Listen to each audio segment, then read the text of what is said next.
In this world, achievements in the game of civilization are valued far more than real-world wealth. As the clock strikes 9, the 233rd batch of players is about to enter the game. Duan Bufan, along with his friends Li Dazhuang and Wang Fugui, takes out ancestral tablets and Buddha statues, praying devoutly. Hallelujah, let me be assigned to a small literary world. May the chicken god bless me with a good talent. O ancestors, whether I, Duan Bufan, can honor you better depends on this time. A flash of light passes, and all the students in the classroom disappear instantly. The teacher looks at the empty room and sighs. I wonder how many of these kids will make it safely to the college entrance exam. Duan Bufan finds himself transported into a space surrounded by a glowing screen, displaying the words, "Welcome to the world of civilization. Please choose your nation." Huaxia. After a moment, the screen changes. Ding. Huaxia has approved your entry request. Beginning to match the continent. Setting initial race. Planning initial territory. Establishing world parameters. Ding. Settings complete. Beginning the initial crossing. Please choose a civilization legacy. 1. Great Wall Sentinel. Construct the wonder of the Great Wall, enhancing national unity, increasing troop mobility within the wall, providing early warning of surprise attacks, boosting morale around the Great Wall, and acquiring the special unit Great Wall Guard. 2. Agricultural development. Construct the wonder of the Ziwei Palace, boosting basic infrastructure productivity, enhancing civilian productivity during peacetime, and increasing the production of strategic resources. 3. Open and inclusive. Construct the wonder of the Jixiao Academy, encouraging a flourishing of arts and sciences, enhancing tolerance for other races, and acquiring the special unit Great Scholar. Without hesitation, Duan Bufan chooses agricultural development. Among all the civilizations on the Blue Star, Huaxia's legacy is top tier, with Great Wall Sentinel excelling in warfare and open and inclusive offering stability throughout. Both have special units, making them highly attractive. In contrast, agricultural development is notably weaker in the early stages and doesn't align with the mainstream war-driven strategy, so the school doesn't recommend it, and few choose it. But for Duan Bufan, agricultural development is the most suitable for his transmigrator identity. Like most protagonists in transmigration novels, he was a brilliant student in his previous life, with his greatest advantage being the wealth of knowledge in his mind about technology and political thought. This was closely related to his previous work in historical and social research, and his wide-ranging interests also brought him knowledge in military physics, giving him a broad knowledge base. This knowledge is particularly advantageous in the civilization game, where material technology is still in the feudal era. The game descended upon Blue Star during the Ming Dynasty, changing the course of history forever. The existence of spiritual power has stalled the world's material technology at the third level of feudal technology, as defined by civilization. To develop technology stealthily, agricultural development is undoubtedly the best choice. After selecting, Duan Bufan closes his eyes and teleports. After a moment of dizziness, he opens his eyes to find himself in a new world. Looking around, he sees earthen caves, Kong beds, and straw mats. Wow, this is a bit exciting. Duan Bufan can now view his personal panel, which includes crucial data like the literary world, race, and talents. This is more nerve-wracking than waiting for exam results, because exams can be retaken, but these stats are completely random, with no way of knowing beforehand. With his heart pounding and his legs trembling slightly, he calms himself and walks out of the cave.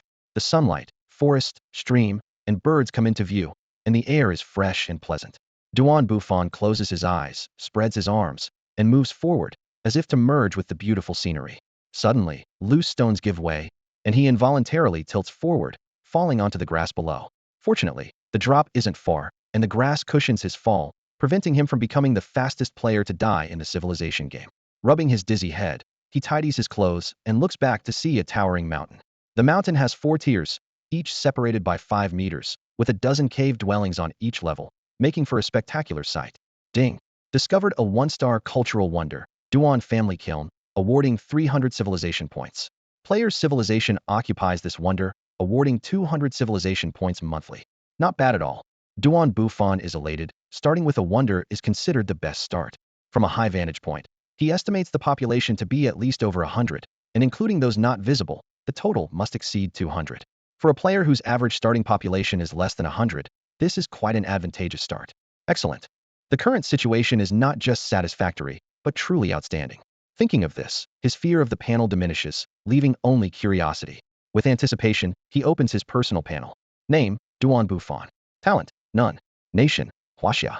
Civilization race, ordinary human spiritless race. Literary world, giant literary world Shenzhou continent. Participating players, 100100. Civilization level, none. Civilization population, 300. Silence.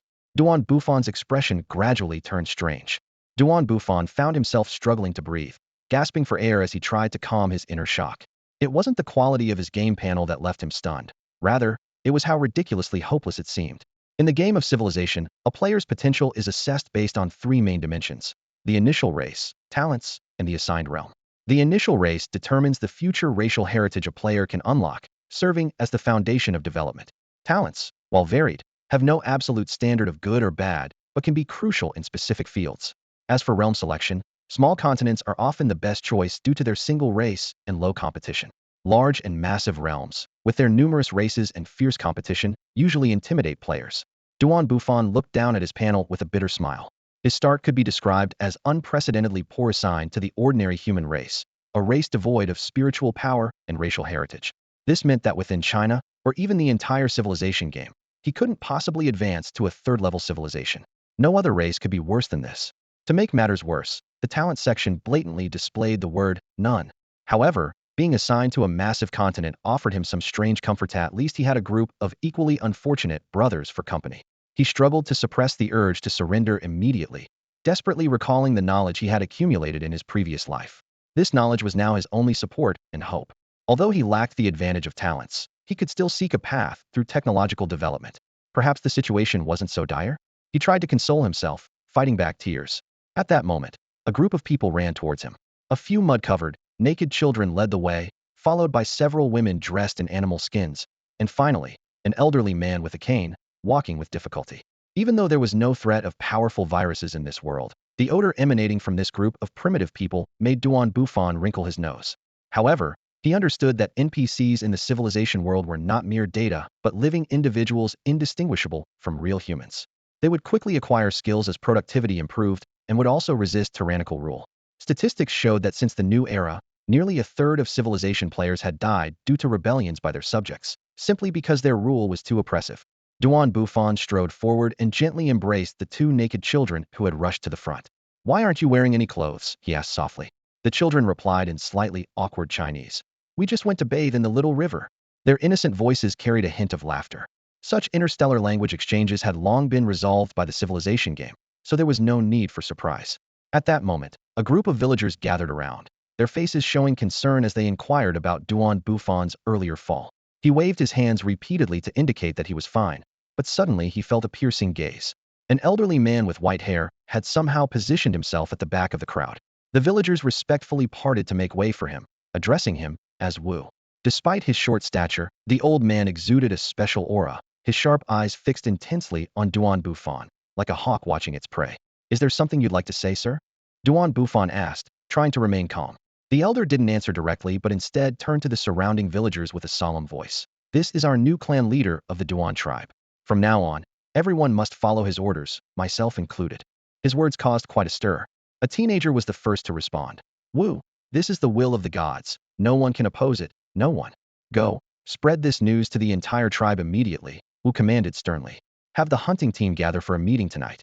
The boy dashed away like a startled rabbit. Wu then addressed Duan Bufan. "Clan leader, please come with me. I will introduce you to the tribe." Wu led Duan Bufan up vine ladders through the cluster of cave dwellings, detailing the tribe's situation. This was the Duan tribe, consisting of 300 people, all residing in these hillside cave dwellings. The tribe had 2 hunting teams of 72 people in total, responsible for hunting activities in the eastern and western mountains. Except during the harsh winter, the game was barely enough to sustain the tribe. There were about 60 elders and children in the tribe, with 50 of them being children, the rest were women. This population structure indicated a vibrant community. The caves faced south and north, with a small river to the north and a vast forest beyond. From the highest point, one could see the forest nestled in a basin surrounded by mountains on 3 sides, open only to the north. According to Wu, this area was dotted with many other small tribes. This was the first challenge of the civilization game for players how to establish authority. Although Duan Bufan had been appointed as the clan leader, genuine prestige needed to be earned. Many players failed at this stage because they did not understand the importance of establishing authority before issuing commands, leading to tribal rebellion.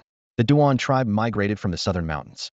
Stretching eastward through a cluster of steep caves, a winding river valley leads to those towering peaks. When the shaman speaks of the southern highlands, an unmistakable longing flickers in his eyes. Initially, Duan Bufan was indifferent to the shaman's attitude. To him, the current settlement of the tribe was strategically advantageous, and migrating here was undoubtedly for better development. However, the shaman's next words left him utterly shocked. The mountains were actually a vast plain forest, teeming with game and dotted with numerous tribes. The Duan tribe had left because they were driven out by a larger local tribe. Upon hearing this, Duan Bufan's heart raced. This seemed to be a rare mountainous plateau, similar to the Lus Plateau he knew from his past life. But according to the shaman's description, this plateau was far superior in scale and environmental conditions larger in size, with more abundant water and rivers flowing through it. For a tribe on the brink of an agricultural era, it was the ideal grain-producing region. Duan Bufan's geographical knowledge told him that such a terrain would not exist in isolation. Thinking of this, he couldn't help but exclaim, "I really thank you. What's the matter? Do you have any questions?" The shaman raised his white eyebrows, looking at him with a slightly comical expression. "It's nothing, just thanking you, elder. It's no big deal. It's the will of the gods after all." The shaman's face crinkled into a smile, clearly pleased. As night fell, two hunting parties returned to the square. The hunters carried a deer, a wild boar, and several rabbits, a bountiful haul for the tribe. A young man hurried over to report something to them, and soon the entire group gathered around, curiously eyeing Duan Bufan. Several women had already begun their tasks, preparing dinner with gathered wild vegetables and large clay pots. The children, meanwhile, excitedly surrounded the wild boar, cautiously touching its broken tusks. At this moment, two men approached, one a robust figure about 6 feet tall, and another about the same height as Duan Bufan. With puzzled expressions, they inquired about the situation from the shaman. Duan Bufan knew that to secure his position as the chief, he needed the recognition of these men. In primitive society, formidable strength was often most revered. Although he had the shaman's divine support, his prestige as a newly appointed chief was evidently insufficient. After careful consideration, he spoke up, "I'll join you for the hunt tomorrow." His tone was calm, as if discussing a mundane matter. "Chief, you mustn't." The shaman was so startled that he spit out his mouthful of broth. This reaction was not an overreaction after all. Duan Bufan was the god-appointed chief, and recklessly participating in dangerous hunts was indeed disrespectful to the divine. "Chief, hunting is too dangerous, you shouldn't go." Duan Wu, the tribe's first warrior and hunting leader, also hastily advised against it. His bare torso was covered in scars, evidence of countless battles with wild beasts. "There's no need to say more, my decision is made. Tomorrow, I'll join one of the teams," Duan Bufan stated firmly. This was a decision he had no choice but to make. Unlike other civilized players, he had no innate abilities or spiritual power. He had to rely on sheer courage to establish his authority. Without rapidly building his prestige, he wouldn't be able to promote even the most basic hygiene concepts, let alone develop technology. He had already gained legitimacy through divine authority, and if he could demonstrate his prowess in hunting, it would be akin to an emperor personally leading troops into battle, significantly boosting his prestige. He had some confidence in this gamble. Over the years, he had not only diligently recorded useful knowledge from his past life, but also rigorously trained his body and practiced the cultivation methods of this world. In this spiritually barren primitive era, he had some measure of strength. Although the current Blue Star humans could cultivate spiritual power and were generally stronger than spiritual warriors of the same level, their level was limited by the civilization's level. At this time, Duan Bufan was restricted to the level of a first-level spiritual warrior. Although it was certainly far from a real life-and-death battlefield, these experiences gradually helped Duan Bufan build up his survival skills and valuable courage. For him, this was indeed the most direct and effective opportunity. Early the next morning, Duan Bufan joined the 72-member hunting party heading towards the eastern mountain. Along the way, they passed a river that flowed directly to Duan Yuan, where the water had carved out a wide valley in the flat terrain, forming the most convenient route to Duan Yuan. After crossing the river valley, the group quickly left the basin and entered a region of rolling forests and hills. Throughout the journey, Duan Bufan engaged in a lively conversation with the tribe's foremost warrior, Duan Wu. Although Duan Wu spoke with a hint of formality, their exchange was quite congenial. By the time they reached their destination, the sun was already high in the sky. "Chieftain, this is the area where we hunt regularly," Duan Wu respectfully introduced. As the chieftain recognized by the shaman, Duan Bufan was entitled to such respect.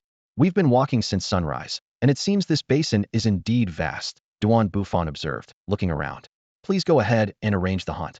I am not familiar with hunting, so I can learn from you." He knew that recklessly taking charge would only backfire, so he decided to use this opportunity to demonstrate his humility and wisdom. The hunting went exceptionally well. In the morning, Duan Bufan easily caught a fleeing deer. In the afternoon, he skillfully pierced the vital spot of an adult wild boar with a stone spear. With his assistance, the hunting team not only completed their task ahead of schedule, but also made a generous haul. These achievements naturally earned him the team's recognition, and it was believed that his reputation would soon spread throughout the tribe. As the sun began to set and the team had hunted several rabbits and young wild boars, Duan Wu suggested they return. Chieftain, it's getting late, and we should head back. The forest is dangerous at night. The group carried their catch down the mountain, with the setting sun painting the sky a fiery red, and the shadows of trees swaying in the breeze, making a rustling sound. The long line of hunters cast even longer shadows in the twilight. Just then, Duan Bufan suddenly felt a chill at the back of his neck. He spun around, realizing that a pack of wolves was stealthily approaching. These cunning predators were hidden among the grass and behind trees, waiting for the right moment. In the primitive era, wolf packs were both sly and ferocious, and they had already set their sights on the group laden with prey. Wolves, countless and unseen, prowled in the darkness, their green eyes flickering among the trees as they silently tightened their encirclement. Duan Wu spun around, a flash of fear crossing his face. Leave all the prey. Gather around me. His steady voice carried the calm of years of hunting experience. Thanks to Duan Bufan's earlier warning, the hunting party was already alert to the danger. Under Duan Wu's command, they quickly formed a defensive circle, naturally positioning Duan Bufan at the Korea testament to their rigorous training. A few wolves appeared first, snatching the small prey from the ground but not retreating. More wolves emerged from the shadows, greedily tightening their circle. This maneuver, however, granted the hunting party precious time to set up their formation. The outer circle gripped wooden shields and stone axes tightly, while those inside raised stone spears, creating a tight defensive formation under Duan Wu's direction. In this critical moment, the seasoned hunters unleashed impressive combat prowess. Duan Bufan finally convinced Duan Wu to let him move to the outer circle. Duan Wu immediately followed, armed with a stone axe and wooden shield, standing vigilantly by Duan Bufan's side. If the chieftain were to die here, the shaman would never forgive him. Moonlight filtered through the trees, illuminating a massive gray wolf at the center of the pack, with a short-legged bay clinging to its back. This was the infamous Wolf-Bay Alliance.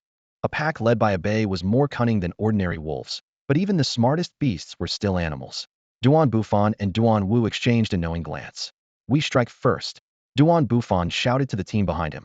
In this life-and-death moment, he had to fully trust his tribe's warriors. The hunting party did not disappoint him. Though they had never encountered such a large wolf pack, they were no strangers to battling wolves. Charge! Maintaining their circular formation, the hunting party thrust into the wolf pack like a sharp blade. The wolves, unwilling to let their prey escape, launched a frenzied counterattack. Stone spears pierced wolf bellies, stone axes cleaved wolf heads, wooden shields blocked claws.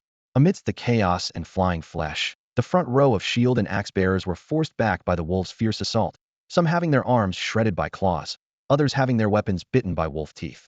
Keep your balance. Hold the formation. Duan Wu's voice was clear amidst the chaos. To fall is to die. Under his command, the hunting party maintained their tight formation. Usually low-key, Duan Wu had found an opportunity to prove himself today. While shouting commands, Duan Wu advanced towards the lead wolf, his stone axe whirling like a cyclone, toppling a skinny wolf with a single blow.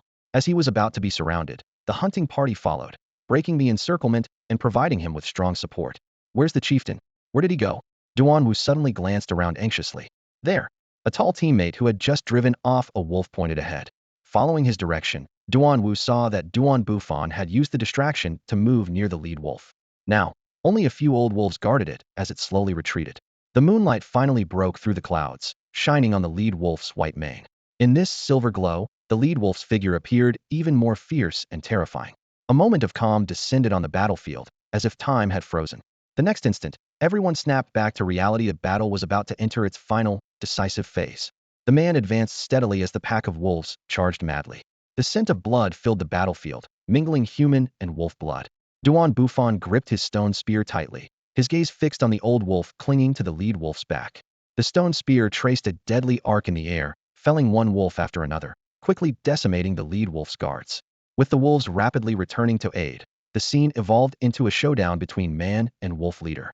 Duan Bufan let out a fierce shout of kill, and his spear lunged forward like a dragon emerging from the sea, aiming straight for the lead wolf's vital spot. The lead wolf was agile, swiftly dodging, its burden not significantly hindering its movement. Unyielding, it adjusted its stance and leaped at Duan Bufan. Time was pressing as reinforcements approached. Duan Bufan thrust his spear forward, clashing directly with the lead wolf. The wolf's eyes glinted with a fierce determination, ready to fight to the death. However, The old wolf on its back had other plants. At the moment the lead wolf leaped into the air, the old wolf jumped off, landing in the nearby grass and stumbling toward the incoming wolves. This leap proved fatal. Already unsteady midair, the lead wolf was pushed off balance by the old wolf's departure, driving it straight onto the point of Bufan's spear. Bufan, ducking to avoid a possible claw strike, was caught off guard as the wolf came crashing down. Thud! The stone spear pierced the wolf's belly. Thump! The lead wolf's claws left deep gashes on Bufan's back. With a mighty heave, Bufan toppled the lead wolf to the ground, lifeless. Kill! Witnessing their chief defeat the lead wolf, the hunting party's morale surged. The old wolf had already climbed onto another wolf's back, casting a deep glance at Bufan before leading the pack away in a hasty retreat, leaving the prey behind. Cheers of victory echoed. Wu organized the group to tally the casualties. Though the battle was short, the losses were significant. Fortunately, the formation remained intact, with only 4 deaths and 2 critically injured, one with a gaping abdominal wound, another with torn flesh on the back. In the harsh conditions of primitive society, such injuries left survival to fate. Although Bufan wasn't a primitive man, he lacked medical skills and could only have the wounds cleaned to prevent worsening infections. The somber task of counting the fallen dampened the joy of victory. Wu arranged for the injured, the dead, and the slain wolves to be carried back to the western tribe. From the morning departure to the late-night return, the day felt exceptionally long. The Duan tribe was located in the southwestern basin, near the western mountains. It was usual for the hunting party to leave early and return late, but today's return was particularly delayed. On the tribe square, not only were anxious women waiting, but also the shaman and the second hunting team, all eagerly anticipating their return. After all, this was the new chief's first hunt, arranged by the gods, and it concerned the entire tribe. Dad, they're back. A child ran out, hugging a short man tightly. The tribe members rushed forward but were stunned by the sight of the returned prey. Did you encounter a wolf pack? The shaman looked at Bufan in alarm. Wu stepped forward to recount the events in detail, leaving the listeners with lingering fear and gratitude for the chief's brave fight against the lead wolf, averting disaster. Yet, the loss of 4 strong men weighed heavily on Bufan, and he felt responsible. The shaman approached to console him. You've done very well. In the past, encountering a wolf pack of this size would have resulted in over 10 casualties.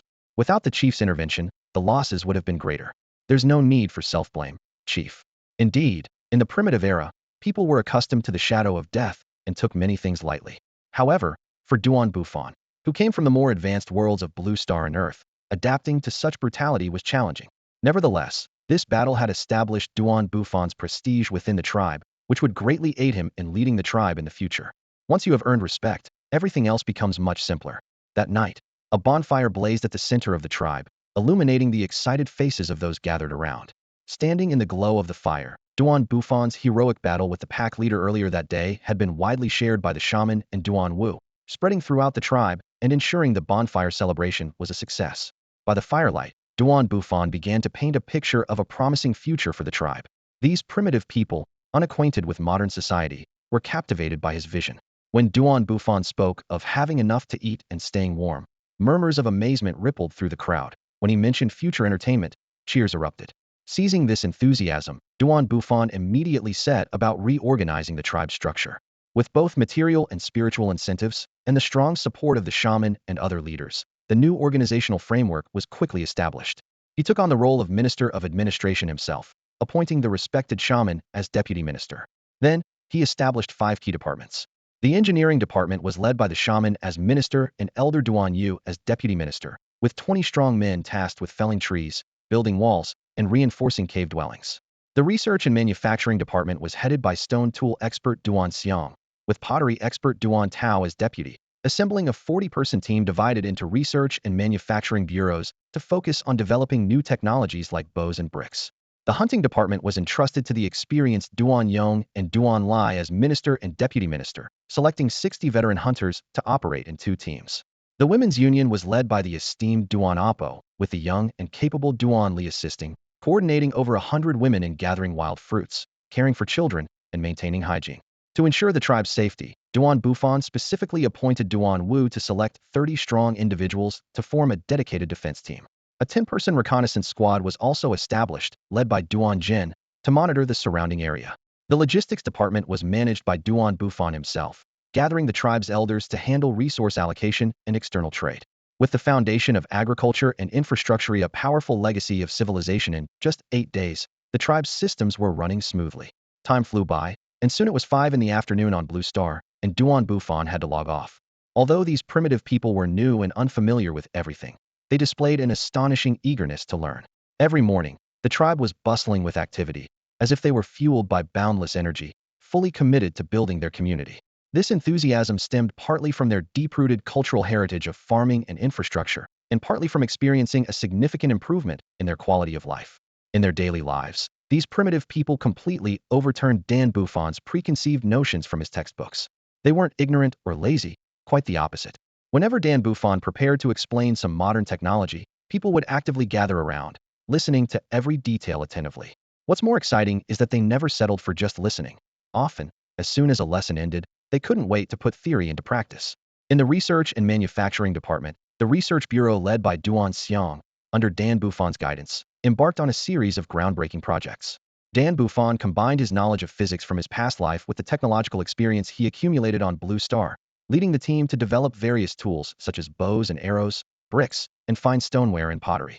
Remarkably, these primitive people exhibited a strong ability to grasp concepts, especially the younger generation. Among them, Duan Xiaoli stood out, quickly understanding concepts and not only suggesting unique improvements, but also offering insights that only someone with modern thinking could conceive. Meanwhile, the Manufacturing Bureau led by Duan Tao was also working diligently. They utilized surrounding trees to make furniture, improved pottery and stone weapons, and began producing newly developed bows and arrows. Although limited by raw material reserves, which temporarily prevented mass production, each product showcased exquisite craftsmanship. Under the leadership of the sorcerer, the engineering department also achieved notable results. They paved the tribe's roads with stones, replacing the original dirt paths, and built wooden staircases between the caves, greatly enhancing the convenience of residents' lives. The square was also replanned. Although still relatively simple, it already had the basic function of a meeting room. Considering the inconvenience of the original open-air dining area during rainy days, Dan Bufan specifically arranged for the expansion of several caves, equipped with large tables and chairs, creating a simple tribal dining area. In the lower levels of the caves, Dan Bufan planned a dedicated workshop for producing stone, pottery, and wood tools. In the newly cleared forest area, they established a military camp. Initially, these rugged men were skeptical of the new military system, but under Dan Bufon's personal demonstration and detailed explanations, the new army led by Duan Wu gradually adapted and cooperated actively. In recent days, the tribe presented a scene of busy and orderly activity. Logging teams swung axes in the forest, researchers delved into studies and workshops, hunting teams tracked prey in the wild, and the training ground was bustling with voices. All of this was due to Dan Bufon's tireless efforts. The tribe members noticed, although they initially had doubts about some of his decisions, such as significantly reducing the size of the hunting team. The old hunters worried this would affect the training of newcomers and the tribe's food supply, as traditionally, these newcomers were the reserve force for future hunters. Duan Bufan stood at the center of the tribe, his gaze sweeping over the busy tribe's people, a faint smile playing at the corners of his mouth. To him, the primitive methods of production were far too simplistic, causing the slow pace of civilization's progress to be lamentable. He was acutely aware that the history of Earth civilization is essentially a history of liberating productivity counting the primitive era and millennia, reducing to thousands of years with the advent of agricultural civilization, and after the Industrial Revolution, measuring progress in decades and centuries. Liberating productivity is the key to the advancement of civilization, Duan Bufan mused to himself. He understood that only by freeing some young and strong members from hunting could agricultural civilization begin, and only by freeing some people from the constraints of land could industrial civilization have the potential to emerge. Although his knowledge of the spiritual world was limited, he had a clear understanding of the development patterns in the material world. Thanks to the prestige he had gained in the fight against the wolf pack, Duan Bufon's suggestions, though initially met with skepticism, were eventually accepted by the tribe. The effectiveness of his plan was soon evident. Not only was there an ample supply of food, but the hunting grounds, free from disturbance by the younger members, yielded even richer harvests. The tribe was changing rapidly. Duan Bufan used the artifacts from the Duan tribe to trade for precious salt, and over 30 young women at the central market in the basin, solving the marriage issues for many of the tribe's single young men. The entire tribe resembled a bustling construction site. Plazas, dining halls, and cave dwellings were being built in an orderly fashion according to the plans, revealing a new look every day. The shaman was very pleased with all these developments, smiling broadly as he directed the work at the engineering department, clearly proud of the transformation of the tribe under his leadership. If a civilization observer were to visit, they would undoubtedly be astonished by the pace of development under Duan Bufon's leadership. Typically, newcomers to civilization take a long time to adapt to the harsh conditions of a nascent civilization, spend time establishing authority, and by the time they begin reforms, they might face the deadline for returning. However, Bufan bypassed these adaptation periods, establishing his authority directly through efficient hunting, and then boldly reorganizing the tribe to create a well-ordered governance system. Yet, Bufan did not rest on his laurels. He knew well that these were merely insignificant initial advantages. Compared to civilizations that began as celestial or elven races, the spiritless races were extremely vulnerable before entering the Industrial Age. This explained why this blue planet had developed for hundreds of years without stepping into industrial civilization. In his understanding, the development of civilization follows two routes, material and spiritual power, with the level of civilization being the cumulative result of these two paths. In this unique world of civilizations, the majority of players face a crucial decision whether to continue advancing along the path of material civilization or to shift towards the more enticing route of spiritual civilization. Once material civilization reaches the level of the Ming dynasty, nearly all players decisively abandon this path to fully commit to the development of spiritual civilization. This shift is not due to short-sightedness, but rather the enormous advantages of the spiritual technology system. Compared to material technology, which only reaches level 2 and has minimal combat capabilities, spiritual civilization offers a clear path beyond level 3 and significantly enhances the overall strength of a civilization. In its early stages, spiritual civilization grants ordinary people basic combat abilities and disease resistance. In its later stages, it can cultivate formidable national-level warriors who strike fear into enemies. In wars between civilizations, it's not uncommon for a single cultivator to decimate an entire conventional army. However, Bufan and his fellow ordinary humans have no choice but to rely on the power of material technology to contend with powerful adversaries such as cultivators, elves, and magicians. Before the Industrial Revolution, this path is fraught with danger. Therefore, they must make the most of a one-year peace period to rapidly develop. Otherwise, they will have to seek assistance from other civilizations. The aid mechanism between civilizations is governed by strict rules. Wars usually occur between civilizations of the same level, and military support can be obtained through request or aid cards. However, the transport costs for reinforcements are double the normal rate, and civilization points are scarce and can only be exchanged between civilizations of the same level, making such assistance a precious favor. In terms of warfare, the civilization game has two main modes: internal wars within the cultural sphere and wars prescribed by the game itself. The former has fewer restrictions, while the latter involves a more complex set of rules. For example, in level 1 and 2 civilizations, wars are categorized into defense and invasion modes, with participating players protected by law. Once the outcome is decided, treaties between the defeated and victorious parties are officially recognized by the civilization game. The specific timeframes are as follows. Level 1 wars last from 7 days to 2 months, followed by a truce period of 10 days to 1 year. Level 2 wars last from 1 month to 1 year, with a truce period of 1 to 3 years. The use of aid cards is also strictly regulated. Level 1 civilizations can receive aid from one person for up to 1 month, while level 2 civilizations can have support from 2 people for up to 2 months. In the game Civilization, after a peaceful protection period in a civilization year ends, players face the constant threat of invasion. Bufan knows well that although Huaxia has worked tirelessly to ensure that no player gets eliminated due to civilized warfare within the country and on Blue Planet, there are almost no restrictions otherwise. As long as it's within the bounds of civilized law, actions like plundering, killing non-player characters, or even extorting protection fees from other players are tacitly permitted. This Xinzhou continent is an absolute spiritless literary world, and the hundreds of players here are mostly unfortunate souls assigned to the ordinary human race. However, many of them possess various talents, developing much faster than Bufan. What is more concerning is that eliminating other players on the same continent is completely unrestricted. Without talent, it's really hard to make progress in this civilization game. Bufan sighed, temporarily putting aside the stress of his college entrance exams. The immediate priority was to figure out how to survive in this perilous world. After handling the tribe's affairs, he chose to log off. As 3 beams of light appeared in his bedroom, 3 distinct figures emerged: a ragged man with a scruffy beard, a chubby man with a beaming face and shiny skin, and a young man in gray looking helpless. Damn, Li Dazhuang, what happened to you? Did you go on a wild adventure? Wang Pengzi stared in shock at the man who looked like a beggar. Bufan was also startled by Li Dazhuang's sorry state. Did you sneak into civilization to steal cattle? How did you end up in such a mess? Li Dazhuang slumped heavily onto a wooden chair, letting out a long sigh. Don't even mention it. My initial race was the barbarians, and it's been torturous. Barbarians? Bufan was astonished. The barbarians, known for their exceptional spirit affinity and renowned for their extreme spirit body forging abilities, possess remarkable combat power. But what was even more surprising was that Li Dazhuang's talent turned out to be Renaissance, a top-tier cultural talent that significantly enhances the cultural literacy of civilization's people, which is completely at odds with the characteristics of the barbarians. Seeing Li Dazhuang's plight, Duan Bufan couldn't help but look at him with a sense of shared sympathy. Let's not talk about talent. It's just a sad story. Li Dazhuang continued to recount his experiences. I was initially assigned nearly 100 barbarians. All the men were over 2 meters tall, and the shortest woman was 1.8 meters. These people are all brawn and no brains, basically the most primitive of primitives. I wanted to direct them to build houses and make tools, but they just couldn't grasp it, so I had to rely on their brute strength to expand the territory first.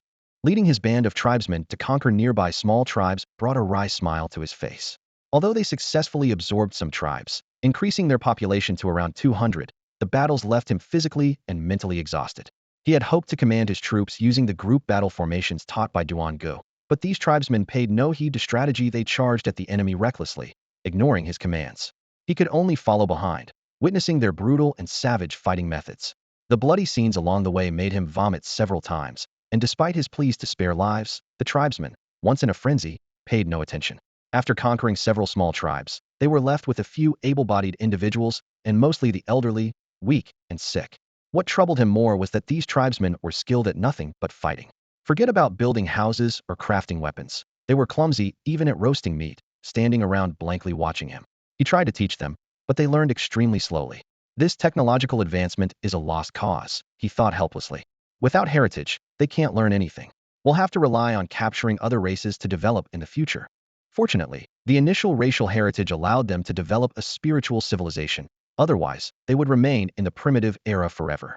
In these 10 days, although they seized plenty of food and hunted many fierce beasts, living conditions were extremely harsh. The whole tribe crowded into a large cave, and the sound of snoring and other private activities at night made it hard for him to sleep.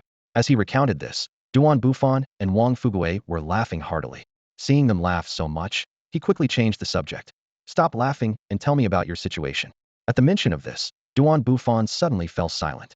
Sensing something was amiss, Wang Fuguei asked cautiously, Duan Gu, how did your start go this time?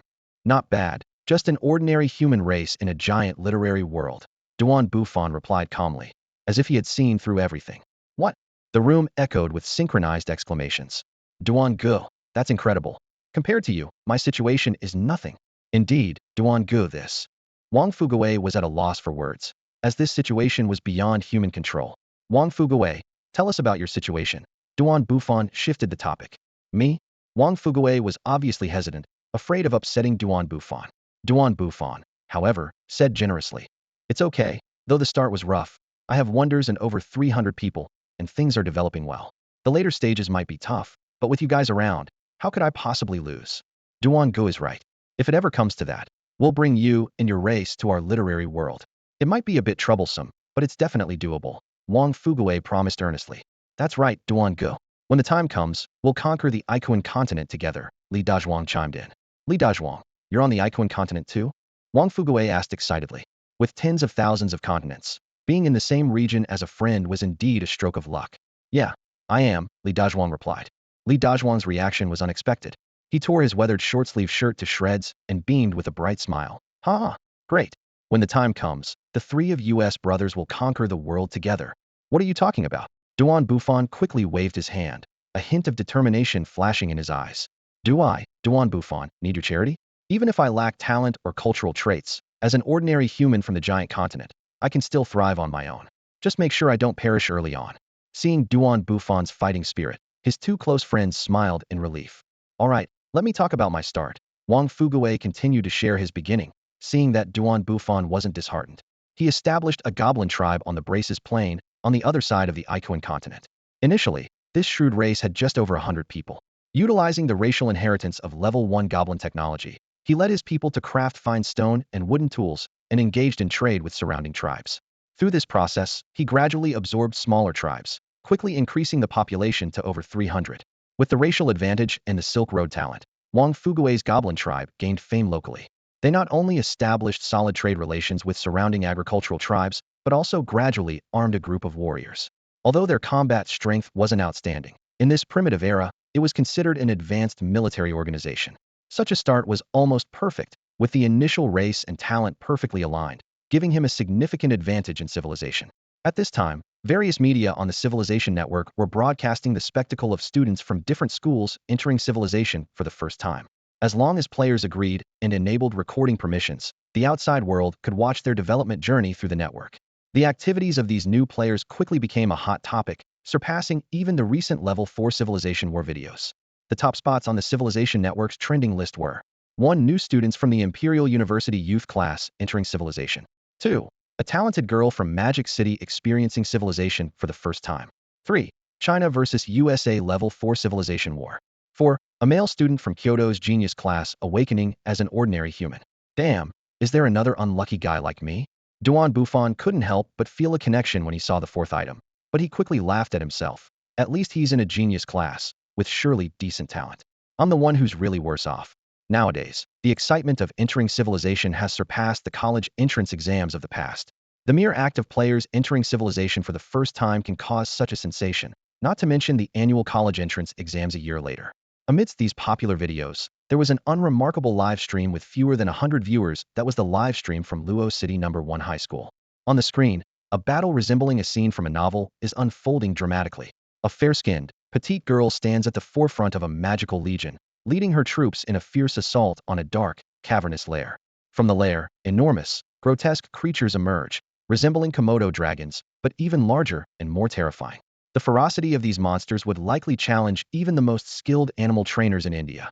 Despite the formidable opposition, the Magical Legion holds a decisive advantage. A mage, dressed in rough animal skins and wielding a wooden staff, softly chants a spell. In an instant, a scorching fireball rockets into the midst of the monsters, striking with precision. With a resounding boom, one of the creatures collapses, and the air fills with the scent of charred flesh. In the viewing area of this video, several teachers are engaged in animated discussion. An elderly man with white hair turns to a middle-aged woman beside him, his voice filled with admiration. Li Yi is truly a genius. In just 8 days, she's begun clearing out the surrounding monster nests. Ms. Wei, it seems your class might produce a candidate for a top-tier university this year. Director Bai, the middle-aged woman responds. Lin Yinqing from your class is impressive as well.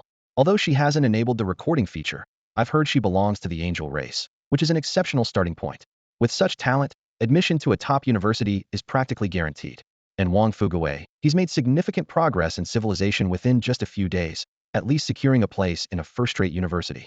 She pauses and adds, Bufan also excels in the civilization development subject. Although he hasn't enabled the recording feature either, based on his performance, his future is very promising. It's worth noting that players' talent information is kept confidential, much like exam scores. However, in most cases, when teachers inquire, students are usually forthcoming. In Bufan's unique situation lacking both talent and distinctive civilization feature, she has chosen to keep it a secret, leaving the teachers unaware. After seeing the two off, Bufan finally reached the moment he had been dreaming of logging into the Civilization Network. On this blue star, the course of history diverged significantly from Earth's. In the 15th year of the Wanli reign, a civilization game emerged, altering the world's dynamics dramatically. Every Blue Star resident who turned 18 could enter this magical civilization game each year on September 1st, embarking on their own path of civilization development. Players could awaken unique talents and choose a specific civilization trait and initial race. This civilization world, known as the Wenjia, is divided into 2 parts: the player's unique initial world and the shared public Wenjia. The most exciting part is that items from the public Wenjia can be brought back for use in reality. The time ratio between the Wenjia and reality is 24:1. Meaning 1 day in the Wenjia equals 1 hour in reality. Because of this, most players who have established countries choose to live long-term in the Wenjia, with only fallen citizens and miners remaining in the real world. In a single day in reality, players can spend 10 hours in their Wenjia equivalent to 10 days in the Wenjia, with the remaining 14 hours spent in the public Wenjia. According to Kyoto time, players typically enter their personal Wenjia from 8 a.m. to 6 p.m. To maintain normal communication between the two worlds, many activities in the outside world of Huaxiao have been moved to nighttime. Although this world missed the Industrial Revolution, it boasts many wondrous creations beyond imagination. Magical lamps for nighttime lighting, flying swords for transportation, and more. The original internet functions have been completely replaced by the Civilization Network, and electricity hasn't even been widely adopted in the real world. The usage rights for the Civilization Network are set at the age of 18, conveniently addressing the issue of minors becoming addicted to the internet. Compared to Earth's internet, the civilization network is undoubtedly more advanced. It not only offers a time experience 24 times faster than reality, but also breaks the limitations of traditional online methods, providing a fully immersive experience. Users can directly enter this virtual space, which is even more realistic than the metaverse, and experience unprecedented technological wonders. Ding! Welcome player Duan Bufan to the Civilization Network. As Duan Bufan entered the Civilization Network for the first time, he was as overwhelmed as Lu Lao Lao visiting the Grand View Garden for the first time. He found himself in a vast square with a distinct huaxiao flair, bustling with people. In the center stood a magnificent palace, larger than the Forbidden City and comparable to the Ziwei Palace of Luoyang at its peak. Walking into the main hall, several huge light screens hovered before him, displaying options such as trade, entertainment, personal residence, and service hall. Duan Bufan chose the entertainment section and was immediately transported to a spacious hall. Settling onto a central sofa, another light screen appeared before him, showing options like Video Zone, Square, Virtual Battlefield, and Forum. He clicked on the Video Zone, and the screen flashed. Duan Bufan opened an interface reminiscent of the short video apps from his previous life and went straight to the leaderboard, where he found the most popular level 4 Civilization War match, the Huaxia Elves versus the American Insectoids. As the scene shifted, his consciousness seemed to be drawn into the sky above the battlefield, allowing him to float freely like a wandering spirit within a designated area. This was a recorded broadcast, with the viewing area strictly limited to protect the military secrets of the participating civilizations. All around him, the virtual figures of other spectators floated densely, engaging in lively discussions about the ongoing battle. Duan Bufan quietly adjusted the number of visible spectators and focused his attention on the vast and tumultuous battlefield below. A majestic elven city stood on the plains, surrounded by a swarm of insectoids like a relentless tide. On the city walls, elven mages held their staves high, unleashing brilliant beams of magical light. Sharpshooters drew their bows, each arrow imbued with powerful magical energy, and massive elven ballistae were lined up in formation, each volley carving a bloody path through the insect horde. Despite this, the insectoid assault showed no signs of relenting. Waves of larvae surged forward, crashing against the city walls, and flying insectoids were reduced to ashes by fire magic the moment they touched the defenses. Large fireball spells exploded among the insect swarm, creating craters that were quickly filled by the seemingly endless influx of insectoids. Behind the insectoid army loomed a massive mobile mother nest, a striking symbol of the insectoid's advancement to a level 4 civilization. This innovation had overcome the traditional limitations of fixed and dispersed insectoid nests, elevating their war capabilities to a new level. The war commentator's voice chimed in at the right moment. The Huaxia elves are clearly at a disadvantage. Although both sides are level 4 civilizations, differences in racial traits, lord talents, and civilization development paths result in varying war potentials. The commentator continued, though the insectoid war power is formidable, it's not invincible. Most insectoids are mindless creatures, capable of endless waves on the battlefield, but they will eventually be depleted. The mother nest can reproduce them, but it struggles to keep up with such massive consumption. The production capacity is limited, and the process is extremely challenging, making it impossible to meet the enormous demands of war. Hearing this, Duan Bufan pondered. This insectoid civilization, focused on mass production and warfare, seemed powerful on the surface, but might ultimately become a single-minded war machine, lacking effective synergy with other races. At that moment, an innocent spectator asked, in such a brutal civilization game, isn't becoming a war machine a good thing? Duan Bufan gazed at the scene of the 4th-level civilization war before him, lost in thought. This war clearly illustrated a harsh truth. War is ultimately a tool of politics, a means to serve interests rather than an end in itself. He analyzed that the Zerg's pure war machine development model had fatal flaws. Much like the German Empire during World War II, their military power appeared formidable on the surface, but lacked the supporting productivity. Once their offensive was thwarted, they would head towards destruction. This model could only be sustained through constant conquest, yet the gains from such conquests were far less than those from other civilization development paths. Through careful observation, Duan Bufan gradually unraveled the structure of the current civilization level. A civilization's level is primarily a combination of material civilization and spiritual civilization, both relying on a unified productivity base. He organized detailed data in his mind. A level 1 civilization requires approximately 100,000 productivity. Level 2 needs 2 million. Level 3 requires 100 million, level 4 needs 1 billion, and level 5 demands an astonishing 10 billion productivity. Behind these numbers lie numerous factors such as population, technology, and development space. However, productivity alone is not sufficient. The civilization game sets strict technological thresholds for each level, reminding him of the battle between the droplet and the fleet in three-body problem. Technological backwardness inevitably leads to being crushed, no matter how high the productivity. Thanks to the relentless exploration of predecessors, the classification of material civilization levels has become quite clear. Level 1 is marked by the advent of the agricultural era, corresponding to slave and feudal societies. Level 2 is defined by the peak of feudalism and the Renaissance, equivalent to the technological level of the Ming and Qing dynasties and the Western Renaissance. As for Level 3, since no one has broken through, its specific requirements remain a mystery. In terms of spiritual civilization, due to the differences in various racial heritages, the classification is more complex. Level 1 only requires obtaining the initial racial heritage. Level 2 demands mastery of spiritual power body strengthening technology, enabling the use of spiritual power to enhance the physical body. Level 3 requires mature spiritual skill creation ability, including the development and application of magic, martial skills, soul skills, body techniques, and other racial skills. In the game Civilization, the paths of technological development are distinctly different. Bufan, as a player of a pure material civilization, must rely entirely on his own exploration. He gazes at the technology tree before him, contemplating the direction of future development. In stark contrast are the spiritual races, who, upon reaching certain levels, receive unique ancestral legacies as if passing on the torch from their predecessors. Although races like the goblins and the mechanical tribe have developed material technology, these are still considered branches of spiritual technology by the system. It's like a towering tree, flourishing yet never able to detach from its roots. The technological development of these spiritual races is akin to a skyscraper, capable of reaching higher but always limited by the foundation. In contrast, the technology of pure material civilizations resembles a range of undulating mountains, with each peak representing a possibility, free from fixed boundaries or frameworks. In the talent system, the game Civilization creatively abandons traditional level divisions. Talents are no longer mere numerical boosts, but are as flexible as flowing water. These talents are mainly divided into 4 categories. Military talents are broken down into 3 directions. First, the cultivation of unique units. Second, the enhancement of army morale, combat effectiveness, and military spirit. And finally, the optimization of war resources, including reducing war wastage and the cost of forming units.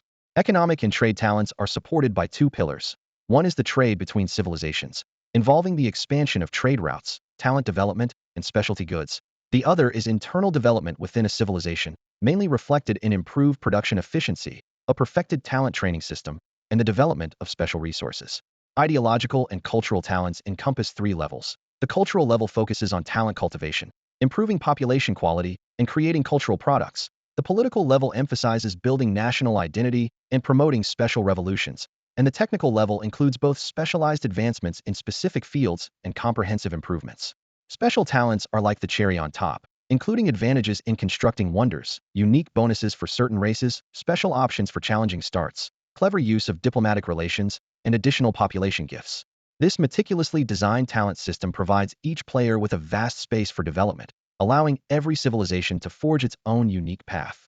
After logging out of the civilization network, Bufan glanced at the clock on the wall.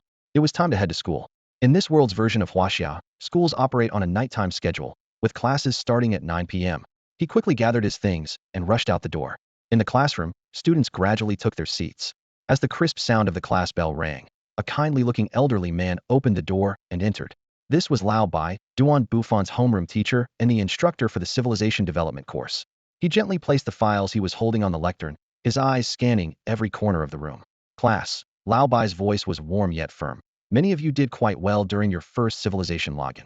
Particularly, Wang Fugue and Lei Lele showed remarkable aptitude upon entering the civilization. He paused for a moment. Of course, some of you encountered challenges due to initial conditions. Feel free to consult me in detail after class. As a respected and experienced teacher, Lao Bai was deeply admired by his students. Bufan, in particular, often sought his guidance, and his excellent grades fostered a strong, supportive relationship with Lao Bai, who provided him with ample help and advice. Lao Bai gathered his thoughts and began the day's lesson. Today, we'll focus on discussing some common issues you've encountered in civilization.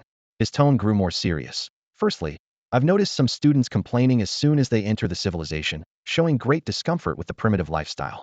Let me reiterate. Our goal is to develop civilization, not to enjoy ready-made comfort. Early challenges are part of the game's allure. Much like raising a child requires patience and commitment. Secondly, Lao Bai continued, there's the issue of choosing the initial location for your civilization. Some of you are too hasty. deciding without thorough exploration. Remember, once your starting location is set, it becomes the future capital of your civilization, and changing it later is difficult. The choice must follow three principles: terrain, development, and safety, with safety being paramount. Ignoring any of these can hinder your civilization's growth. Thankfully, most of you have heeded the advice and have not rushed into a decision. Remember, the early focus should be on planning for the future. Accumulation is fundamental. These are lessons learned through the blood and tears of countless predecessors. Finally, Lao Bai's tone became even more earnest. Another prevalent issue is the difficulty in winning people's hearts. Initially, our governance is based on divine authority, and you must not treat your people as mere data or keep them at a distance. Failing to engage with them will make it challenging to earn their trust and support. He looked around the classroom and added, additionally, if there are specific issues related to the development of certain races, you can come to me for detailed discussions during the study period. In the classroom, Mr. Bai was passionately explaining Lesson 15 of the Civilization Development course. The creation of iron tools is crucial. It's the key to reaching level 1 of your material civilization. We'll practice outside shortly, but first, everyone should review on their own. At the back of the classroom, Bufan and Lin Yinqing were once again indulging in their classroom whisper time. The young girl propped her textbook up in front of her, cautiously lowered her head, and whispered, Bufan, how's your starting race this time? You go first. A hint of excitement flashed in Lin Yinqing's eyes. My starting race is the angel race, and I've been assigned to a large cultural world. Wow, that's some incredible luck. Bufan couldn't help but show a look of envy. Lin Yinqing quickly waved her hand to explain, the race doesn't matter much. The key is how the player develops. Besides, the angel race has significant limitations. Our initial population is less than 40, all female, and still in the primitive era. Although there are racial inheritances and some blessings, those angels are just like ordinary people except for having an extra wing. She continued in a low voice. To cultivate the racial inheritance, we must first settle down and establish an inheritance building. According to the teacher, inheritance buildings for mythological races are especially important, and you must carefully explore the surrounding environment when choosing a site. I led over 20 adult angels to search around, only to find that the nearby areas are all angel race territories, and they're all large tribes with over 100 members. Luckily, I was cautious. Otherwise, it could have been dangerous. In such situations, the only option is to leave that area and find somewhere else. Although there are some supplemental resources from the racial inheritance, early development will definitely be limited. You have racial inheritance resources? Bufan widened his eyes in shock. These supplements, although basic, are incredibly valuable to novice players. Yes, they provided a lot of grain and some salt. Lin Yinqing nodded. But it's all unhulled wheat, which is particularly troublesome to process. We generally hunt the surrounding fierce beasts directly. The beast resources in that civilization are abundant. Although they're ferocious, we can manage using our aerial advantage. At this point, she quickly changed the topic. So, Bufan, do you have any ideas? She knew Bufan had a solid foundation in his studies and could always offer unique insights, which is why the teachers appreciated him so much.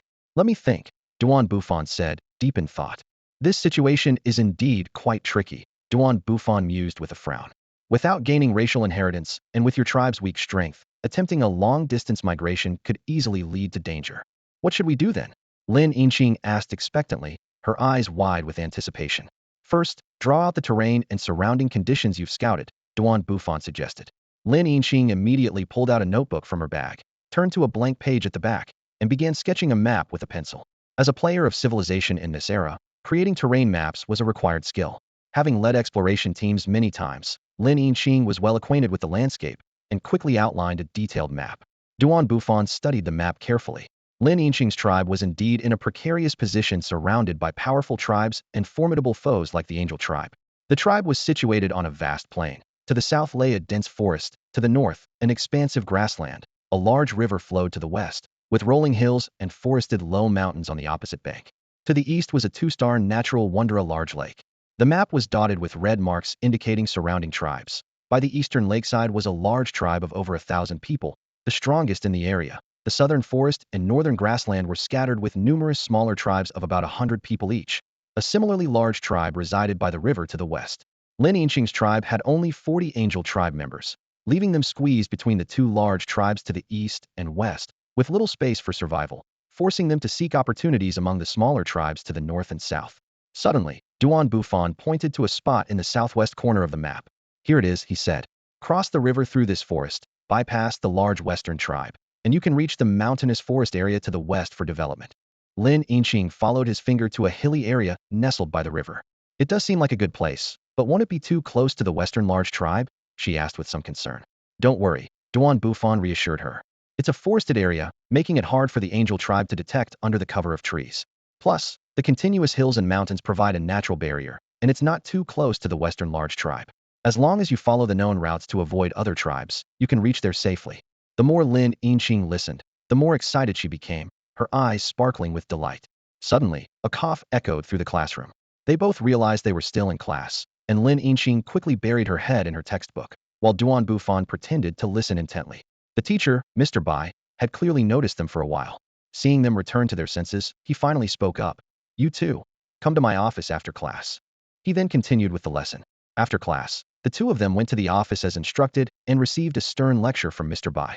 The two of them kept their heads down, not saying a word. They realized they had gone too far this time. Usually, they would restrain themselves during class, but today they were too reckless, putting Mr. Bai in a difficult position. After finishing his lecture, Mr. Bai turned his gaze to Duan Bufan, silently watching him. Teacher, why are you looking at me like that? Duan Bufan felt a chill from being stared at, and quickly grabbed a tissue from Mr. Bai's desk to wipe the cold sweat from his forehead. Nothing, just checking how you're doing, Mr. Bai said slowly. I'm fine really, Duan Bufan quickly explained. You haven't told me about your talent, and you haven't mentioned your initial race. I'm wondering if there's a problem. Mr. Bai's words drew a curious glance from Lin Yinqing. Duan Bufan felt a bit embarrassed. Awakening as a member of the ordinary human race was not something easy to admit. Teacher, let's not talk about talent for now. As for the race, I'm just an ordinary human. PFF, Mr. Bai spat out his tea. Ordinary human? Yes, Duan Bufan nodded slightly. Lin Yinqing was also surprised, wanting to say something, but holding back. In both mythological and energy affinity races, social evaluations varied, but the actual differences weren't significant. However, the ordinary human race was a unique case. Don't worry too much, Mr. Bai reassured. Many players from the ordinary human race have done well later on. With that, he took out a stack of talent development cards from his drawer and handed them all to Duan Bufan. Duan Bufan accepted the cards, his eyes slightly red. Thank you, teacher.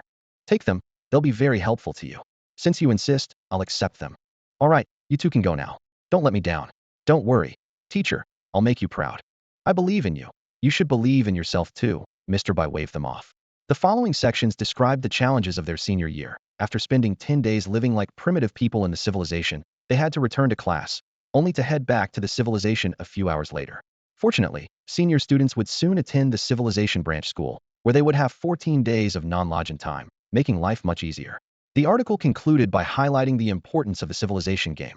Due to its rise, many people chose to abandon their life on Blue Star. Each country had designated areas within the civilization for residents to live.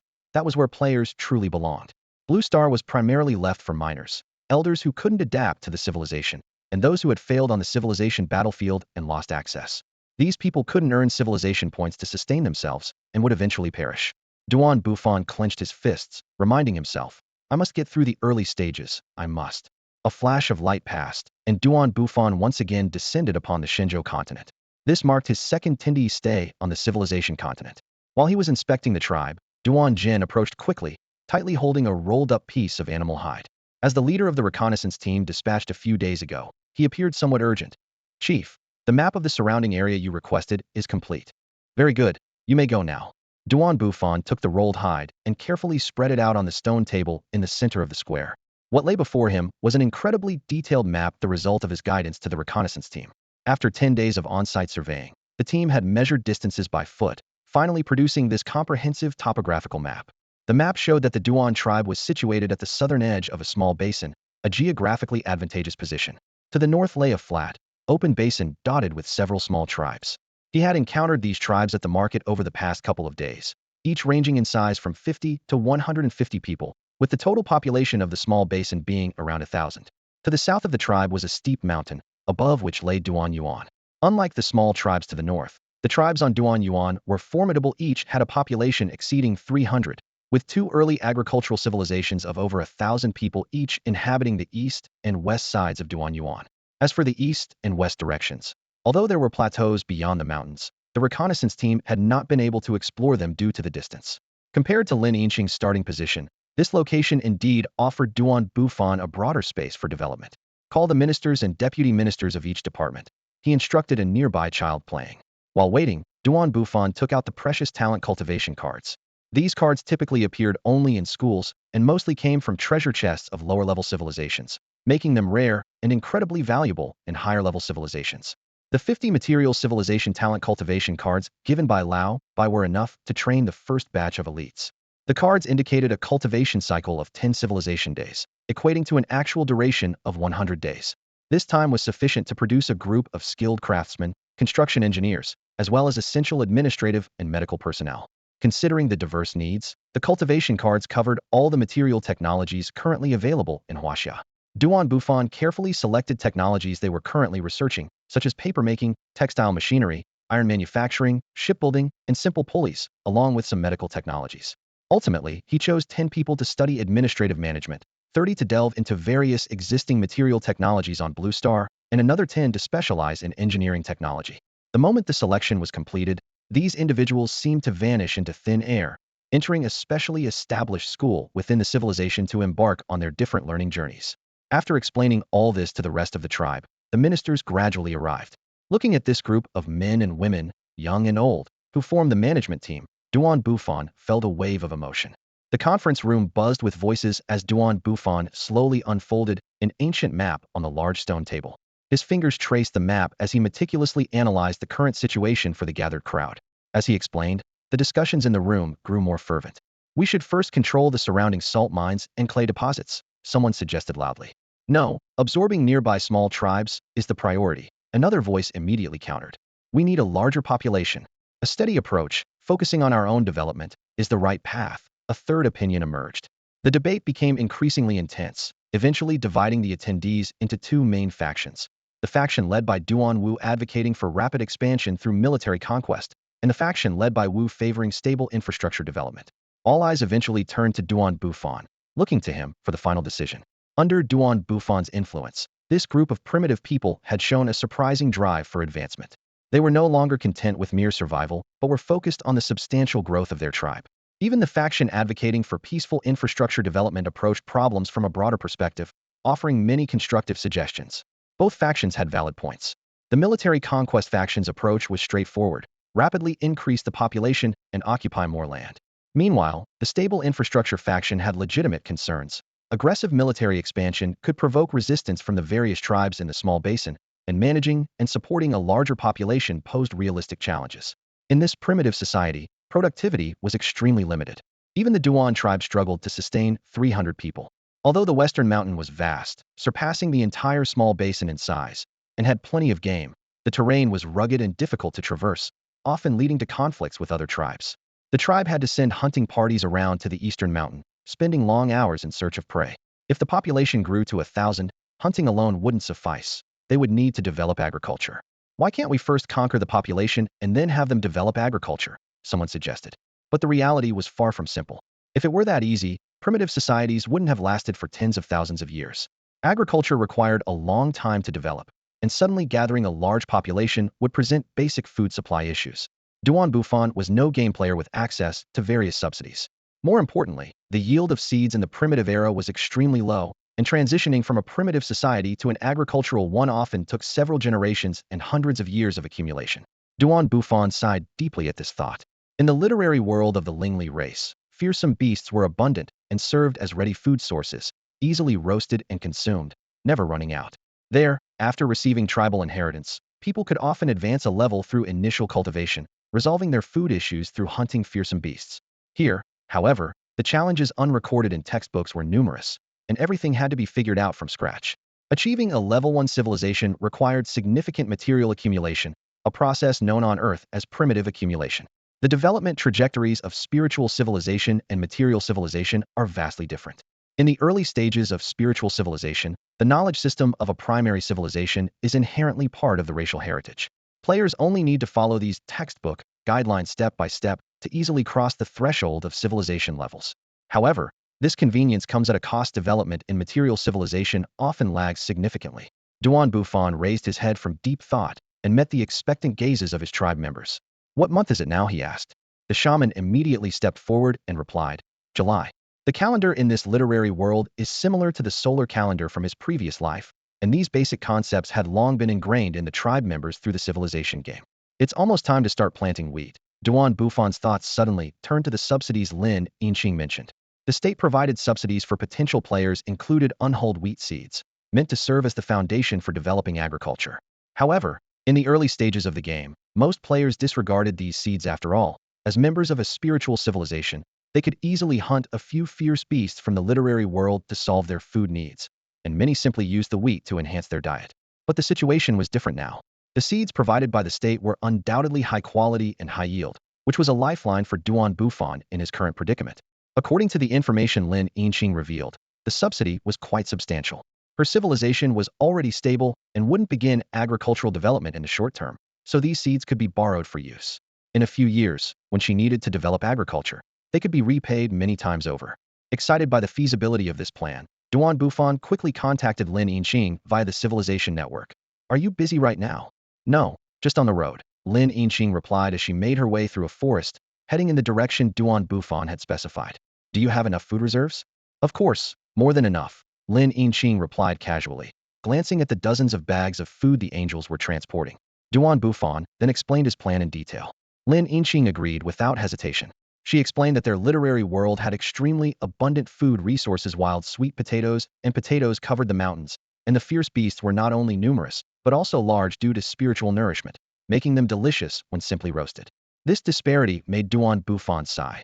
The resources in the spiritual literary world and the absolute spirit literary world were on completely different levels. Given the current situation, most players on this spiritless continent of Shenzhou would struggle to survive the first year. Those who did survive would undoubtedly be the ones with special talents, the real opponents to be wary of. However, for now, there was no need to worry too much about other players from the same literary world. Lin Yinqing promised that the seeds would be delivered in 20 days at the end of the first civilization month, through a dedicated player exchange channel. With these seeds, many things could be sorted out. Bufan calculated in his mind that this would not only save a lot of development time, but also allow him to advance his plans to integrate various tribes more smoothly. Bufan placed his hands firmly on the wooden table in the council chamber, his gaze sweeping over the core members of the tribes seated around him. In just a few minutes of contemplation, a comprehensive development plan had taken shape in his mind. "Our plan consists of 3 steps." He traced an arc with his finger on the animal skin map, spread across the table. "First, we need to absorb the smaller tribes in the basin." Wu, how prepared is the army?" Wu, clad in animal skin armor, straightened his posture. "With the new weaponry and your special training, I'm confident we can win over those smaller tribes. Besides, we control the largest salt mine in this area, which already grants us significant prestige." "Excellent," Bufan nodded. "The second step is to clear the land by burning the forests." His finger drew a large circle on the map. "This will not only enhance soil fertility, but also intimidate any hesitant tribes." The shaman, her weathered face showing a glimmer of wisdom, stepped forward. "I have a suggestion regarding food supply." She pointed to the mountain passes on the east and west sides of the map. "We should establish hunter villages at these locations, gathering the best hunters from each tribe. Then, build stone roads to connect to the city and use newly developed wooden carts for transporting game. Combined with our clay-based preservation techniques, we can fully address the food issue." Bufan closely examined the terrain before him. The climate characteristics of July indicated that this place was likely in what was formerly the central plains of East Asia, a transitional zone between temperate and subtropical monsoon climates. Time was of the essence, but the plan was feasible. Integrate the tribes by August, clear the land in 2 months, and sow winter wheat before the end of September. "In primitive societies, women are not the frail ones," he remarked, looking out the window at the busy tribe women. "With river irrigation and the soil softened by the rainy season, we can definitely make it in time. Begin the operation immediately," Bufan commanded decisively. "Summon all able-bodied men, halt non-essential activities, and commence emergency training. In 10 days, we will start integrating the tribes. By then, those who went away to learn should have returned, bolstering our capacity to assimilate newcomers." "Yes," came the unified response from the council chamber, each person's eyes shining with determination. The plan was idealistic, perhaps even somewhat fragile, but it was the most viable option at present. The rest would have to be refined through implementation. After deciding to go to war, Bufan immediately set to work on the pre-war preparations. He first adjusted the tribe's manpower allocation, pausing non-essential activities. A team was sent to the market with surplus wooden and stone tools, quickly trading them for a large amount of meat and various wild vegetables and fruits. Simultaneously, he expanded the hunting team, dividing them into 4 groups to hunt intensively in areas both near and far. The game they caught was smoked under Bufan's personal guidance and stored with special packaging. These preservation techniques, learned from civilization development classes, amazed the tribe members. They were impressed by how fresh the food remained under this treatment, further admiring Duan Bufan's capabilities. The 10 days of preparation flew by. Duan Bufan had to log off to manage his real-world courses. Although the preparations for migrating to the public literary realm were not yet complete, his real-world studies couldn't be delayed. This time, his offline period was exceptionally brief, lasting only a day before he logged back into the game. Shortly after his return to the game, a group of people appeared in the square, the tribe members who had been sent for training. They were dressed in neat white uniforms and carried themselves with an extraordinary demeanor.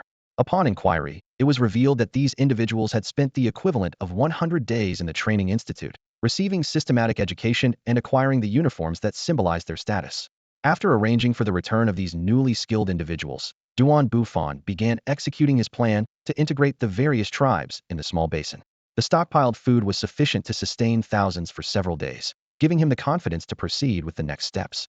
He dispatched the army trained by Duan Wu to patrol the neighboring tribes, demonstrating strength while conveying goodwill. This strategy was remarkably effective, with over 200 people choosing to join the Duan tribe within just 3 days.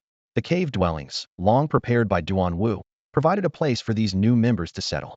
They were assigned to the engineering department or the women's union, effectively filling the manpower gap created by the formation of the army. The superior living conditions of the Duan tribe and the various advancements brought by Duan Bufan offered these people, who had previously struggled, a renewed sense of hope. To better manage the growing population, Duan Bufan established a human resources department led by Duan Wu. Just as he was preparing to conquer other medium-sized tribes, an unexpected opportunity arose. A tribe of 150 people voluntarily came seeking alliance. The leader of this tribe, named Zhuge Ming, was a young man with considerable foresight. He recognized the potential of the Duan tribe early on, as they began to absorb smaller tribes, and made the wise decision to join them after weighing the pros and cons. The inclusion of the Zhuge tribe saved Duan Bufan a lot of effort. That evening, the Duan tribe held a grand welcoming ceremony, with smoke curling up from the fires and bonfires illuminating the night. After the ceremony, Duan Bufan immediately summoned Zhuge Ming, appointing him as the lord of the new city and dispatching a fast rider to spread the news across the small basin's tribes as a gesture of sincerity towards the allied tribe. Meanwhile, at the northern edge of the small basin, a tense atmosphere hung over the Ning tribe. As the second largest tribe with 200 people, second only to the Duan tribe, the Ning tribe had just made a shocking move. Chief Ning Qing publicly killed the Duan tribe's envoy in the tribe square. Blood stained the ground red, and the envoy's body had yet to cool. What should we do? Ning Qing gripped the blood-stained weapon, regretting his impulsive act. Now we are in a life-and-death struggle with the Duan tribe. With a determined gaze, the witch replied, there is no choice. Immediately send people to contact the surrounding tribes. Form an alliance by tomorrow, and perhaps we can seize a slim chance of survival. Soon, several messengers hurriedly left the Ning tribe. When the news reached the Duan tribe, Duan Bufan's expression was as dark as iron. This was the greatest provocation he had faced since becoming chief. The envoy who was laughing and talking with the tribe's people in the dining hall yesterday was now tragically dead in a foreign land. Chief, Duan Wu requests to go to battle. Duan Wu stood with clenched fists, his eyes shining. Just as Duan Bufan was about to order an attack for the next day, Zhuge Ming stepped forward. Chief, wait a moment. The Ning tribe is aware they will face our wrath, and they are likely contacting other tribes now. If we wait until tomorrow to fight, we will encounter a stronger formation. In my opinion, we should launch a surprise attack on the Ning tribe tonight, taking the initiative. This way, we can avenge the envoy and deter other tribes with rebellious intentions. Duan Bufan's eyes lit up. This suggestion was not only well considered, but also demonstrated Zhuge Ming's extraordinary strategic insight. A night raid could indeed reduce casualties, and the element of surprise would give them the opportunity to defeat the supporting tribes one by one. All right, Duan Bufan decided immediately. Prepare the entire army and set off at once. At a command, 100 warriors from the Duan tribe and 50 elite soldiers from the Zhuge tribe swiftly assembled. Under the moonlight, the 150 soldiers formed into 3 groups. 50 shield and axe bearers with stone axes and wooden shields positioned at the front. 30 archers took their places in the middle, and 70 spearmen clad in simple wooden armor and wielding stone spears brought up the rear. This well-equipped primitive army, led by Duan Bufan, embarked on its first journey towards civilization. In the dense forest at night, the rustling of leaves created a gentle whisper. This army, transformed from hunters, showed no fear. They were seasoned in battling fierce beasts, having developed brute strength and tenacity. As primitive people who subsisted on meat, they did not suffer from night blindness like later agricultural societies plagued by malnutrition. Their vision was sharp, and their movements agile. After a 5-hour night march, the army reached the outskirts of the Ning tribe. They did not act immediately, but instead took a brief, concealed rest, waiting for the pre-dawn hour when people are most drowsy. The raid began silently. The night watchmen were quietly dispatched, and Duan's warriors slipped into the Ning tribe's dwellings like leopards. Ning warriors, caught in their sleep, were subdued one by one, dragged to the tribe's square like helpless chicks. The chieftain, Ning Qing, was especially humiliated, being pulled stark naked from a woman's bed, appearing comically ridiculous under the flickering firelight. When most of the Ning tribe's warriors were controlled in the square, the few remaining who had just awoken faced an enemy 10 times their number. They surrendered in an orderly fashion, laying down their arms and crouching with their heads in their hands, reminiscent of the surrender posture of later French troops. The entire surprise attack went remarkably smoothly, with almost no combat occurring aside from the silent dispatch of a few night watchmen. In the square, a group of naked men crouched in a circle. In the center, the headless bodies of the Ning tribe's shaman and chieftain stood out starkly. Duan Bufan decided to have these captives work in the mines, as a large amount of stone was needed for road construction. As the first light of dawn lit the square, reinforcements from the Ning tribe finally arrived. Instantly understanding the situation, the square was filled with bound captives and 2 terrifying headless corpses. 2 blood-soaked heads landed heavily in front of the reinforcing troops, and before the shock could dissipate, a group of fully armed warriors surrounded them from all directions. These panicked reinforcements quickly fell to their knees, bowing their heads in surrender. Subsequently, similar scenes repeatedly unfolded in the square as group after group of reinforcements fell into the same trap. By noon, every tribe daring to send reinforcements had lost their most elite warriors. Upon tallying, the captured soldiers numbered over 200. The Duan tribe immediately dispatched troops to escort these prisoners back to their settlement for confinement. The news spread rapidly, leaving the tribes that had lost their warriors defenseless, like beasts without claws, at the mercy of others. Those tribes that had been on the fence saw the tide turning and flocked to the Duan tribe's side. This bloodless victory was all thanks to Zhuge Ming's brilliant strategy. Duan Bufan initially planned to appoint Zhuge Ming as the lord of the new city. However, after careful consideration, he decided that this young man should remain by his side for further development. Thus, he appointed Zhuge Ming as the deputy minister of administration for the Duan tribe, as well as the minister of engineering, while Duan Wu was to serve as the lord of the new city. This arrangement allowed Zhuge Ming's talents to be fully utilized while strengthening control over the new city. Just 2 days later, the Duan tribe experienced unprecedented population growth. The tribe's numbers surged from over 600 to more than 1,700, as not only the tribes surrounding the small basin, but also those on the 2 mountains to the east and west came to seek refuge. This was not a coincidence. In an environment where information spread slowly but distances were short, news traveled fast. It was akin to the days before mobile phones when rural women knew all about the happenings within several miles. For these small tribes, joining a powerful tribe meant gaining access to stable salt resources and protection from other tribes' harassment. This temptation was irresistible for the small tribes still living primitive lives in the mountains. Coupled with the natural curiosity of primitive people, news of the opportunity quickly spread, causing the Duan tribe's population to triple in just 3 days. Fortunately, the Duan tribe was well prepared, with ample food reserves, and the newcomers brought their own provisions, allowing them to manage for the time being. However, the immediate priority was to swiftly settle these people, initiate land reclamation, and bolster food reserves to prevent this population boom from becoming a powder keg that could lead to a crisis. After the third Tindui period, everything within the Duan tribe was finally in order. The preparation for the new city was completed in the last 3 days, with the primary task being to clear the forest and open up new land. Once the small basin was cleared of people, hundreds of workers immediately began digging fire breaks around the basin. This task had been well prepared in advance, and the fire breaks were completed in just 1 day, along with the removal of surrounding flammable materials. When the north wind prevailed, all the tribe members were relocated to the Duan Plain, far from the small basin. From a distance, a ring of raging flames surrounded the entire basin. Smoke billowed northward, turning the northern sky a leaden gray. This was a necessary pain for development. Humanity must conquer nature before it can speak of protection. The fire raged for a full day and night. At night, the flames lit up the sky as if it were day. Duan Bufan used recording equipment to capture this spectacular scene. It was not just a great fire, but a spark of civilization and a beacon of hope for the rise of humanity. By the next morning, the fire had subsided. An unexpected benefit was the enticing aroma of meat from many animals that had perished in the blaze. These provisions could sustain the tribe for many days. The steam from the intense heat condensed into clouds, bringing a timely rain. Although the rain could not save the forest, it washed the ash into the soil, enriching the land in the small basin. Wu led 400 young and strong individuals to the fertile heart of this land to begin constructing the new city. They paved roads, built houses, gathered food, and stored grain with great enthusiasm. The newly established city was named Xingqing, symbolizing prosperity and flourishing, while the original city was called Ningqing, representing peace and happiness.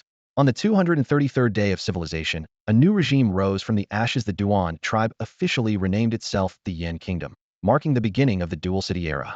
The land-clearing work was divided into two centers. 300 young and strong individuals from Ningqing were responsible for the northern part of the small basin, while Xingqing developed the southern area. In the interiors and edges of the eastern and western mountains, 3 hunting bases were established, with 200 professional hunters supplying food for the land-clearing workers. Another 200 men were dedicated to city construction, road paving, and mining operations. Meanwhile, more preparations were also being carried out in full swing. Duan Bufan quickly initiated a series of infrastructure projects. He first assigned 10 engineering talents to the largest existing construction team, tasking them with both directing engineering projects and training new technical workers. Simultaneously, he evenly distributed 10 administrative talents between Zhuge Ming and Duan Wu, with 5 each, alleviating the shortage of management personnel. As these foundational tasks were being systematically undertaken, the Department of Agriculture in Yin Country was established. Duan Bufan dispatched Duan Wu to Duan Yuan to bring in a group of experienced old farmers. Meanwhile, 10 newly trained agricultural trainees and 30 selected children joined the effort. These children would undergo specialized training to prepare them as scientifically minded agricultural talents for Yin Country. Duan Bufan personally conducted lessons, imparting his geographical knowledge and agricultural techniques acquired in school to this newly assembled team, with the aim of cultivating the first batch of knowledgeable farmers capable of guiding cultivation within a month. With agricultural efforts on track, Duan Bufan proceeded to advance the technology development plan. He divided the original research and manufacturing department into 2 separate entities, the research department and the production department. These departments welcomed a large number of new members, totaling 400 people, including the elderly, children, and women. In Duan Bufan's view, there was no gender distinction in the fields of manufacturing and research. The key was providing appropriate opportunities and guidance. The production department comprised 320 people, evenly distributed between 2 cities. Under Duan Bufan's planning, 2 simple woodworking factories were established. Among them, 10 workers specifically trained in woodworking collaborated with Duan Bufan to introduce modern craftsmanship concepts, establishing an initial semi-assembly line production model. Although still primarily manual, with over 100 focused individuals and the impressive enthusiasm of these native residents, productivity was substantial. Duan Bufan adhered to a principle of fairness, distributing all products to the tribespeople or storing them for future sale, never monopolizing them. The remaining 80 individuals, mainly children and women, formed the early research department of Yin Country. Under Duan Bufan's guidance, they began studying topics such as furniture design, stone tools, bows, and ironware. Duan Bufan would also teach them modern mathematics and physics as needed, cultivating a talent pool for future research and innovation work. However, the first challenge faced in research was the issue of language. Not only did Duan Bufan focus on the scientific research department, but he also began to establish an early cultural department. He personally selected a group of bright children and women to start literacy education in simple cave classrooms. Every time he watched these students carefully trace the character Duan, his eyes shone with hope. This was not just a simple literacy lesson. It was an important step toward the advancement of civilization. However, in the current Lingli civilization, the spread of literacy is not deemed necessary. Even in most 5th-level civilizations, illiteracy rates remain above 80. The rulers adhered to Confucian policies of keeping the populace ignorant, deliberately suppressing the acquisition of knowledge by common people, even if they had the means to promote literacy. In their eyes, a populace eager for knowledge was not a blessing but a potential threat. The social divide in the Lingli society is much deeper than in material civilizations. In a material society, although class differences exist, people at least share the same physiological traits, and through effort, they have a chance to change their fate. In the Lingli society, the gap between the upper and lower classes is determined at birth, making them almost entirely different species. The so-called rise of the grassroots is nothing more than an unattainable fairy tale. Duan Bufan was leading this group in an attempt to break these feudal chains. The first, Duan character in the cave, symbolized the beginning of a new era. This was not only the spread of literacy, but also the starting point for the revival of the entire material civilization. 10 days later, Duan Bufan returned to the real world and immediately received an invitation to join the public literary realm of Huaxia. This realm is a space exclusive to the Huaxia continent, established under the condition of having at least 1 billion civilization players and cultural inheritance. In the civilization game, the nation is the most important collective unit, surpassing ethnic groups and planets. Currently, Huaxia has a population of 4 billion, with 1.8 billion being civilization players, including players from the vassal states of North Vietnam, North Korea, and Mongolia. On the entire blue planet, apart from the regions that have become alien colonies like the African Union, the Archipelago Union, and the Latin American Union, only 6 independent countries remain: the Islamic State, the European Empire, India, the Soviet Union, the United States, and Huaxia. These independent countries form the Blue Planet Federation, collectively defending against invasions from alien civilizations in the defense literary realm. If a country's defensive literary boundary is breached, its public literary boundary will face direct invasion from foreign enemies.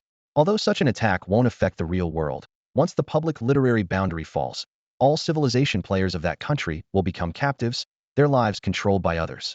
In the new era year 100, Blue Star was invaded by alien civilizations, and 3 out of the 9 major nations were destroyed overnight. The specific fate of the players from those fallen civilizations seems deliberately concealed by the countries of Blue Star, with little news from the national warfront. People are aware of this mechanism but remain indifferent to its consequences. Bufan, who had just clicked the agree button to be transported to the Huaxia Luo City Service Hall, was startled by a shout from behind. Turning around, he saw Wang Pengzi and Li Zhuangzi waving at him. "Damn, you scared me to death," Bufan complained as he walked toward the two. The hall was bustling with classmates entering the public literary boundary for the first time, curiously looking around. Newcomers to the Huaxia continent have a 3-day holiday, mainly for reuniting with parents in the student literary boundary and choosing and organizing their allocated residence. Due to the different time flows between the literary boundary and the outside world, students whose parents are civilization players rarely get to see them, so they naturally cherish this time together. However, for Bufan, who is an orphan both on Blue Star and Earth, this need doesn't exist. So, after completing the initial registration, he and Li Dazhuang, who also doesn't have player parents, went to check out their assigned housing. As one of the social securities for Huaxia players, everyone can apply for housing. Bufan and Li Dazhuang were assigned to a Huaxia-style courtyard in the north of Luo City, becoming neighbors. The rooms were small but conveniently located near the high school, just enough for one person. Just as they finished setting up their beds, they received an invitation from Wang Fugui, who wanted to invite them to his home for a meal. After checking the address and realizing it was also in the north of the city and not far away, they decided to walk and take in the enchanting Huaxia continent. Luo City, as the central city of the Huaxia continent, is not the political center that would be in the capital, but it is the seat of the royal family. The royal family here holds a prominent position, with numerous level 5 civilizations pledging allegiance, making its influence significant. Strolling through the streets of Luo City felt like traveling back in time. The city fully retained its traditional architectural style, with few buildings over 4 stories high, even though spiritual power could easily construct skyscrapers. The streets were wide, flanked by majestic ancient architecture. In the sky, flying swords darted back and forth, some carrying passengers yet remaining perfectly stable. There were also players with wings soaring above, likely having chosen the Eagle People as their initial race based on the shape of their wings. Everything here was entirely different from Blue Star's homeland. From Earth's historical perspective, it's akin to the late 18th century, before the Opium War. Without the arrival of the civilization game, such a wondrous and magnificent scene might have never been witnessed. Reflecting on this, Bufan couldn't help but marvel at his extraordinary adventure. After walking for about an hour, they finally arrived at the location marked on the civilized web. What greeted them was a cluster of traditional-style residences. Each building was an exquisite villa of at least 2 stories, blending Eastern and Western design elements that retained a traditional charm while exuding a modern vibe. A well-dressed butler led Bufan and his companions into a spacious living room. Wang Pengzi was sitting on a mahogany bench and stood up enthusiastically to greet them as they arrived. They then moved to the dining room, where the large round table was already laden with food. Wang Pengzi's parents were seated and waiting. The father was an elegant young man, and the mother was a well-maintained, beautiful woman who appeared to be only about 30. Interestingly, Wang Pengzi's appearance was entirely different from his parents, as if genetics had played a trick. Due to the frequent help Wang Pengzi's family provided in resolving school troubles, Bufan and Li Dazhuang were quite familiar with them, making the dining atmosphere relaxed and pleasant. During the meal, Bufan learned an unexpected fact. Wang Pengzi's father was a level 4 civilization player, while his mother was a special player without an independent literary realm. It turned out that civilization players fell into several categories. Those captured during wartime might be forced to become a subsidiary civilization, losing their literary realm but retaining player status, essentially becoming workers for other civilizations. Players who surrendered voluntarily during peacetime could live in the public literary realm and enjoy more freedom. According to Wang Pengzi's parents, there were about 800 million players with independent literary realms in Huaxia, while the remaining 1 billion were semi-authorized players like Wang Pengzi's mother. After the meal, the three of them strolled through the market, experiencing the bustling grandeur of this capital of Huaxia firsthand. In the blink of an eye, the three-day holiday ended, and the grueling school life was about to begin again. This world had a unique senior high school system, running from September 1st to August 1st of the following year, with a time ratio of 124, and, combined with literary realm time, the study time was ample. The schedule of 8 hours a day, 5 days a week, was considered ideal. Yet, human nature is insatiable, much like how elementary students complain about school and college students loathe early classes. Bufan was no exception at this moment, struggling to get out of his warm bed and stepping into this unfamiliar new school with a hint of weariness. Walking through unfamiliar corridors to an unfamiliar classroom. Only the location of his seat felt somewhat familiar. Old Bai arrived, but today he seemed unusually serious, noticeably lacking his usual signature smile. He solemnly placed a projection stone on the lectern and carefully adjusted it for a moment. Soon, a beam of light projected outward, forming a slide-like image at the front of the classroom, with the bold words "Modern History of Blue Star" prominently displayed at the center of the red curtain. Holding a teaching tool resembling a magic wand, Old Bai pointed to the projected whiteboard. Class. His voice was particularly clear and powerful. As formal players in the civilization game, there are certain historical events you must understand. Now, I will explain in detail the current situation in Huaxia, as well as the entire Blue Star. The students below sensed the gravity of the situation, putting aside their usual banter and focusing intently on the whiteboard. Seeing this, Old Bai lightly tapped the magic wand, and the slides began to change. He explained the important historical milestones one by one. From new calendar year 1 to 99, the civilization game arrived, causing a reshuffle of power on Blue Star, leading to a population surge and the eventual formation of 9 major nations. In new calendar year 100, the public and defensive domains of the 9 major nations on Blue Star were all invaded, plunging the countries into national wars. In new calendar year 101, the defensive domain capital of the Archipelago Alliance, Tokyo, was breached.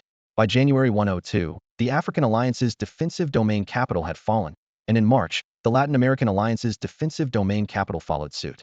By October 102, all 3 alliances had lost their defensive domains, with invading forces penetrating their national domains.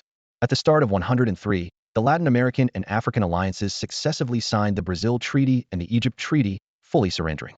By March, these 2 alliances were wiped out, and the Yalta Empire established the Blue Star Governor's Office. Old Bai's voice turned even more somber. In May 103, the Annihilation Empire invaded the capital of the Archipelago Alliance, Kyoto, causing the horrific Kyoto Massacre. 30 million Kyoto residents perished, and more frighteningly, these deceased individuals did not return to the real world.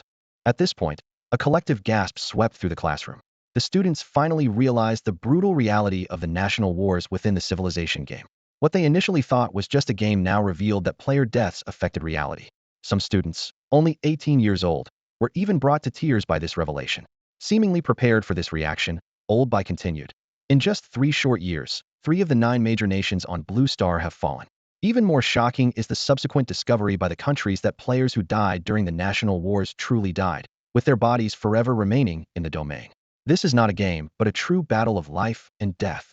He then switched to several images of war massacres, the gruesome scenes making Duan Bufan's scalp tingle, while Lin Yinqing was so frightened she covered her eyes with her hands.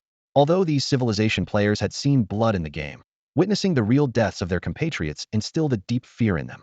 Some students could no longer handle the terrifying atmosphere and stood up, asking to leave the classroom. Mr. Bai's expression darkened as he cast a stern gaze over each student trying to escape. This is a reality you must face, he declared firmly. In the future, you might be directly involved in a national war. Now, you must take a good look at the sacrifices of your compatriots and engrave this deep-seated hatred in your hearts. Without the protection of our country, consider what fate awaits us. You all need to understand this clearly. Mr. Bai's words were like a wake-up call, silencing those who were emotionally overwhelmed. He turned back to the projection and continued his history lecture. In October of the year 103 in the new calendar, Mr. Bai pointed to the timeline on the slide. Under immense pressure from national warfare, the 3 most powerful countries on the blue planet Huaxia, the Soviet Union, and the United States formed the Blue Planet Federation to jointly resist foreign invasions. As he spoke, a grand war scene unfolded in the classroom. In 104, the capital of the Islamic defense literature world was besieged. At the beginning of 105, the French Empire was the first to surrender, becoming a vassal state of the Taixing Empire. Just 1 month later, the Italian Empire also capitulated, causing the collapse of the European Empire's defense line and the fall of Rome. In this brutal war, the German Empire demonstrated remarkable resilience. Starting in March of 105, they implemented a policy of conscription for all citizens and held on to Berlin for 6 years. However, on January 8, 111, this heroic city eventually fell. The Taixing Empire conducted a brutal massacre in Berlin, resulting in over half of the German players being killed or injured. Fortunately, Britain's Churchill led his troops to recapture Berlin, forcing the Taixing Empire to sign a ceasefire agreement. But the conflict did not end there. India soon fell, becoming a semi-colony. A large-scale uprising broke out in the Islamic nation, which eventually established the independent Islamic United Republic in 120. Just as the countries reached a ceasefire agreement in February of 120, a new threat emerged. In January of 121, the Yalta Empire gathered massive forces and launched a fierce attack on Huaxia. With the fallen Blue Planet countries serving as stepping stones for alien forces, this war came with unprecedented ferocity. The Great Wall civilization defense line of Huaxia was breached in March of 121, resulting in the loss of 50 million players within just a few months. Fortunately, the Blue Planet countries quickly sent reinforcements, and the Islamic nation and the European Empire also joined the Blue Planet Federation. From February of 122, the Great Wall front was locked in a tug-of war that lasted over 8 years, continuing until May of 130. In June of the year 130 of the new calendar, a stealthy army clad in black appeared on the outskirts of the Yalta Empire's Blue Star governor's mansion. This was the elite Qi family army led by Qi Jiguang of Huaxia, slicing into the heart of the empire like a sword in the night. Starting from June 1st, the Qi family army launched an astonishing 1,000-mile raid. The soldiers marched day and night, traversing rugged mountains and dense forests, with their sights set on the empire's capital, Sun City. In just 18 days, this fearsome army reached their destination. Outside Sun City, the Qi family army formed an impenetrable siege. From June 18th to December 10th, for nearly half a year, they exerted immense pressure on this imperial stronghold. Under such pressure, the empire's army was ultimately forced to retreat. However, fate had other plans. At the beginning of the year 131 of the new calendar, the situation took a drastic turn. The Qi family army found themselves surrounded and trapped by enemy forces. During more than 2 months of arduous resistance, the soldiers, despite running out of ammunition and food, remained unyielding. On March 15th, this army of 1 million inscribed a majestic chapter in a foreign land, choosing death over surrender. They exemplified the spirit of a soldier with their blood and lives. Their sacrifice was not in vain. On March 20th, under the powerful resistance from various nations on Blue Star, the Yalta Empire was forced to surrender, announcing the withdrawal of all troops stationed on Blue Star. In the year 139 of the new calendar, the 5 nations of Blue Star joined forces to sign a mutual protection treaty, forming the Blue Star Front, vowing to resist the military infiltration of colonial powers into the African, Latin American, and Franco-Italian independent literary regions. This move ushered in more than 60 years of peaceful development for Blue Star. However, peace is ultimately fragile. From the year 200 of the new calendar, sporadic conflicts reignited across Blue Star. In just 33 years, over 100,000 players from the Blue Star Federation alone fell on the battlefield. Including participants from various civilizations, the toll of casualties was immeasurable. On the podium, the history teacher's voice grew solemn. This is the modern history of our Blue Star, the history of Huaxia's resistance, and the war of independence written by our ancestors with their lives. Soon, I will show you a video recently leaked from the European Empire's literary realm. The people of the Franco-Italian independent zone who surrendered to Tai Star are living lives akin to slaves, stripped of their dignity. After watching, you will cherish even more the pride of being Huaxia. The teacher looked around at every youthful face in the classroom, speaking earnestly. Students, the stability we enjoy today was bought with the blood of countless martyrs. Most of you will enter university and, in the future, participate in national defense. Always remember, the Huaxia nation is still in its most perilous moment, and the threat of extinction has never disappeared. Never forget history. Let the alarm bells ring forever. When Mr. Bai finished recounting those historical tales in a calm tone, the classroom was plunged into silence. This quiet was far more intense than the typical reaction from 8th grade history students back on Earth in China. The students' reactions were palpable. Some silently wept, others murmured softly, some clenched their fists in anger, while others abruptly stood up from their seats, and a few buried their heads deep into their desks. These reactions were not surprising. In this world, adults have carefully crafted a warm and beautiful environment, offering children the utmost kindness and protection. From a young age, these children grew up carefree, and even orphans like Bufan could lead a decent life. For them, the greatest troubles might have been arguing with friends or the end of a first love. Yet at this moment, The truth of history rendered everything fragile. Faced with the threat of national extinction, their previous worries seemed insignificant. The blood of their predecessors had flowed ceaselessly on the battlefield, with sacrifices not in the mere dozens or hundreds, but in the millions each year. As the silence gradually dissipated, Mr. Bai finally adjusted the projection stone. The image revealed a man with a Western face, who introduced himself. "Hello everyone. I am Owen, a citizen of the German state of the European Empire." Holding a device similar to the projection stone, he continued, "As is well known, the countries of France and Italy betrayed the European Empire during the First Joint War, becoming colonies of the Taixing Empire. I have now secretly infiltrated their independent district within the European Empire's literary realm, and I will show you the true lives of the local residents." The camera panned to a dilapidated little house, showing signs of habitation despite being empty. The scene shifted again to a weary Owen appearing in the night. "It's now 11 p.m., and I finally convinced this family to be interviewed. They just got home from work." The camera focused on two individuals, a young man in tattered clothes and a woman with a weathered face. They trembled before the camera, and when asked for their names, they replied in hoarse voices, "We have no names. Only numbers 11001 and 12002. After receiving some food, 11001 expressed gratitude, saying, "According to the Taixing lords, we are data people from a civilization independent of reality. Although our status is below the Taixing lords, we are more noble than the ignorant people in the literary realm. We are the most loyal and precious assistants to the Taixing lords." Two middle-aged individuals sat before Owen, speaking animatedly. The husband, identified as 11001, had a proud gleam in his eyes. "Both our children have done well. Our son has gone to college and now serves as an assistant to Lord Taixing. Our daughter was personally chosen by Lord Taixing to be a personal servant." At this point, the couple simultaneously lifted their heads, nostrils flaring, as if showcasing the utmost honor. Owen widened his eyes. Even after living for thousands of years, such a scene left him incredulous. "So, you are now the esteemed servants of Lord Taixing?" This question seemed to irritate them. 11,001's voice rose sharply. "Do not disrespect Lord Taixing.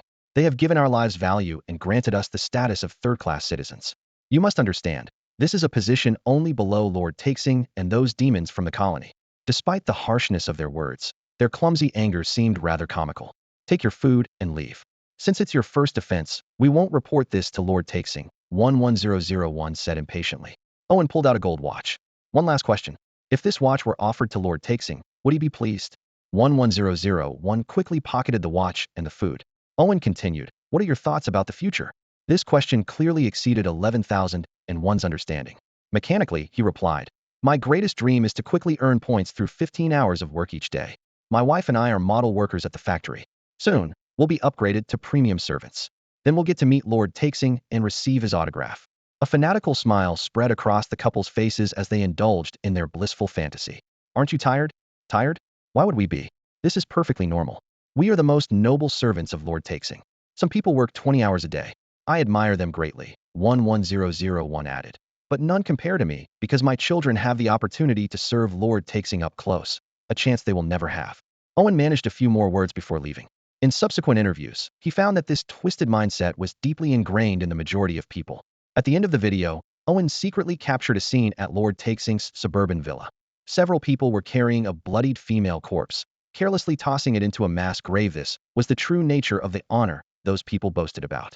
The screen gradually darkened as the credits rolled. The video was filmed in the year 189 of the new calendar, capturing the reality 70 years after the establishment of the FAE Independent Zone. The residents shown had been living there for 1,680 years, yet they had long lost their status as civilized players, reduced to the toys and tools of colonizers. Their existence mirrored that of NPCs, having become nothing more than cold data within the game. This precious footage was the result of Owen and his team's daring infiltration. Unfortunately, after transmitting these images, Owen went missing in the FAE Independent Zone, presumably captured after being betrayed by local residents. As the subtitles concluded, Lao Bai briskly declared class dismissed and left the classroom with practiced ease. The room fell into a deathly silence, as these students, born in paradise, struggled to accept the harsh reality of human degradation. Bufan sat upright, his back straight, his expression complex and unreadable. Beside him, Lin Yinqing, like most of her classmates, was emotionally overwhelmed, sobbing into her arms. After a long pause, she lifted her tear-streaked face, her voice trembling as she asked, "Can people really become like this? Will we become like this?" "No, we won't," Bufan replied firmly, as if making a solemn vow. "As long as we are here, our country will not become like this. We have countless warriors who would rather die than surrender, and we will become one of them." At that moment, Duan Bufan couldn't help but think of the brave and admirable soldiers of his previous life in China, from the War of Resistance against Japan to the Korean War, from the Sino-Indian War to the Sino-Vietnamese War. This nation always managed to maintain a determination to win in the most desperate times, and even in today's perilous world, it still instilled a vibrant spirit among its people. This was the profound trust he held for his country. That special class sparked significant change within the group. The students became more focused in class, actively discussing strategies for civilization development afterward, and trained with more diligence. Even Wang Fati, usually jovial and carefree, transformed, especially during physical training, where he abandoned his habit of giving up halfway and consistently persevered until the end. Duan Bufan and Lin Yinqing also curtailed their classroom chatter, dedicating themselves more earnestly to their studies. Much like Lu Xun's shock upon seeing films of his compatriots being massacred while studying in Japan, this extraordinary lesson offered a profound awakening for every Indian. It is only through civilization that China can be saved. As the holiday drew to a close with just one day remaining, Mr. Bai entered the classroom with a warm smile and announced a special activity. Standing at the podium, he looked around at his students. His gaze filled with satisfaction, had noticed their transformations over the past month. "We've been in the civilization game for a month now," Mr. Bai said, lightly gripping the edges of the podium. "I believe everyone has formed their own armies. To enhance your combat experience, we're organizing a class competition. Those interested in participating, please raise your hands." As soon as he finished speaking, a sea of hands shot up in the classroom. Duan Bufan glanced around and slowly raised his hand as well. He wanted to test the strength of his army and personally experience the differences between the spirit civilization and others. Mr. Bai's gaze lingered on Duan Bufan for a moment, but he said nothing more, proceeding to arrange the groups for the competition. "Please note," Mr. Bai said seriously as he wrote the group lists on the blackboard, "this is merely a simple military contest, showcasing only a small aspect of civilization warfare. True civilization confrontation is a comprehensive struggle, not something that can be won solely by military might." Facing the class, he continued, "I hope you all remember this and avoid the pitfalls of blind militarism." These words left Duan Bufan deep in thought. Indeed, a real civilization war is a multifaceted battle supported by economic foundations, technological advancements, and cultural influence. The upcoming contest was just a tiny slice of a much larger picture. Realizing this, Duan Bufan's worries gradually dissipated. He decided to focus on the battle at hand and let everything else unfold as it may. Whatever will be, will be. Supplementary setting for the civilization game. The literary world is not a traditional planet, but a unique space composed of independent realms, characterized by fluidity. When a civilization reaches level 5, its territory is integrated into the national defense literary realm system of that nation. In the grand arena of the virtual civilization wars, platforms were neatly arranged, creating a spectacle reminiscent of the ancient Roman Colosseum.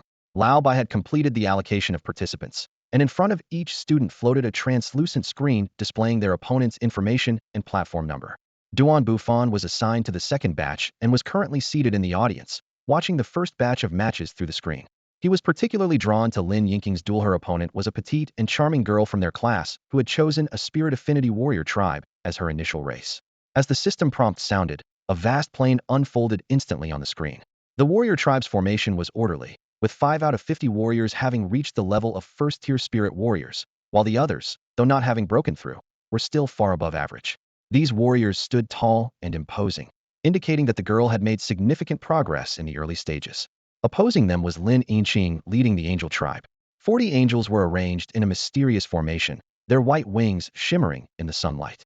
Astonishingly, there were 10 first-tier spirit warriors among them, and the remaining members were also formidable, clearly overpowering their opponents. The battle was imminent. The warrior tribe struck first, unleashing several fierce attacks like sharp swords aimed directly at the angel formation. However, these attacks were effortlessly neutralized by the angels' formation. The two sides quickly engaged in close combat, with the angels wielding wooden swords engulfed in flames, encircling the warriors. Despite the warriors' vigorous counterattacks, the situation remained deadlocked. Suddenly, all the angels rose into the air simultaneously, and the flames on their wooden swords burned even brighter.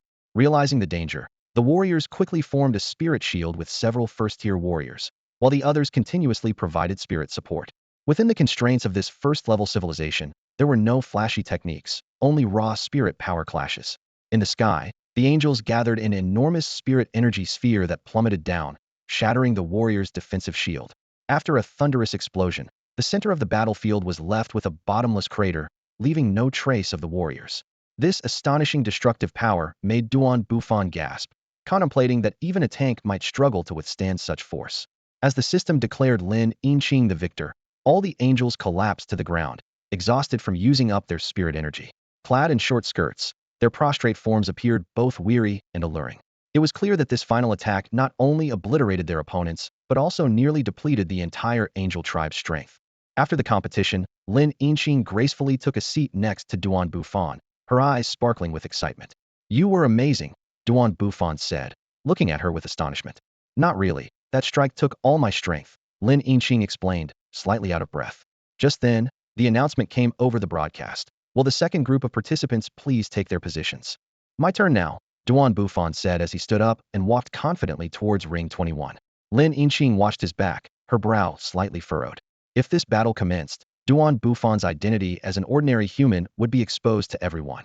In this round, Bufan's opponent was Lei Lei. Although they didn't interact much usually, the impending showdown had captured the attention of the entire audience.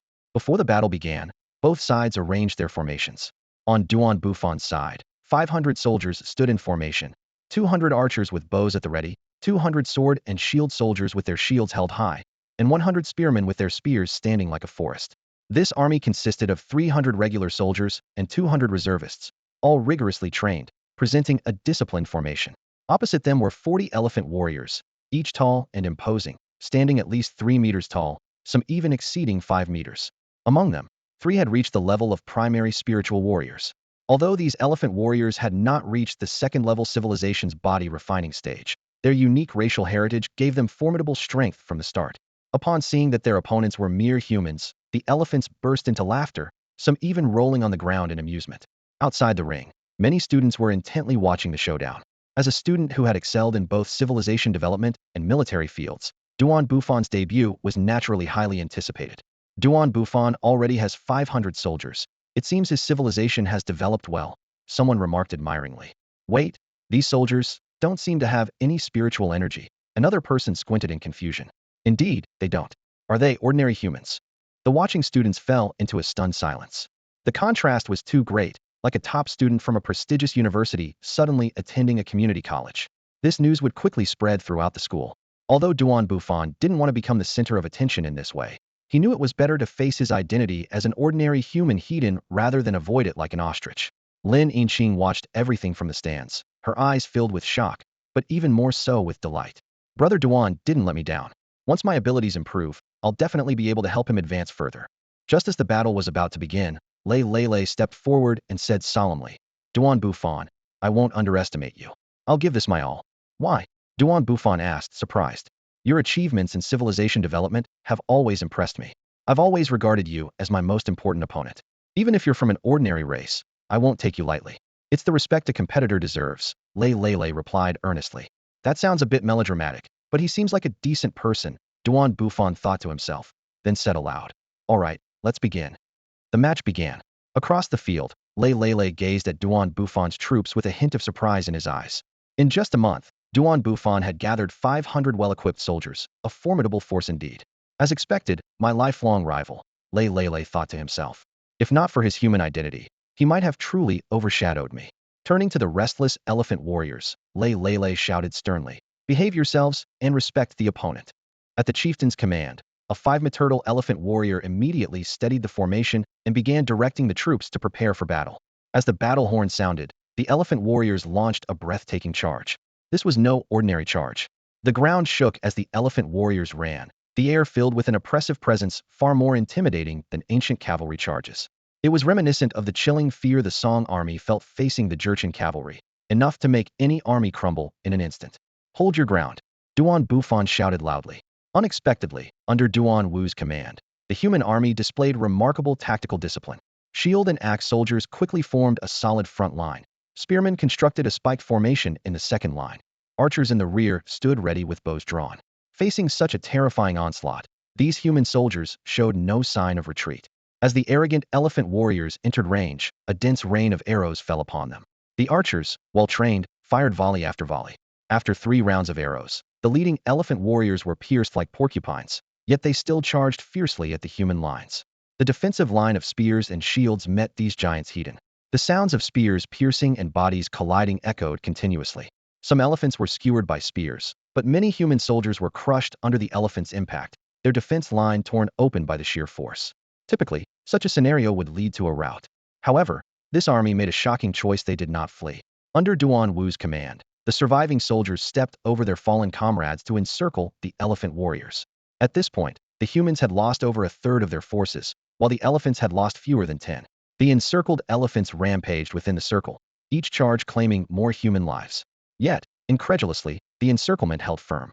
Outside the circle, archers continued to shoot relentlessly, leaving every elephant warrior battered and bruised. This stalemate astounded everyone, including Duan Bufan. But the balance was soon broken under the elephants' ferocious assault. All the melee soldiers fell in pools of blood. The remaining elephants, though wounded, charged at the last group of archers. Many elephants had lost the will to fight and fled in panic. Only fewer than 10 elite elephants, including 3 first-level spirit warriors, launched a final charge towards the archers. This was no massacre, for these archers kept firing until their last breath. It was a fight to the death. When the final archer fell, the remaining 10 elephants were battered, on the verge of collapse. It was a Pyrrhic victory. Half of the 40 elephant warriors were lost, and the rest were gravely injured. On the human side, it was total annihilation. Witnessing this, Duan Bufan's feelings of inferiority vanished, replaced by profound respect for these ordinary human soldiers. Having such a fearless and brave race is a blessing. The spectators in the stands watched the human army, fighting to the last moment despite facing certain death, with mixed emotions. In stark contrast, many of their own armies crumbled at the first sign of trouble in the arena battles. Lin Yinqing stood frozen, speechless, as she watched Duan Bufan return. As all the wars concluded, the second round of the advancement competition officially began. Duan Bufan focused on the match between Li Dazhuang and Lei Lele, using Lei Lele's performance as a benchmark to gauge his own current strength. At the start of the match, both sides opted for aggressive attacks. The elephant race and the barbarian race charged at each other with unstoppable force, kicking up a cloud of dust. When the dust settled, 80 berserk barbarians were seen chasing the routed elephant army.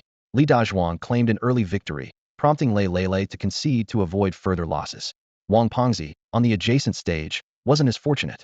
Despite the goblins' renowned craftsmanship, they were outmatched by the versatile Doloa race and ultimately defeated. After intense rounds of competition, the contest finally reached the finals. Li Dazhuang was defeated by the Doloa race in the semifinals, leaving Chang Haonan's Doloa race to face Lin Yinqing's Angel race in the final 2 races widely recognized as top-tier forces. As the final began, both sides were cautious, probing each other. Suddenly, the Angel race launched a surprise attack, forming a massive winged formation in the sky. The Doloa race responded swiftly, with ground troops ready and airborne units engaging the attackers. Under a heavy barrage, the Angel race suffered significant losses but successfully eliminated the Doloa's aerial forces. They then leveraged their air superiority to conduct guerrilla warfare against the ground units. The morale of the Doloa race waned, and ultimately, under Chang Haonan's surrender, Lin Yinqing claimed victory, receiving a talent development card and other rewards from Lao Bai. Back in the classroom, Lin Yinqing beamed at Duan Bufan with delight. "You didn't disappoint me. You've developed so well." "Not really, I still lost," Duan Bufan replied modestly. "It was all thanks to my race's determination." "That's still impressive," Lin Yinqing praised sincerely. "Today really changed my perception of the human race."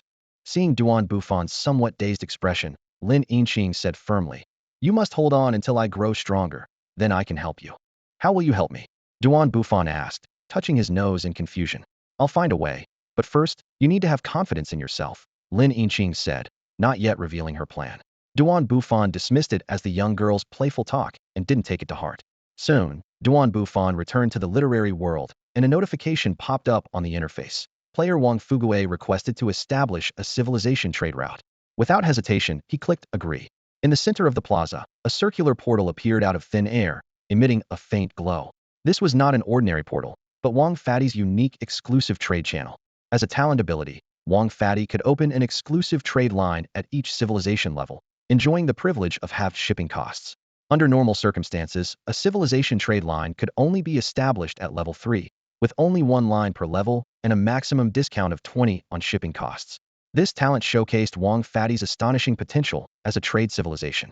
Originally, Duan Bufan planned to engage in a civilization exchange with Lin Yinqing to trade some seeds. However, Wang Fatty's proactive request to establish a trade line meant that the exchange with Lin Yinqing had to be postponed until next month. This decision left Duan Bufan somewhat hesitant. Wang Fadi could have chosen to connect with other spirit power civilizations, yet he chose him, an ally from the spiritless world. Faced with Wang Fadi's friendly pressure and confidence in his own development prospects, Duan Bufan ultimately accepted this gesture of goodwill. Trade commenced swiftly. Duan Bufan carried a batch of meticulously prepared stone tools, wooden items, and minerals through the portal. These resources from the Yin Kingdom were to be exchanged for the giant chickens of Iquan continent, a special livestock found in the giant chicken plains, strong as oxen and easy to tame, making them ideal for farming assistance. The transaction proceeded smoothly. Although Wang Fadi's goblin tribe possessed some goblin technological heritage, they were relatively weak in primitive craftsmanship and had a strong demand for the wooden and stone tools manufactured in Yin Kingdom.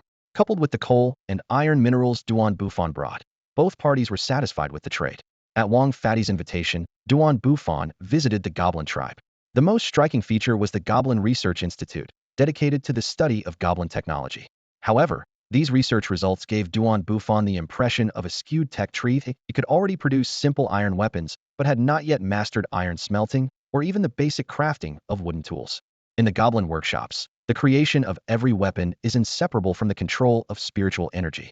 Craftsmen wave their hands in the air as spiritual energy wraps around the semi-finished products like threads, shaping them into their ideal forms. This unique production method, however, has become a bottleneck for the Goblin clan's development. Though the Goblin clan has passed down the skills of making iron armor, swords, and catapults for generations, these crafts are deeply rooted in the system of spiritual energy. Even if they show astonishing innovation in material technology, without the support of spiritual energy, these innovations struggle to become practical productivity. Duan Bufan initially planned to send researchers to learn, but upon witnessing this, he quickly realized the impracticality of the plan. Researchers without spiritual energy talent cannot grasp this system of craftsmanship. In contrast, Wang Fugui's tribe is thriving. With a population of over 500, it has become one of the most influential tribes in the area. The tribe boasts a level 2 spiritual energy blacksmith and 5 level 1 blacksmiths, a formidable setup locally. Although their performance in previous civilization wars was lacking, in terms of overall strength, this is the most powerful and understandable civilization Duan Bufan has encountered so far. Walking through Wang Fugui's tribe, Duan Bufan saw weapon workshops lining the streets and bustling marketplaces with merchants coming and going. Trade with surrounding tribes has infused this small city of 500 with remarkable vitality. Yet, this also made Duan Bufan more aware of the gap between his civilization and that of Lin Yinqing and the others. Their civilization rapidly progresses with just spiritual energy, let alone when combined with material civilization, whereas he must climb the technology tree step by step, relying solely on material civilization to compete. After completing his visit to Wang Fugui's tribe, Duan Bufan set off to return. This trade cost 200 civilization points, in exchange for a batch of beast meat and 100 giant chickens. With this trade route established, they can meet in the cultural realm at any time, eliminating the need for urgency. After settling the giant chickens and ingredients, Duan Bufan was busy with land preparation when exciting news arrived. The exploration team discovered iron ore on the eastern hill. When the team presented the strange stones he had been searching for, Duan Bufan was overjoyed and immediately ordered the construction of a road to the mine. He had already stocked up on the lime and coke needed for smelting iron, and now with the favorable winds, Yin Nation was about to enter a new era. The next day, Duan Bufan gathered the 10 iron smelting specialists he had previously trained and drew 100 people from the wooden products factory. The production of wooden furniture had nearly reached saturation, making it the perfect time to transition to iron production. With the personnel in place, Duan Bufan decided to personally teach these workers the art of iron smelting, laying a solid foundation for the upcoming iron production. Duan Bufan stood in front of the kiln, his eyes focused intently on the iron smelting process before him. He first selected hematite with a high iron content from the prepared pile of minerals and skillfully crushed it into fine powder. Nearby, 100 apprentices and technicians formed a circle, listening intently as he explained each step. "Watch closely," Duan Bufan said as he poured the powder into the kiln. The temperature control at this point is crucial. His movements were fluid, clearly honed through countless repetitions in both reality and the literary world. As time passed, an iron ingot gradually took shape and solidified in the kiln. The apprentices held their breath, eyes fixed on what seemed to them like a miraculous process. Duan Bufan picked up a sturdy stone tool and struck the iron block with force. Bang! The stone tool shattered on impact, but the iron block remained unscathed. A chorus of amazement erupted from the surrounding onlookers. "This is the power of iron," Duan Bufan said with satisfaction, beginning to explain each step of the iron-making process in detail. The group, naturally adept with their hands, quickly grasped the basic procedures under his guidance. Duan Bufan thought that with a few more days of practice, they would officially enter the early Iron Age. Although they were far behind other civilizations, this step-by-step progress filled Duan Bufan with great satisfaction. He did not know that 100 years later, a statue of him wielding a hammer would stand on this very square, becoming a landmark of this ancient capital. Over the next 10 days, driven by the transmission of civilization, Yin Kingdom underwent rapid transformation. A transportation network centered around Xingqing quickly extended outward, connecting nearby mines and newly cultivated farmlands. Wooden and stone houses sprang up within the city, and although the population was small, a burgeoning city-state was beginning to take shape. However, progress in education was not as promising. Despite having been trained from a young age on how to educate primitive people, Duan Bufan faced numerous challenges in practice. The people were neither able to understand nor interested in learning written language, much like children in kindergarten. Sometimes, seeing their bewildered expressions, Duan Bufan felt exasperated and gained a deeper respect for the teaching profession. Fortunately, the exploration team brought good news. They discovered coal resources at Duan Plains. Although this deposit was close to other tribes, the Yin Kingdom was no longer a weak tribe to be easily exploited. After consolidation, Yin Kingdom had become a significant power in the Duan Plains region, effectively deterring neighboring tribes. In this primitive land, players of the spiritual civilization often choose to develop conservatively due to differences in strength, much like the Angel tribe led by Lin Yinqing. Without sufficient high-level combat power, her tribe dares not rashly annex surrounding forces, a common complaint on the civilization network. The competition for coal resources was unexpectedly calm. The primitives did not understand the value of these black stones in the cold winter, and naturally did not fight desperately for them. Their ignorance, to some extent, reflected the gap in civilization. In contrast, the development of Yin country was thriving. After ensuring basic living needs and improving people's living standards, this young nation demonstrated an astonishing sense of unity. The brutal war had made every citizen of Yin country acutely aware of the formidable enemies they faced. A sense of urgency surged through the streets and alleys. Soldiers trained harder, women washing clothes by the river moved more swiftly, and even children playing carried a hint of tension in their steps. Witnessing such scenes, Duan Bufan felt increasingly grateful for his fortunate circumstances. To alleviate the public's pressure, bonfire parties were held in the square every night as scheduled. Duan Bufan used this opportunity to conduct ideological construction, discussing the future with everyone and depicting the prosperity of the modern world. When he talked about smartphones, however, he found that people were more eager to hear mythological stories like Tang Sung battling the king of the women's kingdom, Sun Wukong immobilizing the seven fairies, and Zhu Beiji sneaking into the moon palace. As a result, he had to delve deeper into the details of these traditional stories. Whenever a story began, the square, crowded with hundreds of people, would fall silent, with only the cicadas' songs rising and falling, and even Zhuge Ming was captivated by these tales. August had arrived, and the time for planting winter wheat in September was approaching. With the support of farming and infrastructure, the tribe's construction speed was astounding. The national heritage amplification in this civilization game was not fixed, but dynamically changed with the environment. Initially, the effects of small-scale production activities were not apparent, but as the population grew and labor division became more refined, production efficiency soared. Meanwhile, Yin country's reclamation efforts were in full swing. The newly established Ministry of Agriculture mobilized nearly 1,000 workers from Ningqing, Xingqing, and both East and West Mountains to work on the small basin's reclamation. Under the blazing summer sun, these primitives exhibited incredible endurance. Men, women, and children alike braved the scorching heat, handling docile giant chickens, wielding brand new plows, and diligently cultivating the virgin land.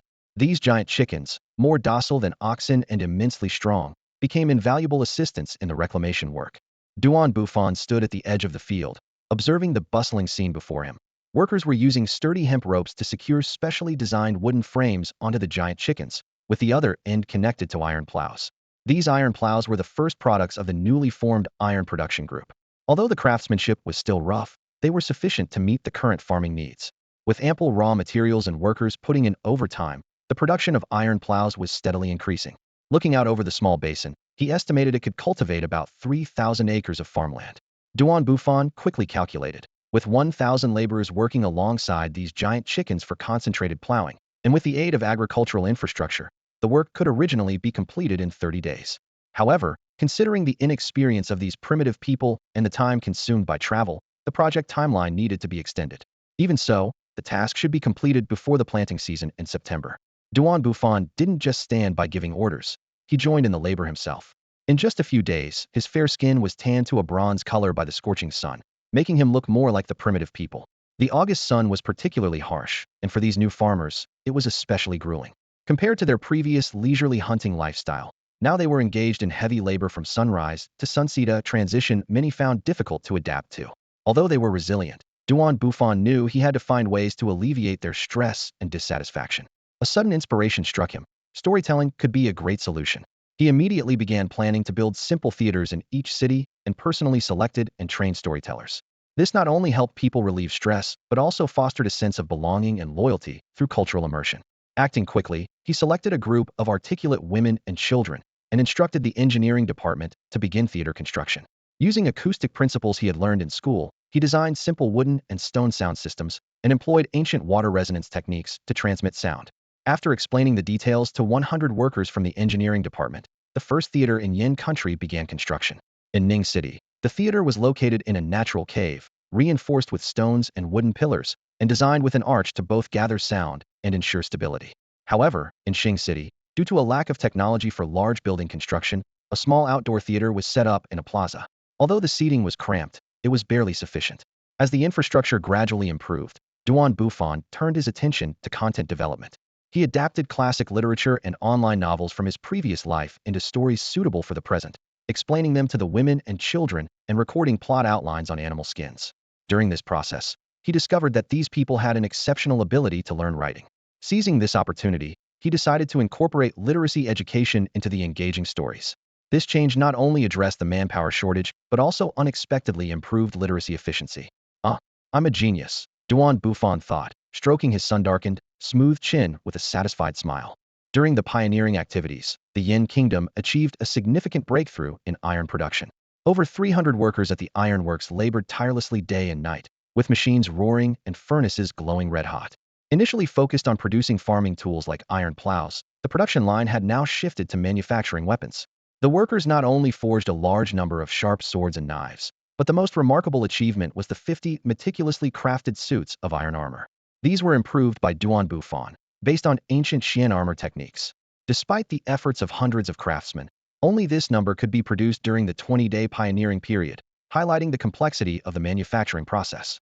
In ancient battlefields, iron armor was always a decisive weapon, and an army equipped with it was considered elite, which is why iron armor was strictly controlled by dynasties throughout history. The emergence of this batch of iron armor would undoubtedly significantly enhance the combat effectiveness of the Yin Kingdom's army. Just as the Yin Kingdom was steadily developing, an unexpected threat emerged. Duan Lai, a veteran from the hunting division, led a small team hunting in the eastern mountains and encountered a terrifying sight.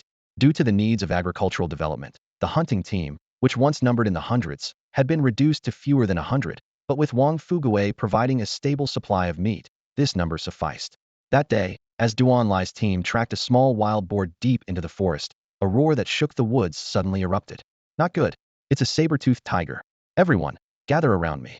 Duan Lai immediately called his team, armed with iron knives and bows, to assemble. A saber-toothed tiger nearly 3 meters long burst from the underbrush, instantly killing the small wild boar. The beast's cold gaze swept over the group, and the tense standoff lasted over 10 minutes before it took its prey and left. When Wu reported the incident to Bufan, he couldn't hide his astonishment. A saber-toothed tiger, a creature long extinct on Earth, appearing right at our doorstep? Yes, Wu explained. Recently, saber-toothed tigers have frequently appeared in both the eastern and western mountains, causing injuries and fatalities among several hunters. It's autumn now. They might be stocking up on food for winter.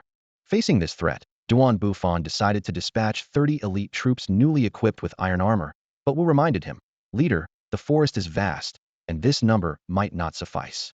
"You're right," Bufan said, stroking the iron sword at his waist, then mobilized the regular army. "Let Duan Wu and Duan Yuan each lead 150 men into the mountains to clear them out. Our soldiers are now equipped with iron weapons. Their strength is incomparable to before, and dealing with the saber-toothed tigers shouldn't result in significant casualties." The following morning, this well-equipped force divided into 2 groups, heading into the mountains. Their action not only drew the attention of Yin Kingdom citizens, but also caught the eye of the various tribes still residing in the mountains. At this moment, on a hillside deep in the forest, a young man lay hidden in the grass, observing the scene below. This young man, named Go, was a warrior from the Dongshan tribe. The Dongshan tribe, with over 300 members, was quite influential in the area and was located deep within the eastern mountain. Though there had been rumors of a large tribe nearby recruiting people, the Dongshan tribe had not joined the rush because their living conditions were relatively comfortable. Recently, hunters returning from the mountains brought news of a power called Yin that claimed it could make the land produce crops. Ago scoffed at this idea. If the land could indeed produce food, why bother hunting? Watching over the fields all day would suffice. However, the scene unfolding before Ago's eyes left him speechless with shock. Three warriors, dressed in black, wielding weapons he had never seen before, were confronting a fierce saber-toothed tiger. In their tribe, even a large hunting party would flee from such a beast, often suffering significant losses. Yet these three dared to face the beast head-on, which was simply astonishing. Suddenly, the saber-toothed tiger roared and lunged at the foremost warrior. Ago instinctively shut his eyes, unable to witness the impending bloodshed. A sharp bang echoed, prompting him to open his eyes to an unforgettable sight. The warrior deftly dodged the tiger's attack, his armor deflecting the beast's claws. Meanwhile, an archer from behind struck the beast's flank with an arrow. The tiger, in pain, turned to attack the archer, but the other two warriors quickly intercepted, relentlessly hacking with their weapons. The archer seized the moment to shoot another arrow, this time hitting the tiger in the eye. The grievously wounded beast tried to escape, but the two sword and shield bearers kept it entangled.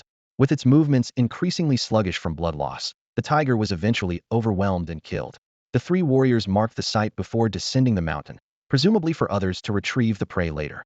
Ago hurried back to his tribe, reporting the event to the chief. He specifically mentioned the red cloth tied to the warriors' shoulders, indicating they were from Yin. The chief was skeptical at first, but became convinced after personally inspecting the saber-toothed tiger's carcass. Just then, people from Yin arrived to transport the prey. Seeing the Dongshan chief and his group, they immediately became wary, brandishing weapons. "What are you doing here?" "This is prey hunted by Yin," the chief wisely replied. "No worries, we are merely here to admire the prowess of Yan's warriors." Hearing this, the others relaxed. "I see. Yin is currently recruiting newcomers. If you're interested, feel free to come and see." "All right, well, consider it," the chief replied tactfully. Upon returning to the tribe, he began organizing a team to investigate Yin further. The residents of the Dongshan tribe had long heard of the Yin Kingdom's formidable reputation, and now, witnessing the strength of the Yin army firsthand, their resolve to align with them only strengthened. Compared to the harsh life in the forests, the prosperous lifestyle and confidence portrayed by the Yin people captivated these mountain dwellers, making their allegiance seem inevitable. The tiger clearing campaign, which spanned over a dozen days, yielded remarkable results. At the cost of only 2 soldiers being slightly injured, the Yin forces managed to eliminate nearly 100 saber-toothed tigers and several hundred wolves from the east and west mountains, turning the once perilous forest into their backyard. During this time, they also captured a large number of wild chickens and livestock that had migrated from the northern plains. Bufan immediately ordered the construction department to build farms in the 2 cities to domesticate these animals for consumption. Even more thrilling was the fact that the tribes on both mountains were eager to join the Yin Kingdom. Some requested to join voluntarily, while others were subdued during conflicts over food. This influx of people pushed the Yin Kingdom's population past the 4,000 mark, reaching 4,554, greatly alleviating the manpower shortage. Unlike the previous sporadic allegiance of small tribes, almost all the remaining tribes now fell under the Yin Kingdom's rule. However, the surge in population brought new challenges.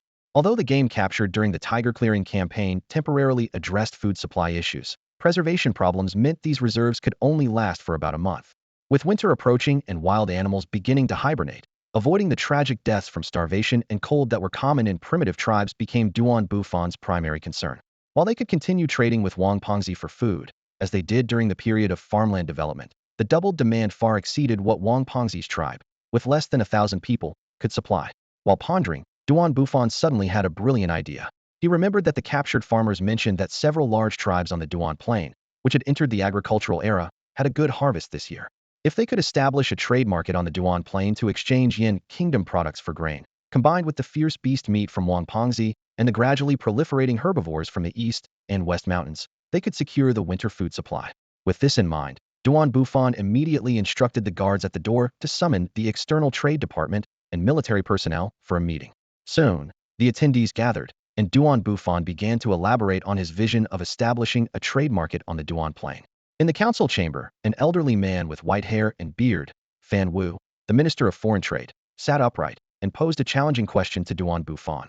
"Leader, with winter approaching, how can we persuade the surrounding tribes to engage in food trade with us?" Bufan's gaze swept across the conference table, resting on the face of the military representative, Duan Wu.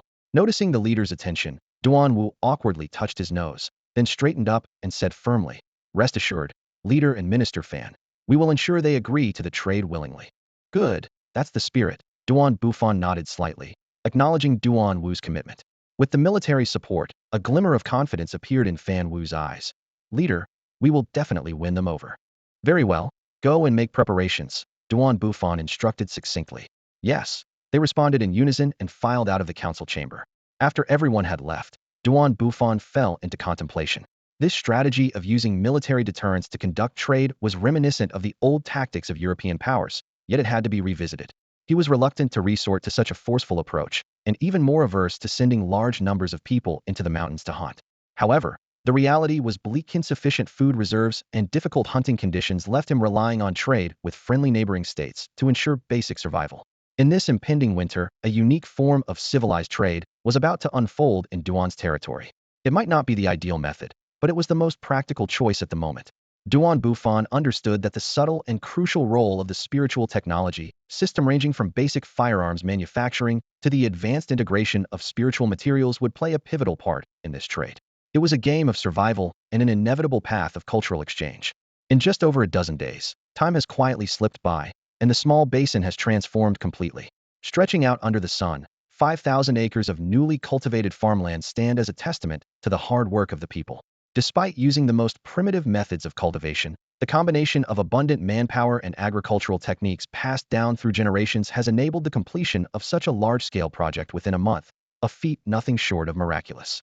This success is largely due to Duan Bufan's effective promotion. By demonstrating the wheat processing on-site, he successfully ignited the enthusiasm of the people of the Yin Kingdom. For an entire month, from dawn until dusk, people of all ages and genders worked tirelessly, day and night. Even the women showed remarkable zeal, matching the men in their dedication to the work. Now, with the boundaries set and roads between the fields constructed, all that remains is to sow the seeds, and this fertile land will undoubtedly yield astonishing productivity. At the beginning of September, Duan Bufan held a commendation assembly in Ningqing Square. Although the theater was not yet completed, he used the spirit-powered amplifier provided by Wang Fuguei to ensure everyone could hear him clearly. The expanded square could now accommodate 2,000 people, a significant increase from the past. Ningqing had long outgrown its humble cave dwellings. Along both banks of the river, rows of newly built houses stood neatly, with several stone bridges connecting the two sides. Centered around the southern square, the city expanded outward in a fan shape, resembling a burgeoning town with a population of over 1,000, comparable in size to large towns on Earth. The square was packed, with nearly 2,000 people waiting quietly. On the stage, Duan Bufan and the heads and deputies of various departments were seated, all major contributors to the land reclamation effort. Due to space limitations, many participants could not attend.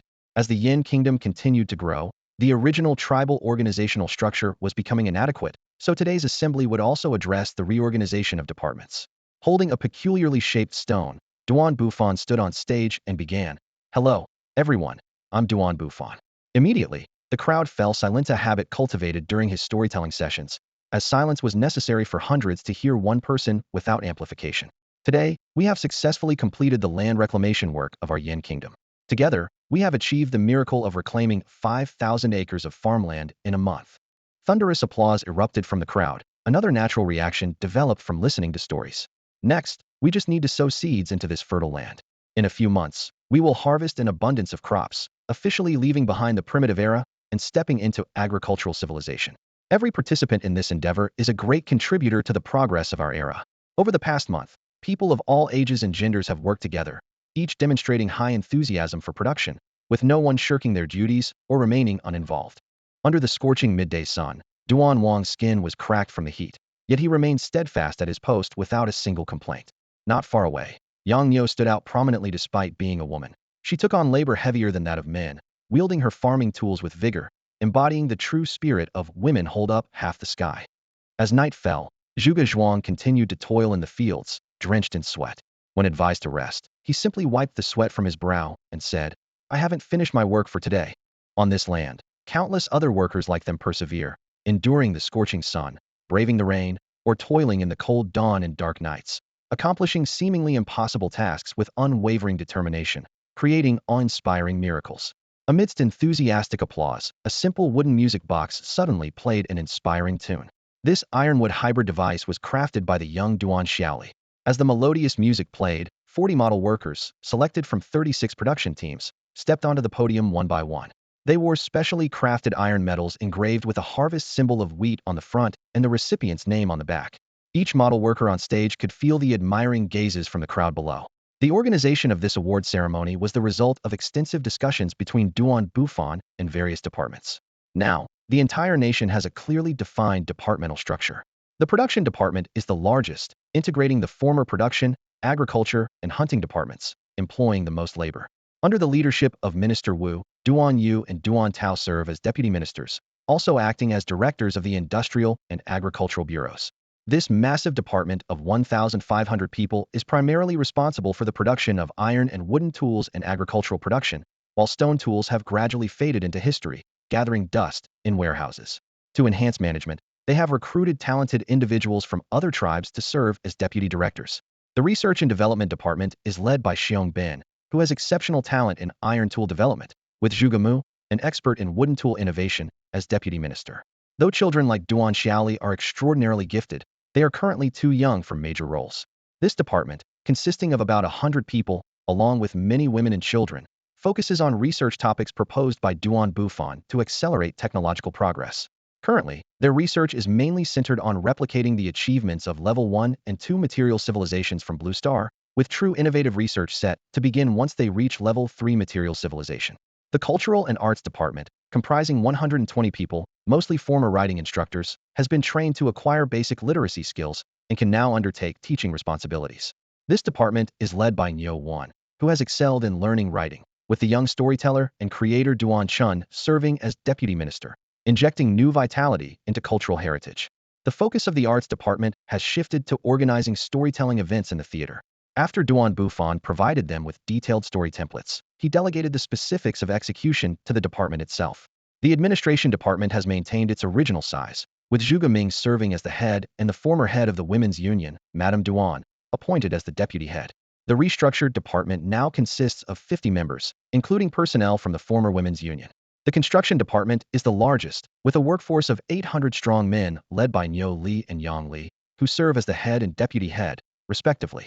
Both were promoted from tribal leaders of medium-sized tribes and are highly respected in the field of engineering, making their appointments well-deserved. Although the Foreign Trade Department is the smallest, with only 20 members, it comprises the most experienced sages of the tribe. The position of head is held by the capable Fan Wu, who has continued in this role since the previous head's untimely death shortly after taking office. In this primitive era of low life expectancy, the few elders are often the most astute shamans in the tribe, making them ideal for managing external affairs. Other esteemed shamans have been assigned by Duan Bufan to the administration department to assist Zhuge Ming with administrative tasks. As the leader of Yin Country, Duan Bufan has experienced a significant reduction in workload after completing the personnel arrangements for the 6 main departments. He now focuses on setting strategic directions, developing forward-looking plans, and advancing technological development. Thanks to the unique demographic structure of the primitive era, the combined number of elderly and children in Yin Country is less than 500, allowing for ample manpower allocation and clear division of responsibilities across departments. In this system design, Duan Bufan has prioritized efficiency over the balance of power. Overemphasizing departmental balance during this period of civilizational expansion could lead to internal friction, which would be short-sighted. In fact, he need not worry about being sidelined, as true power stems from authority, not position. Authority bestows position, not the other way around. Through continuous ideological work and significant improvements in living standards, Duan Bufan has attained a godlike status within the tribe, enabling him to mobilize vast manpower for development efforts. To ensure the safety of Yin Country, Duan Bufan has recently adjusted the military layout. He handpicked 800 elite warriors to form a regular army, mostly comprising the bravest fighters from various tribes, representing the pinnacle of combat capability in the primitive era. Additionally, he established a reserve force of 1,000 individuals who, after completing basic military training, continue to work in their respective departments. The army is led by Duan Bufan as the commander, with Duan Wu as the deputy, following the previously established training system. Cavalry development is also underway. By trading high-quality wrought iron, exquisite furniture, and iron ore, Duan Bufan acquired 500 robust horses from Wang Pengzi's realm, laying the foundation for the cavalry unit. On the vast grasslands of the Ikuan continent, a group of robust war horses leisurely grazes on the grass. Although these horses possess little spiritual power and are at the lowest tier in the spiritual world, each one is muscular and strong, far surpassing the finest steeds of the material world. Duan Bufan gazes at these majestic creatures, a strategic gleam in his eyes. He has already devised a plan: 500 heavily armored cavalry, 300 infantry, and a considerable reserve force. Although the percentage of this army is far below the 20 military-to-civilian ratio common in spiritual civilizations, a 5 ratio is already rare for a material civilization. The painful lesson from the last defeat made Duan Bufan acutely aware of the strength of spiritual races. To avoid repeating the same mistakes in next year's civilization war, the path to strengthening the military is urgent. After a unique cultural gathering, the citizens' morale has been revitalized, and their sense of belonging to the nation has subtly strengthened. This is the unique charm of cultural activities. Though cumbersome to organize, their effects are significant. However, such a scene of democratic unity only exists in the material civilization. In the spiritual civilization, where the law of the jungle prevails, as long as the interests of the elite are maintained and the top combat power is secured, the dissatisfied and opposing lower-class citizens, lacking strength and talent, cannot shake the foundations of rule. Except for a few special races, most spiritual civilizations are purely power struggles. At this moment, a system prompt sounded. You now have an opportunity for communication with a civilization of the same level. Do you confirm? Yes. Please choose the method of communication. Designated communication. Duan Bufan selected Lin Yinqing on the civilization network, and a 2-story-high square portal appeared in the city square of Ning City, Yin Country. As he stepped through the portal, a rich spiritual energy enveloped him, bringing a comforting warmth. An angel approached him, her pure white wings gently unfurled, exuding an aura of inviolable sanctity. She was Lin Yinqing from the game. Duan, you're here. Yes, I've come for friendly civilization exchange. Great, let me show you around my civilization. Lin Yinqing led Duan Bufan on a tour of this nascent angel civilization. The entire civilization nestled in the mountainous forests of the southwest, with towering trees forming a natural barrier around it. To the east, a clear stream flowed, where several angels played and fished by the water. The civilization's core was located in a mountain basin, with dozens of sacks of grain neatly piled in the square. 2 grand buildings stood out, one resembling wings spread wide, the racial heritage building of the angel tribe. The other, emitting a holy glow, was the rebirth pool. According to Lin Yinqing, this rebirth pool could birth 2 small angels daily, and the angels grew at an extraordinary pace, reaching adulthood in just a few days. In the spacious training room, several angels were focused on absorbing spiritual energy. According to the angelic clan's ancient texts, each angel possesses a unique inherent attribute, be it fire or water, and their training involves converting absorbed spiritual energy into the power of their corresponding attribute. You've already advanced to level 1 spiritual civilization? Duan Bufan marveled at the scene before him, taken aback by the vast gap between the angelic clan and ordinary civilizations. Yes, we just completed the upgrade a few days ago. Lin Yinqing nodded in response. What rank did you achieve in the 233rd batch? Ranked 89th, which puts us in the top 100, Lin Yinqing continued. We received quite a few rewards, including a large number of material civilization talent cultivation cards. If you need some, you can borrow them and return them once you advance to level 1 civilization. Great, I won't hold back then, Duan Bufan agreed readily, as these resources were exactly what he needed at the moment. Lin Yinqing retrieved a stack of cards from her storage space. Here are 50 cards for you to use. So many. The rewards were substantial, but my current population is still under 1,000, so I can't use that many. Besides, I need to keep some personnel for developing the spiritual civilization. After receiving the cards, the two began to tour Lin Yinqing's civilization territory. By the way, what have you named your civilization? Duan Bufan asked, as naming a civilization is a privilege granted upon advancing to level 1. Heavenly God Civilization, Lin Yinqing said softly. What a powerful name. Duan Bufan was surprised that such a gentle-looking girl would choose such a commanding title. I really like it, Lin Yinqing said as she showed Duan Bufan around the military camp.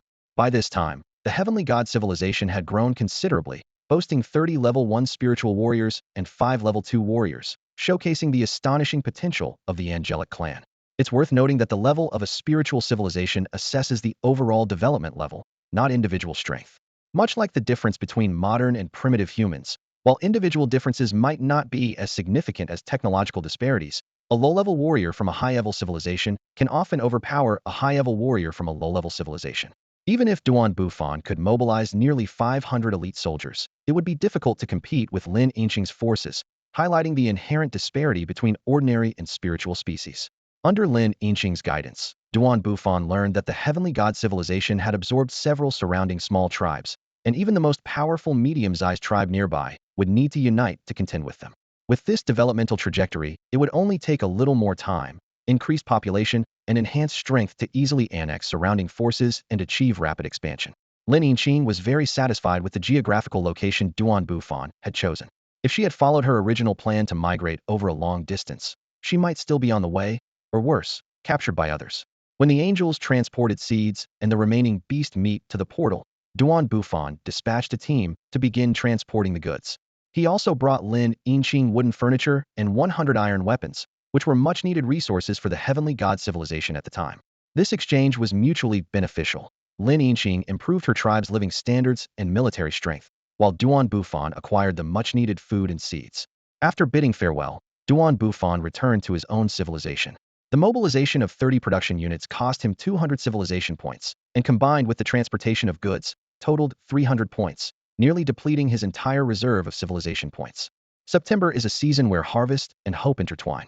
In the midst of this fruitful month, farmers from the Yin Kingdom's production department skillfully maneuver simple seeders to evenly distribute seeds of hope across the fertile black soil.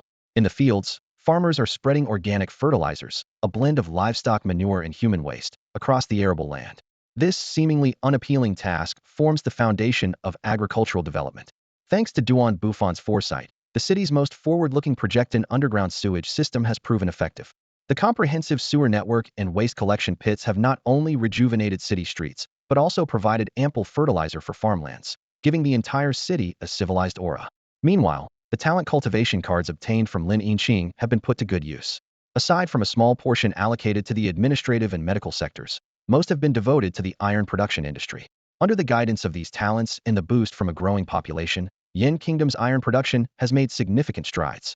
The modern assembly line process introduced by Duan Bufan has completely transformed the traditional single-person production model. Workers now have specific roles, which has greatly increased production efficiency. After a month of focused effort, with nearly half of the nation's resources invested, iron production has yielded results. 500 pieces of heavy iron armor are neatly stored in the warehouse, enough to outfit a formidable heavy cavalry unit. 1,000 pieces of light armor are also completed, ready for reserve soldiers.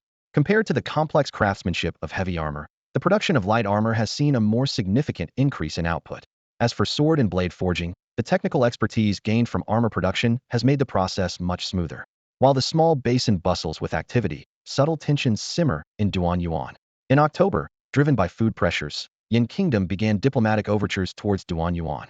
The three major tribes on Duan Yuandongyan, Yin Yuan, and Zhao Yuan have all entered the agricultural era, each with populations in the thousands, having amassed numerous slaves through warfare. On this particular day, a special envoy appeared at the gates of the Yin Yuan tribe, closest to Yin Kingdom. Leading the group was an elderly man with white hair, accompanied by a burly man, and followed by over 20 guards. The elder approached the gate guards and announced loudly, "We are envoys from Yin Kingdom with important matters to discuss. Please inform your chieftain." Yin Kingdom people? The guard was taken aback and quickly went inside to report. The reputation of Yin Kingdom had already spread throughout the region, and such esteemed guests could not be neglected. Before long, a frail-looking, hoarse-voiced elder came out to personally welcome Duan Wu and Fan Wu's delegation into the Yin Yuan tribe's council hall. The hall resembled a large thatched hut, with sparse sunlight filtering through the gaps in the thatch, illuminating the simple structure that starkly contrasted with the refined architecture of Yin country. Fan Wu and Duan Wu sat down on the freshly strewn, grass-covered floor. The elder of the tribe, with a piercing gaze, got straight to the point. "I wonder what brings the envoys of Yin country here." Fan Wu picked up a steaming cup of water beside him, took a sip, and replied unhurriedly, "We have important matters to discuss with your tribe." The elder also lifted a clay bowl, leisurely sipped the hot water, and with an expression of enjoyment asked, "Oh, what important matters?" "We in Yin country wish to establish a trade route with your tribe to promote mutual development," Fan Wu said, looking directly into the elder's eyes. The elder's eyes showed a glimmer of interest. "What kind of trade? Stone tools, salt, women, or something else?" "None of those," Fan Wu replied with a slight smile. "Our Yin country is vast and resource-rich. We lack none of those. But we have brought better things." With that, he signaled towards the door, and a guard brought in a carefully prepared assortment of items: exquisitely crafted bows and arrows, compact and practical furniture, and gleaming iron swords. The elder could no longer maintain his composure and stepped forward quickly to examine them. As the guard demonstrated the sharpness of the iron tools and the practicality of the furniture, the elder's eyes lit up, though he tried to remain calm. "Indeed impressive. How do you propose we trade?" "It's not with the tribe, but with the nation." Fan Wu's tone suddenly turned serious. "My apologies." The elder quickly corrected himself. What does your nation seek? Food, Fan Wu stated bluntly. The elder breathed a sigh of relief. We do have some meat reserves. No, Fan Wu interrupted. I mean grain. Impossible. The elder nearly spilled his clay bowl in agitation. It's planting season, and grain is already scarce. Fan Wu chuckled coldly. It seems your tribe is unable to engage in fair trade with our nation. The elder protested unwillingly. Our food reserves are ample, surely enough to meet trade standards. We require a substantial amount of food. Fan Wu finally dropped his amiable facade. All your surplus, and even your ration supplies. In exchange, we will provide superior goods. Absolutely not. The elder's face turned red. We will not trade all our grain for these useless items. Useless? Duan Wu scoffed, suddenly drawing an iron sword and slicing through the wooden table in front of him. The sound of the blade cutting through wood echoed in the hall. The tension spread instantly as the Yin country guards and the warriors of the Yin Yuan tribe faced off. Fan Wu sat comfortably in his broad chair, sipping tea, his voice carrying an undeniable threat.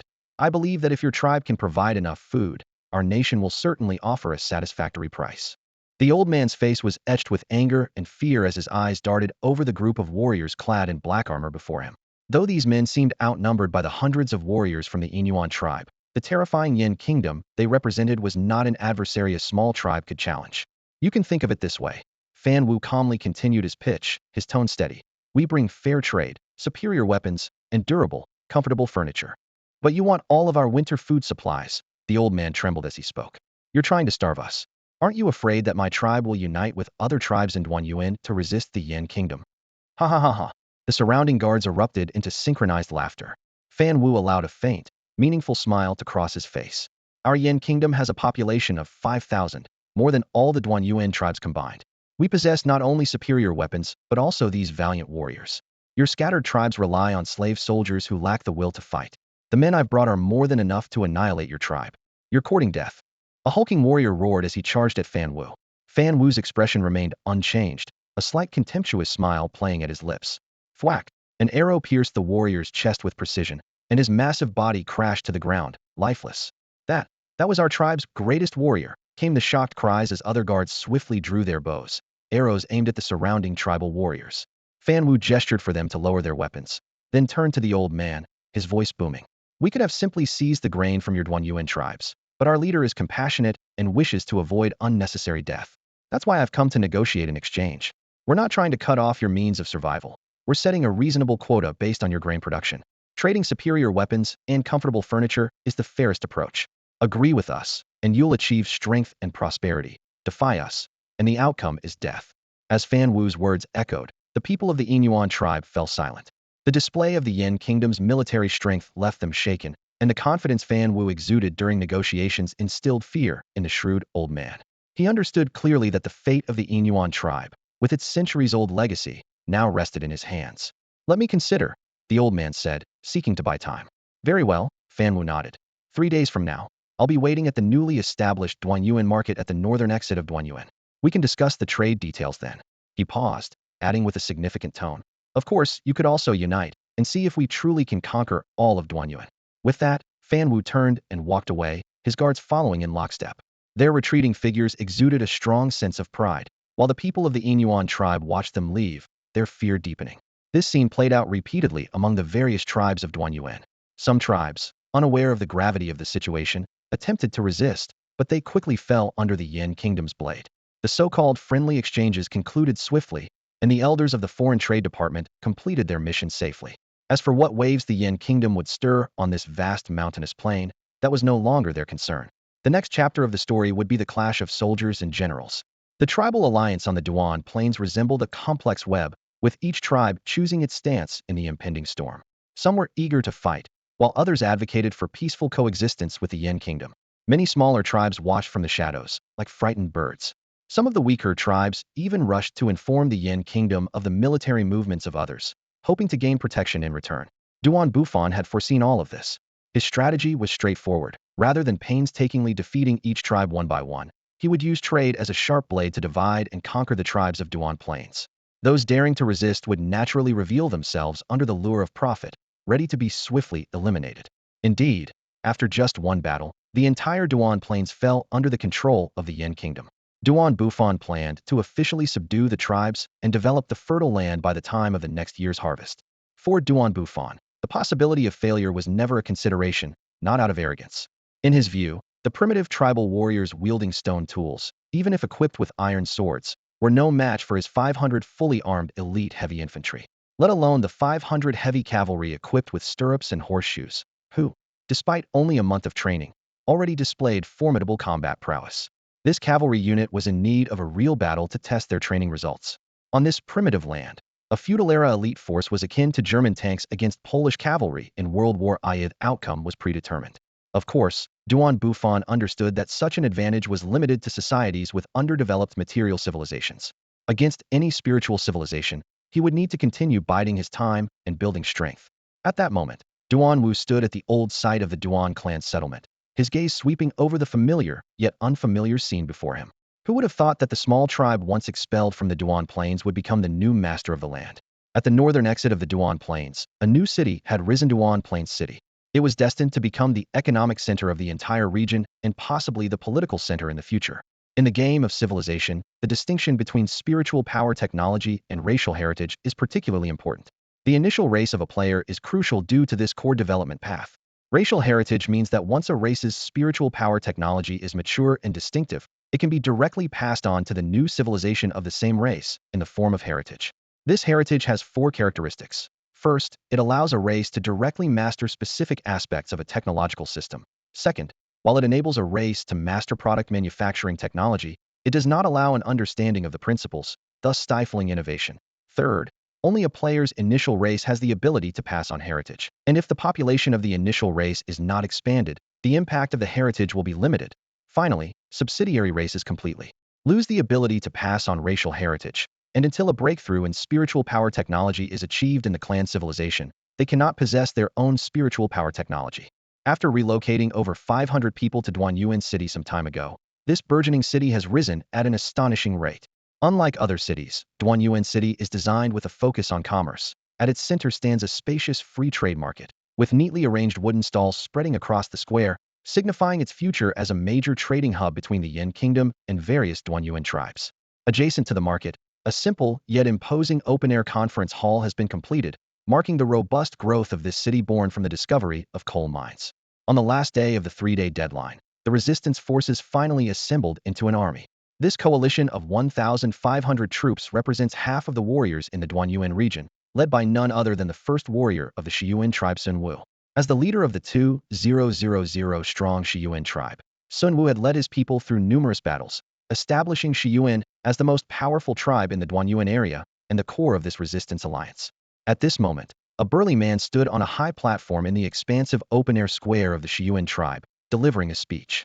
His voice was loud and powerful, echoing clearly across the open space. You are all sons of Duanyuan. The Yin Kingdom seeks to enslave us, but you are the brave ones who dare to resist. I, Sun Wu, am honored to serve as your commander, and I hope you will follow my orders. Anyone who delays and misses the opportunity of battle will face our collective wrath. Sun Wu continued. My scouts have discovered that Duanyuan City has nearly 1,000 defenders, a force not to be underestimated. A frontal assault may not be advantageous, so I suggest a night raid. Rest well today, and we will act when night falls. No sooner had he finished than a disdainful voice rose from the crowd. Sun Wu, we have 1,500 against their less than 1,000, yet you resort to such underhanded tactics. Clearly, you are afraid. Take them away. Sun Wu erupted in anger. Which tribe do they belong to? Have them all removed. I have painstakingly planned this to preserve lives and drive out the invaders. To so callously disregard everyone's lives is unforgivable. Consider this a first offense, so I spare your lives. But if it happens again, death. Several warriors from the Shiyuan tribe immediately stepped forward to drive out the small group of about a few dozen. This scene struck fear into everyone present, solidifying Sun Wu's authority like never before, leaving no one to question his decisions. As night fell, the resistance army quietly approached Duanyuan City. A team lay in wait in the dense forest by the city, watching from afar as Duanyuan City lay silent under the moonlight, seemingly asleep. You, go investigate, Sun Wu quietly instructed a few people nearby. The scouts soon returned with their report. The city is almost undefended, and the residents are asleep. Hearing this, Sun Wu furrowed his brow. After a moment of consideration, he decisively ordered, retreat, everyone. The unusual calm made him wary. Such laxity in defense during these turbulent times suggested something was amiss. He was not in a hurry for the moment. Just as the order to retreat was issued, The rapid clatter of hooves pierced the night sky. In the glow of torches, a cavalry unit was charging towards them. At the forefront of the troop, Duan Wu was sternly reprimanding Duan Yong. I told you to put on a show, not to make a mess of it. You delayed the battle, and you'll be punished after this is over. Sun Wu watched as the torch-bearing cavalry approached and quickly took action. Spearmen, move forward to intercept. Everyone else, cut down the surrounding trees and set up obstacles, he commanded calmly. The inexperienced spearmen, unaware of the cavalry's might, rushed to confront them and were quickly overwhelmed.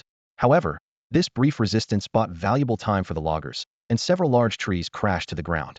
The tribal warriors, following their prearranged plan, used the fallen trees to build a defensive line in the forest, effectively limiting the cavalry's charge routes. A burly tribal warrior approached Sun Wu urgently. We can't hold out like this. We need to strike back. Sun Wu shook his head coolly. No? The enemy is on fast-charging warhorses. A rash attack will scatter us. We'll outlast them and see who has more patience.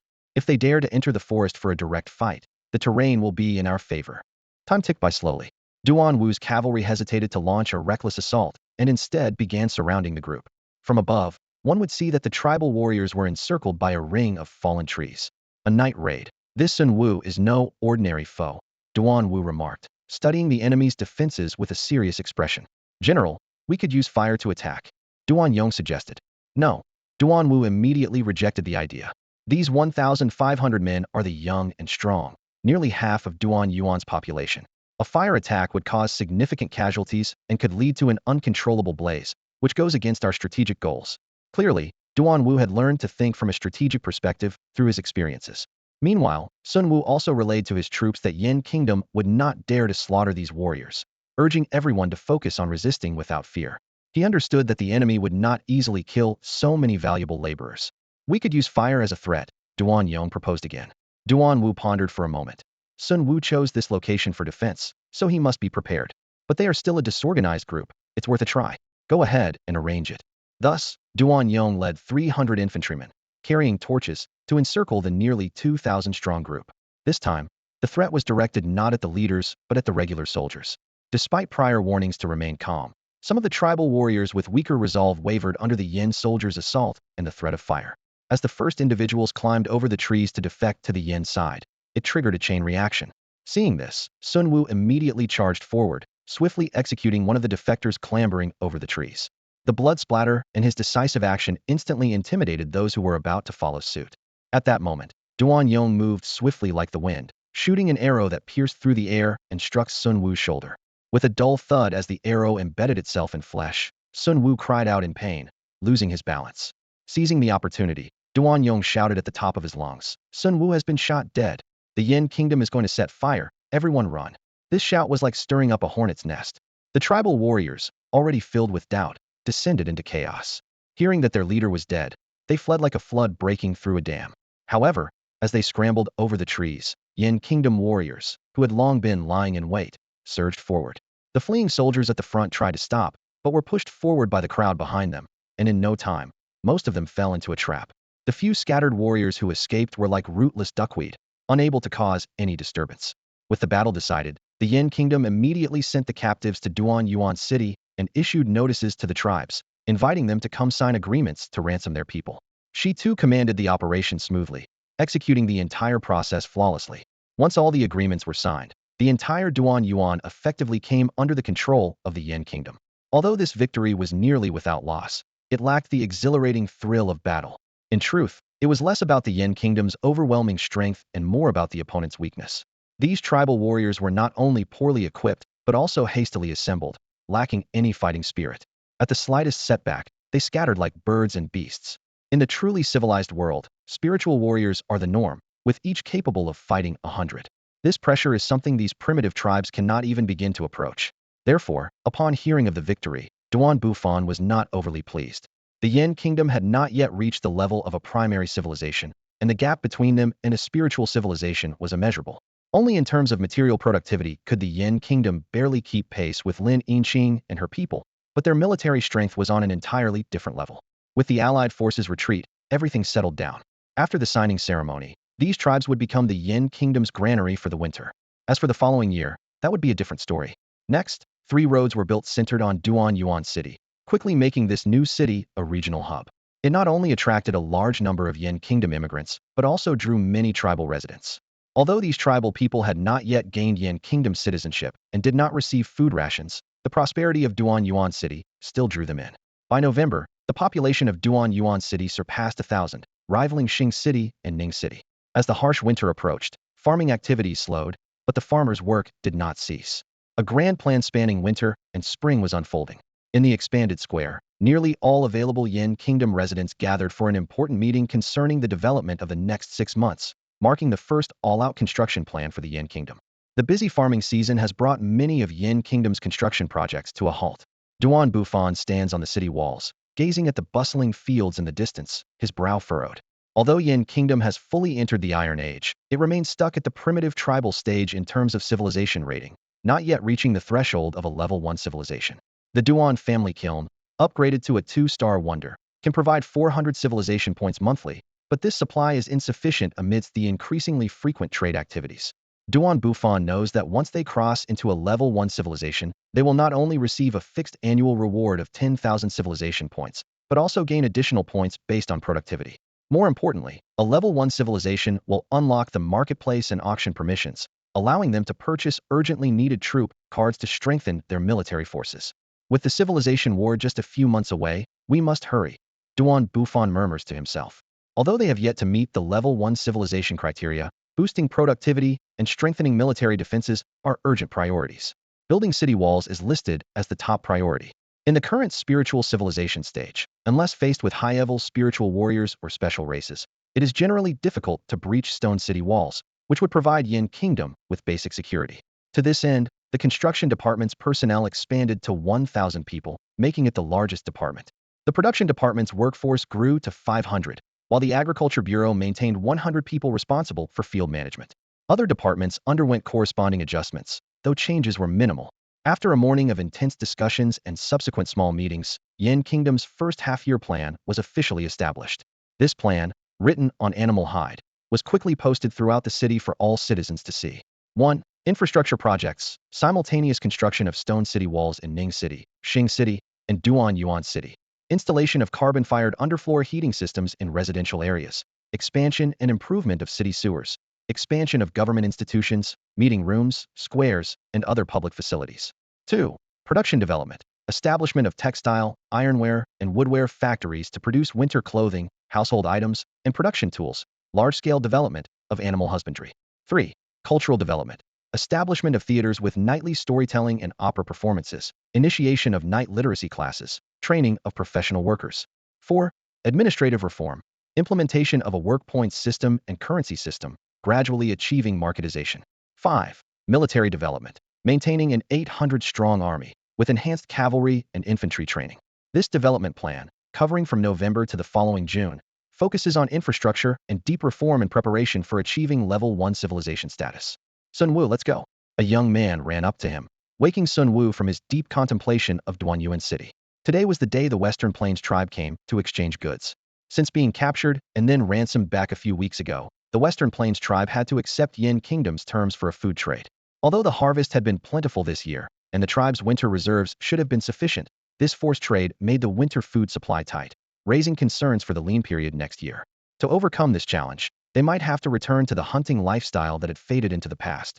This situation left Sun Wu feeling deeply guilty and uneasy. Even though the tribe didn't blame him, the burden weighed heavily on his mind. So, he used the trade as an opportunity to explore what made Yin Kingdom, the nation that defeated him, so formidable. At dawn, Sun Wu and his companions set out for Duan City, carrying the tribe's winter provisions of grains and meat.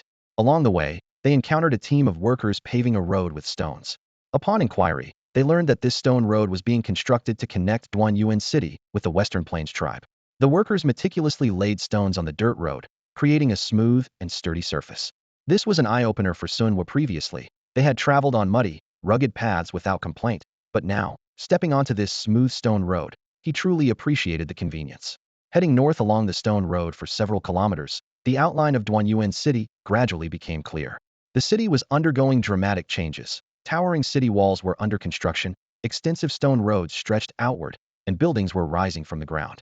Not only were there residences for Yin Kingdom's people, but also new homes for small and medium tribes migrating from the surrounding areas.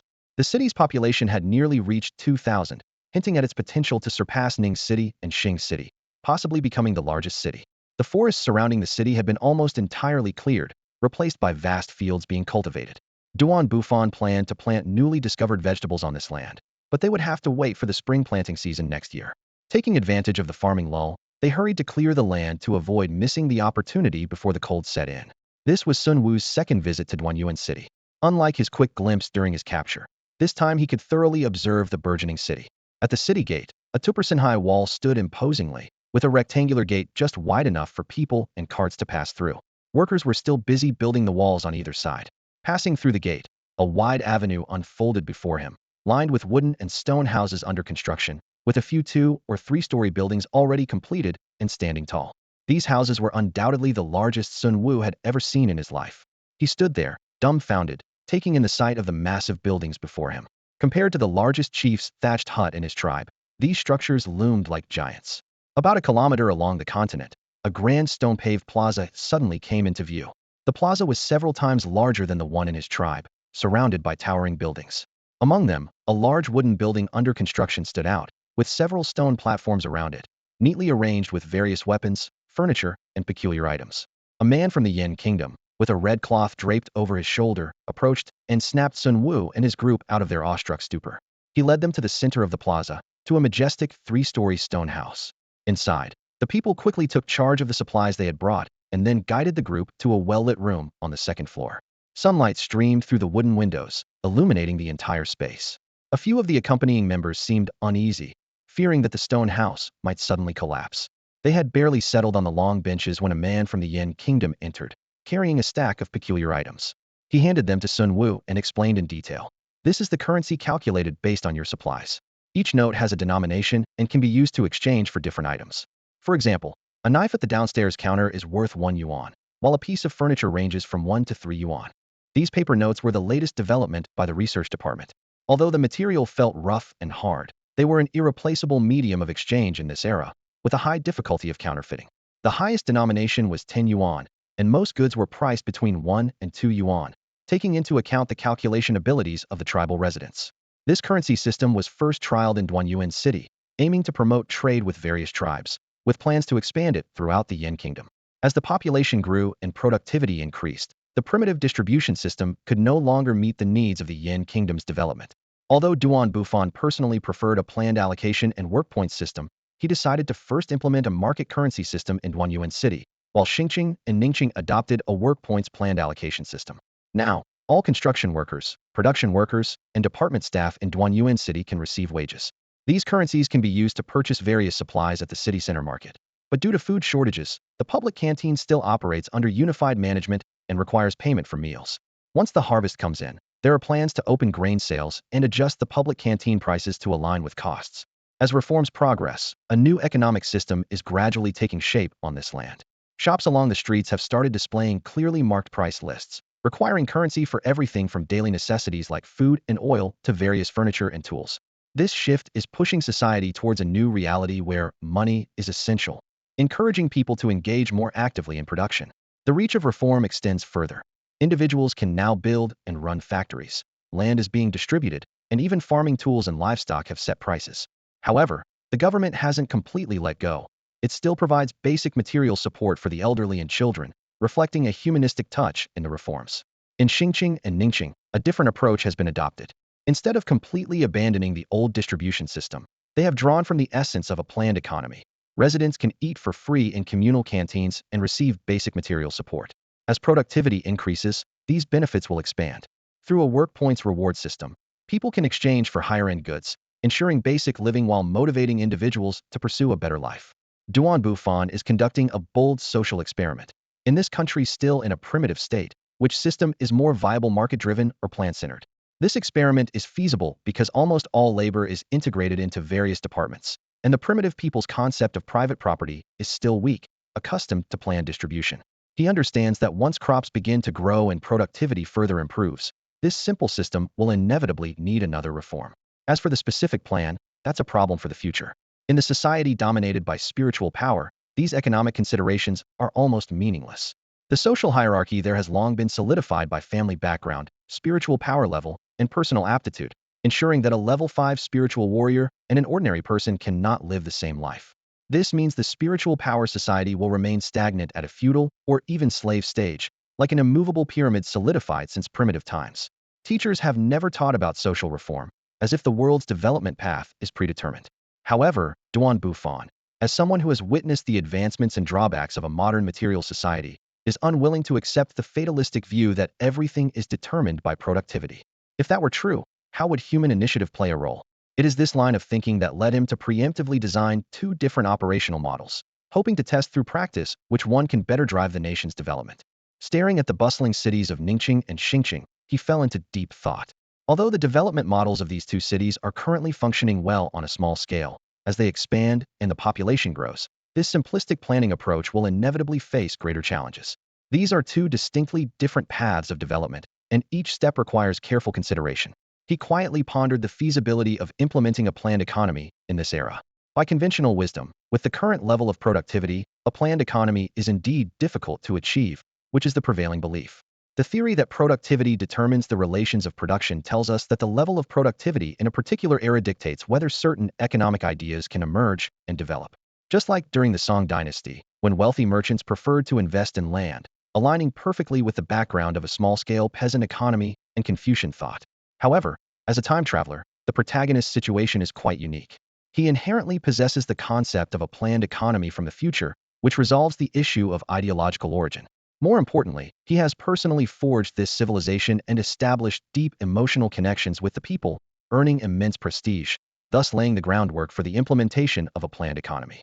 From a practical standpoint, this world offers unique advantages. Firstly, it is a society developing from primitive civilization, allowing it to bypass many historical obstacles. Secondly, it is a world dominated by spiritual power, where many technological challenges can be overcome through this power. Of course, this is ultimately a fictional story, and any resemblance to the real world is purely coincidental.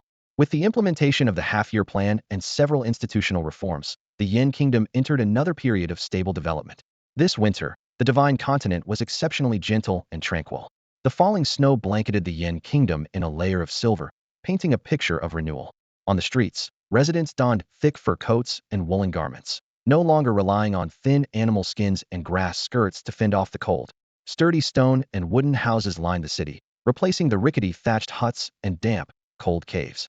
Every household's underfloor heating system was activated, with warmth emanating from the floors to dispel the harsh winter chill.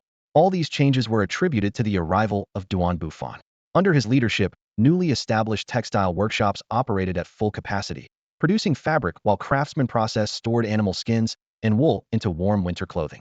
The houses were carefully designed to withstand strong winds and the heavy burden of snow. The people expressed their gratitude through hard work. Even in the depths of winter, construction sites buzzed with activity.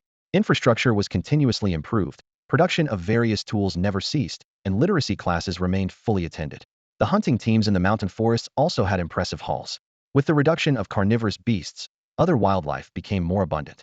Coupled with the grain and meat transported from Duan Yuan's tribes, the food supply in the Yin Kingdom was effectively secured. Duan Yuan City rapidly developed thanks to its economic status, becoming a large city with over 3,000 residents.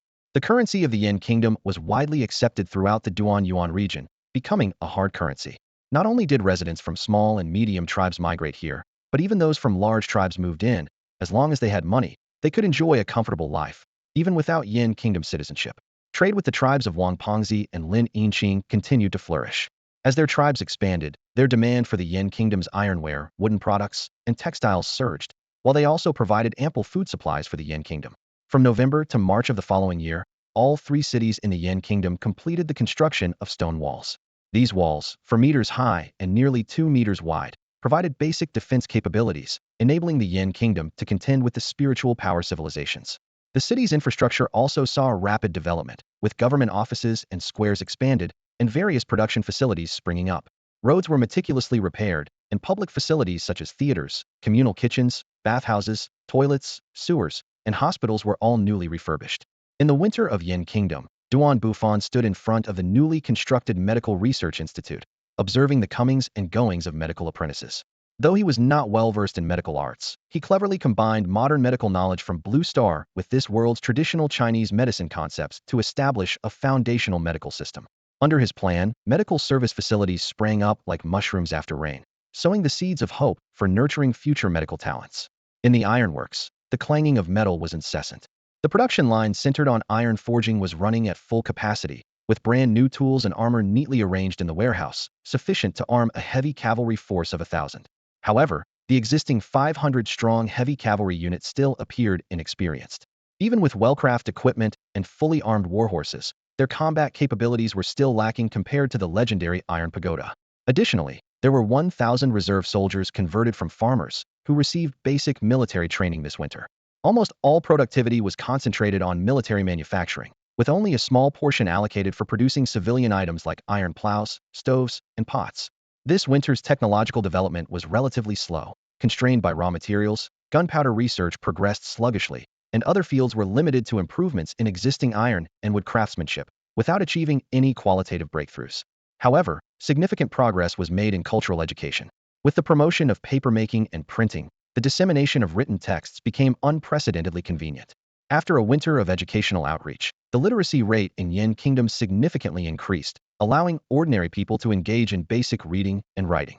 In line with Bufan's vision, cultural education was no longer the privilege of the elite, but a basic welfare for all. The schools he founded, though small in scale, provided 3 years of basic education for children of appropriate age. Due to current productivity levels, a higher education system had yet to be established. From the perspective of material civilization, the technological level of Yin Kingdom was comparable to that of the Qin and Han periods on Earth, marking an initial entry into the early feudal era. Although it touched the threshold of a secondary material civilization, there was still a long way to go to reach the corresponding productivity level. Using the productivity of an ancient feudal dynasty as a standard, Yin Kingdom, with a population of less than 10,000, was still far from meeting the requirements of a secondary civilization. More importantly, before crops were harvested, Yin Kingdom was still classified as a primitive society in terms of civilization level, not even reaching the first level of civilization. Nevertheless, in terms of the speed of material civilization development, Yin Kingdom's progress was already remarkable. This rapid development model was rare among other civilization players, as most tended to prioritize the development of spiritual civilization, focusing their main efforts on cultivating powerful forces. Even if they possessed knowledge of material civilization development, they seldom applied it to actual civilization building. On this continent fraught with conflict, the path of civilization's development reveals two starkly different sides. On one hand, there is the Tianxin civilization of Lin Yinqing. Despite its somewhat pretentious name, it has nurtured dozens of second-level spirit warriors and even a few rare third-level powerhouses. This small civilization of just 2,000 people has grown by annexing neighboring medium-sized tribal alliances. However, such expansion has also attracted the vigilance of nearby large tribes, severely hindering their progress. In the Tianxin civilization, everyone bears significant responsibilities. Some are tasked with hunting to sustain the tribe, others focus on training to enhance their abilities, and some dedicate themselves to researching spirit power technology to preserve their cultural heritage. These pursuits are seen as more direct and efficient paths compared to the development of material civilization. Within this context, Bufan's strategy to prioritize material civilization is naturally scorned by those dedicated to spirit power development. However, this sense of superiority is not entirely justified. Although Lin Yinqing indeed exhibits remarkable talent, being a prodigy among these civilization players, others do not share the same circumstances. Many, like Bufan, have yet to reach the threshold of a first-level civilization. Achieving the standard of a first-level civilization requires accumulating 100,000 points of productivity and reaching an equivalent level of spirit power technology. In a spirit power civilization, a single unit of first-level spirit power can contribute 1,000 points of productivity, equating to the total output of a material civilization city over half a month. This disparity highlights the challenges of developing material civilization. Throughout Earth's history, progress in material civilization is often measured in decades, with the transition between first and second-level civilizations requiring millennia of accumulation. Even on this blue star, with existing templates to follow, the development of material civilization still demands a long time and a substantial investment of human resources. In a world filled with spirit power, these resources are extremely precious and often coveted by surrounding forces. Moreover, after the one-year development period ends, ensuing civilization wars will further disrupt the development pace. Yet on this land known as the spiritless continent, the situation is entirely different. Here, players have no choice but to pursue a material civilization development path. In the vast land of Shenzhou, many players have already succumbed during this harsh winter. They cannot adapt to life without spirit power and cannot accept the bleak reality before them. Hunting parties struggle to find prey in the winter. Their civilizations are gradually perishing, and they are powerless to change it. They chose to surrender. On this spiritless continent of Shenzhou, being an ordinary free player seemed a better choice than being captured by spirit players or losing player status. In just a few months, the original team of 100 players had been reduced by nearly half, and the remaining ones were struggling to survive. However, these players who endured the harsh winter were not weak. They are warriors fighting against reality, creating new opportunities on this land with their blood and sweat. No matter how difficult their circumstances, they deserve our heartfelt admiration. This vast continent of Shenzhou, covering over 50 million square kilometers, is comparable to the size of 6 Chinas. On this expansive land, ordinary human players are striving to change their destinies. In the Central Plains, the Yin and Zhou nations have rapidly risen in the Hala region with unstoppable momentum. The Song and Zheng nations have left their marks across the Great Plains with their relentless campaigns. On the Guanzhong Plain, the Qin nation, having migrated as a whole tribe, is establishing its foothold, while the Tang and Han nations have cultivated vast fertile lands. In the region of Bashu, the Shu nation has finally completed the grand project of a 1,000-mile canal, ushering in a new era of agriculture in the coming year. The Ban nation has advanced eastward, finally glimpsing the mighty river, where a new commercial empire is taking shape. In the land of Jiangnan, the Wu, Yu, Chun, Liang, and Chu nations are absorbing large populations, with terraced rice fields stretching into the distance. The eastern Xi and Lu nations, the northern Yin nation, the northeastern Qing nation, the Yuan nation on the grasslands, the Wu nation in the western regions, the Miao nation in the southern borderlands, the Tibetan nation on the plateau, the island nations in the eastern archipelago, and the southern Yu nation are all thriving. Whether through talent or learned skills, these players are steadily growing stronger on this continent of Shenzhou. This land, belonging to ordinary humans, is destined to embrace a bright and colorful future. Within the city of Xining, a new story is about to unfold. The rapidly developing city of Duanyuan has embraced the breath of spring. As the winter snow melts away, the young wheat shoots begin to emerge with vibrant life, spreading a fresh green across the fields. The roots of the wheat delve deeply into the soft soil, absorbing nutrients and water, while the stems and leaves sway and grow in the gentle spring breeze. Bathed in the bright sunlight, the entire wheat field resembles a gigantic emerald, radiating with the glow of life. Amidst this lively scene, a startling system notification suddenly appeared. Ding! Your civilization has met the criteria to upgrade to a level 1 civilization. Please confirm. Duan Bufan confirmed the option without hesitation. Please name your civilization. Yen. Naming successful. Congratulations on the official establishment of the Yen civilization. Immediately following this, a series of system notifications ensued. Ding! You are the 9,112,312th player in the 233rd batch on Blue Star to upgrade to a level 1 civilization, earning a bronze treasure chest. Ding! You are detected as the 41st material civilization player in the 233rd batch on Blue Star to upgrade to a level 1, qualifying you for the top 50 reward, receiving a National Level 1 Material Civilization Subsidy 1 and a Huaxia National Genius Subsidy 1. Ding! Access to the Civilization Mall, Civilization Auction House, Civilization Rankings, and Civilization Classroom has been granted.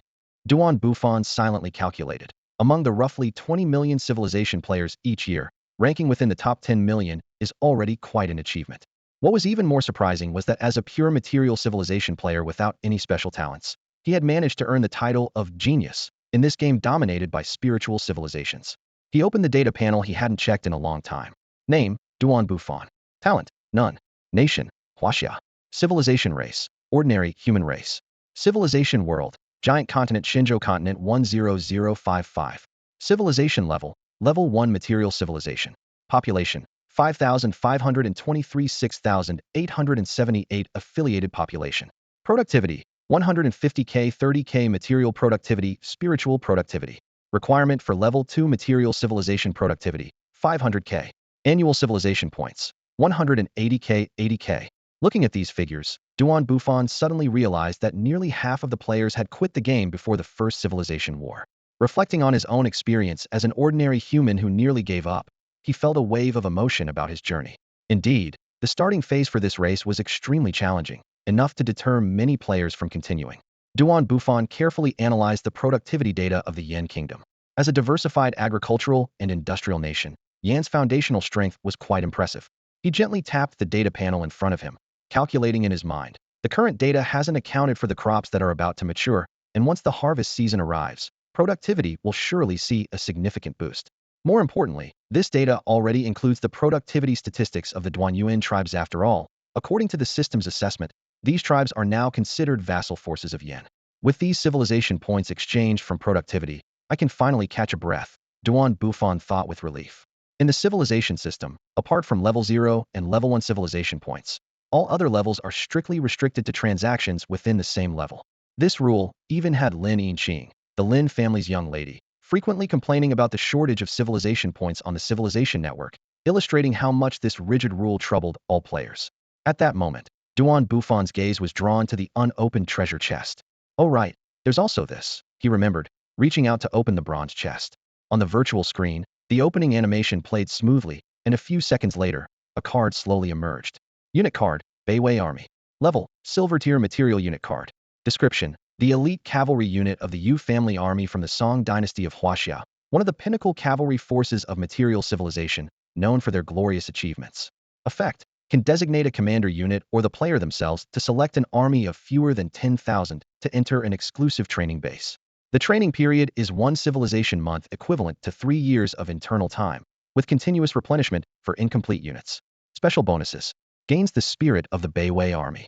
Significant increase in actual combat power. Morale of the army is locked. Inherits the unique military discipline and style of the Yu family army. Note, players must configure army equipment themselves, with attached equipment blueprints. Equipment compatibility directly affects combat effectiveness. Unit compatibility. Ordinary human race, spirit affinity human race, other races in decreasing order. A smile of uncontrollable delight spread across Duan Bufan's face, completely disregarding his usual dignified demeanor, prompting curious glances from the nearby guards. This was a silver-tier civilization card with only a 5 chance of appearing in a bronze chest, and it was one of the rarest unit cards. Not only that, it was the Beiwei Army unit card of force that nearly captured Huanglongfu in history, once single-handedly thwarting the rising Jurchen cavalry. If not for interference from Wanyan-go, they might have truly created a legend of conquering the north from the south. This Beiwei Army unit card is considered the pinnacle of material civilization at this stage. If not for the low compatibility with spirit power races, it might have reached an even higher grade. Even so, this card can fetch an astronomical price on the market, far exceeding ordinary silver tier unit cards, nearing the gold level. The reason is simple. In the civilization system, the core of an army lies in its spirit. And the spirit of the Beiwei army is among the top in the entire Huaxia system, which is precisely why its value far surpasses other units of the same grade. Duan Bufan understood deeply that once the spirit of the Beiwei army was established, even future modernization reforms wouldn't significantly affect its combat effectiveness. For Yin Nation, which primarily relied on material civilization, this was like the perfect military card, no obvious weaknesses, and consistently effective. His fingers tapped eagerly on the screen as he opened the National Resource Subsidy interface. An ancient treasure bag icon appeared, accompanied by a dazzling light, and several cards spun and flickered on the screen. As he clicked on each card, the screen displayed spectacular effects, followed by exciting reward information: 5,000 civilization points, 10,000 share of grain, and 50 national material talent cultivation cards. Duan Bufan couldn't help but laugh.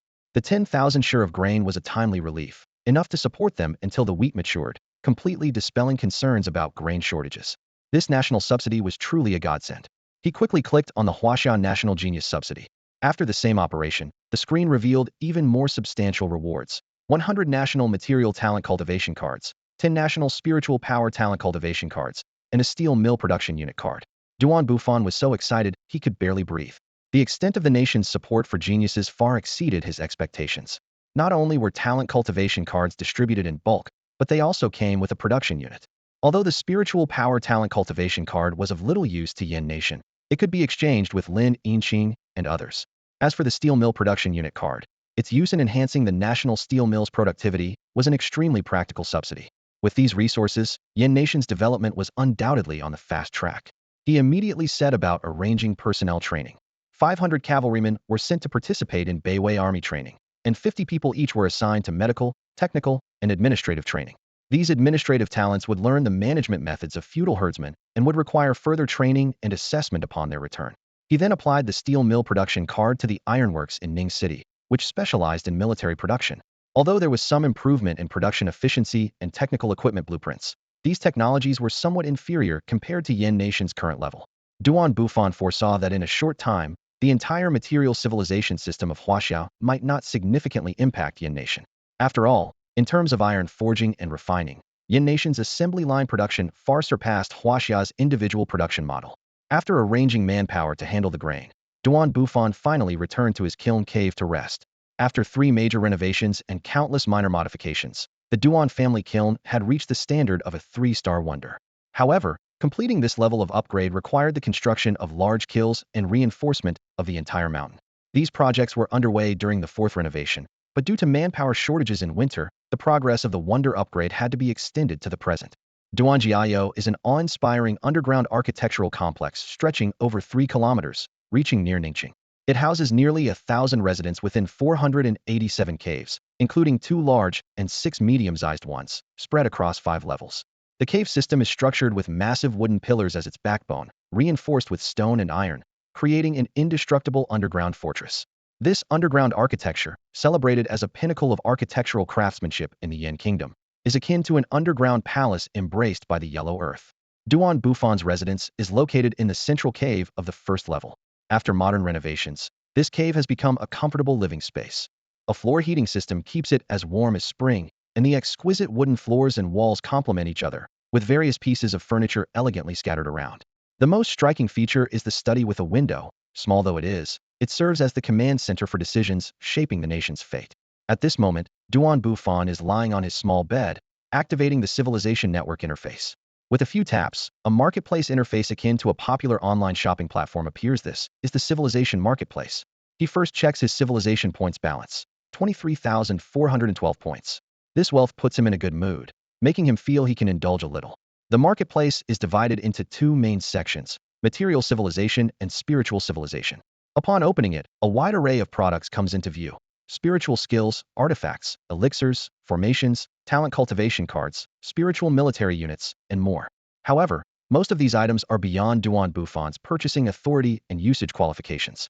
The more he browses, the more his mood sinks. This feeling isn't due to a lack of funds or high prices, but the frustration of having money yet finding it useless. No longer dwelling on those unattainable items, Duan Bufan directly searches for sound amplification artifacts. The price of the sound amplification stone makes him gasp 1,000 civilization points each. Despite the steep cost, considering its importance in both military and daily life, he grits his teeth and buys 3. Next, he searches for and purchases a batch of basic spirit storage devices, investing 3,000 civilization points. These devices are crucial for his cultivation. Although ordinary players can cultivate within their own civilization realms, Duan Bufan's realm is a spiritless one, forcing him to train in Wang Pengzi's realm, which is highly inconvenient. Therefore, these spirit storage devices are essential for him. After leaving the mall, Duan Bufan immediately opened the auction interface. The countdown on the screen indicated there was still some time before the 7 p.m. start. He closed the interface and turned his attention to the spiritual products he had just purchased. He first arranged for the 3 sound amplification stones to be distributed to the theater, then picked up the newly bought spiritual storage device and headed towards Wang Pengzi's trade portal. The portal was located in Ning City Trade Plaza, surrounded by various international trade facilities and warehouses, serving as a hub for daily trade with Wang Pengzi's civilization. Familiar with the process, he stepped into the portal, and a comfortable energy enveloped him instantly. Before him was the trade plaza dedicated to exchanges with the Yin Kingdom by Wang Pengzi's commercial civilization. As the first trade partner of this civilization, the trade volume between the Yin Kingdom and the commercial nation had already reached an astonishing scale. Last November, Wang Pengzi's commercial civilization was upgraded to a level 1 civilization. The current commercial nation had a population of 2,000, primarily composed of goblins, with a few other races. The most urgent need of the commercial nation was ironware. Large quantities of iron ingots were transported daily from the Yin Kingdom. Although the goblin race's technology remained within the realm of spiritual power and did not delve deeply into basic material technology, this did not hinder their development. Level 1 spiritual power blacksmiths of the goblin race could use their heritage to create various special effects spiritual tools, although the process was energy-consuming and demanded high skill from the blacksmiths. With raw materials like iron ingots, they could significantly reduce spiritual power consumption and improve production efficiency. Wang Pengzi had considered developing iron production independently, but there were no iron resources nearby. Even as a spiritual power civilization, developing a material civilization still required ample population and resources. Things couldn't just be conjured out of thin air, though for some spiritual power races, that might actually be possible. The capital of the commercial nation, Chaoga, was now lined with production facilities. The goblin race could produce many level 1 heritage products, including military equipment like goblin catapults, siege ladders, battering rams, and goblin swords. Unfortunately, they had no heritage in civilian products yet. Some of these products were supplied to the Yin Kingdom, such as heavy armor for heavy cavalry. Others were sold through cultural exchanges or local markets. This made Wang Pengzi the wealthiest among his peers. He had bought many good things from the Civilization Mall and even acquired a silver-grade spiritual power troop card at an Auctiona Goblin Slinger unit, which considerably boosted the combat strength of the commercial nation. Duan Bufan arrived at Wang Pengzi's office to find him sound asleep on a sofa purchased from the Civilization Mall. Wang Pengzi. No response. Wang Pengzi. He merely scratched his nose and turned over. Li Yi is here. What? Wang Pengzi jolted awake, rolling off the sofa in surprise. Look at you. So timid, Duan Bufan chuckled. Wang Pengzi rubbed the sore spot from his fall and sheepishly said, Oh, brother Duan, you're here. Are you here to cultivate again? Wang Pengzi rubbed his sleepy eyes and sheepishly scratched his head. Duan Bufan didn't say much. Instead, he deftly took out a spirit-storing device from his storage space and began to operate it skillfully. Oh, Wang Pengzi shook his groggy head, suddenly startled as if he remembered something. Wait, where did you get this spirit-storing device? Bought it from the store, Duan Bufan replied without looking up. Does that mean you've already reached the first level of civilization? Wang Pengzi's eyes widened in disbelief. Yeah, just advanced today, Duan Bufan said calmly. Ha! Wang Pengzi ran over excitedly, throwing an arm around Duan Bufan's shoulders. Duan, you're truly extraordinary. To reach the first level of civilization so quickly under these conditions, it's incredible. His eyes lit up as he suggested. We must celebrate tonight. Let's invite Li Dazhuang to drink with us. We haven't gathered in a long time. It's just reaching the first level of civilization, no big deal, Duan Bufan said with a hint of nonchalance. How can it not be surprising? Wang Pengzi said excitedly. Ordinary human races take less than a year to reach the first level of civilization, and you. He stopped mid-sentence, clearly remembering that Duan Bufan had no innate talent, and continued. Your achievement is something no other player could replicate. We definitely need to celebrate it. All right, Duan Bufan finally agreed. By 6 in the evening, it was time to return to Huaxia. Duan Bufan clicked to return and was instantly transported back to his small room. As he stepped out, he saw Li Dazhuang coming out from the opposite door, and together they headed to their usual barbecue stall. This barbecue stall was located in the old street of Luocheng and was quite different from those on Earth. The meats here were pre-prepared, and the most unique aspect was that they used spiritual fire instead of traditional charcoal, which could almost instantly cook the food. As soon as the dishes were served, the skewers followed shortly. Wang Pengzi hadn't arrived yet, so Duan Bufan and Li Dazhuang started eating and chatting. They talked about the changes over the past year. Li Dazhuang had visited Duan Bufan once last winter. Back then, he hadn't reached the first level of civilization yet, but was doing quite well. Duan Bufan remembered they made a big deal then, trading furniture and weapons for a large amount of food, too busy transporting to chat much. Li Dazhuang had been involved in some cultural work, and recently he ordered a large batch of paper, saying he wanted to take a good look during the next civilization exchange. Before long, Wang Pengzi leisurely strolled over and, without a word, plopped himself onto a wooden stool, placing a so-called high-strength liquor on the table. The three of them enjoyed their barbecue and drinks, and before they knew it, it was late into the night. Soon, it was time to return to school. They expected to have exams, but surprisingly, there were unexpected activities planned for the next few days. The classroom door swung open as Mr. Bai strode in, holding a list in his hand. He surveyed the room with a serious expression and announced, Everyone, the first civilization war is about to begin. To help you familiarize yourselves with the rules, the school has arranged a class competition. Our Class 4 will face off against Class 3 next door. Now, please open the virtual war interface on CivilizationNet and enter the invite code 12345. Our competition will officially start at 10 o'clock. Duan Bufan quickly followed the instructions, skillfully opening the virtual battle interface and entering the invite code. A long list of rules immediately appeared on the screen. Although he had only heard rumors about this system before, today he finally had the chance to experience it firsthand. The rules were extensive and complex, divided mainly into 3 categories. The first category is ordinary historical participation battles. Players will take on the role of historical nations, with all participating cities transformed into the capital and various levels of cities of that nation. Production units can establish basic layouts, while military units are directly allocated to players' participating cities. The system assigns a corresponding historical script and population size to each civilization, and only by completing the script tasks can victory be achieved. The second category is immersive historical participation battles. In this mode, a player's national identity is determined by their overall strength ranking, and historical events are randomly triggered for players to reenact. Victory is determined by a comprehensive score across 4 dimensions: technology, economy, military, and culture. Cultural levels subtly influence military morale, directly affecting the cultural literacy, patriotism, and cohesion of the people. Military strength converts the quantity and quality of real-world armies into historical military power, but armies cannot directly participate in historical events. The third category is city participation battles.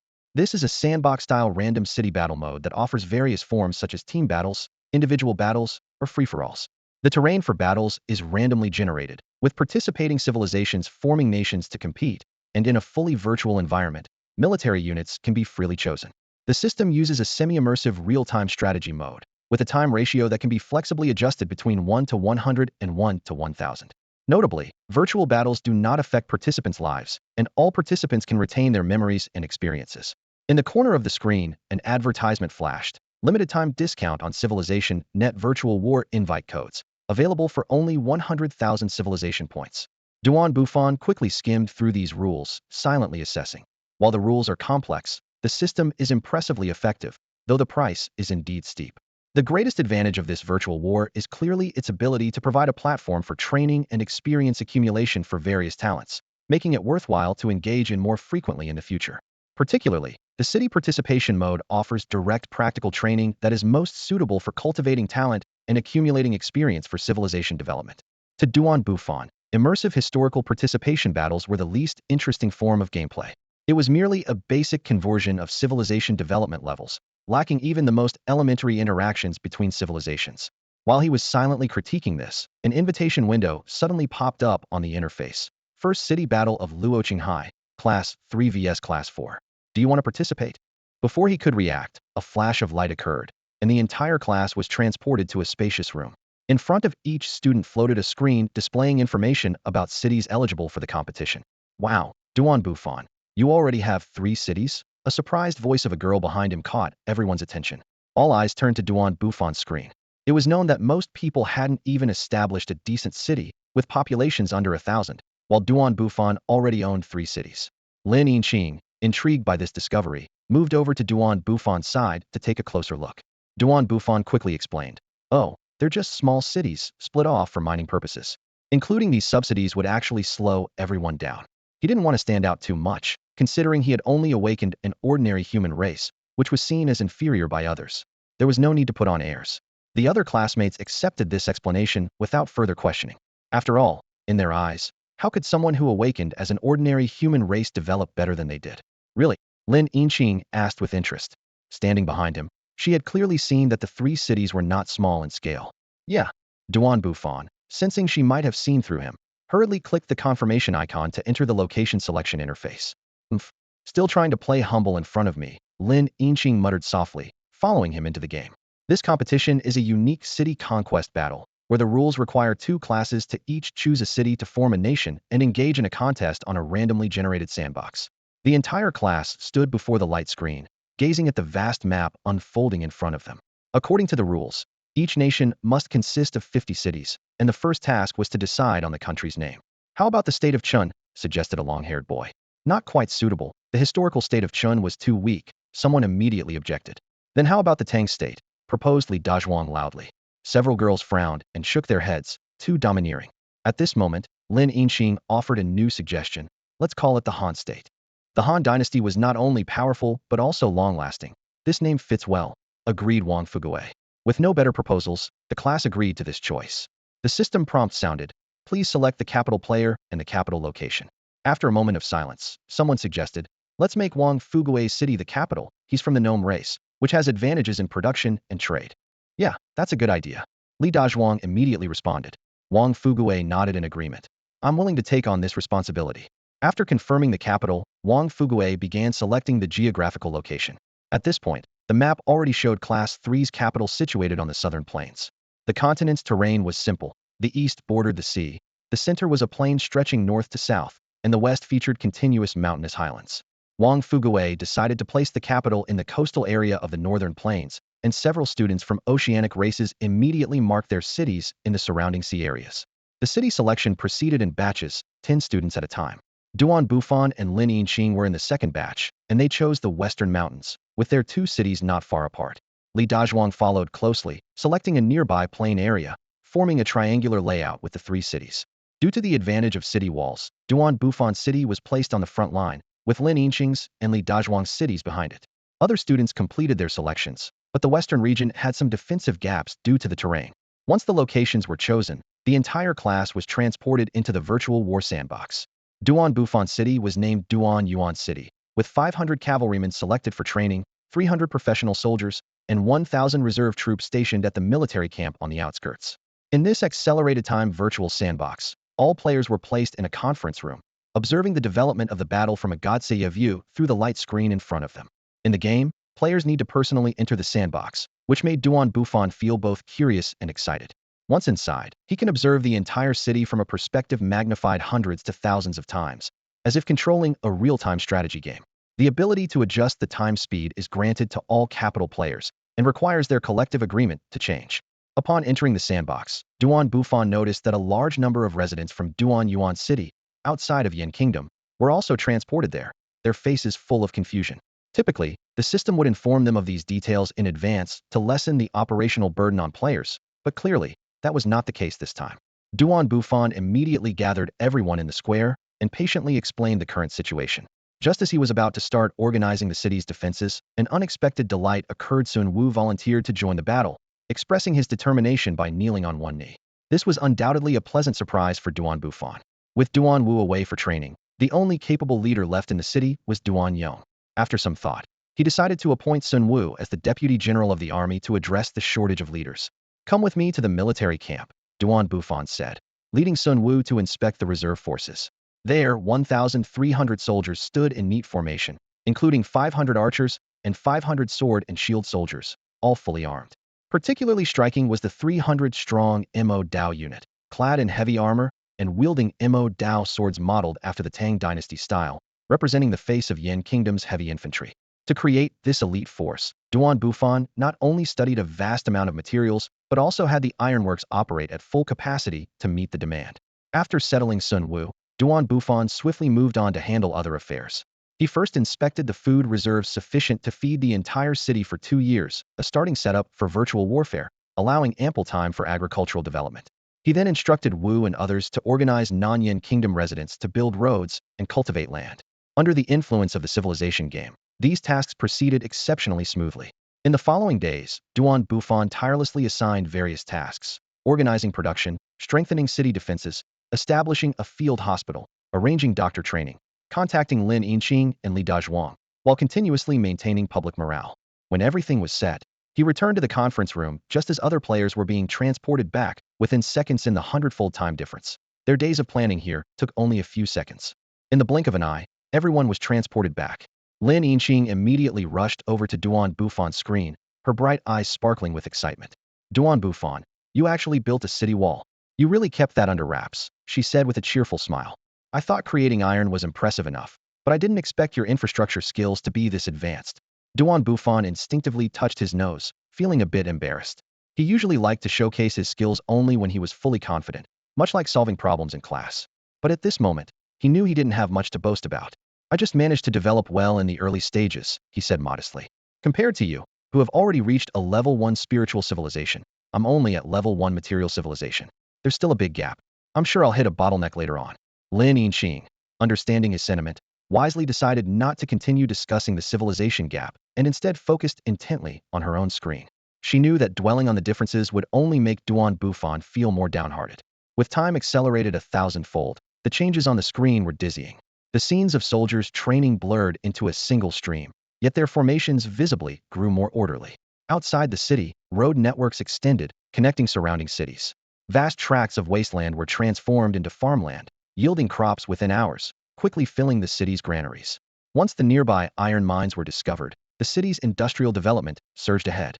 Bufan was secretly pleased with his initial choice of this resource-rich mountainous area. Armor production was in full swing, equipping not only his own army, but also supplying Lin Yinqing and Li Dazhuang.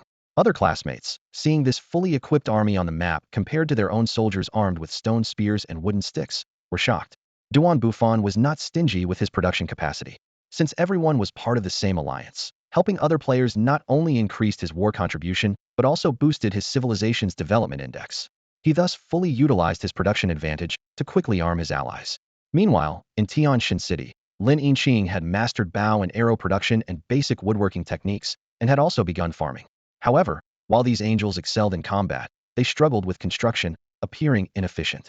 A few meter-high earthen wall was under construction in the city, and to Duan Bufan's surprise, it wasn't built by manual labor, but shaped by a few angels using their earth-controlling abilities. This elemental control skill typically awakened at level 3 spiritual civilization, yet Lin Yinqing's level 1 civilization already exhibited earth control, which was truly unexpected. Nevertheless, the true specialty of the angel race wasn't their spiritual skills, but their various battle formations. At this moment, they were training the wing formation, one of the most basic inherited formations of the angel race. These formations not only summon spectacular illusions, but also significantly enhance combat power, maximizing the angel race's advantages. When Duan Bufan stepped into Li Dazhuang's barbarian city, the scene before him made him rub his eyes in disbelief. In a vast square, dozens of muscular men with bare torsos were engaging in a bizarre training session, holding thick tomes in one hand and wielding sharp long knives in the other, all while reciting something aloud. Upon closer inspection, the book turned out to be the Analects of Confucius. The sight of barbarians reading Confucian classics was indeed too surreal, causing Duan Bufan to chuckle in amusement. After collecting his thoughts, Duan Bufan turned his attention to Wang Fugui's civilization. As the capital, it bore the responsibility of coordinating the entire region, planning an extensive road network, training elite armies, and coordinating agricultural civilizations to help other tribes cultivate fields. At that moment, within the city of gnomes, various production facilities were operating at full capacity, continuously manufacturing magical artifacts and distributing them to various army units. To ease Wang Fugui's burden, Duan Bufan also dispatched a large shipment of iron weapons to the gnome city. Although these weapons were not as powerful as magical artifacts, they were a decent supplement. Meanwhile, Wang Pengzi's commercial talents were fully utilized, resulting in increasingly frequent trade exchanges between different cities of the Han nation, with a rapid development momentum. In contrast, the neighboring locked country remained shrouded in mysterious fog. Years flew by, and the game was suddenly paused by the end-of-class bell. The students eagerly discussed the game's unexpectedly impressive effects, as evidenced by the increasingly efficient construction pace. During this period, the residents of Duan Yuan City, regardless of race, united closely under the identity of ordinary humans. Duan Bufan had an idea. Why not teach them some technology so they could develop independently? He immediately scoured school resources, collecting technical information on gunpowder, compasses, printing, and other secondary material civilization technologies, preparing to implement his plan the next day. However, when he attempted to promote technological innovation, a system prompt dashed his hopes.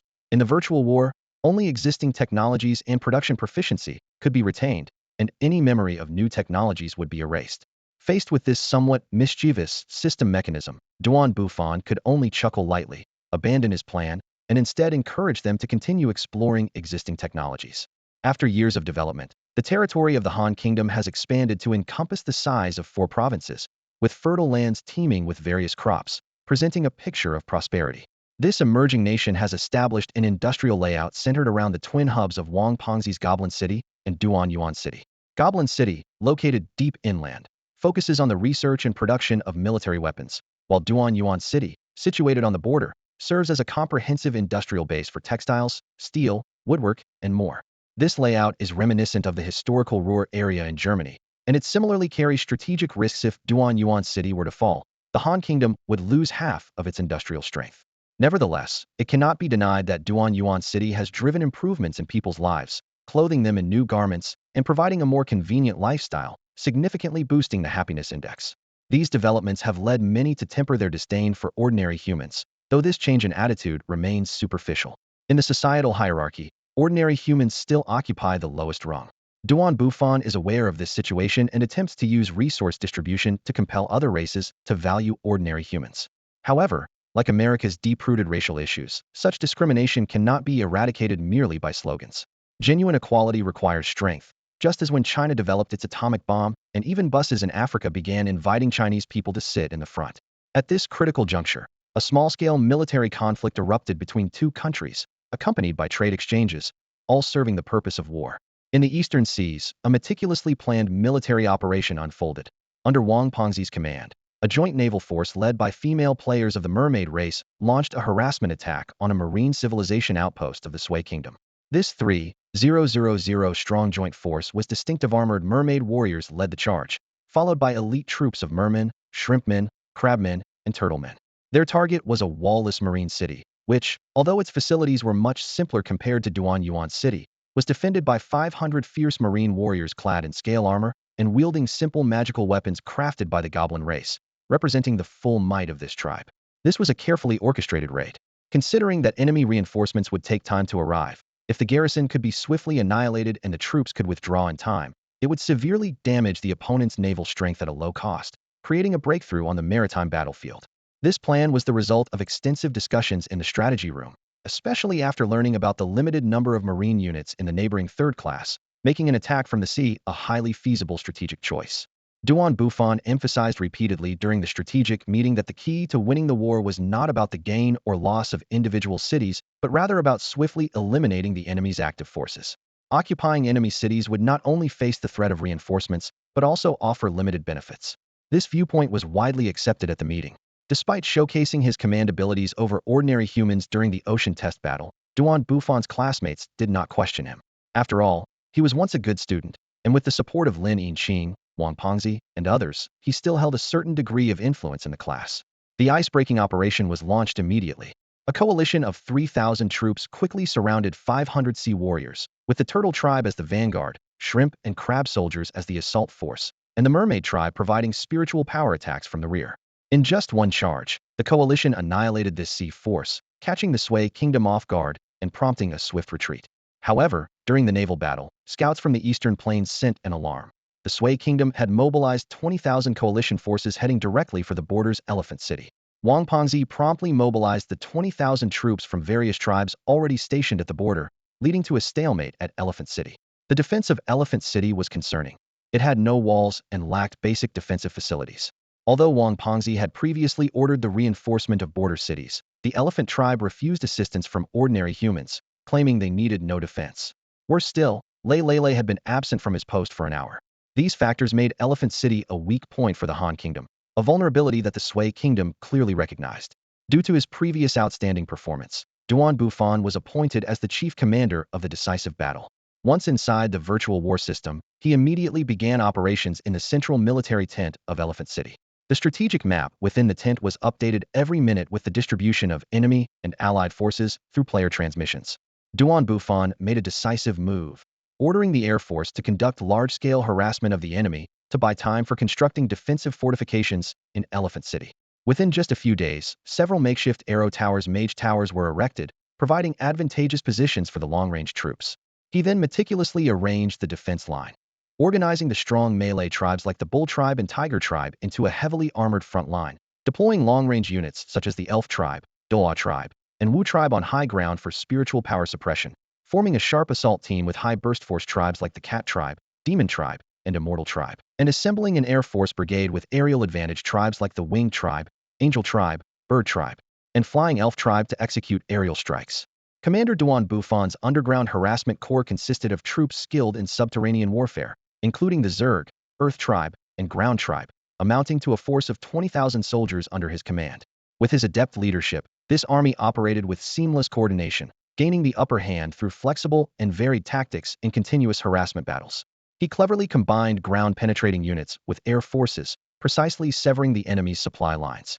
Whenever the enemy's transport convoys passed, the underground troops would suddenly emerge, followed by aerial units diving down for bombing runs, catching the enemy off guard. What puzzled Bufan further was the enemy's apparent lack of long-range combat capabilities, with very few long-range troops or air and ground-penetrating forces.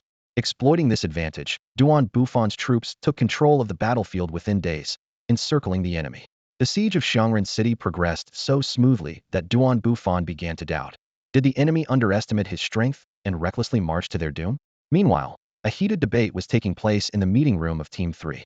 I instructed you to hold off Han's forces and ideally draw their western reinforcements, yet you got surrounded in just a few days? A fair-skinned woman named Li Yi glared at the man in front of her, her voice laced with dissatisfaction. The man, the commander of the coalition's surprise attack, lowered his head, speaking with a tone of resignation. We didn't anticipate this either. The Han commander is too formidable. We've been completely suppressed. Our retreat is cut off, leaving us no choice but to fight to the death. We hope you can expedite your actions. Simultaneously, Bufan was in his tent, contemplating how to neutralize this enemy force. The enemy was now cut off from supplies, akin to a cornered beast, and their combat effectiveness had peaked. A forceful siege would undoubtedly lead to significant casualties, which was not the outcome he desired aimed for a decisive victory. In the Team 4 meeting room, the atmosphere was one of celebration. Duan Bufan is incredible, Lei remarked awkwardly as he returned from the restroom. Absolutely, he managed to encircle Sway's 20,000 troops in no time, a female student agreed. In the game world, the events of several days passed in the blink of an eye for these students. Suddenly, a shout shattered the cheerful mood. Oh no, something's happening on the Western Front. To defend Duanyuan City, Wang Pengzi had fortified the Western Mountain Pass, stationing 10,000 troops. This checkpoint was crucial for reaching Duanyuan City. The students quickly shifted the map to the west, where they saw the enemy's air force launching a fierce bombardment. 1,000 mages on various flying mounts wreaked havoc in the skies. With Han's elite angelic air force concentrated on the eastern front, the Western Winged Dragon Air Force was almost defenseless and was quickly annihilated. On the ground, long-range units were engaged in an exchange of fire with the airborne Mage Corps, and the battle had reached a stalemate. Suddenly, the ground trembled as a large number of underground species emerged, launching a merciless assault on the long-range units. The morale has crumbled, they fled. The horrific scene on the battlefield was truly alarming. It was indeed a blitzkrieg, a crushing victory. The battlefield was ablaze with magical energy and explosions, as mages wielding mystical skills transformed into mobile artillery, working seamlessly with the agile air units to create a deadly web of firepower. This war was as devastatingly swift as Germany's blitz on Poland. In just one night, an army of 10,000 was scattered like panicked sheep. Meanwhile, Duan Bufan's annihilation battle against the 2,000 vanguard troops had already begun.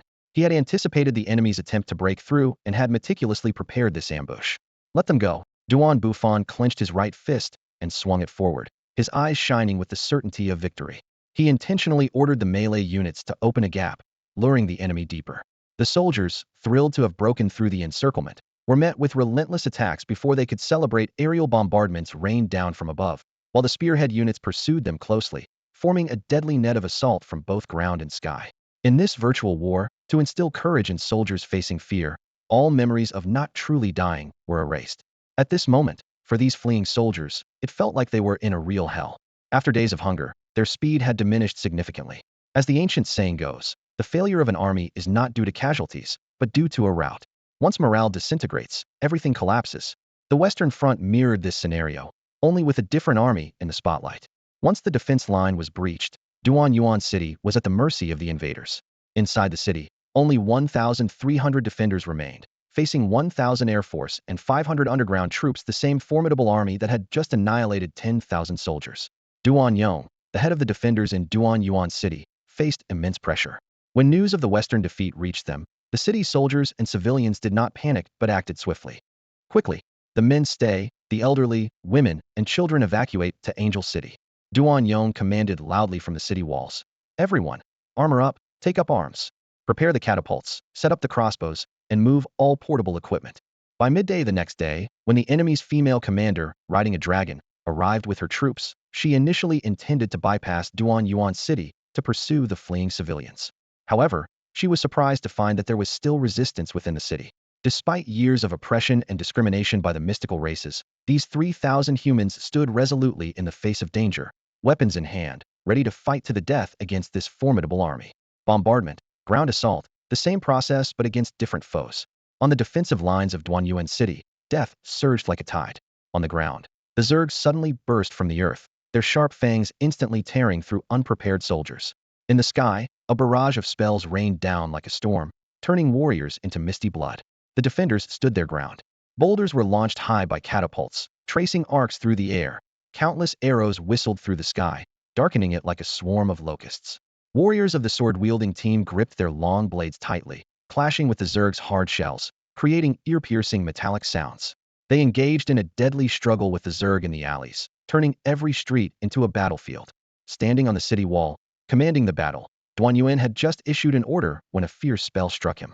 His body exploded instantly, blood staining the wall behind him. The sun overhead was obscured by blood-red clouds, dark crimson like congealed blood, enveloping the entire city. A fierce wind howled, stirring ripples in the blood on the ground, casting an eerie glow in this apocalyptic scene. As the remaining defenders were forced to retreat into stone houses, using the sturdy walls to withstand the relentless spell bombardment, the haughty invaders finally realized they had to engage personally. They had to completely eliminate these tenacious resistors. Otherwise, they would never truly capture the city. In the south, north, east, and west of the city, every corner was engaged in a final stand. This was not Stalingrad. Duanyuan City could not create such a miracle. But her defenders proved with their lives. The fall of the walls did not mean the fall of the city. In the end, the human army was entirely wiped out. They used their lives to drag the blitzkrieg into the mire of trench warfare, turning every inch of land into the enemy's nightmare with their flesh and blood. Duanyuan City became ruins, soaked in blood everywhere. Even if the enemy occupied the city, they knew in their hearts, this land, baptized in blood, would never truly belong to them. In this battle, Duanyuan City sacrificed 3,241 brave warriors, inflicting 549 casualties on the enemy. This city, stained with blood, is not beautiful. She is too tragic, too powerless. She overestimated her strength. When Bufan returned triumphantly and stepped into the meeting room, a sharp, mocking voice instantly shattered his joy of victory. Ridiculous. Overestimating yourself. The words came from a male classmate with whom he had always been at odds, his disdain for ordinary humans evident. The remark was like a wake-up call, causing Bufan's heart to clench suddenly. He hurriedly brought up the holographic screen to check on the situation in Duanyuan City. What met his eyes was a shocking red alert: the entire city was stained with blood. He immediately transported himself to the scene, where the sight left him frozen. Corpses lay scattered across the streets, and blood flowed in rivulets between the cobblestones. Tears uncontrollably welled up in his eyes as Bufan finally understood the choices of these ordinary humans. Other races had chosen to flee, but they had stayed, building a final line of defense with their flesh and blood. Ridiculous, he muttered bitterly. Why should ordinary humans bear such pressure? To the players, their struggle was merely a few seconds of data change, their sacrifice coldly reduced to a string of numbers. In front of this blood-soaked city, the efforts of the ordinary humans seemed so insignificant. The spiritual power races of Han would see only a slaughtered city, and the players they served would merely sneer at the weakness of ordinary humans. But Bufan saw something different: diligence, courage, resilience, defiance. Weren't these qualities the most precious of a race's legacy? He could no longer focus on commanding the army and directly exited the civilization simulation war. The outcome of Han was now irrelevant to him. His mind was consumed with a single thought. He needed to write a speech to let the world know of this race's greatness, to show that they did not deserve discrimination. As he left the classroom, he encountered Lao Bai, who had just returned from the restroom. Seeing Bufan's expression, Lao Bai asked worriedly, "What's wrong, Bufan?" He feared the boy had been hurt again. "My civilization failed, so I quit," Bufan replied calmly. He no longer felt ashamed of his race, though a deep sense of sadness lingered in his heart. Lao Bai gently encouraged him. "It's all right, child. Everyone has their own opportunities. Don't get lost in your shortcomings. Focus on your strengths. And as for what others say, let them talk. Don't take it to heart. Just stay true to your path." These words, which once seemed tedious, now sounded particularly comforting. It was like hearing his mother's nagging after many years. Bufan lifted his head and said firmly, "Teacher, I am not ashamed of my race. On the contrary, they are my pride, and I am proud of them." Old Bai looked at his former student and nodded with satisfaction. "Child, it's good to see you've come to terms with it. The road is long, and I believe you can go further." "All right, teacher, I should be going now." "All right, child. It's good to get some fresh air," Old Bai said softly as he watched Bufan's figure disappear into the distance. In the conference room, Lin Yinqing clenched her fists, anger burning within her.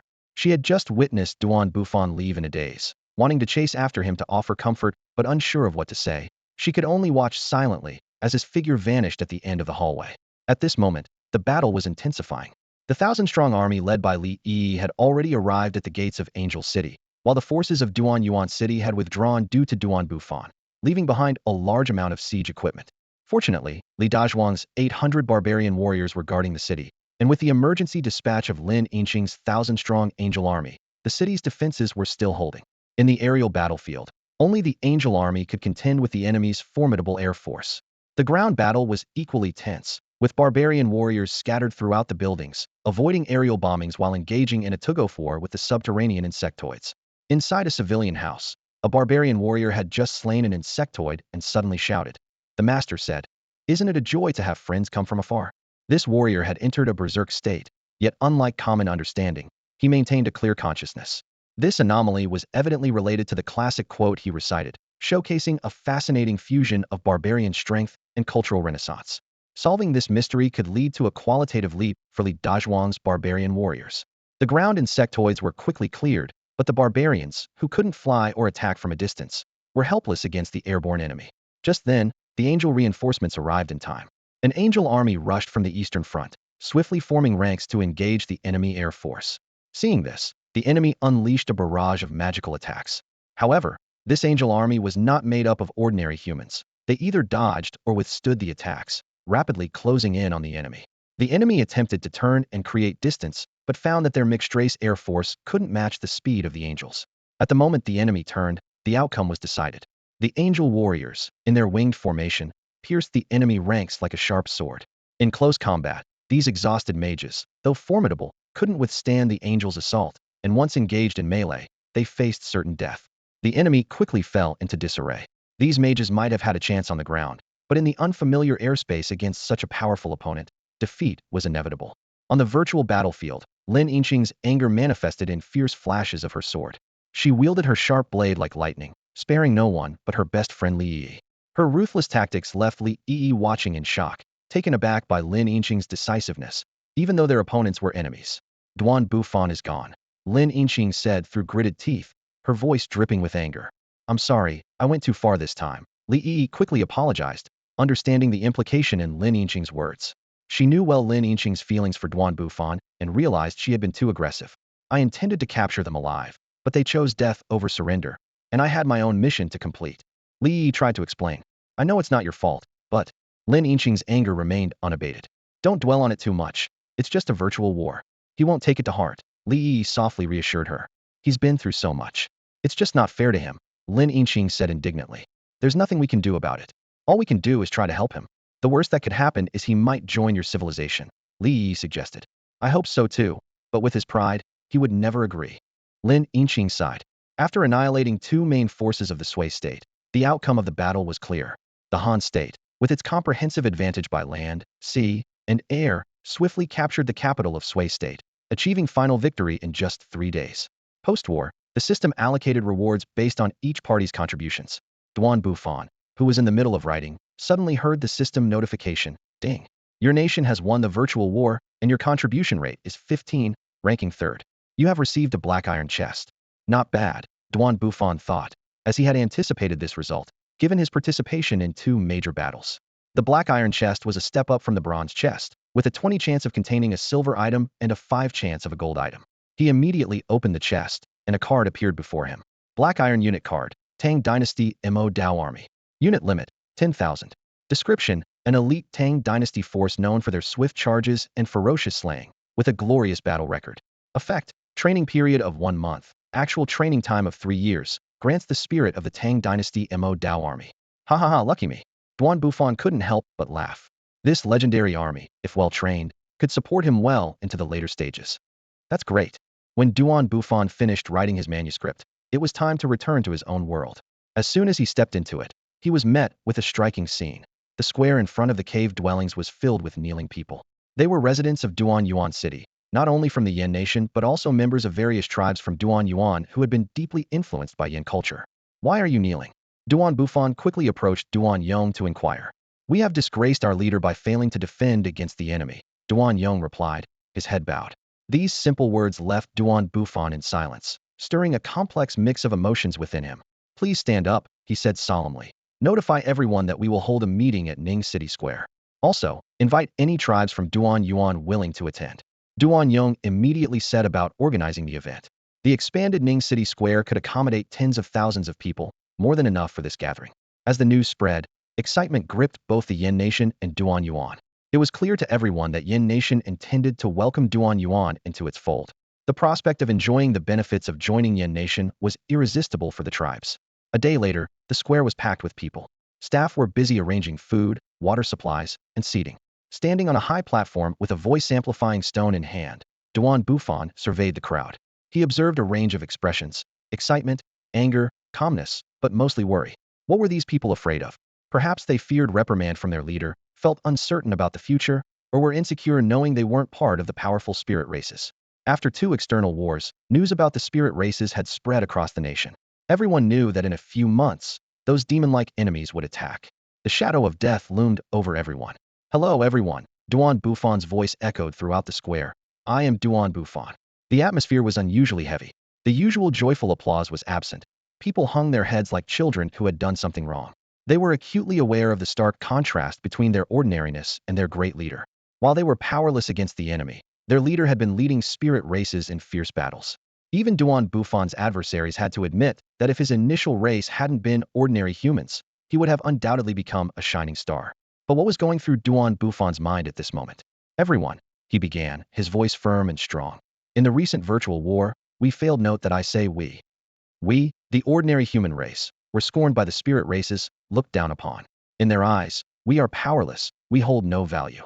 Yes, we are indeed physically weak, and we do not possess any magical powers, said a representative of the human race, standing at the front with a deep sense of helplessness in his voice.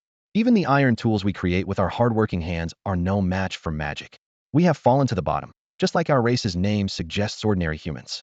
In the eyes of the powerful, we are nothing more than sophisticated production tools, soulless instruments. As soon as he finished speaking, the humans in the audience lowered their heads. Some wiped away tears as a wave of sadness spread through the crowd.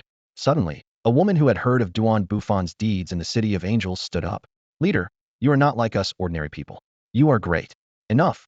Bufan interrupted her, his voice resonating throughout the hall. Why am I not ordinary? I am your leader, but I do not believe in this idea of ruling on behalf of the heavens. If you are sheep, then I am not your shepherd, nor a player in this game. I am one of you, your lead sheep. Thunderous applause erupted from the audience. An elderly man, wiping away tears, asked, Leader, why are we so useless? No, Bufan interrupted again loudly. You are great. You are diligent, brave, strong, and resilient. You have the greatest racial heritage. I owe you an apology because at first, I did not see your greatness and was even ashamed of being human. That was a huge mistake on my part. Meeting you has been my fortune. He continued, I've always had a deep conflict, me beliefs clashing with this harsh society of magical power. The powerful believe in individual invincibility, fantasizing about creating a better society with a few absolute strongmen. But that's pathetic. Their idea of fairness and happiness comes from the charity of the strong. To them, ordinary people are no longer of the same kind. A little mercy from them ensures ordinary people's well-being. Once they tire of it, ordinary people face utter ruin. It's like some cultivation worlds where people still plow with iron plows. It's a tragedy. How terrifying it is that ordinary people's happiness is not self-created. Bufan's voice became impassioned. But now, I have you, this great race of ordinary humans. Your actions, qualities, and heritage have shown me that you can indeed create a better life. Please wait for me. Wait for me to lead you in exploring the path ahead. I firmly believe it is the ordinary people who are the creators of history. By this point, Bufan was tearful, yet his face radiated happiness. Suddenly, an awe-inspiring scene unfolded. Everyone in the audience, all 10,000 of them, knelt down in unison, heads bowed, bodies bent. Stand up, stand up, Bufan called out urgently. Bufan shouted with all his might, not out of pride, power, or exhilaration. His voice, filled with the utmost anger, resonated throughout the entire square thanks to the amplifying stone. Stand up. No kneeling. This cry was like a thunderclap, shaking the hearts of everyone present. From this moment on, ordinary humans could finally stand tall, no longer needing to live with a sense of inferiority, reclaiming their confidence. 3 days later, Bufan swiftly initiated a new round of military construction. He decisively integrated the entire population of Yuan, bringing the total population of the Yin Kingdom to around 12,000. With ample manpower and food reserves, the Yin Kingdom embarked on a path of rapid development. Military construction was the top priority. Bufan immediately mobilized 300 sword-wielding soldiers and 1,000 reserve troops for training, while selecting 1,000 experienced warriors from Yuan City to undergo special training with the Beiwei army. Additionally, he assembled a temporary reserve force of 500 from 4 cities to handle daily defense. As military development progressed vigorously, agricultural production also unfolded in full swing. Most of the new population was allocated to production sectors, focusing on agricultural advancement. During the last months of peace, Bufan launched a large-scale agricultural reclamation plan. Centered around the 3 major cities of Shiyuan, Donyuan, and Yinyuan, a massive land development movement quickly took shape. Workers methodically cleared forests, built roads, renovated houses, and resettled civilians. Within just a month, almost all trees in Yuan, except for the surrounding protective forests, were cleared. This transformation accentuated Yuan's geographical advantages. Bordered by a small basin to the north, flanked by mountains to the east and west, and surrounded by the continuous Xiong mountain range, it stood as a natural, easily defensible, and hard-to-assail granary base. After completing a trade of giant chickens and horses with Wang Pengzi, Nearly 2,000 farmers, equipped with farming tools, embarked on a vigorous reclamation campaign. Every day, this vast plain was rejuvenated through their diligent efforts. Meanwhile, other industries in the Yin Kingdom were thriving. Leveraging the cultural exchange market and the trade route established with Wangpongzi, the products of the Yin Kingdom, including wooden wares, iron tools, and fabrics, were gaining broader markets and reaching farther places. Within the nation of Yin, various production techniques were becoming increasingly sophisticated, and technological development was flourishing. In the paper mills, machines roared, and the scent of ink filled the printing workshops. These emerging technologies significantly promoted the spread of culture. As literacy campaigns progressed, it became common to see ordinary people on the streets holding books, and the entire citizen culture industry was thriving. Bufan focused on supporting cultural endeavors centered around theaters, allowing people to enjoy captivating performances on stage and listen to engaging storytelling in tea houses. This level of cultural prosperity had already surpassed the grandeur of the Song dynasty. However, as the standard of living improved, there was a baby boom. While this was generally a positive development, it also placed significant pressure on Yin. Young parents had to juggle demanding jobs and childcare, making it difficult to manage solely with family resources. Relying entirely on societal care was also challenging due to current productivity levels. To address this dilemma, Bufan decided to establish a comprehensive childcare system. At that time, Yin was highly urbanized, with villages serving only as temporary stops for farmers. No one wanted to sacrifice the comfort of city life for the simplicity of rural areas. An extensive road network made travel between urban and rural areas convenient, allowing farmers to commute as if on short business trips.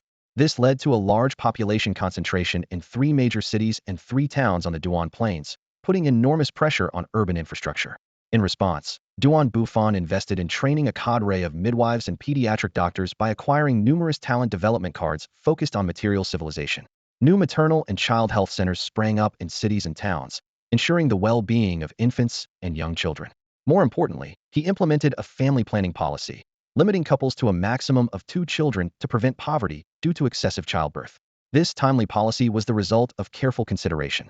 During this period of military expansion, Yin did not require a large increase in newborns. Instead, it could absorb populations through external expansion.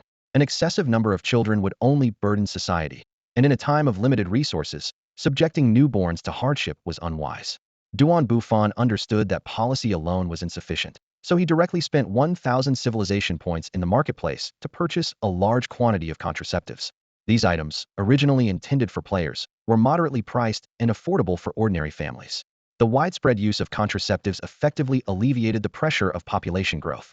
During the period of explosive productivity in the Yin Kingdom, the local market and trade alone could no longer satisfy its rapidly growing needs.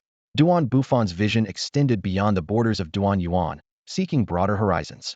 After achieving food security as a first-tier civilization, he immediately dispatched a team of 100 to conduct a thorough exploration of the surrounding areas.